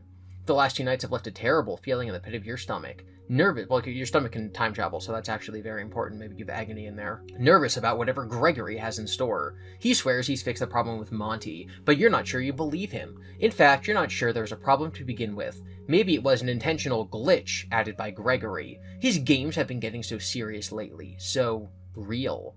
If they are this dangerous, are they really games at all? Why are his games getting serious lately? Most people assume that Gregory's been under the control of the glitch trap mind virus for a really long time, so is this actually a recent development right before the story takes place? Or when it says recently, does it just mean the last 2 nights? Where is Vanny? Why are there no human night guards if Vanny's also not here? I don't understand the timeline, Scott. I mean, that's just true of the entire FNAF franchise, but specifically right now, I don't know what's going on. I'm getting conflicting information. It's actually true of all FNAF as well, but Gregory's watching the people trickle out, anticipation blooming on his features. You're not sure you want to know what he has in store for tonight. In fact, you know you don't. I'm gonna go, you say. His attention snaps over to you, mouth turning downward into a frown. What? I said I'm going to go. You start toward the door. I don't feel like playing tonight. Cassie, wait, he calls after you. Don't go. This is exciting. I want the entire chapter to be Cassie going home and watching TV, and maybe we get to meet her dad. But you don't listen. You stalk off, determined to stick to your decision. Maybe if he doesn't have anyone to play with for a night or two, Gregory will learn his lesson. As you reach where Freddy stands, the animatronic suddenly steps in your path. Hello, Cassie, Freddy says too cheerily. Where are you going? Sorry, Freddy. You try to go around him. No games tonight. Freddy holds out an arm, blocking you. But you can't leave. What? You take a step back. But you don't get a chance to say more. Freddy grabs you, scooping you into his chest cavity, which closes up before you have a chance to fight back. The Pizzaplex is open. So Freddy's just taking selfies with people. What's going on? I'm Freddy. He sees a child. He's like, you can't leave. Slurp. Are you kidding me? Hey, you bang your fist against Freddy's insides. Hey, Freddy, stop it. Gregory, help. This isn't funny. But Freddy doesn't budge. No matter how hard you yell and beg, no one answers your cries. Hours pass? You're a meat pretzel for hours? Before Freddy's chest opens up again. Gregory peers in before he backs away, allowing you a chance to escape the chamber.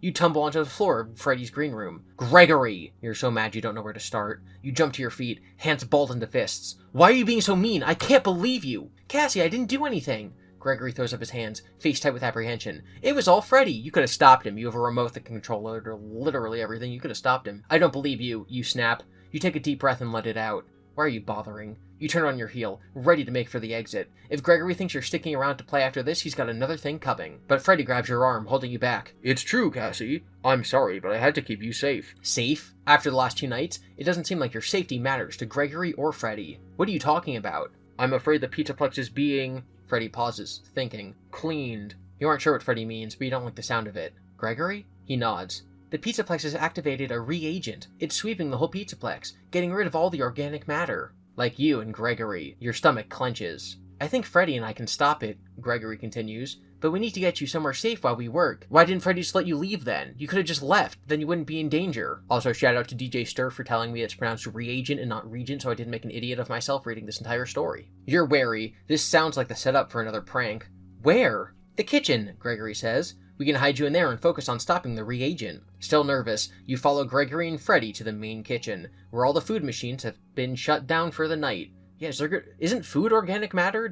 Is he gonna open the fridges and, eat all the food? It's dark, and what little light follows you inside glints sharply off the stainless steel counters and shelves. Despite being a kitchen, the only signs of food are stacks of boxes and cans, all sealed and neatly organized. The room smells more like cleaning supplies than anything you could possibly eat. Wait here, Gregory instructs. Keep out of sight until we come back and tell you it's safe. With that, Gregory and Freddy rush off, leaving you in the metallic dark. For a minute, you just stand there, not sure what to do. You don't know if you can trust Gregory, but if he's telling the truth, there's a dangerous bot roaming the Pizzaplex, and you should find a place to hide. Or some protection, at least. Whatever you do, you should make a decision soon. Hide in the kitchen, explore the kitchen, follow Gregory, and make sure it's not another one of his pranks.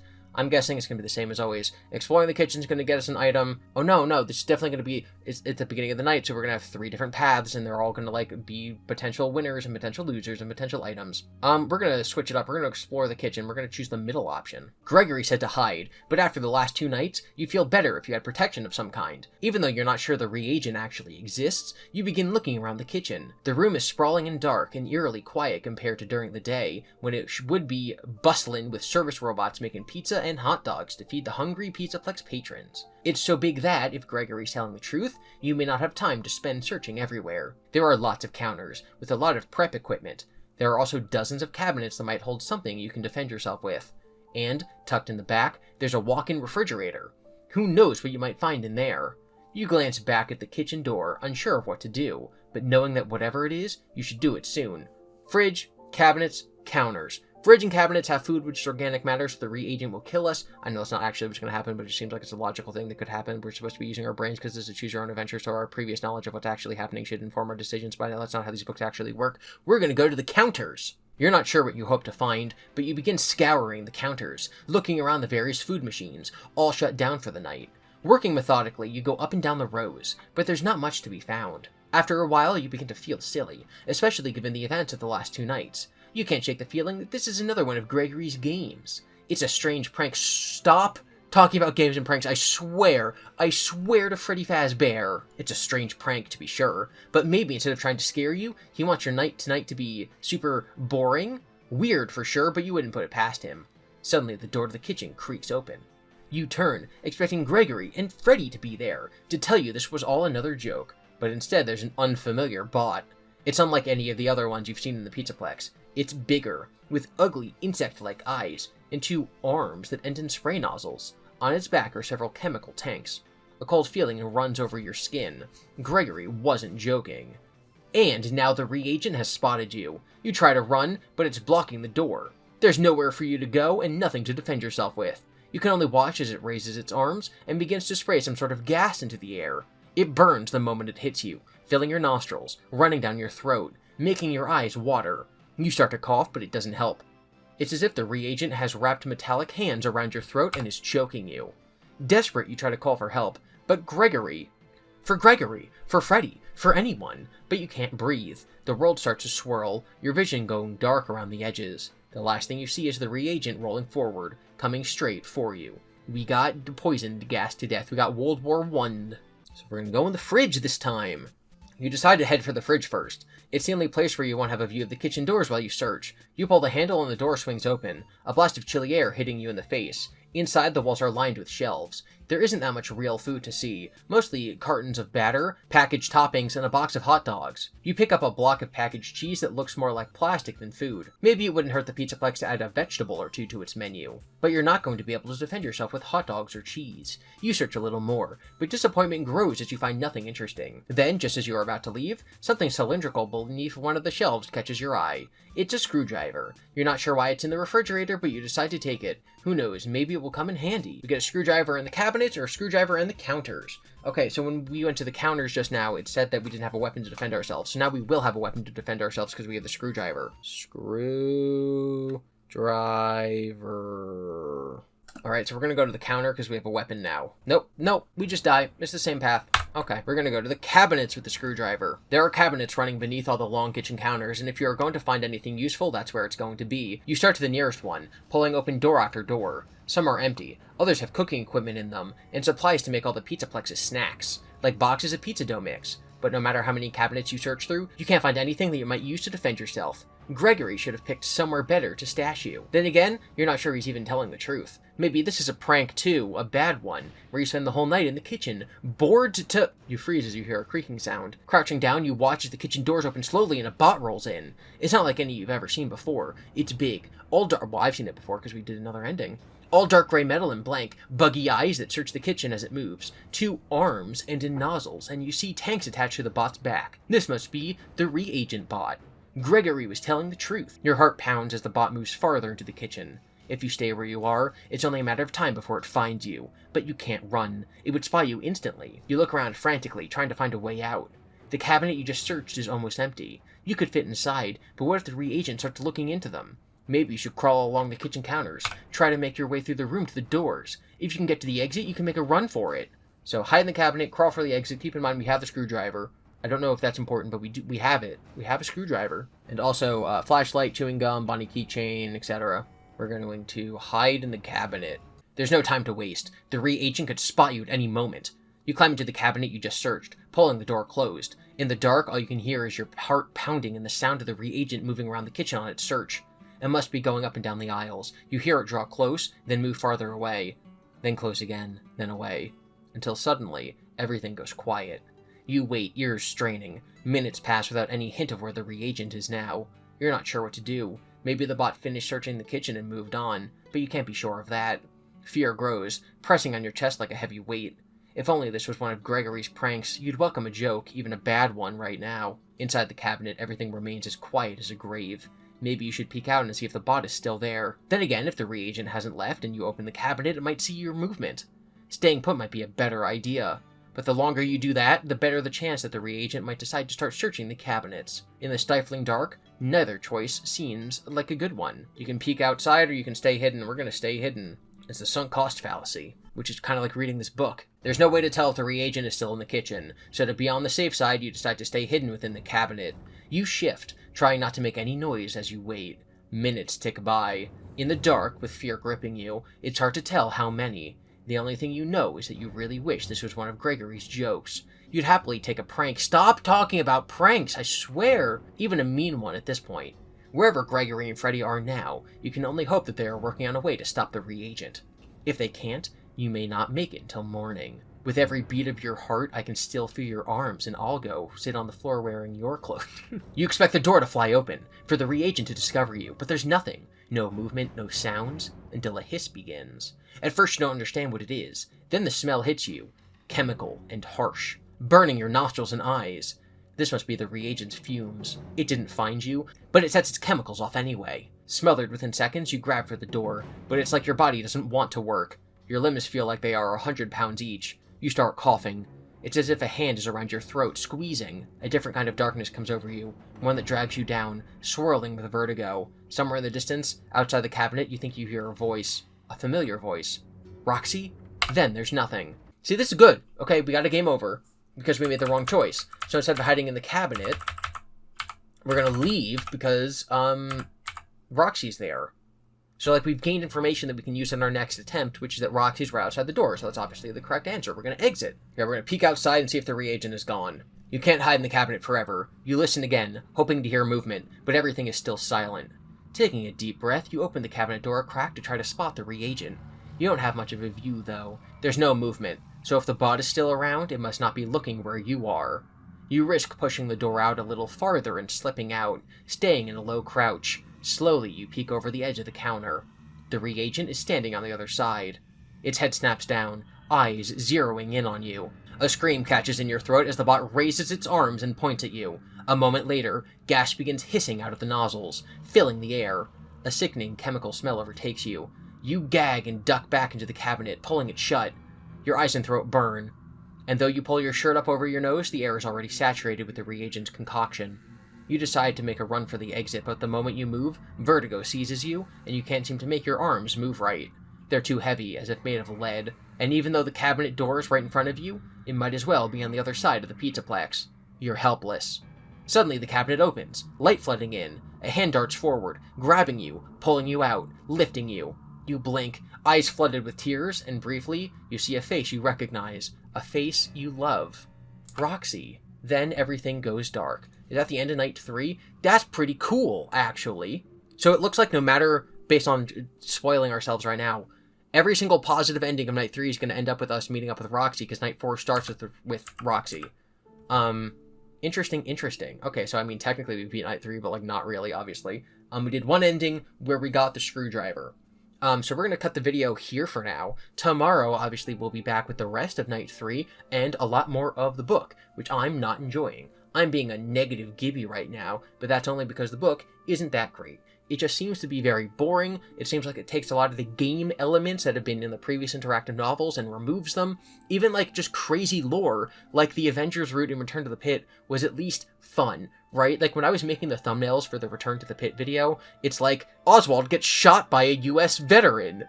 That's a thing that happens in that book. Nothing happens in this book. So yeah, kinda mid. We can hide in the cabinet or crawl for the exit. Hiding in the cabinet has two different options, where he gets us or if Roxy saves us. So we're going to crawl for the exit. You stay crouched down, peeking over the edge of the counter. The reagent hasn't spotted you yet, and you're afraid that if you hide in the cabinet, the bot will start searching them and find you. You can't stay in the kitchen. You need to get out of here. If you crawl, keeping far away from the reagent, you might be able to reach the kitchen doors and make a run for it. Find Gregory and Freddy. You move in the opposite direction of where the reagent is, making your way down the aisle, checking around each turn as you inch closer to the door. You can hear the bot somewhere, but crawling on the floor, the sound is distorted. You're a little surprised the bot can't hear your heart pounding in your chest. Slowly, you travel around the edge of the kitchen, teeth gritted, expecting the reagent to pop up at any moment. But by the time the kitchen doors are in sight, you've lost track of it altogether. Trying not to breathe too loud, you pause. The exit is only a dozen steps away. Suddenly you hear a whir of movement. Down an aisle to one side of you, the reagent appears. You duck back before it spots you, but now you're at the end of a row, trapped. Maybe if you're quick enough, you can make a run for the doors, but you're not sure. If you had a distraction, that might give you enough of a chance to get out the doors before the reagent even knows you're there. But you're not sure about that either. The reagent continues down the aisle, drawing closer. You need to make a decision, and quick. You can use the can of Soda-Roni that we have, or you can make a run for it. We got the Soda-Roni last night. Yeah, we went to like the back office or something. Make a run for it or the Soda-Roni. Obviously, we're going to make a run for it first because this will probably be a lose state. You don't have a choice. You need to make a run for it before the reagent reaches you.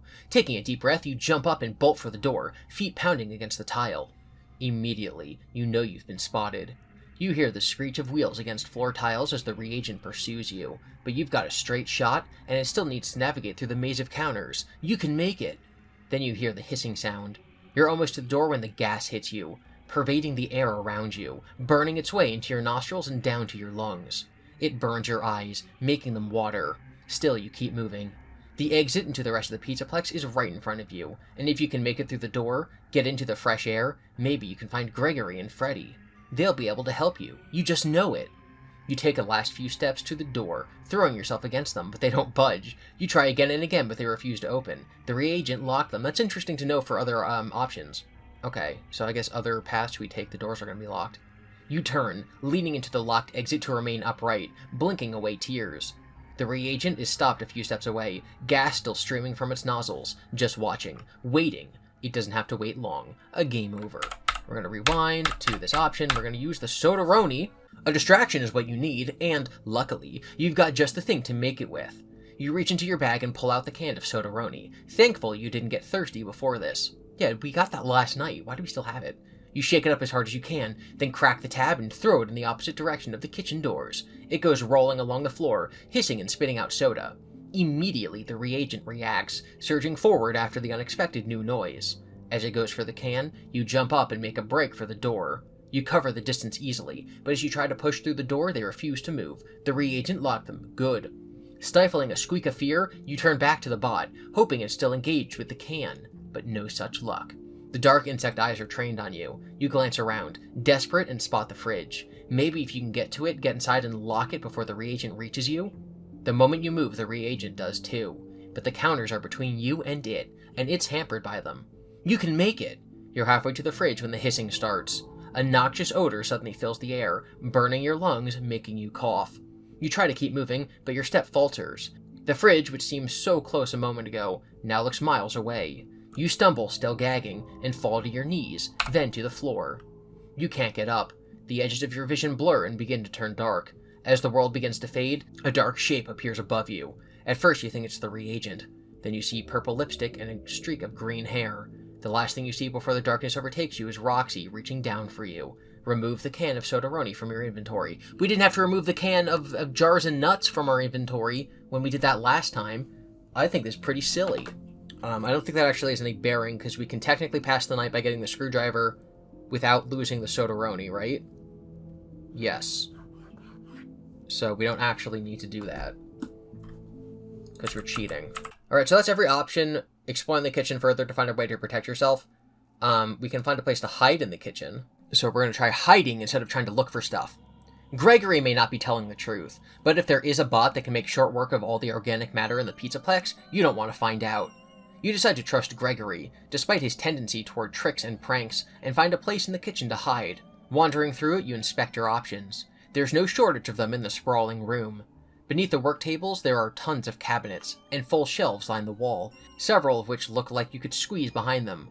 You check some of the cabinets. Most are full of pots and pans and all sorts of cooking equipment, but a few are empty enough to allow you to climb inside. Wary, you glance back at the doors to the kitchen, and the porthole windows set in them. Did a shadow just pass by? You shake your head. Gregory's warning is getting to you. The kitchen is deserted, and you can't hear anything nearby either. Still, you shouldn't wait to find yourself a good place to hole up until Gregory and Freddy come back. Cabinet or shelves? We're gonna do cabinet, because I think we die. As much as you don't relish the idea of hiding in the dark, you decide that one of the cabinets is the best place to hide in the kitchen. You pick an empty one that faces the direction of the kitchen door. That way, if you crack the cabinet open, you can see if anyone, or anything, comes inside. You crouch down and fold yourself into the space, barely getting comfortable before you hear a creak. The door to the kitchen is opening. You quickly pull the cabinet shut, mostly. You have to know it's coming in. You expect Gregory or Freddy trying to sneak up on you as part of a joke, but instead a bot you've never seen before crawls in. It doesn't look friendly or helpful, like the other service bots in the Pizzaplex. No, this bot is bigger than usual, with blank, glassy eyes that remind you of an insect. There are tanks attached to its back, and its arms and nozzle attachments. Your stomach does a flip. Gregory was telling the truth. Holding your breath, you watch as the reagent makes its way into the kitchen, its head swiveling and searching, scanning the room. Slowly it gets closer. Then it stops. Right outside your cabinet, only the thinnest sliver of it is visible. Your heart pounds as it pauses there. It finally moves on, out of your view. You can still hear the faint knocking of its treads against the tile floor, but the sound grows fainter and fainter until you hear nothing. You wait, barely daring to breathe, but minutes pass without any change. Did the reagent finish searching the kitchen and move on? You want to look out to see if it's gone, but if it's not, maybe you should stay hidden instead. We can peek or we can remain hidden. We're gonna peek. More time passes, but you can't keep still any longer. You have to know if the reagent is gone. Moving slowly, you open the cabinet door another inch, peering out. A little more of the kitchen becomes visible, but no matter how you strain, you can't see the bot anywhere nearby, so you open the door a little more. Suddenly, there's a hissing sound. You pull back as quickly as you can, but only inches away, the reagent passes in front of the cabinet. A noxious cloud follows in its wake. The thick, sharp sound of chemicals filling your nostrils. You reach for the cabinet, intending to run for the kitchen door, but within moments your vision wavers. There's just enough time for you to hope that this is a prank before everything goes dark. Okay, we're going to remain hidden in the cabinet. It seems like a bad idea to risk checking the kitchen to see if the reagent is gone, so instead, you opt to hope it's gone, but stay hidden in the cabinet. In fact, you pull the door shut entirely. Darkness swallows you, so thick that the rest of your senses strain for any clues of where the reagent might be. You think you can hear little noises, hints of something moving around, but for all you know, your fear might be playing tricks on you. You hug your knees to your chest, hoping whatever Gregory and Freddy are doing works, and quickly. Suddenly you hear something. You're sure of it this time. The reagent is moving, and from the sound of it, it's right outside your cabinet. Worse, there's a hissing sound as well. You're not sure what it is. Not until the smell hits you. Sharp burning. Your heart leaps into your chest as you realize the reagent has released its chemicals. You pull your shirt up over your face, holding your breath, but it doesn't matter. In the darkness, a sense of vertigo overtakes you. Then, light. A square of illumination opens in your vision. The cabinet door flung open. You try to scream, but the chemicals are choking you. It's not the reagent that appears. It's Roxanne Wolf. You smile despite the chemicals, and try to say her name, but everything is becoming fuzzy. Roxy reaches for you. Then everything goes dark. It's interesting, because another one of them was talking about, like, oh, you pull your shirt over your head. But I think that was actually a different path. Okay, so we're gonna hide behind the shelves. Hiding in the cabinets is tempting, but too obvious. So you decide to hide behind the shelves instead. That way you'll have a full view of the kitchen. You go over to one of the racks of canned tomato sauce for the pizza. It's a little away from the wall, giving you enough space to slip behind. It's a tight fit, but you make it, picking a spot that allows you to see between the cans. From the other side, though, you'll be almost invisible. Then you wait.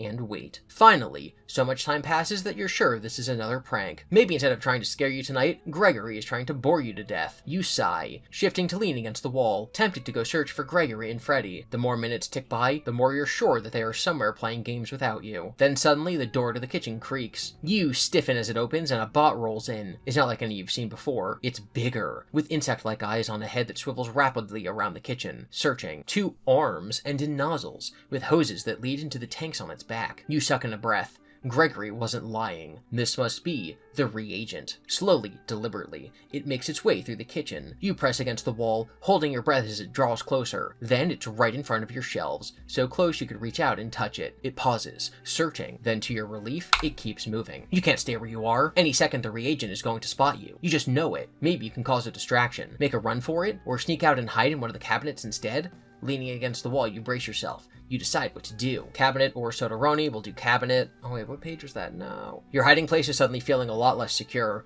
The reagent doesn't seem to be checking the cabinets, so you decide to sneak out and hide in one of them. You wait until the reagent is all the way across the kitchen, then slide along the wall to the end of the shelf. Keeping a close eye on it, you crouch down and carefully make your way over to the nearest counter, opening the cabinet at the end. Luckily, there's enough room inside for you to fit. You make your way in, closing the door behind you. You're plunged into complete darkness and you wait, heart thudding, expecting the reagent to pull the door open at any moment and discover you. That fear grips harder as you hear it rolling closer, closer. Then it stops. Right outside your cabinet, you hold your breath, but a moment later it keeps going, and you exhale, relieved, until you hear the hissing. Suddenly, a sharp chemical smell creeps into the air, burning your nostrils. It may not have found you, but the reagent released its chemicals anyway. You pull up your shirt, trying not to breathe, your eyes watering. It's too late. Dizziness grips you. Suddenly, the door flies open. You blink. There's something large outside, but it's not the reagent. The form leans down and a face appears. Your favorite face. Roxy reaches for you as darkness swirls at the edges of your vision and takes over. Okay, so we're hiding behind the shelves, and we're going to use the can of soda to escape. If you can distract the reagent, you can make a run for it and find Gregory and Freddy. They'll be able to help. You rack your brain for a way to turn the reagent's attention away from the door, and then it hits you. You have the can of Sodaroni. You pull it from your bag and give it a healthy shake. Then you slide carefully to the end of the shelves and get ready. The reagent is making its way between the long metal kitchen tables, still searching for any trace of organic matter. Perfect. You crack the tab of the Sodaroni, just a little, then roll it down the aisle. It hisses like a snake, sending out a thin spray of soda. Immediately, the reagent swivels toward it, and and you take your chance. You burst from behind the shelves and run, heading for the kitchen door. It's not far, but with all the counters, the kitchen feels almost like a maze. You're fast, but not fast enough. Though the soda initially draws its attention, the reagent twists your way at the sound of your footsteps, its buggy eyes zeroing in. There's a new hissing sound, this time louder, as the reagent sets off its gases. A chemical smell fills your nostrils, burning them, but you can still make it. The doors aren't far. You keep going, stumbling as the world goes fuzzy. But you can make it. You can make it! The last thing you see is the floor rushing up to you. Then, nothing. Game over. We're gonna start the night again, then we're gonna go forward, and then we're gonna see the only option we haven't done, which is to follow Gregory and make sure this isn't another one of his pranks. Prankety prank prank. After Gregory and Freddy leave, you just stand for a moment, still in shock. The kitchen is silent and dark, even more so with them gone, and you don't like the idea of being stuck here until Gregory decides to return. Also, you can't shake the feeling that this is another joke being played on you. After the last 2 nights, you wouldn't put anything past Gregory. But why would he leave you in the kitchen of all places? Maybe he is telling the truth, and there is a dangerous bot on the loose in the Pizzaplex. The last thing you want is to run into something like that. But, no, you can't trust Gregory. You decide to follow him and Freddy, and see what they're up to. You go over to the kitchen doors, but when you try to push them open, they don't budge. They're locked. Frustrated, you push harder, but it's no use, you're stuck. You play with the keypad a little, but it looks like the only way you're going to get the door unlocked is to use a keycard, which we have, because we got chips or whatever the other day. Okay, so it looks like these are probably going to loop, what page are we on, 93? If we try to hide in the kitchen, is this the same option? Yes. If we try to explore, is this the same option? Yes. We're going to use the service keycard to escape the kitchen. Maybe we'll just die. You remember the food service keycard you found and take it out of your bag, hoping it will work. One swipe later, the keypad lights up green. Success. You push the door open and head out into the hallway, hoping that it's not too late to catch up with Gregory and Freddy. If this is a joke, they're probably headed to play video games in one of the arcades while laughing about you being stuck in the kitchen. You turn a corner when suddenly, a little way ahead, a bot appears. But it's unlike any bot you've ever seen before in the Pizzaplex. I wonder if it has insect-looking eyes. It's larger, with 2 arms that end in nozzles, tanks on its back, and a blank scary face dominated by dark, buggy eyes. You duck back into the hall, heart pounding. It must be the reagent that Gregory was talking about. He wasn't lying. Terrified, you retreat back into the kitchen and shut the door. The faint sound of the bot approaching gradually grows louder. You look around, searching for a good place to hide. You don't have much time to decide. There are a lot of cabinets, some of which are large enough to hold you. There's also a freezer door on the other side of the kitchen. Maybe the reagent wouldn't think to look for anyone in there. Is this just loop us back? No, it can't be. This has to be a different path. There's no way. Open the cabinet. You need to be quick, so you decide to hide in one of the nearby cabinets. You run over.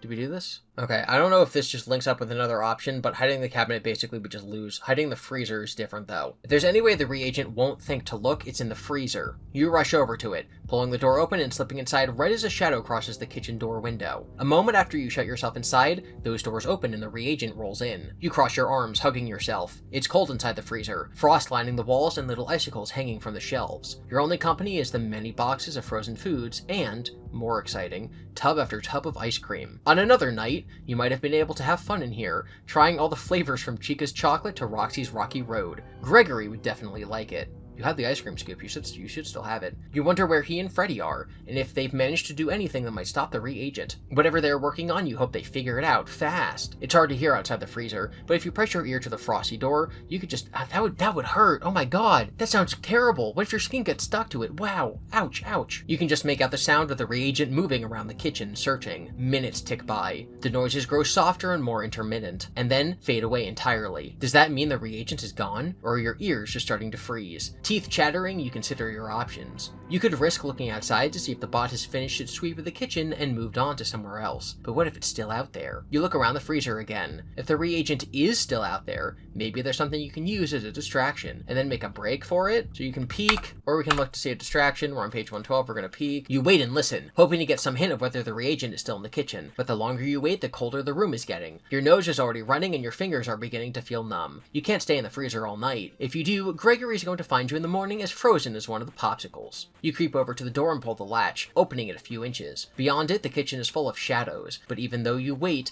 you don't see or hear anything moving. Heart pounding, you open it a little more until you can see the kitchen doors. They're just across the room, the light beyond them beckoning with what feels like relative safety. All you want to do right now is get out of here, find Gregory and Freddy, and figure out a way to shut down the reagent. There's no point in waiting any longer. You step outside the kitchen, ready to run for the door. Suddenly, there's movement out of the corner of your eye. It's so close that you jump back, right as it lifts its arm to release a stream of noxious gas. The gas hits like a flame, immediately burning your eyes and making its way down your throat into your lungs. You gasp and try to run, coughing so hard it hurts.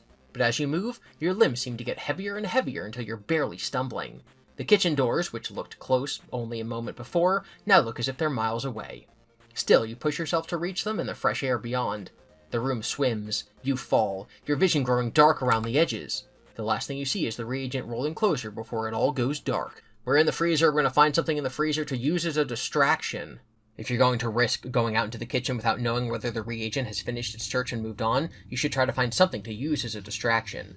You search around, combing through the frozen food boxes on the shelves, but after a few minutes you begin to get discouraged. You're not sure what kind of distraction you can make using jalapeno poppers and fish sticks.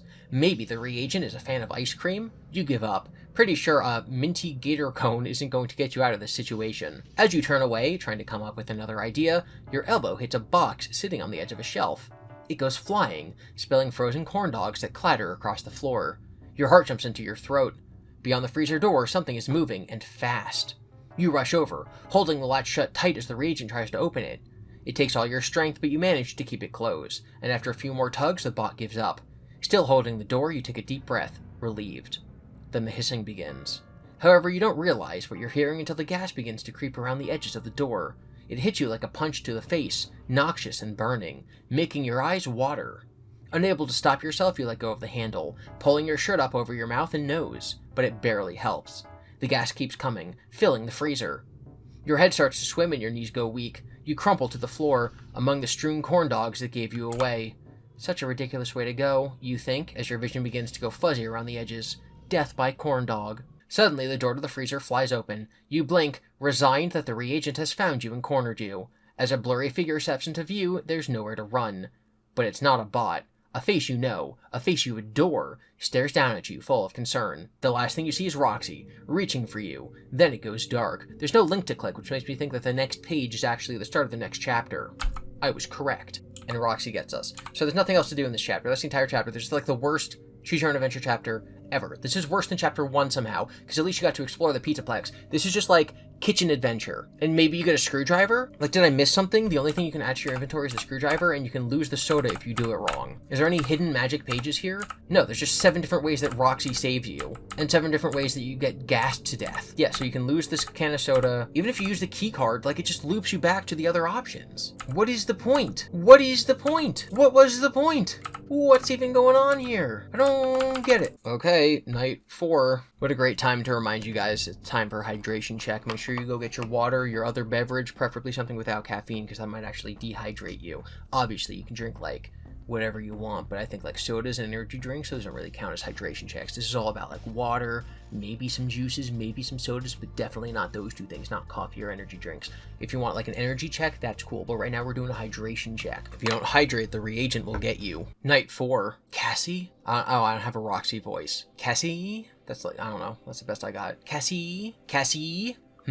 Cassie, wake up. You open your eyes. Fear sends you bolting upright, thinking the reagent is still nearby. But once you blink the sleep from your eyes, you realize what you're seeing is purple and green light, not the darkness of the kitchen. You're in Roxy's green room, and standing above you, staring down with concern, is Roxy. What? Your mouth is as dry as sand, making it hard to talk, but Roxy hands you a can of Fizzy Faz. You sip it slowly, hydration check, washing away the lingering taste of the reagent's chemicals. Your throat still burns a little, but the drink helps. Thank goodness you finally woke up, Roxy says. Confused, you blink at her. But also, you're happy and relieved to see Roxy. You can't help but feel safe around her. What happened? I rescued you from the reagent. Roxy steps away, wringing her hands. You inhaled some of the chemicals, but I got you soon enough. Still, you've been asleep all day. So it's night again. You swallowed the last of the soda, trying to process what happened. Where are Gregory and Freddy? Did they even care that the reagent almost got you? Or did the reagent get to Gregory first? Roxy shrugs. I don't know, Cassie. I only found you. What about the reagent? You don't like how Roxy glances around uneasily. It deactivated for the day, but now that it's night again, it's going to continue with its programming until all the organic matter in the Pizzaplex is, she pauses, dealt with. If Roxy likes Cassie, she should have, like, sent her home for the day. Like, while the place was open, even if she's asleep, just take her outside. After what happened last night, the last thing you want to be is dealt with. If only Freddy had let you leave the other night, you wouldn't wouldn't be in this mess. And what happened to Gregory? If Roxy hasn't seen him, he might be in trouble. But there's no way you can search the Pizzaplex for him with the reagent active. Wherever Gregory is, he's unfortunately on his own. Roxy, you say, I need to leave the Pizzaplex. Will you help me find a way out? Roxy thinks for a moment, then nods. It's too dangerous for you to be here right now, Cassie. If there's a way to get you out, we'll find it. Alright, you know the reagent is out there, but you're not as scared as you were last night. Not with Roxy helping you. With her, it feels like you have a chance. But that doesn't mean you don't need to be careful. With the threat of danger still lurking around the Pizzaplex,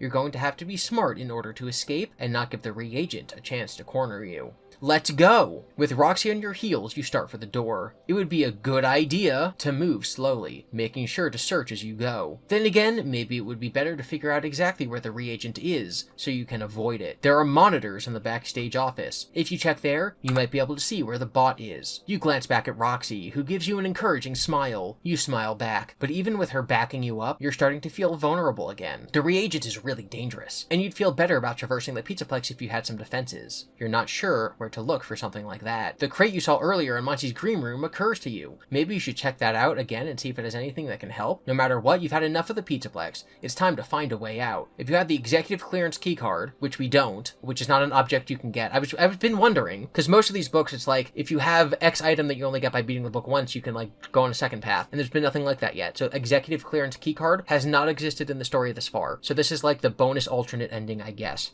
So we can't do that. We can search the hallway, or we can head to the backstage. So we're going to search the hallway. Peeking out of Roxy's green room, you look carefully down the hall in both directions. So far, so good. The reagent isn't right outside the green rooms, but for all you know, it could be around any corner. You take a few steps out, heading down the hallway. Roxy follows you, staying close as you make your way toward the main stage area. But once you are there, you hesitate, unsure what the best way out of the Pizzaplex will be. I need to find the closest exit, you say quietly, mulling your options over. The fastest way would be out the front entrance, Roxy says.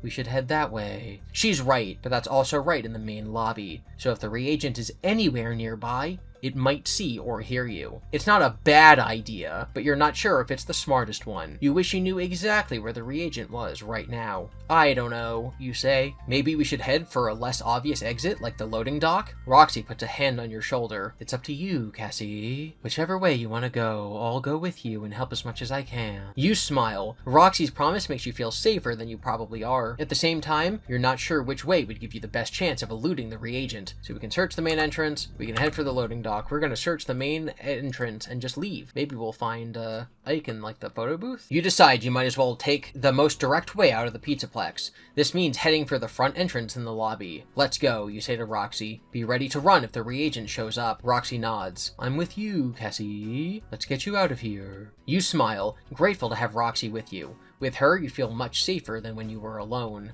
Still, having her doesn't mean the danger from the reagent is gone. You still have to be vigilant to avoid it. Moving quickly but quietly, you make your way down the hall and back into the main part of the Pizzaplex. In the low neon light, it feels even emptier than usual, and more dangerous. This is definitely not your usual playground with Gregory. Where is he?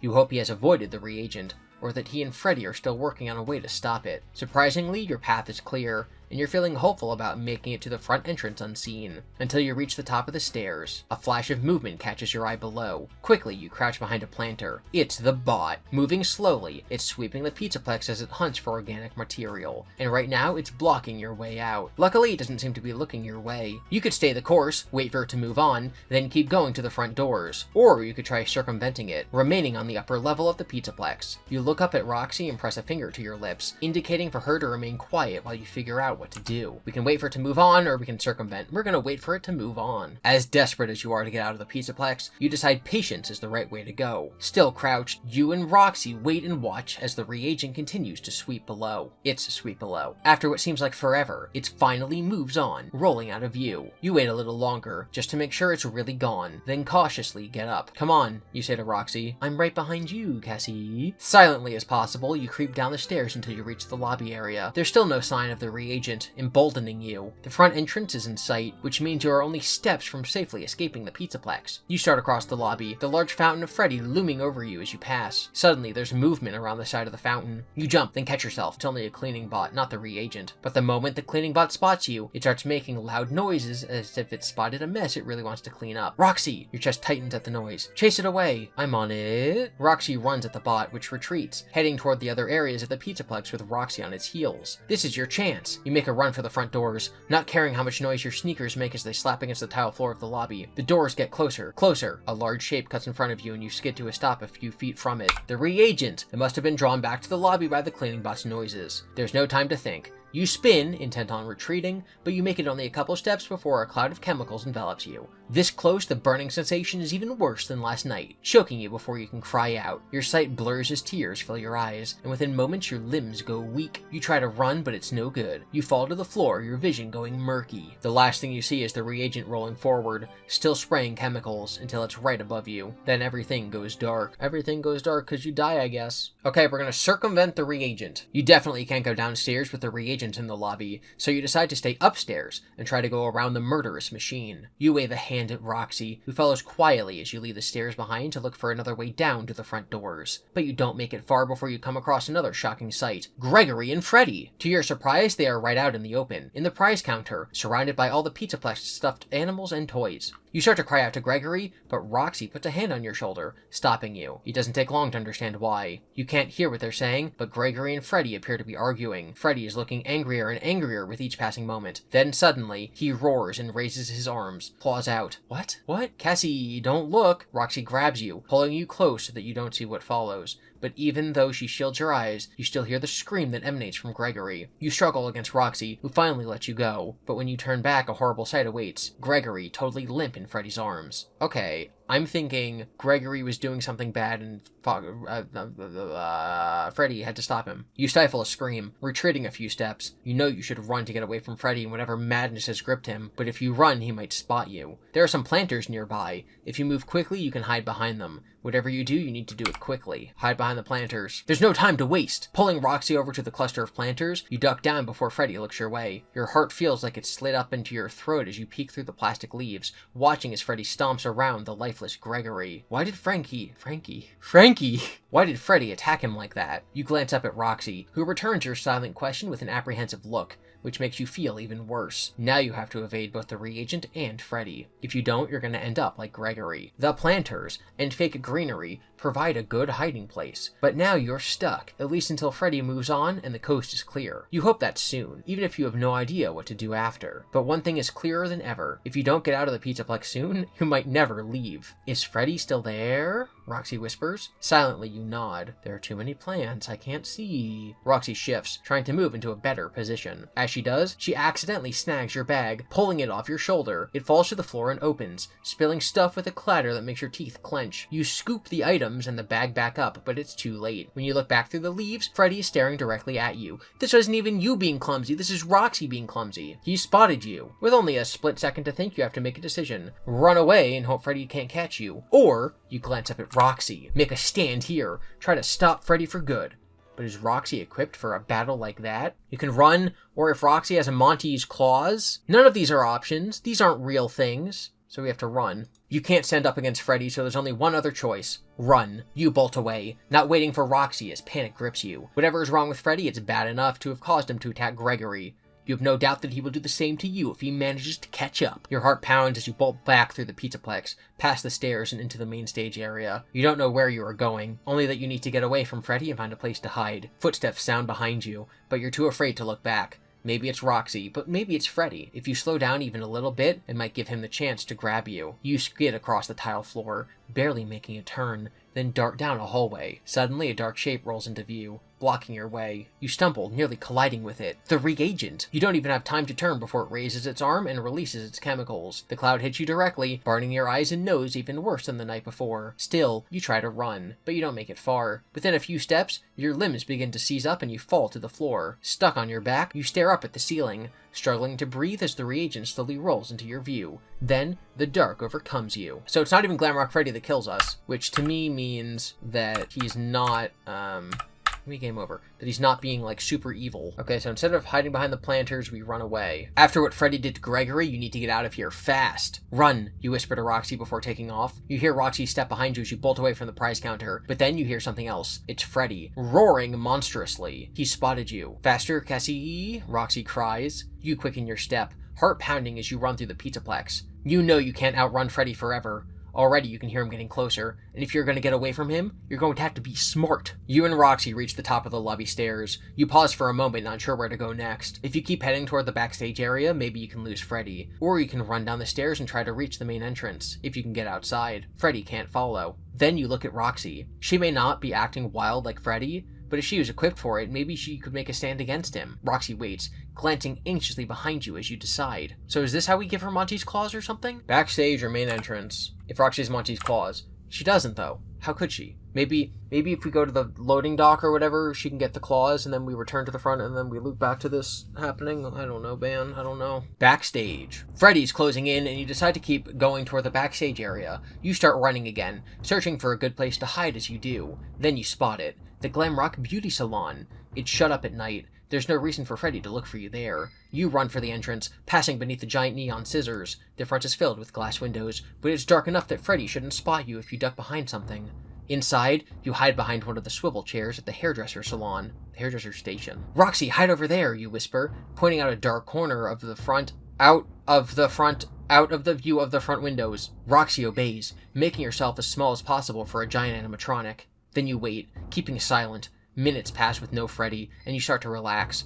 He must have gone to another part of the Pizzaplex looking for you. Maybe if you move quickly, you can double back and go out the front door before he returns.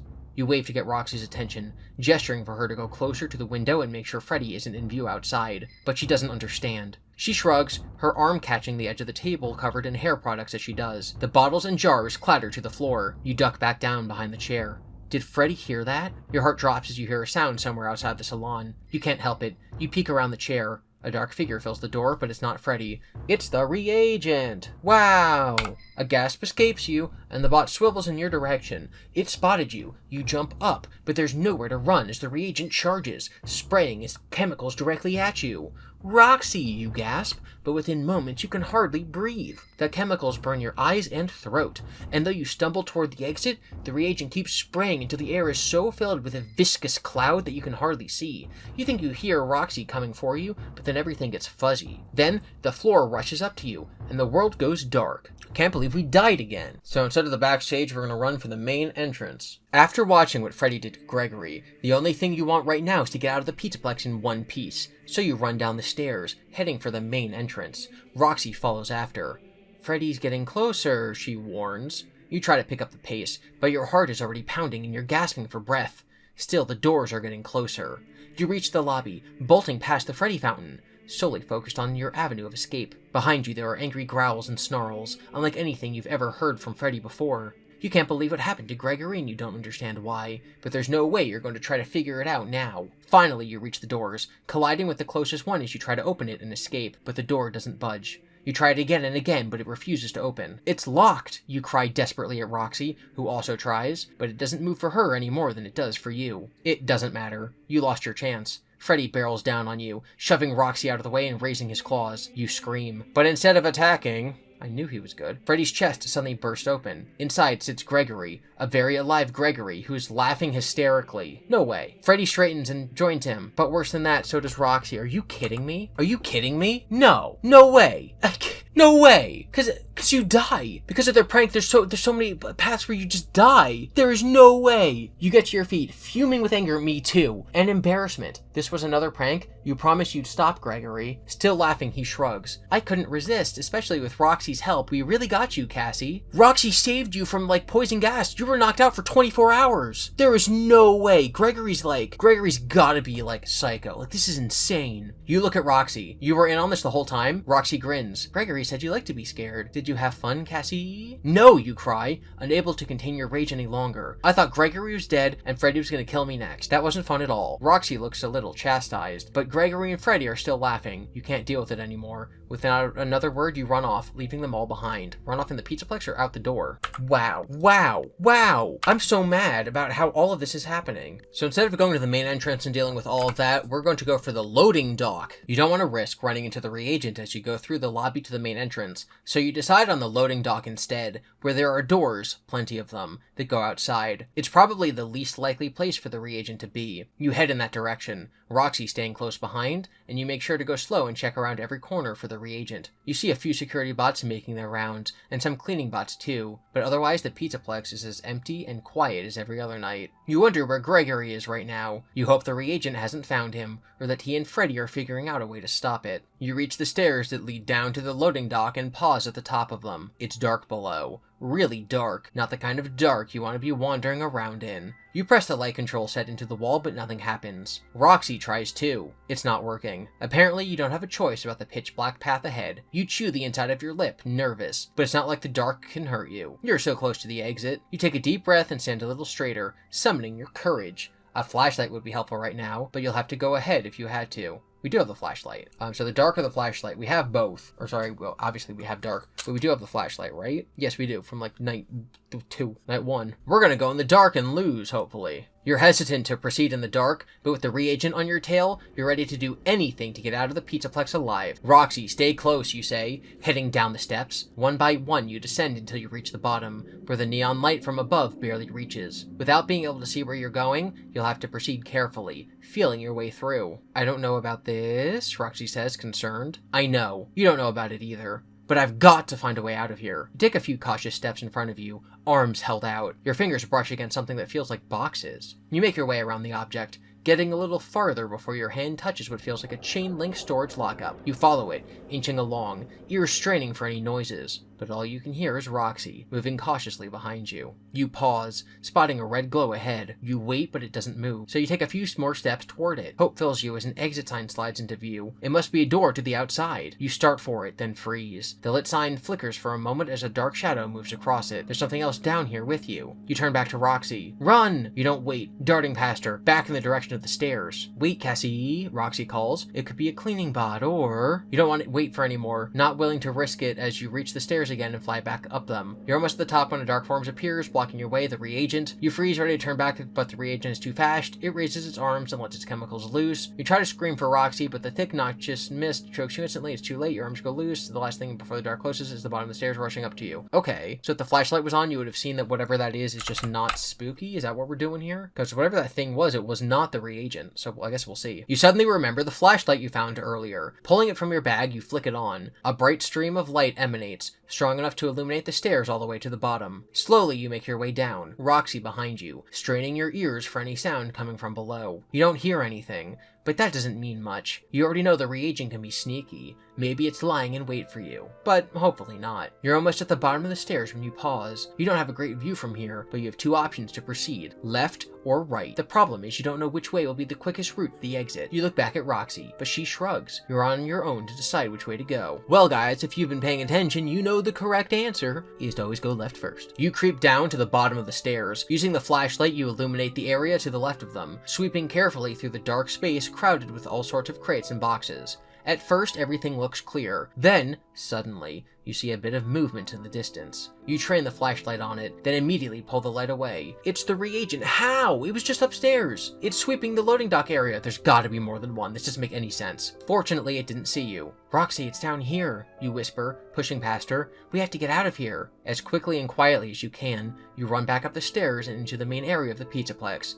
Panicking, you don't pay much attention to where you're headed. You just want to put as much distance between you and the reagent as possible. Cassie, Roxy calls after you. Slow down, wait. You finally slow your steps, allowing Roxy to catch up as you two make your way to the prize counter. But before she can say anything else, you spot something else. Gregory and Freddy. You start to cry out to Gregory, but pause. Something strange is going on. Gregory and Freddy appear to be having a heated conversation, though you can't hear what they're saying. All you know is that Freddy is looking increasingly angry. Suddenly, Freddy raises his arms, claws out, and grabs Gregory. Cassie, don't look, Roxy throws a hand over your eyes and you don't see what happens, but the noise that Gregory makes. Okay. Oh, there's new stuff. When you manage to pull Roxy's hand away, a terrible sight awaits you. Freddy holding a now limp Gregory. Your friend is dead. You manage to stop your scream from coming out full force, but a strangled squeak still escapes. Freddy's head snaps in your direction. He spots you, baring his teeth in a snarl, and bolts straight for you. Run, you yell to Roxy. She obeys, following you, but you don't know which way to go. You could run to Roxy's green room and barricade the door, or for the main entrance, which is probably the way you should have gone in the first place. You could also try to make a stand, if only Roxy was equipped to deal with Freddy. So Monty's Claws, which we still don't have, main entrance, or Roxy's green room. I have a feeling that the main entrance one is going to be the same ending as last time, where they like tell you it's a prank. No, that's it. You've had enough of the Pizzaplex. You keep running toward the stairs, barreling down them. Behind you, the sound of Freddy snarling is growing louder. Poor Gregory. You can't believe Freddy would. You can't think about it. Nearly tumbling all the way down, you make it to the bottom of the stairs, where Roxy stops suddenly. Wait, Cassie. She grabs your arm. Maybe I can reason with Freddy and find out why he's acting so wild. She sounds confident, as if she might be able to calm down Freddy, but after what you saw, you aren't willing to risk it. You pull away from Roxy, continuing toward the doors. Cassie, come back, Roxy cries, but you don't listen. The doors are close by now, and as soon as you reach them, you're out of here. You're only a few steps from the door when the reagent suddenly appears. You'd forgotten all about it. It was just another level sweeping just now. The bot gets between you and the doors, wasting no time in releasing its chemicals. You try to retreat, but the noxious cloud envelops you, burning its way down your throat. Roxy! You try to call her name, but all you can do is cough. Stumbling, you fall to the floor, rolling on your back as the reagent slowly makes its way over to where you lie, then everything goes dark and you die. That's great. This is amazing. I love this book. We're gonna go to Roxy's green room. Almost too scared to think, you bolt back in the direction of the green rooms. Roxy's on your heels, but you can hear Freddy behind her, getting closer with every passing second. He's snarling and making weird noises. Is this what happened to Monty? Was Gregory playing around with his programming too, and maybe mess something up? There's no way to know. Not now, when Gregory is... You can't think about it. Focusing on running, you make it back to the stage area and into Roxy's green room. She follows you in and shuts the door, locking it, and not a moment too soon. The whole room seems to shudder as Freddy collides with the exterior of the door. You scream, unable to stop yourself, and retreat back from the door. What's wrong with Freddy? You shudder as Gregory's screams echo in your ears. Why did he do that? I don't know. Roxy winces as Freddy collides with the door again. Let me in, Freddy roars. The next time Freddy hits the door, it begins to splinter around the edges. Your heart drops. There's not much time before Freddy breaks through. You look around, but there's nowhere to go. Only...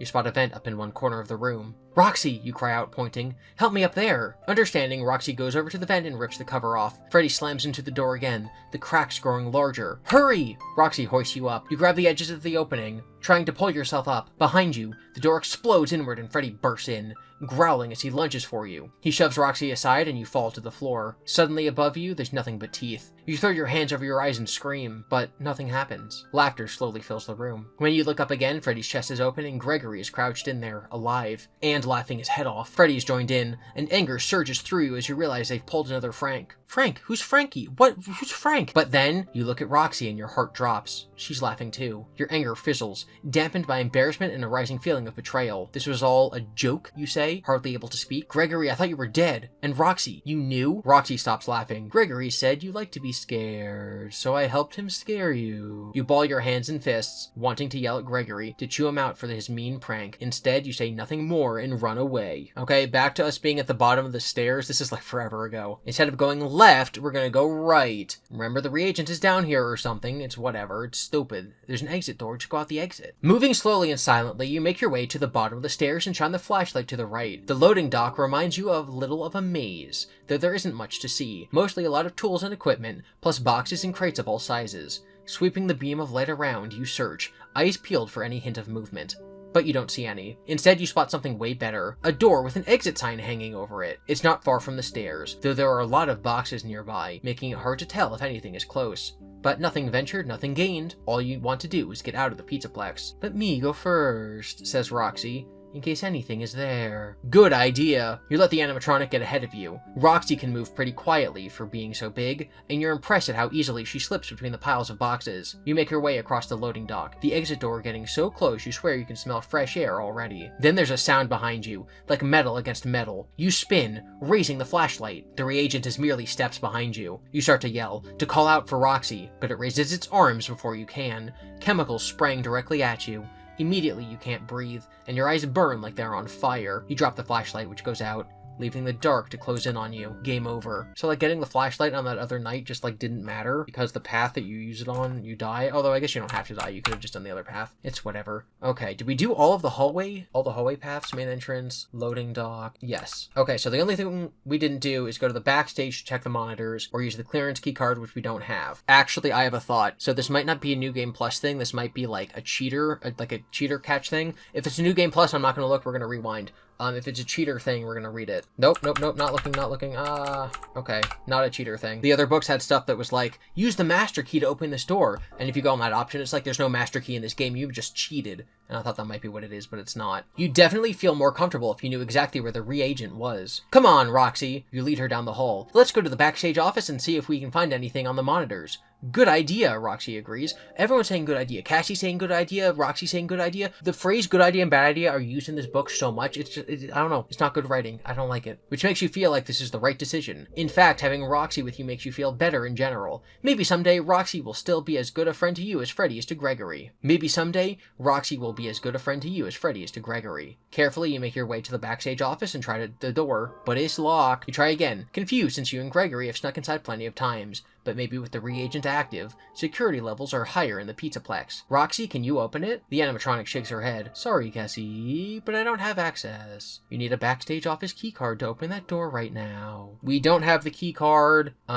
We can search carefully or not have the keycard. So we're gonna not have the keycard because we don't. What? What? That has to be a no, what? No way. What? If you don't have the keycard, tap touch here. You restart the night? That's broken. That's a broken link. There's no way that's what's supposed to happen. Okay. What do you mean?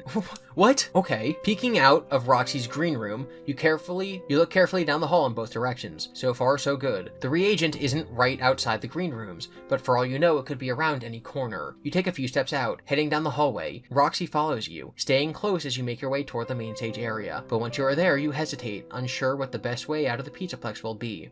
I need to find the closest exit, you say quietly, mulling your options over. The fastest way would be out the front entrance, Roxy says. We should head that way. She's right, but they're still right in the lobby, so if the reagent is anywhere nearby, it might see or hear you. It's not a bad idea. I'm getting kind of angry about these. But you're not sure if it's the smartest one. You wish you knew exactly where the reagent was right now. I don't know, you say. Maybe we should head for a less obvious exit like the loading dock. Roxy puts a hand on your shoulder. It's up to you, Cassie. Whichever way you want to go, I'll help you as much as I can. You smile. Roxy's promise makes you feel safer than you probably are. At the same time, you're not sure which way would give you the best chance of eluding the reagent. Main entrance, loading dock. Is this going to be the same or different? Main entrance. So the main entrance led to the same path as the other one. Is the loading dock going to lead to the same path as the other one? Yes. So there's no way to get Monty's claws. There's no ways to get this executive card. There's no way to get this other card. What's going on? Either I missed a path or this book is crazy. So we do not have the executive key card. Okay. And we don't have any claws. I'm guessing that this is like a bonus mode. Warn Gregory. Yeah, I'm guessing there's a bonus mode where we have to come back with that key card. So we're just gonna continue to the final night, I'm guessing. So we're on night 5 now, I guess. It's the final night. I just checked the table of contents. There's no like night 6 or whatever. This must be like an alternative game mode where like you restart once you get this key card. Usually the books have you restart from night 1 with the bonus item. So it's, I don't know, it's kind of lame. Although the entire book is lame, so I guess I don't want more of it. Like, I don't know, it's weird. The last chapter ended with Cassie storming off after Gregory pranked her again. It's just a prank, bro. It's almost nighttime again. You only know that because of the tiny window in the supply closet where you've been hiding all day. You found this spot last night and watched as the window went from dark to light, the shadows moving across the floor as the sun crossed the sky and then began to set, casting the room in warm orange tones. Now those vibrant hues are almost gone, leaving you in the dark again. Soon the Pizzaplex will be closed, and here you still are, crying and feeling bad for yourself about what happened last night. Gregory's behavior, you understand. His sense of humor has always been dark, even dangerous. And even though you're still furious with him over playing so many mean pranks on you, that's how he is. It's Roxy's betrayal that really stings. After she saved your birthday party, you really thought she was nice and kind, and that she'd never play such a mean prank on you. But she did. And it hurts. You shift in place, your arms and legs stiff from being hidden away all day. You thought about leaving, but the last thing you wanted was to run into Gregory or Freddy, or worse, Roxy, while you did. So instead, you spent the whole day locked away in here, alone and letting your tears flow. You wipe your eyes for the 100th time, hoping that wherever Gregory is, he feels guilty. At least a little. But you doubt it. Tap, tap. You turn your head toward the sound, which seems to be coming from the door to the storage closet. Tap, tap, tap. This time you know you heard it. Cassie? You're surprised to hear Roxy's voice. Are you in there? You frown. Go away, I don't want to play any more games. I'm not playing any games, Roxy says. I promise. Please open the door, it's important. You want to ignore her, but the pleading sound in her voice gives you an achy feeling in your chest, so you give in, going over and letting her in. The animatronic nearly fills the small closet, but Roxy has a look on her face that makes her seem smaller than usual, somehow. I'm sorry, Roxy says quickly, about last night. You look away, unable to believe her. Did Gregory tell you to say that? Pretend to be regretful so you can lure me out for another game? Roxy shakes her head. No, Cassie. I should have known what happened wouldn't be fun for you, but I didn't. She pauses, and I'm not sure why. 'Cause she's getting infected by the mimic or something. That gets your interest. You look back at Roxy. What do you mean? Roxy shifts from one foot to another. I'm not sure. Only that I don't think I'm acting normal. Something is off. Some of your sadness recedes, replaced by intrigue. Roxy, have you scanned your programming lately? Roxy shakes her head. No, I haven't. But that is a good idea. Please wait. A moment later, Roxy's face goes blank as the animatronic begins an internal scan. You wait patiently for a few minutes until her features brighten again. Immediately, she frowns. Oh no. Cassie, you were right. My programming has been tampered with. By Gregory? She nods. Yes. He altered it so that I would assist in his prank last night. But I found something else, too. She pauses. Something much, much worse. Knowing how dark Gregory's humor has gotten, you aren't sure you want to hear what's coming, but you have to know. What did Gregory do to you, Roxy? He's altering my program so that I will turn on you, Cassie, and attack you. A shiver runs over your skin. When? Roxy hesitates for a moment. Soon. Anger and fear flash, chasing away the last of your sadness, but it's followed by sudden resolve. You're tired of Gregory's cruel games, but he's not the only one who knows how to reprogram the animatronics. I'm not going to let that happen. You stand again, pushing past Roxy and heading to the door. Come on, if we can get to a main computer terminal, I can get into your code and fix what Gregory changed. Roxy doesn't move. But Cassie, I'm not sure where the reagent is. It might still be active in the Pizzaplex. Whatever Gregory has done to Roxy, there's no time to waste in undoing it. But Roxy has a point. If the reagent is still around, you need to be careful. Part of you wants to make a run for the main computer as fast as possible. But the cautious part of you says you should move slower, taking the time to make sure the reagent isn't around. You look up at Roxy, who waits patiently for you to decide what to do. If you want to be cautious and search the hallway carefully, if you want to make a run for the main computer room. I think we're going to make a run for the computer room. You decide there's no time to waste. We need to get to the main computer terminal, you tell Roxy, as soon as possible. Okay, she nods. Let's go. You leave the storage closet behind and plunge into the hall, moving quickly. There's no time to waste. Even though you're worried about encountering the reagent again, you don't know what Gregory did to Roxy, and you're willing to bet that it won't take long to kick in. If you don't get to the computer terminal quickly, there's no telling what will happen. The hall seems darker than usual, a suspicion that's confirmed as you get out into public areas of the Pizzaplex. Half of the neon signs have gone dark, though you don't know why. Something to do with the reagent, or something Gregory did. Whatever it is, it makes your rush to get to the computer room less safe than you like. The best you can do is scan the darkness as you continue on, hoping you'll spot anything that moves before it spots you. At the bottom of the main lobby stairs up to the main stage, you pause for a breath. Also, the darkness above you isn't very inviting. Roxy seems to sense your hesitance. I think I might know another way, Cassie, she says. There's an elevator that will take us near the main computer terminal room. An elevator? That doesn't sound much better, but if it's in a less exposed part of the Pizzaplex, maybe it's not a bad idea. You glance up the stairs one more time. Then again, you're more familiar with the main stage area, so you'll know the best way to retreat if you do run into any unexpected dangers. So the stairs or the elevator. I'm thinking we are going to take the stairs because I don't trust Roxy. I think we should keep going here, you say to Roxy, pointing up the stairs. You don't trust an unfamiliar elevator, and getting caught in such a small space is the last thing you want to do right now. But let's be careful. Slowly you creep up the stairs, undaunted by the dark. You listen closely, hoping to catch the sound of anything above you, but the Pizzaplex seems even quieter than usual. Between the darkness and the silence, it's a lot less fun than you remember. You reach the top of the stairs and freeze immediately, spotting movement in the distance. Get down! You and Roxy crouch, waiting and watching. At first, all you can see is a shadowy form, but then it moves closer. You let out a relieved breath. It's only a cleaning bot. After another minute, it moves on, disappearing toward another part of the Pizzaplex. You continue, Roxy staying close as you traverse the main stage into the backstage area. Finally, you reach the hallway with the computer room. So I'm just going to take a pause here to say that, for whatever reason, I'm so much more engaged in this night than I have been in any of the previous nights. Maybe it's because we're so close to the end that the author's taking more risks, like, we can do exciting stuff now, because instead of having, 17 paths that all have to lead to the exact same thing, because every single night starts the exact same way, because the last ones all ended the same way, instead of that, there's actually, stuff going on, right? I'm guessing that there's only going to be one correct ending. So all the paths are going to lead to one correct ending, instead of 17 correct endings every single night. So this just seems much more, tense, and there's stuff going on. There's also the implicit promises of answers, because we're toward the end of the story. The fact that Gregory programmed Roxy to hurt you, is that actually true? Is that the mimic? Is Roxy playing another prank on you? I hope not that one. Is Gregory evil because he's Patient the 46 man? I don't know, but I'm actually engaged. I'm very excited. I hope this continues. I hope I'm not, placing my misappropriated trust in the author who doesn't deserve it. Roxy slows, stumbling a little. What's the matter, you ask? I'm not sure, says Roxy. I'm not feeling so well. I think we need to hurry, Cassie. It must be Gregory's programming.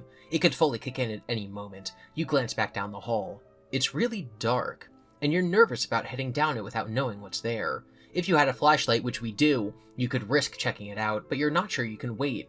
Not with whatever is happening to Roxy. We do have the flashlight. Wow. We're gonna flash some light. There's a loud motorcycle outside. I hope you guys can hear it because it's really cool. Loud motorcycles in the middle of a residential area, very cool. Leaning carefully around the corner, you flick the flashlight on and shine it down the hallway. There's a flurry of movement. Your heart jumps into your throat, but only for a moment. It's just a cleaning bot. Spooked by your light, it goes rolling off, opting to pick another part of the Pizzaplex to clean up. Thank goodness. You wave Roxy forward and head down the hall, to the door leading into the main computer room. On the wall inside, there are a bunch of monitors, all showing different areas of the Pizzaplex. To your surprise, you spot the reagent on one of them. It must have completed its decontamination spree because it appears to be inactive and back in one of the storage areas. That's one problem you won't have to deal with anymore. Quick, you say to Roxy, interface with the terminal there. She obeys and you get to work, going into her programming and pulling up her protocols. Gregory is clever, but so are you, and you find his nasty work quickly. Tapping away at the keyboard, you pick apart the changes Gregory made. I think I've got it, you say, typing in a few last commands. Suddenly the screen flickers, the code disappears and a question pops up. Red, yellow, or green? What does that mean? Roxy asks. I'm not sure. Another piece of Gregory's game, to your annoyance. But which one is the right choice? Is there even a right choice? You wouldn't put it beyond Gregory to ask a question with no answer. Well, according to this book, I'm going to guess that they're all actually correct. Every choice is the correct answer somehow. Roxy waits patiently, trusting you to make the decision. Red, yellow, green. See, I'm sitting here thinking, is there something we've experienced so far in the story that would tell us the answer? Green is Monty, yellow is Chica, red is Foxy. Maybe if, in the beginning of the game, it was oh, I'm Gregory, and I'm wearing a classic Foxy pin for some reason. That would mean it's red. I don't know. I'm going to pick red because it's the top option and we have literally no other information. You make a decision, typing in red and hitting the submit key. Code begins flashing across the screen, scrolling so quickly you don't have time to read it. Did it work? Asks Roxy. I'm not sure. The code continues to scroll as the computer makes noises, like it's doing something taxing. Do you feel any different? I will try to check my programming, Roxy says. While she's doing that, you keep an eye on the screen, trying to catch snippets of the code to figure out what is happening. Finally, after several minutes, you attempt tapping at the keyboard again, closing out of the program, anything. But nothing seems to work. What did Gregory do, and what did you do by answering red to that mysterious question? I don't know what's happening, you admit finally. Roxy, have you figured anything out? Roxy doesn't reply. You glance up at her. She's looking straight ahead, her face devoid of emotion as she scans her programming. Roxy? She blinks, once, twice. Then with her head moving slowly, she looks down at you. This is not the Roxy from a few minutes ago. Her face is contorted with anger, her eyes narrowed at you, her teeth bared. Roxy? She snarls. Apparently red wasn't the right answer. A moment later, Roxy attacks. Gonna go back to page 92 and we're gonna pick yellow.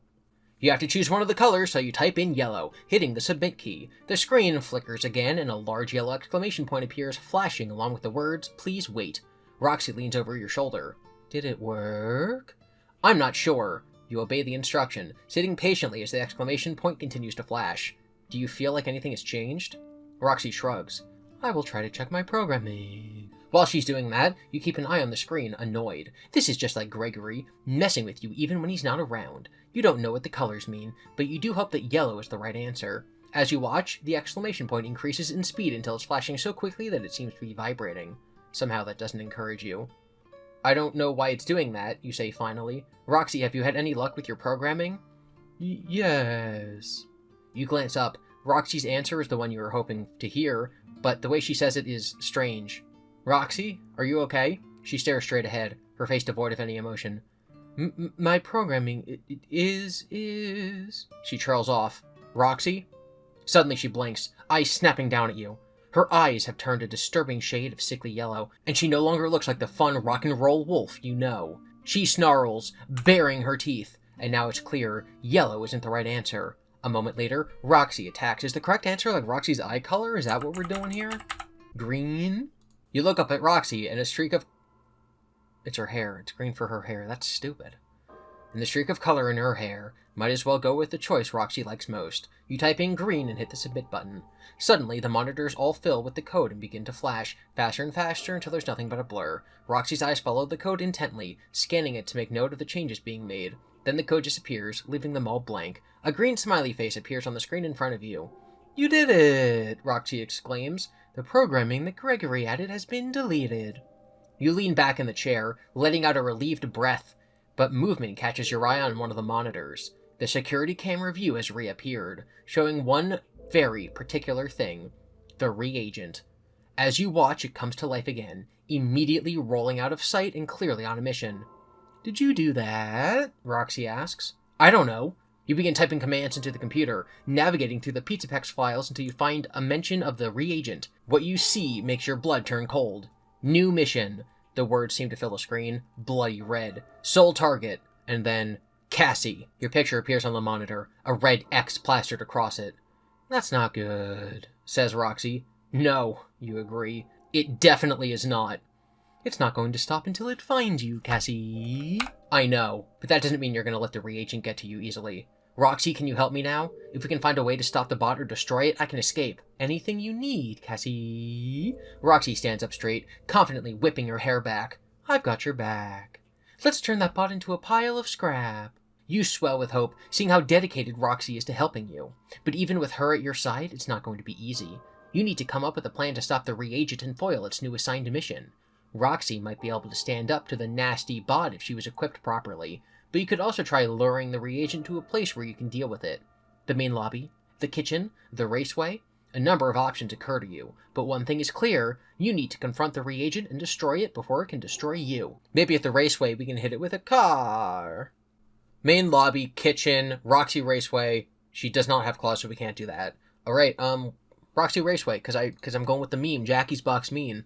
We're going to throw the reagent's ball into the road. You need to deal with the reagent once and for all. There must be a way to defeat it before it has any chance to decontaminate you again. And you think you know the best place to try to do that, Roxy Raceway. Also, I'm just thinking that, like, Gregory and the Pizzaplex in general is, like, under control of, like, the Mimic, Glitch Trap, Vanessa, etc. And so that's why they're going after Cassie, the same way that they go after a bunch of other kids.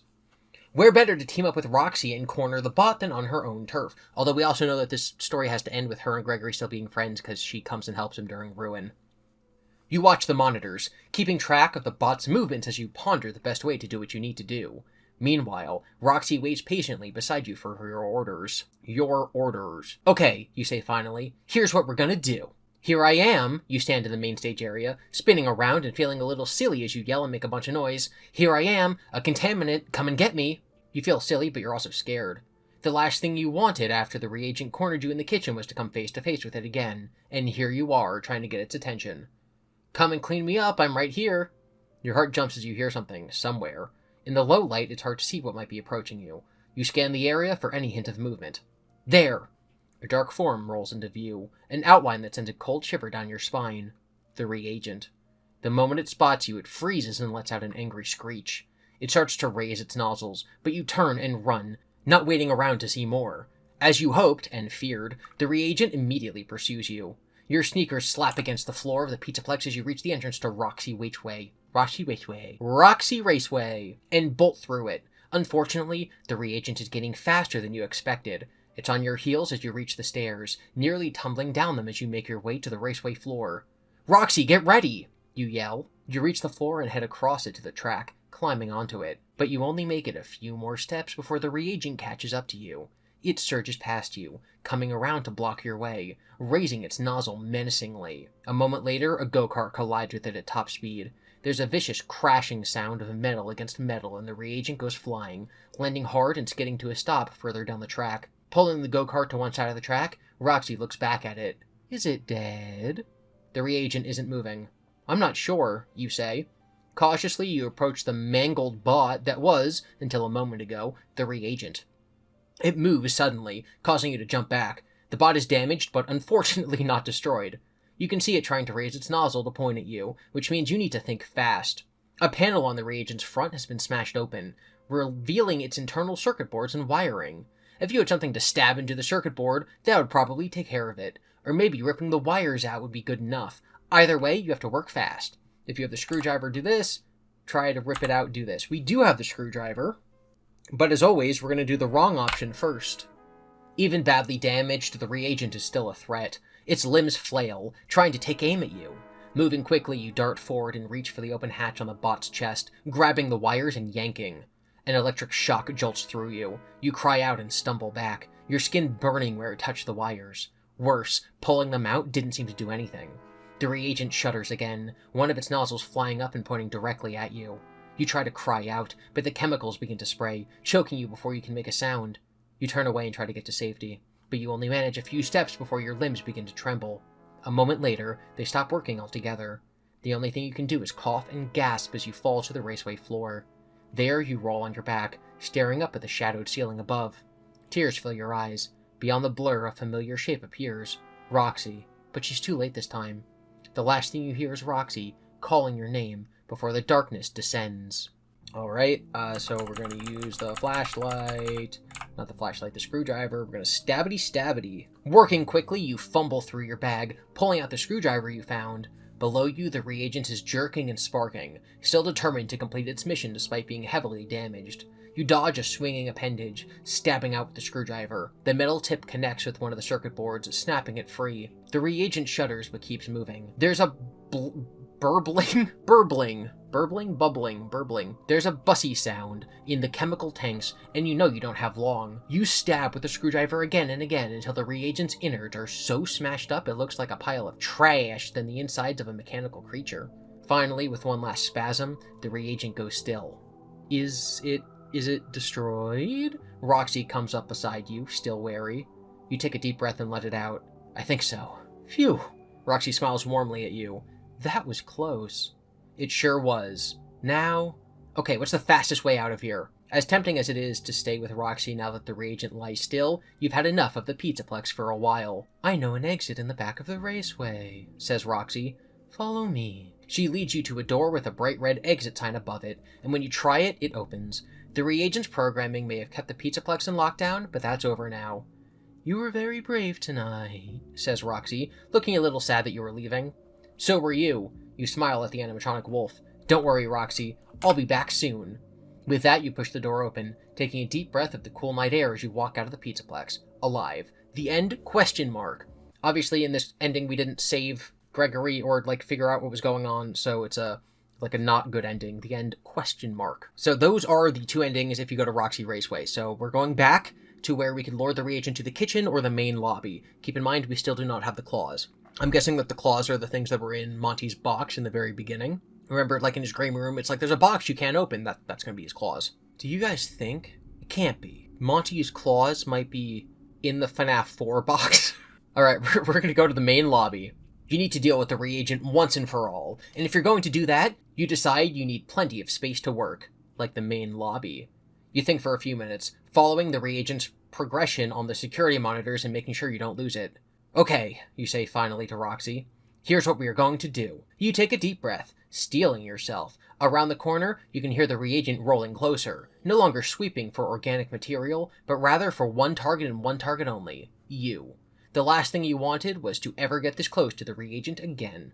But there's only one way your plan is going to work, and that's if you use yourself as bait. You only hope you're fast enough to make this work. When you judge the reagent is close, but not too close, you step out into the hallway. Hey! You wave your arms and jump up and down. You looking for me? The reagent comes to an abrupt stop upon spotting you, then lets out a screeching noise. It raises its arms, but you start running before it has a chance to release its chemicals again. Within moments you can hear it pursuing you. Fear pushes you to run faster, to tear through the Pizzaplex as you head to where Roxy's waiting for you, the main lobby. Behind you, the reagent is gaining, faster than you'd like, but a moment later you arrive at your destination. The lobby is still dark and shadowed, and you don't see Roxy, but you tell yourself, that's okay, that is part of the plan, that it's part of the plan. But you didn't count on how quickly the reagent would gain on you. You had planned to get to the top of the stairs, but now you're not sure you have time to do so. You might need to be content with getting the reagent to the bottom of the stairs, and trust Roxy to do the rest. The bot is getting closer, so you need to make a decision quickly. If you want to run to the top of the stairs, go here. If you want to go to the bottom of the stairs, go here. I think running downwards is easier. Maybe he'll trip. Maybe the reagent will just like slip on a banana peel. At the rate the reagent is gaining, you're not going to make it to the top of the stairs in time. You can reach the bottom though, so that will have to be enough. Roxy! You cry. Get ready! You can't see her from where you are, but if she's in position, your plan will work. You hope. At the bottom of the stairs, you stop and turn. The reagent is close behind, flying across the lobby floor as it gains on you. You take a deep breath and hold it, trying to stay steady. You wait as it gets closer, closer, until... Now, Roxy! You throw yourself out of the way as the reagent bears down on you. At the top of the stairs, Roxy appears, pushing a huge crate, which she shoves down the stairs at your signal. It bumps and bangs as it tumbles down, but Roxy's aim is perfect. The crate hits the reagent with a metallic crunch, sending bits and pieces of the bot flying. The bot, or what is left of it, comes to a stop at the edge of the Freddy fountain. Roxy runs down the stairs, offering you a hand and helping you up. Is it destroyed, Cassie? I'm not sure. You approach carefully, but by the time you reach the bot, you know your caution is unwarranted. What was once a reagent is now in about 100 different pieces, none of which is much a threat anymore. We did it! You cry. What a relief! Roxy puts a hand on your shoulder. You look up at her and smile. She returns your grin. As tempting as it is to remain with Roxy now that the reagent is defeated, you've had enough of the Pizzaplex for a while. It's time to get out of here. Roxy seems to sense that. Come on, I'll walk you out. Together you go to the main entrance. When you try a door, it opens for you, letting in a blast of cool air that hints at dawn's arrival. It's almost morning. Almost time for another day at the Pizzaplex. But you'll be long gone before the crowd arrives. Come play with us again, Roxy says, waving goodbye.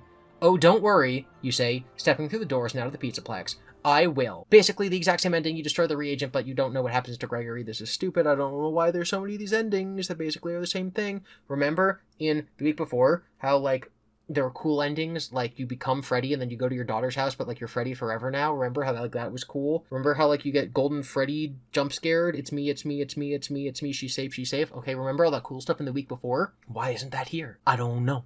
I'm literally wiping the sleepies out of my eyes because I'm so sleepy. Because this book has put me to sleep. I'm going to compile all of these into a really long, like, listen to this as you're going to sleep video. And because this is going to be at the end of that compilation, I have a feeling that most people are going to wake up in the middle of me complaining about, like, the reagent or whatever. You know how people say, like, never set your favorite song as your, like, alarm clock because you'll soon hate it? I think that's how people are going to feel about me reading through Escape the Pizzaplex. Alright, we're going to go to the top of the stairs. You can't stop now. Even with the reagent nearly on your heels, you decide to run to the top of the stairs where Roxy's waiting for you, hopefully. You take the stairs as fast as you can, jumping them 2 at a time, until you're almost at the top. Roxy, get ready! When you reach the last step, you stop and turn. To your horror, the reagent is halfway up the steps already, and closing in fast. But you ball out on the road, your fists and stand your ground. The reagent gets closer and closer, raising its limbs and aiming its nozzles toward you, until it's a few steps away. Suddenly, Roxy appears, a growl rumbling out of her as she throws herself at the reagent. There's a crunch as the reagent goes flying, tumbling down the steps,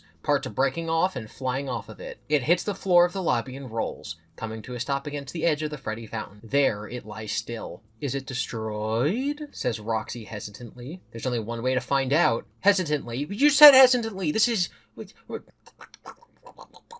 That's the angry gremlin sound I make when someone uses the same adverb twice in like 5 words. 1, 2, 3, 4, 5, 6, 7 words. Hesitantly, you descend the stairs, keeping a close eye on the still form. A few weak sparks fly as you come up beside the remains, but nothing else. It's dead, you cry triumphantly.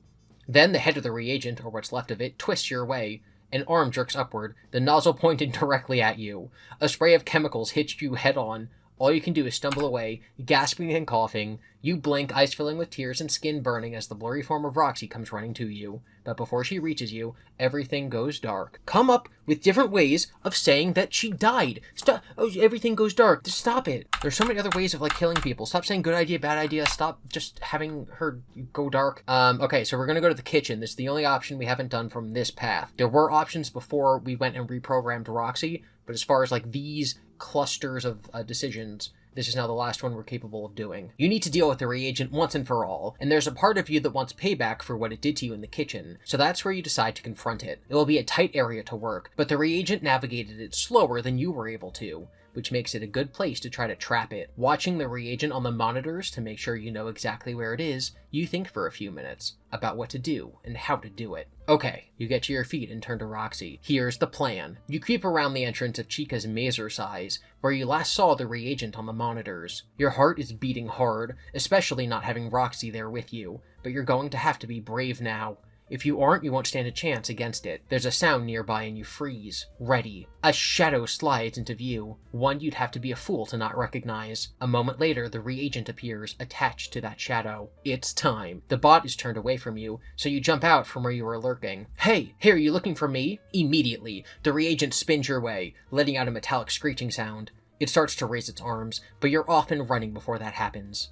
Sneakers slapping against the Pizzaplex floor as you race across it. Behind you are the sounds of the reagent in pursuit, and from the sound of it, it's getting closer than you'd like. You swallow hard and push yourself, moving faster as you make your way to the hall that leads to the kitchen. It's a straight shot, but by the time you reach the doors, the bot is almost upon you. You burst through the entrance to the kitchen, hoping Roxy is ready. Immediately you dart to one side, running down an aisle with shelves lining the wall. As you do, you risk a glance behind. The reagent is so close that it can almost touch you. With one last burst of speed, you race by the shelving. Roxy, now! You yell. You hear a strained grunt as Roxy shoves one of the heavy shelves, bracing herself against the kitchen wall for leverage. You barely make it past before the whole setup comes down with a thundering crash that makes your ears ache. The reagent isn't so lucky. Roxy's aim is dead on, and it lies crushed beneath the tangle of metal and cans. You wait for a moment, but it doesn't move, so you creep closer. Suddenly, the pile shifts. You jump back. The reagent is damaged but not destroyed. It feebly tries to raise one of its busted limbs and point a nozzle at you. You have to do something fast. The bot's chemical tanks are exposed. Maybe if you contaminated them with something, you can make the chemicals inert. Of course, for all you know, you might make something more potent. There's also something that looks like a plug. Maybe you can drain the chemicals and disarm it that way? So we can drain it, or if we have the can, we can pour that in the tank, which we do, because we didn't use it as a grenade decoy in a previous night. Duh. Alright, we're gonna drain the chemicals and then slip on them and then die probably. I didn't even read the page yet. The last thing I see is the darkness overtakes you. The darkness. The darkness is just death. Death is darkness. What is... I'm breaking down. I'm getting like sparks and neck twitches like Monty. Without the chemicals, the reagent can't spray you. Lunging forward, you grab the plug on the bot's chemical tank and pry it free. Immediately, a thick, viscous fluid begins to pour from the tanks, spreading across the floor beneath you. The reagent tries to attack again, finally getting the nozzle pointed your way. You jump back, but nothing comes out of it. The reagent tries for a few more seconds, and then, overcome by the effort, it goes limp and doesn't move again. Roxy comes over. Is it dead? You rub at your nose. The puddle of chemicals beneath you is still spreading, and it reeks. I think so. Roxy lets out a sigh of relief. Thank goodness. All say. Then you begin to cough. A strange taste spreads in your mouth, and your nose starts to sting. Are you okay, Cassie? Roxy asks. Yeah, Again, you cough, and your throat begins to burn. I just think that something is... You step away from the broken reagent, but the feeling persists, spreading until your chest is burning too. Looking down at the puddle, you get a bad feeling. The chemicals. Roxy, I think You gasp, unable to say anything else. Roxy comes towards you, but your head is beginning to swim, and your vision turns blurry. You fall to the ground, unable to move. There's a face staring at you, the face of the destroyed reagent. It's the last thing you see before the darkness overtakes you. Reading that sure made me parched. It made my chest hurt too. Make sure you drink some water. My eyes are starting to burn, which is also a thing that, if your eyes are burning, you should drink water. I like ice. I think some people don't like ice. I was in the South recently, and every time I went to a restaurant, it came with crushed ice, whereas in the North, everything comes with cubed ice. I thought this was a very weird cultural thing. I'm not sure which one I prefer. I do actually like crushed ice better, just because, like, you can eat it, you can chew on it. But when I was drinking the drink, it kind of, like, got in the way more. I don't know. But then, like, I'm the kind of person who's, like, waiting for the waiter to come by so I can ask for, like, a refill of water. And so if I get thirsty in between finishing the water and then asking the waiter for more, I'll like drink and eat the ice, and if it's crushed ice, it'll melt faster and it's easier to bite. So like I do get that. I don't know, I like the feeling of the full ice cubes more in the beginning while actually drinking the drink, but the crushed ice is better afterwards when you're just like chewing on the ice. This has been Ice Talk with GiBi. All right, we're gonna use the can of Soda-Roni. We're gonna mix the chemicals. Mary Jane is gonna become my friend. That's another reference to one of my old Let's Play videos. My friend Eric, who you might know as the voice of Clifford on my channel and as my co-host on my podcast, Slappindippity Hobos of Happy Slappy Town, said this while playing Assassin's Creed, and we still don't understand what he means. I got leather and chemicals. Mary Jane is gonna become my friend. What? I got chemicals. Quickly, you reach into your bag and pull out the can of Soda-Roni you found earlier. You know the pepperoni-flavored soft drink isn't very good for you. Hopefully, it will be even worse for the reagent. It hisses as you pull the tab open. You lean over the battered remains of the bot, dodging its weakly flailing libs as you reach for the cover on its chemical tank. You flip it open and pour the soda in, emptying the whole can, then you stand back. For a moment, nothing happens. The reagent continues to try to point its nozzles at you. Then the arm freezes. There's a hissing sound, but not like the one when it sprayed the chemicals. Instead, this hiss comes from within the chemical tank. Suddenly, liquid begins to violently bubble out of the reagent's tank, pouring over the robot and onto the floor. Anywhere it touches, the metal starts to corrode. You jump back as a horrible smell fills the air. "What's happening?" cries Roxy. You cover your nose. "I'm not sure, but I don't think it's good for the reagent." The robot starts to spasm and shake. The oozing, bubbling liquid is coming even faster now, reminding you of the vinegar and baking soda volcanoes you used to make in science class. Then, the reagent gives off one last sad, metallic shriek and goes still. You did it. The reagent is destroyed. Letting out a relieved sigh, you turn to Roxy. It's dead. "Thank goodness," she exclaims. "Way to go, Cassie."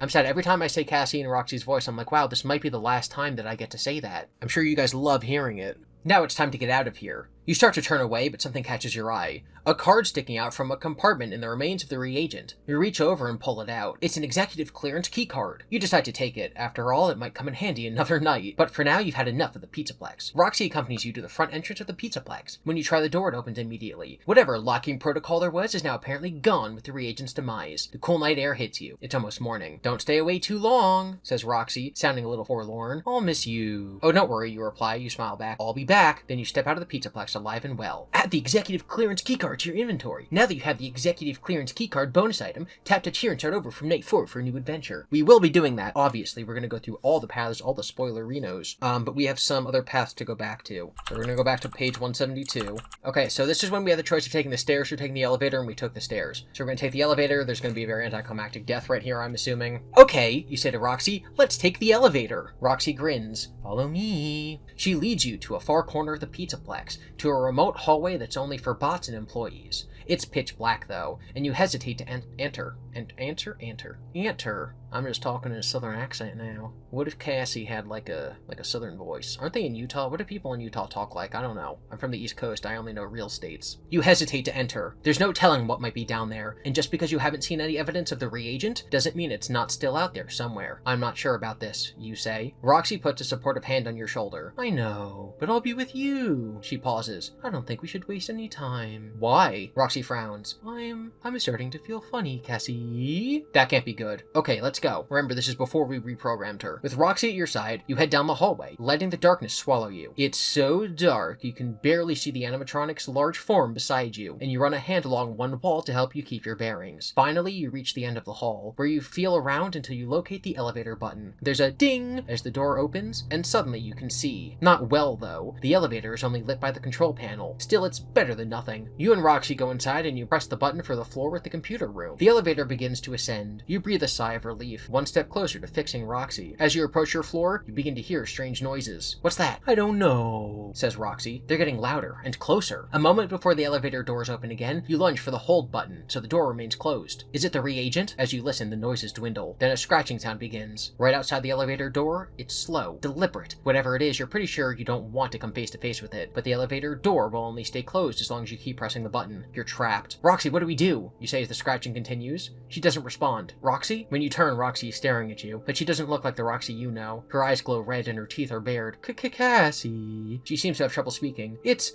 too late." A growl escapes her. "I'm so sorry, Cassie." Your finger drops from the button a moment before Roxy attacks. "Oh no, you're dead." Okay, so This is all the way back before we were trying to reprogram Roxy. We were supposed to be going to the computer room to reprogram her, but we can be cautious and check the hallway. This is like the last option we have. Obviously, we already beat it. We're just going down what we're pretty sure are going to be some failure states. With the reagent still possibly active out there, you don't want to risk barreling through the Pizzaplex and running into it. So, with Roxy close behind, you carefully open the door to the storage room. You search both ways, but don't see anything concerning. Keeping quiet, you move out into the hallway, making your way toward the main computer room. The Pizzaplex seems quieter than usual, and darker, you realize, especially when you reach the lobby area. Most of the neon lights have gone out, leaving only a handful to illuminate your way. You look questioningly at Roxy, but she only shrugs. Is this Gregory's work or something to do with the reagent's mission? Did we do this? No, we did not do this. You don't have time to ponder this. Suddenly, there's a bit of quick movement in the distance. You freeze. What was that? I don't know, whispers Roxy. You see it again, barely visible in the low light, a dark shape, like a moving shadow. Maybe it's only a cleaning or security bot, but you're too afraid to get closer in case it spots you, or it's something more dangerous. Maybe we should wait until it's gone, Roxy suggests. However, the longer you wait, the less time you'll have to undo Roxy's programming before she turns on you. If only the lights were working normally, or if you had a flashlight, you could see what it was, which we do. We can wait until the shape moves on, or we can use our flashy light. We're gonna wait until the shape moves on because I'm doing the bad answers. Okay, these are the options that we just had. Yeah, this is just stairs or elevator. Okay, so we're going to use the flashlight to see what the shape is. You pull out the flashlight from your bag and flick it on, shining the beam in the direction of the shape. To your relief, it's only a cleaning bot, which ignores you and continues along its mission. You turn off the flashlight and gesture to Roxy to keep moving, making your way into the lobby and to the bottom of the stairs. You pause there, unsure of whether to proceed. The dark seems even heavier here somehow, even with a handful of the neon signs still lit, and you can't see what's above. If you make your way up the stairs and something is at the top, it might spot you before you have a chance to spot it. You consider the flashlight again, afraid that if you use it too much, something will see the beam and come investigate. But at the same time, if it will help you see the reagent and give you a chance to retreat, maybe you should utilize it. You take a deep breath, having trouble deciding. Beside you, Roxy seems to be growing impatient. Is that because she doesn't know what to do either? Or is she anxious about the ticking clock of Gregory's rogue programming? The only thing you're sure of is that the longer you take to decide, the more likely it is that she'll turn on you. So we can use the flashlight to go up the stairs again, which can be dangerous, or go on the stairs in the dark. Yeah, those are the options. We're going to be risky. We're going to use the flashlight again. Using the flashlight again is risky, but so is trying to traverse the stairs in the dark. You flick the light on, sweeping the beam across the steps as you carefully make your way up. You don't only trust your eyes, you also keep your ears open, listening for any sounds of movement that don't belong to you or Roxy. Behind you, Roxy sticks close, only moving when you do. You make it to the top of the stairs and shine the light around again, but the main stage area appears to be deserted. You don't see so much as a cleaning bot at work. Relieved, you let out the breath you've been holding. Maybe after 2 nights of seeking and destroying organic material, the reagent has finally finished its assignment and gone back into storage. You cross your fingers, hoping that's the case, and start toward the main computer room again. But you only get a few steps before you realize that Roxy isn't keeping up. She's still behind you, but moving slower than usual, her head hanging low. Roxy? You ask, worried. Is something wrong? Slowly, Roxy raises her head. I think so, Cassie. I don't feel so good. Oh no, is it Gregory's programming? She nods. I don't think you have much time left. You tense. If time is running out, you should make a run for the computer room and try to deprogram Roxy before whatever Gregory did fully kicks in. You don't know for sure that the reagent is gone. If you aren't careful, you could run into it around any corner. Roxy lets out a little groan and you know you need to make a decision, and fast. You can run, or you can be cautious. We're gonna run and probably die. There's no time to waste. Whatever Gregory did is clearly beginning to affect Roxy, which means you need to get her to a main computer terminal as quick as possible. Come on, Roxy, you say. We need to move fast. You take off in a run, turning off the flashlight. You may not have time to be cautious, but that doesn't mean you should be foolish and let yourself be spotted by any bot that might be roaming around. You run through the Pizzaplex, determined not to let Gregory get the best of you this time, and not to let this programming take Roxy away from you. Now that you know she's on your side, and only participated in Gregory's pranks because he made her, you can't let that stand. You push yourself a little harder, but the moment you do, your foot comes down on something. Ah! You feel a crunch, followed by a stab of pain. You flail and fall, landing hard on the Pizzaplex floor. Cassie, are you okay? Roxy rushes to your side, but it's too late. You are definitely not okay. There's just enough light for you to see an empty, crushed can of Sodaroni lying nearby, but it's your ankle that's concerning you right now. It hurts a lot, and when you try to get up, you stumble. You frown. I think I sprained it. Oh no! Roxy helps lift you. Can you keep going? Lean against me. I'll help you. There's urgency in her voice, which gives you the motivation to get up again. Using Roxy to stay steady yourself. You hobble along like that, praying that the reagent doesn't come rolling along. You'll never outrun it now. Luckily, you don't encounter anything or anyone, and after a few minutes, you're nearly at the main computer room. Roxy stops. Come on, you urge. It's only a little farther forward. I can make it. But Roxy doesn't move. Slowly, her head turns your way, her eyes meeting yours. They aren't the kind eyes that looked at you a few minutes ago. These eyes don't recognize you at all. It's Gregory's programming, you realize.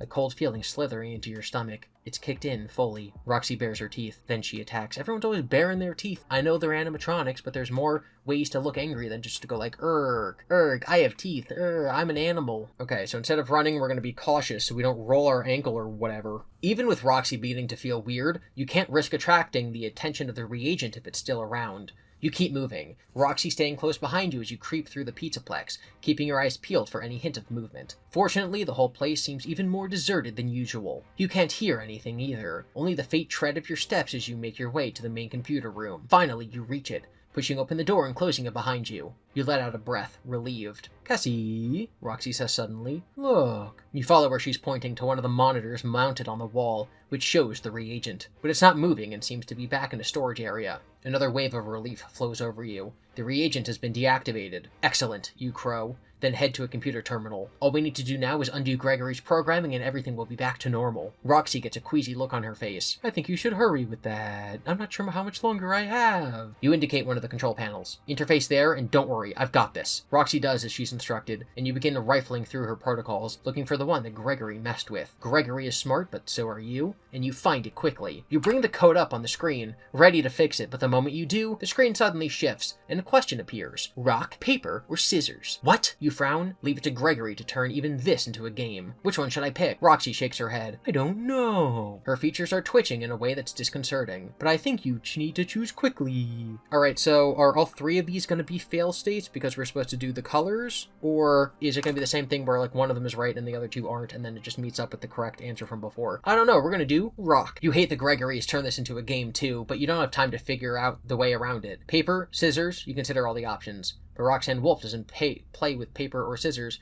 Roxanne Wolf likes to rock. I get it, that's how we're supposed to solve it, because she's a glam rock animatronic. You type the answer into the computer terminal and press the key to submit it. The screen flickers for a moment, then goes dark. Did it work? You wonder aloud. Then a spray of colors appears on the monitor. Fireworks, exploding in a variety of vibrant hues. A pair of words appear in their midst. Good choice. You did it, cries Roxy. Something has shifted in my programming. Whatever Gregory did, it's undone. I'm not going to turn on you anymore.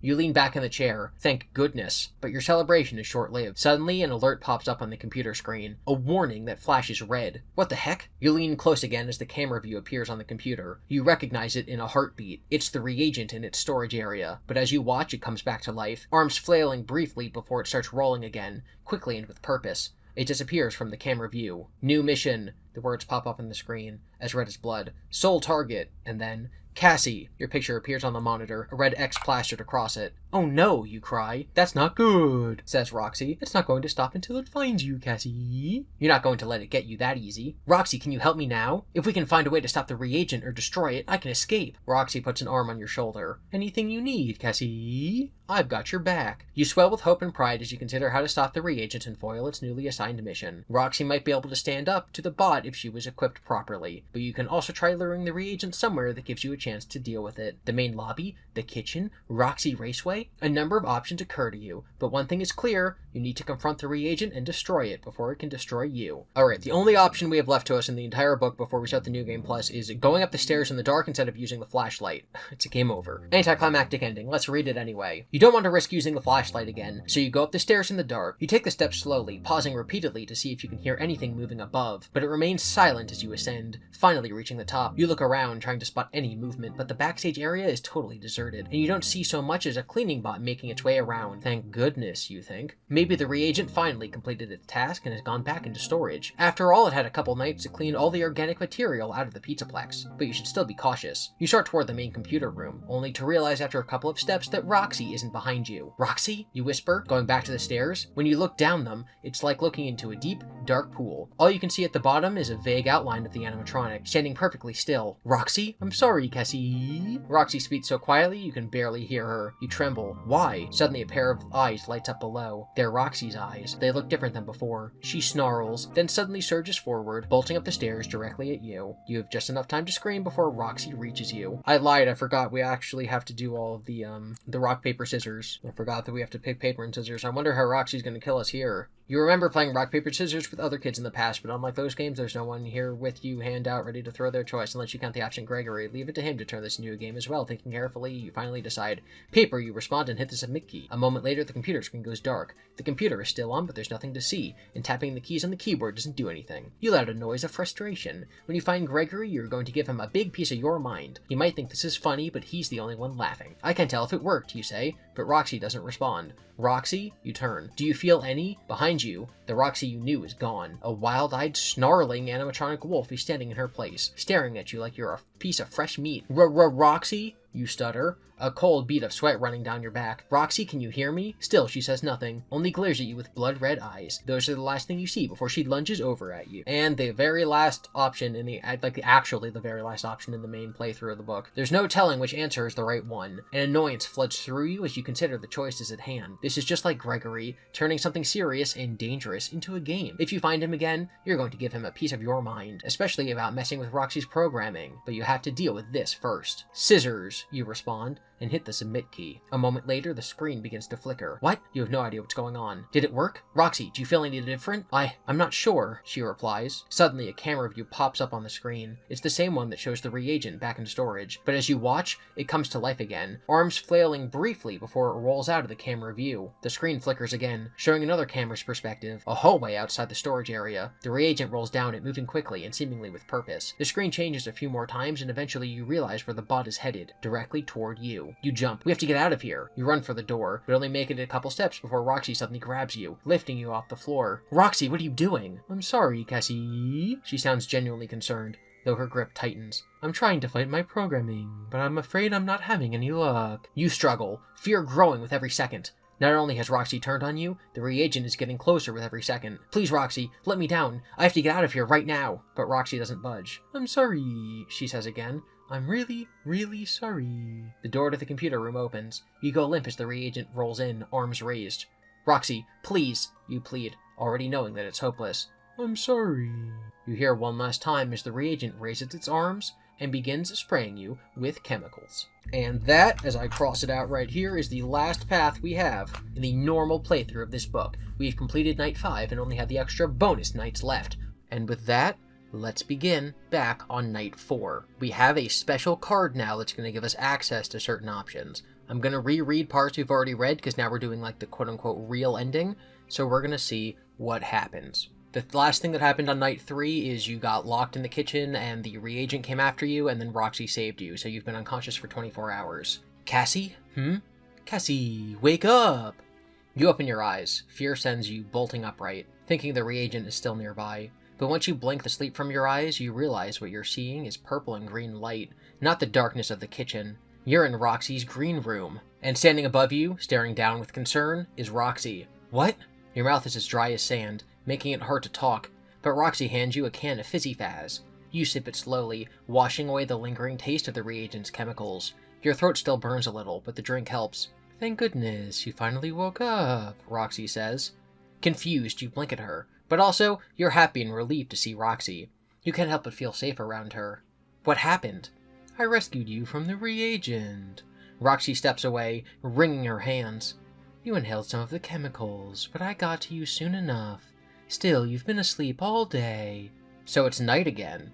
You swallow the last of your soda, trying to process what happened. Where are Gregory and Freddy? Did they even care that the reagent almost got you?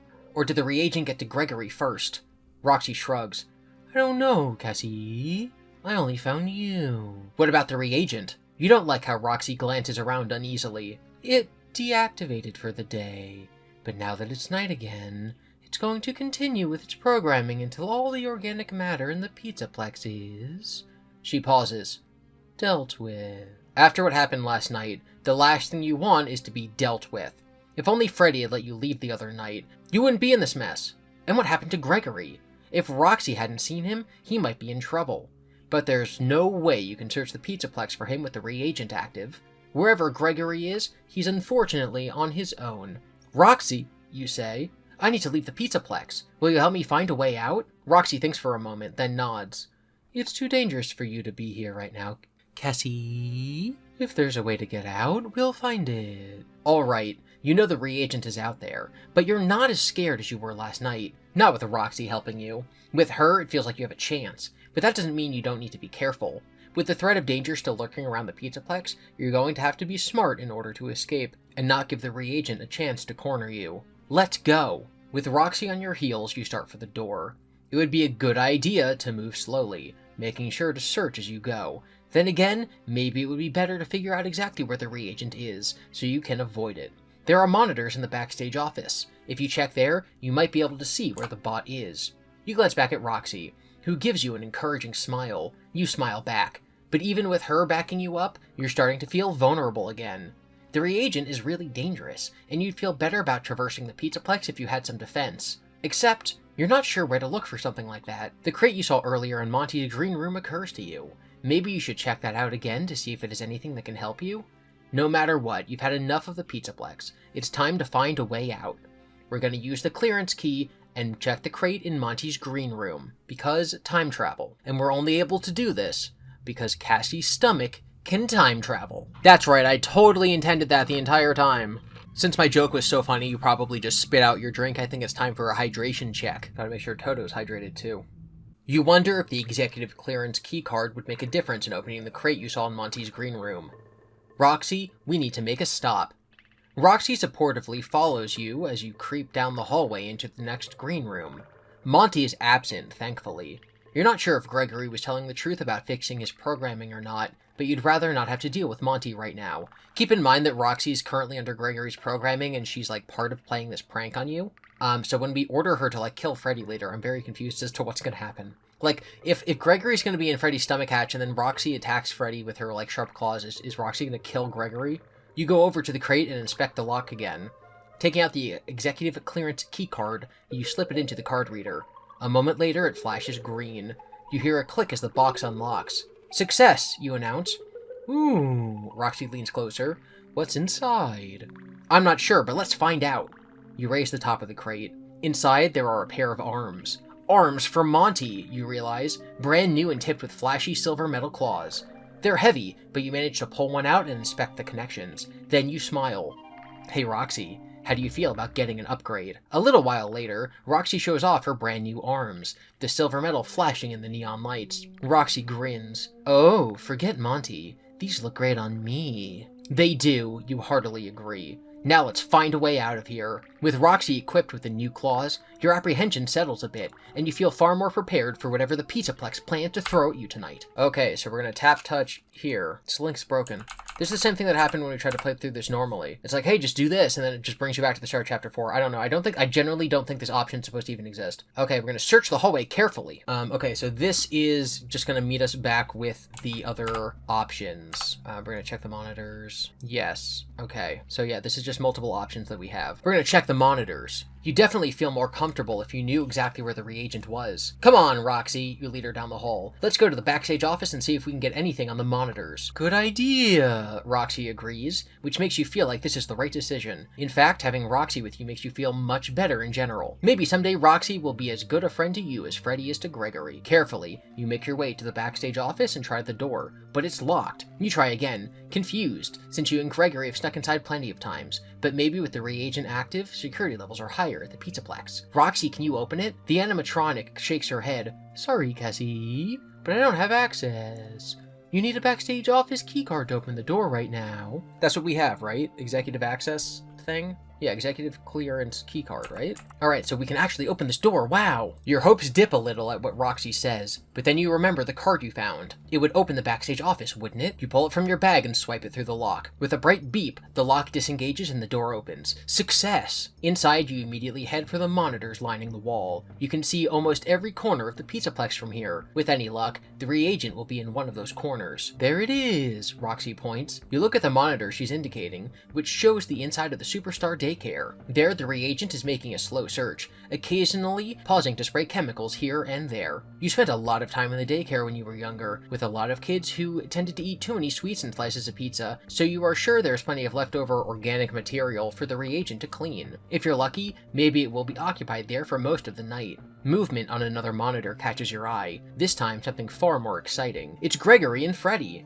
They're tiny figures on the screen, so you can't quite make out what they're doing, but you can see that they're in the prize counter, right outside the open. And right out in the open, we need to warn Gregory, you say. Roxy nods. Yes, Freddy may not be able to protect him. The reagent is distracted for now, though, so maybe you should take this opportunity to search the backstage office and see if there's anything that can help you against the reagent. Obviously, we know that Gregory's not really in trouble, so we're going to search back here first and get some lore. Some lore. The reagent seems engaged enough, so you decide to risk looking around the office. Roxy, you say, can you see if there's anything we can use against the reagent in here? There must be a way to stop it somehow. Roxy heads for the opposite end of the room as you start searching, opening the few drawers and cabinets you see. There aren't many, and most are filled with things like pens and other office supplies. Nothing that's going to do you much good against a bot who can melt you in a matter of minutes. Just remembering the chemicals makes your throat tighten again. You're sure to check the monitors every so often as you search, making sure both the reagent and Gregory and Freddy are still in sight. Cassie,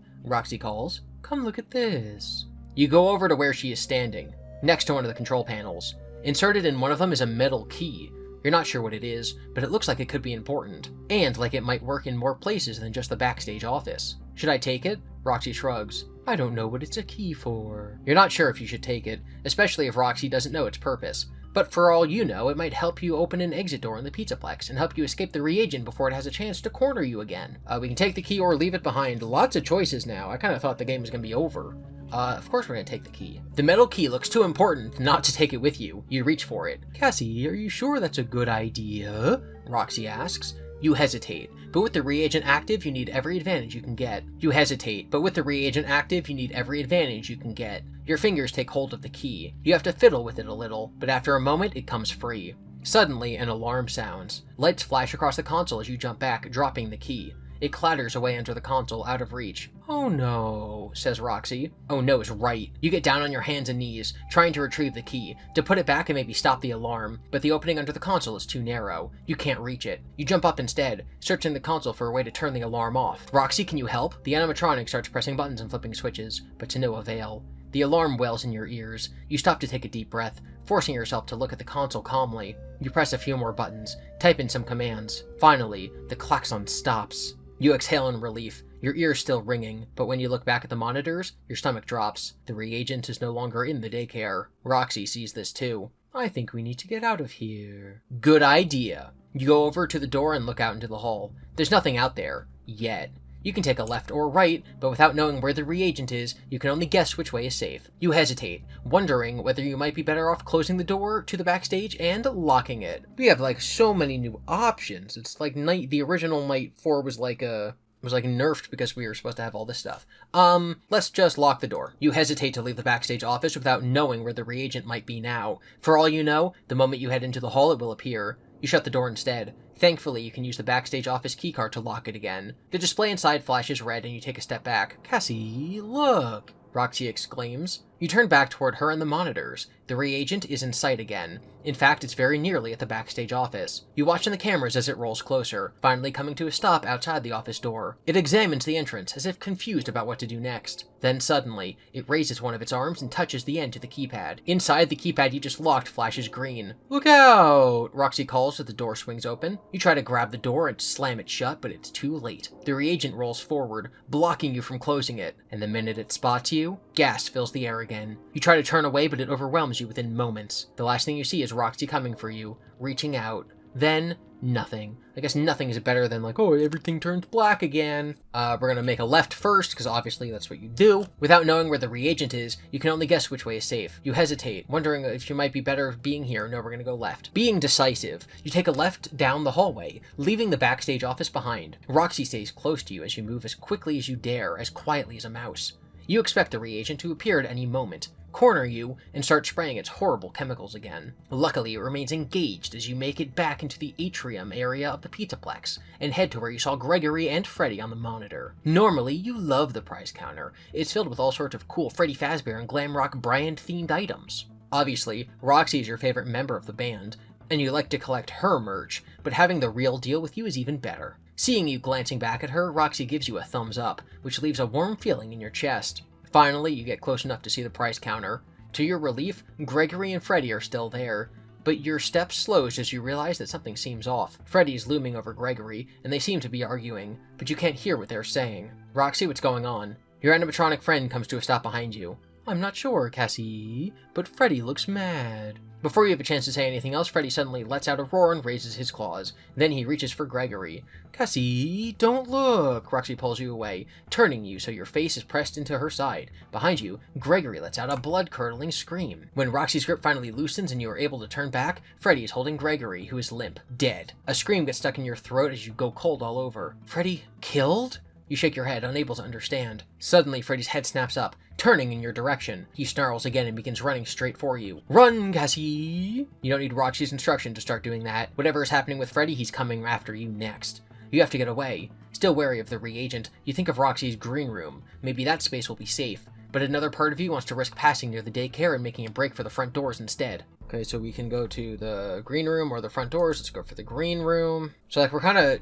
when we were playing through the original chapter 4, there's a lot of options where it's like use Roxy to have her claws attack Freddy. So we're kind of just like in the normal ending. Yeah, so we're just kind of in the normal ending right now, where we need to find the options where we can use the claws. So we have to go back and we need to take a right out of the office. Now these are our new options. One direction seems as good as the other, so you opt to take a right out of the backstage office. You move as quickly as you dare, but quietly, making your way down the hallway with Roxy only a couple steps behind. You thought you felt safer with the animatronic by your side, but the reagent seems relentless in its mission, and after setting off that alarm, you bet it knows exactly where to find you. The only thing you can do is not be in that place when it gets there. You're almost to the main stage area when, suddenly, you see movement. It's the reagent coming your way. You throw a hand up to stop Roxy and freeze, unsure of what to do next. You can try to make a run for it, heading in the opposite direction. Other than that, Roxy taps on your shoulder. You look back and find her pointing to the band's rehearsal room, which isn't far away. If you head for that, you might be able to avoid the reagent as well. The reagent is getting closer with every second that ticks by. You need to decide which way to go, and quickly. We're just gonna run for it, fam. We're gonna go. There's no time to waste. You turn, grabbing Roxy. Run, you whisper. It takes a moment for the animatronic to react, but then she's running with you, back in the direction you came from. At first, you think you've gotten away in time. Then you hear, Cassie, it's coming. Roxy's cry turns your blood to ice water. You can't help it. You risk a glance back. The reagent has spotted you and is pursuing, moving faster than you expected the bot to be able to. You hear the hissing noise again. Within moments, the bot is nearly caught up to you, its terrible arm raised, spewing noxious gas. Those insectile eyes are locked on you, narrowed with purpose. You try to hold your breath, to not breathe in the gases, but it's impossible. Like last time, they burn and choke. You stumble. Roxy keeps moving. Not seeing you falter. Roxy, you gasp. When she hears your voice, she stops and turns around,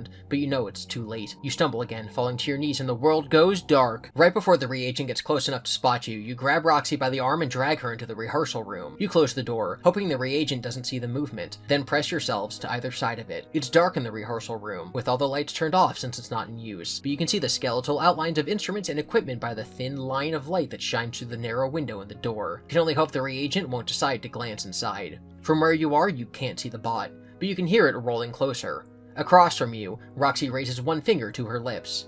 Be quiet. The bot must be right outside the door. And then, a shadow falls across the window, making it even darker. For a moment, you're sure that the reagent has trapped you, that it's about to open the door and release its awful chemicals into the room. But after a long minute, it continues to roll on toward the backstage office. You let out a sigh of relief. Roxy does the same. That was close. Too close, you agree, but now that the reagent is gone, you need to find Gregory and warn him.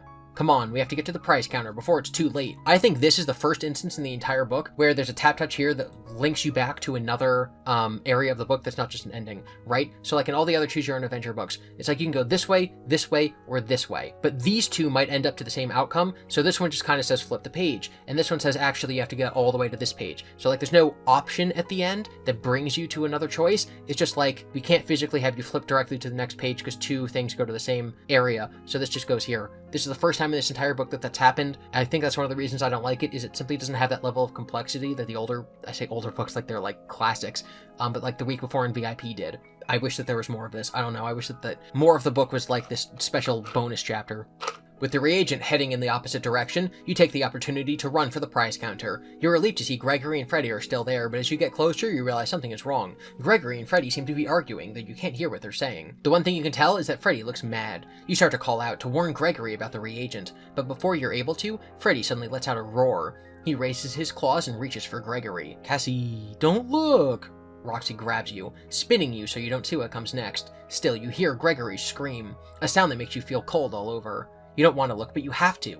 Pulling away from Roxy, you turn back. Freddy's holding Gregory's limp body, dead. You can't believe it. Why would Freddy turn on Gregory like that? You're trying to make sense of it when Freddy's head snaps up. With a snarl, he bolts towards you. Run, Cassie! Roxy cries. You obey it terrified. You have no idea why, but Freddy has gone wild and he's coming for you next. You have to get somewhere safe. Roxy's green room isn't far. You can lock the door, and maybe you should risk passing the reagent and run to the front of the Pizzaplex instead. Freddy can't follow you if you get out of the Pizzaplex. We're gonna go to Roxy's green room. I think you just get Here's Johnny in here, right? Remember back when we're in the office, we can take the key. Taking the key sets off the alarm. So if we simply choose to not take the key, we're gonna tap touch here. You examine the metal key and the console that it's inserted in for a few more seconds, but there's something about it you don't like. It's one thing to retrieve a lost key card and use it, but this key is still in the control panel. For all you know, it's making sure something important happens, or doesn't happen. You decide to leave it behind for another time. You wave Roxy away from the console and finish your search of the backstage office. To your dismay, there's nothing that's going to help you against the reagent, and you've wasted enough time as it is. You take one last glance at the monitors to confirm everyone is where they were a few minutes ago. Okay, you say to Roxy, let's go warn Gregory about the reagent before it's too late. It's probably going to be a different instance of Gregory dying or whatever.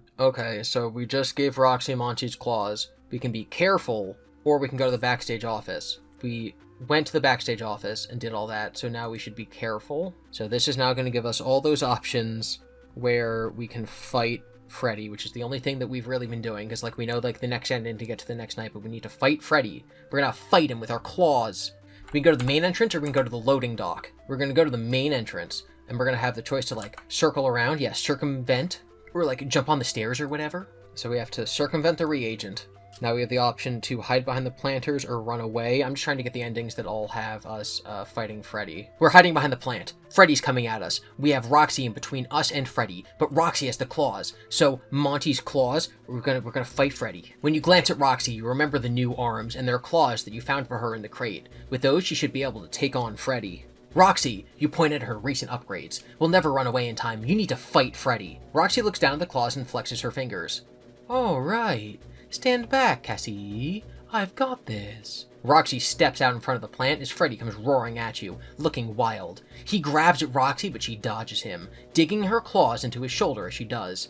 You hear the scream of tearing metal, but the damage doesn't seem to slow Freddy down. With another blood-curdling roar, he spins and lunges at Roxy again. She dances out of the way easily and grabs him by the shoulders, digging her claws in deep. You hear a crunch as Freddy stumbles, falling to the ground. He still looks awake, but his limbs are twitching, but he doesn't get up. Relief floods you. Roxy must have damaged something that controlled his movements. Then you hear a voice cry, Roxy, that wasn't part of the plan. You spin as Gregory comes running, a very alive Gregory. Oh, come on, he's supposed to be in the hatch. You can't just change that. What? You don't understand. A moment ago, you were sure that he was dead. Part of what plan? Roxy comes over beside you, head hanging. Sorry, Gregory.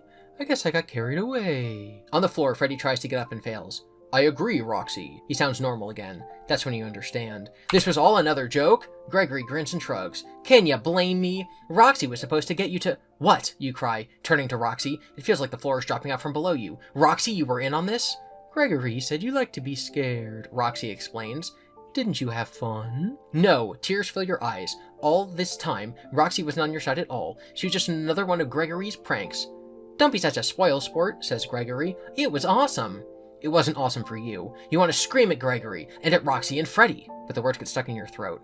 Instead, you turn on your heel and run away. One of the things we could do is just Control F and find all the instances of Monty's arms, which is probably going to be how we check to make sure that we do all of this. Looking at Roxy, you spot her claws, the new claws you found and equipped in Monty's green room. Those should make a match for Freddy. Roxy, you point at the claws. We can't run forever. Roxy glances down at the claws and grins. Stand back, Cassie.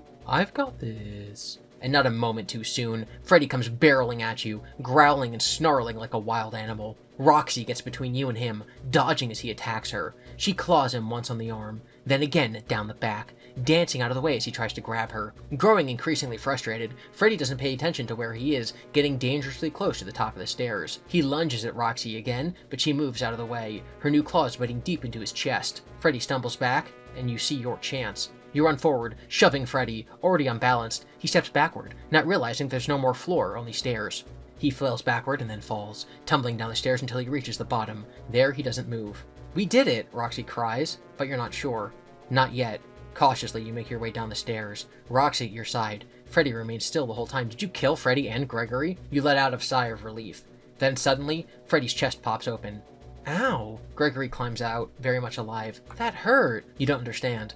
"I saw Freddy kill you." "No," says Gregory. "You only thought you did." Then, to your surprise, he turns to Roxy. "Why did you do that? You were supposed to—" "What?" You interrupt, finally understanding. This was yet another one of Gregory's elaborate pranks. "Roxy, you were in on this?" She nods. "Gregory said it would be fun, that you liked being scared. Did you have fun, Cassie?" You can't believe it. Roxy was working with Gregory this whole time? "No!" you cry, unable to contain your frustration any longer. "That wasn't fun at all." "Sure it was," Gregory chuckles. "Until the end, that is." He doesn't get it. He never does. You want to yell some more, let the anger out, but instead you just blink at them for a moment, tears filling your eyes. Then you turn away and run. Okay, so what we're going to do is we're going to Control F. So there's a search function on Kindle books, so we're going to do Monty's. You stop as you remember that Roxy's equipped with Monty's claws. That should make her more than a match for Freddy. "Roxy," you cry, "stop Freddy, use your new claws." Roxy pauses when you do, looking down at her newly upgraded arms. Then she smiles and turns back to Freddy, who's still charging you, roaring, "I've got this." Freddy doesn't slow, but Roxy dodges out of the way, raking her claws across Freddy's side as he passes. Freddy lets out a cry, spinning towards Roxy as he cries to grab her, but Roxy jumps back, keeping out of reach as he grabs again and again. "You've got him," you cry, swelling with admiration for your favorite member of the glam rock group. With Monty's claws, Roxy is unstoppable. Growling, Freddy lunges again, but Roxy doesn't flinch. She rakes her claws across him again. They bite even deeper this time, and Freddy stumbles, falling to the ground. He twitches a little, but doesn't get up. You let out a cry of triumph. "Roxy, why did you do that?" Suddenly you hear a voice that you never expected to hear again. You turn as Gregory comes running up, very much alive. "You ruined the whole joke," he continues. "What?" You don't understand. "Oh," says Roxy, chastised. "I guess I got carried away." "I'll say," says Freddy weakly. Your stomach drops. "Was this another joke?" "Duh," says Gregory. "Roxy was supposed to get you to—" "You were in on it?" you say to Roxy, horrified. Roxy nods. "We were trying to scare you. Gregory said you liked being scared." You frown, feeling sicker than ever. All this time, Roxy wasn't on your side. She was following Gregory's orders. "Come on, Cassie," Gregory grins at you. "It was supposed to be funny." But you're not laughing. Tears filling your eyes. Before anyone can say anything, you turn and run away. I don't even know if we already read that one or not. These are all so similar. Alright, so those are all the options for Night 4, for using Roxy's claws to fight Freddy. We're now on to Night 5, so any of those options could have been like the canon path you go with.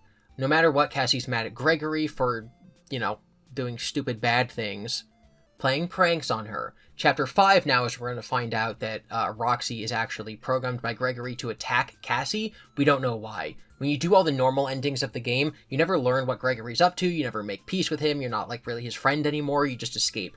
So now that we have the claws, we're theoretically going to get the real endings to, see what happens. Why is Gregory doing this? Is he a bad guy? I don't know.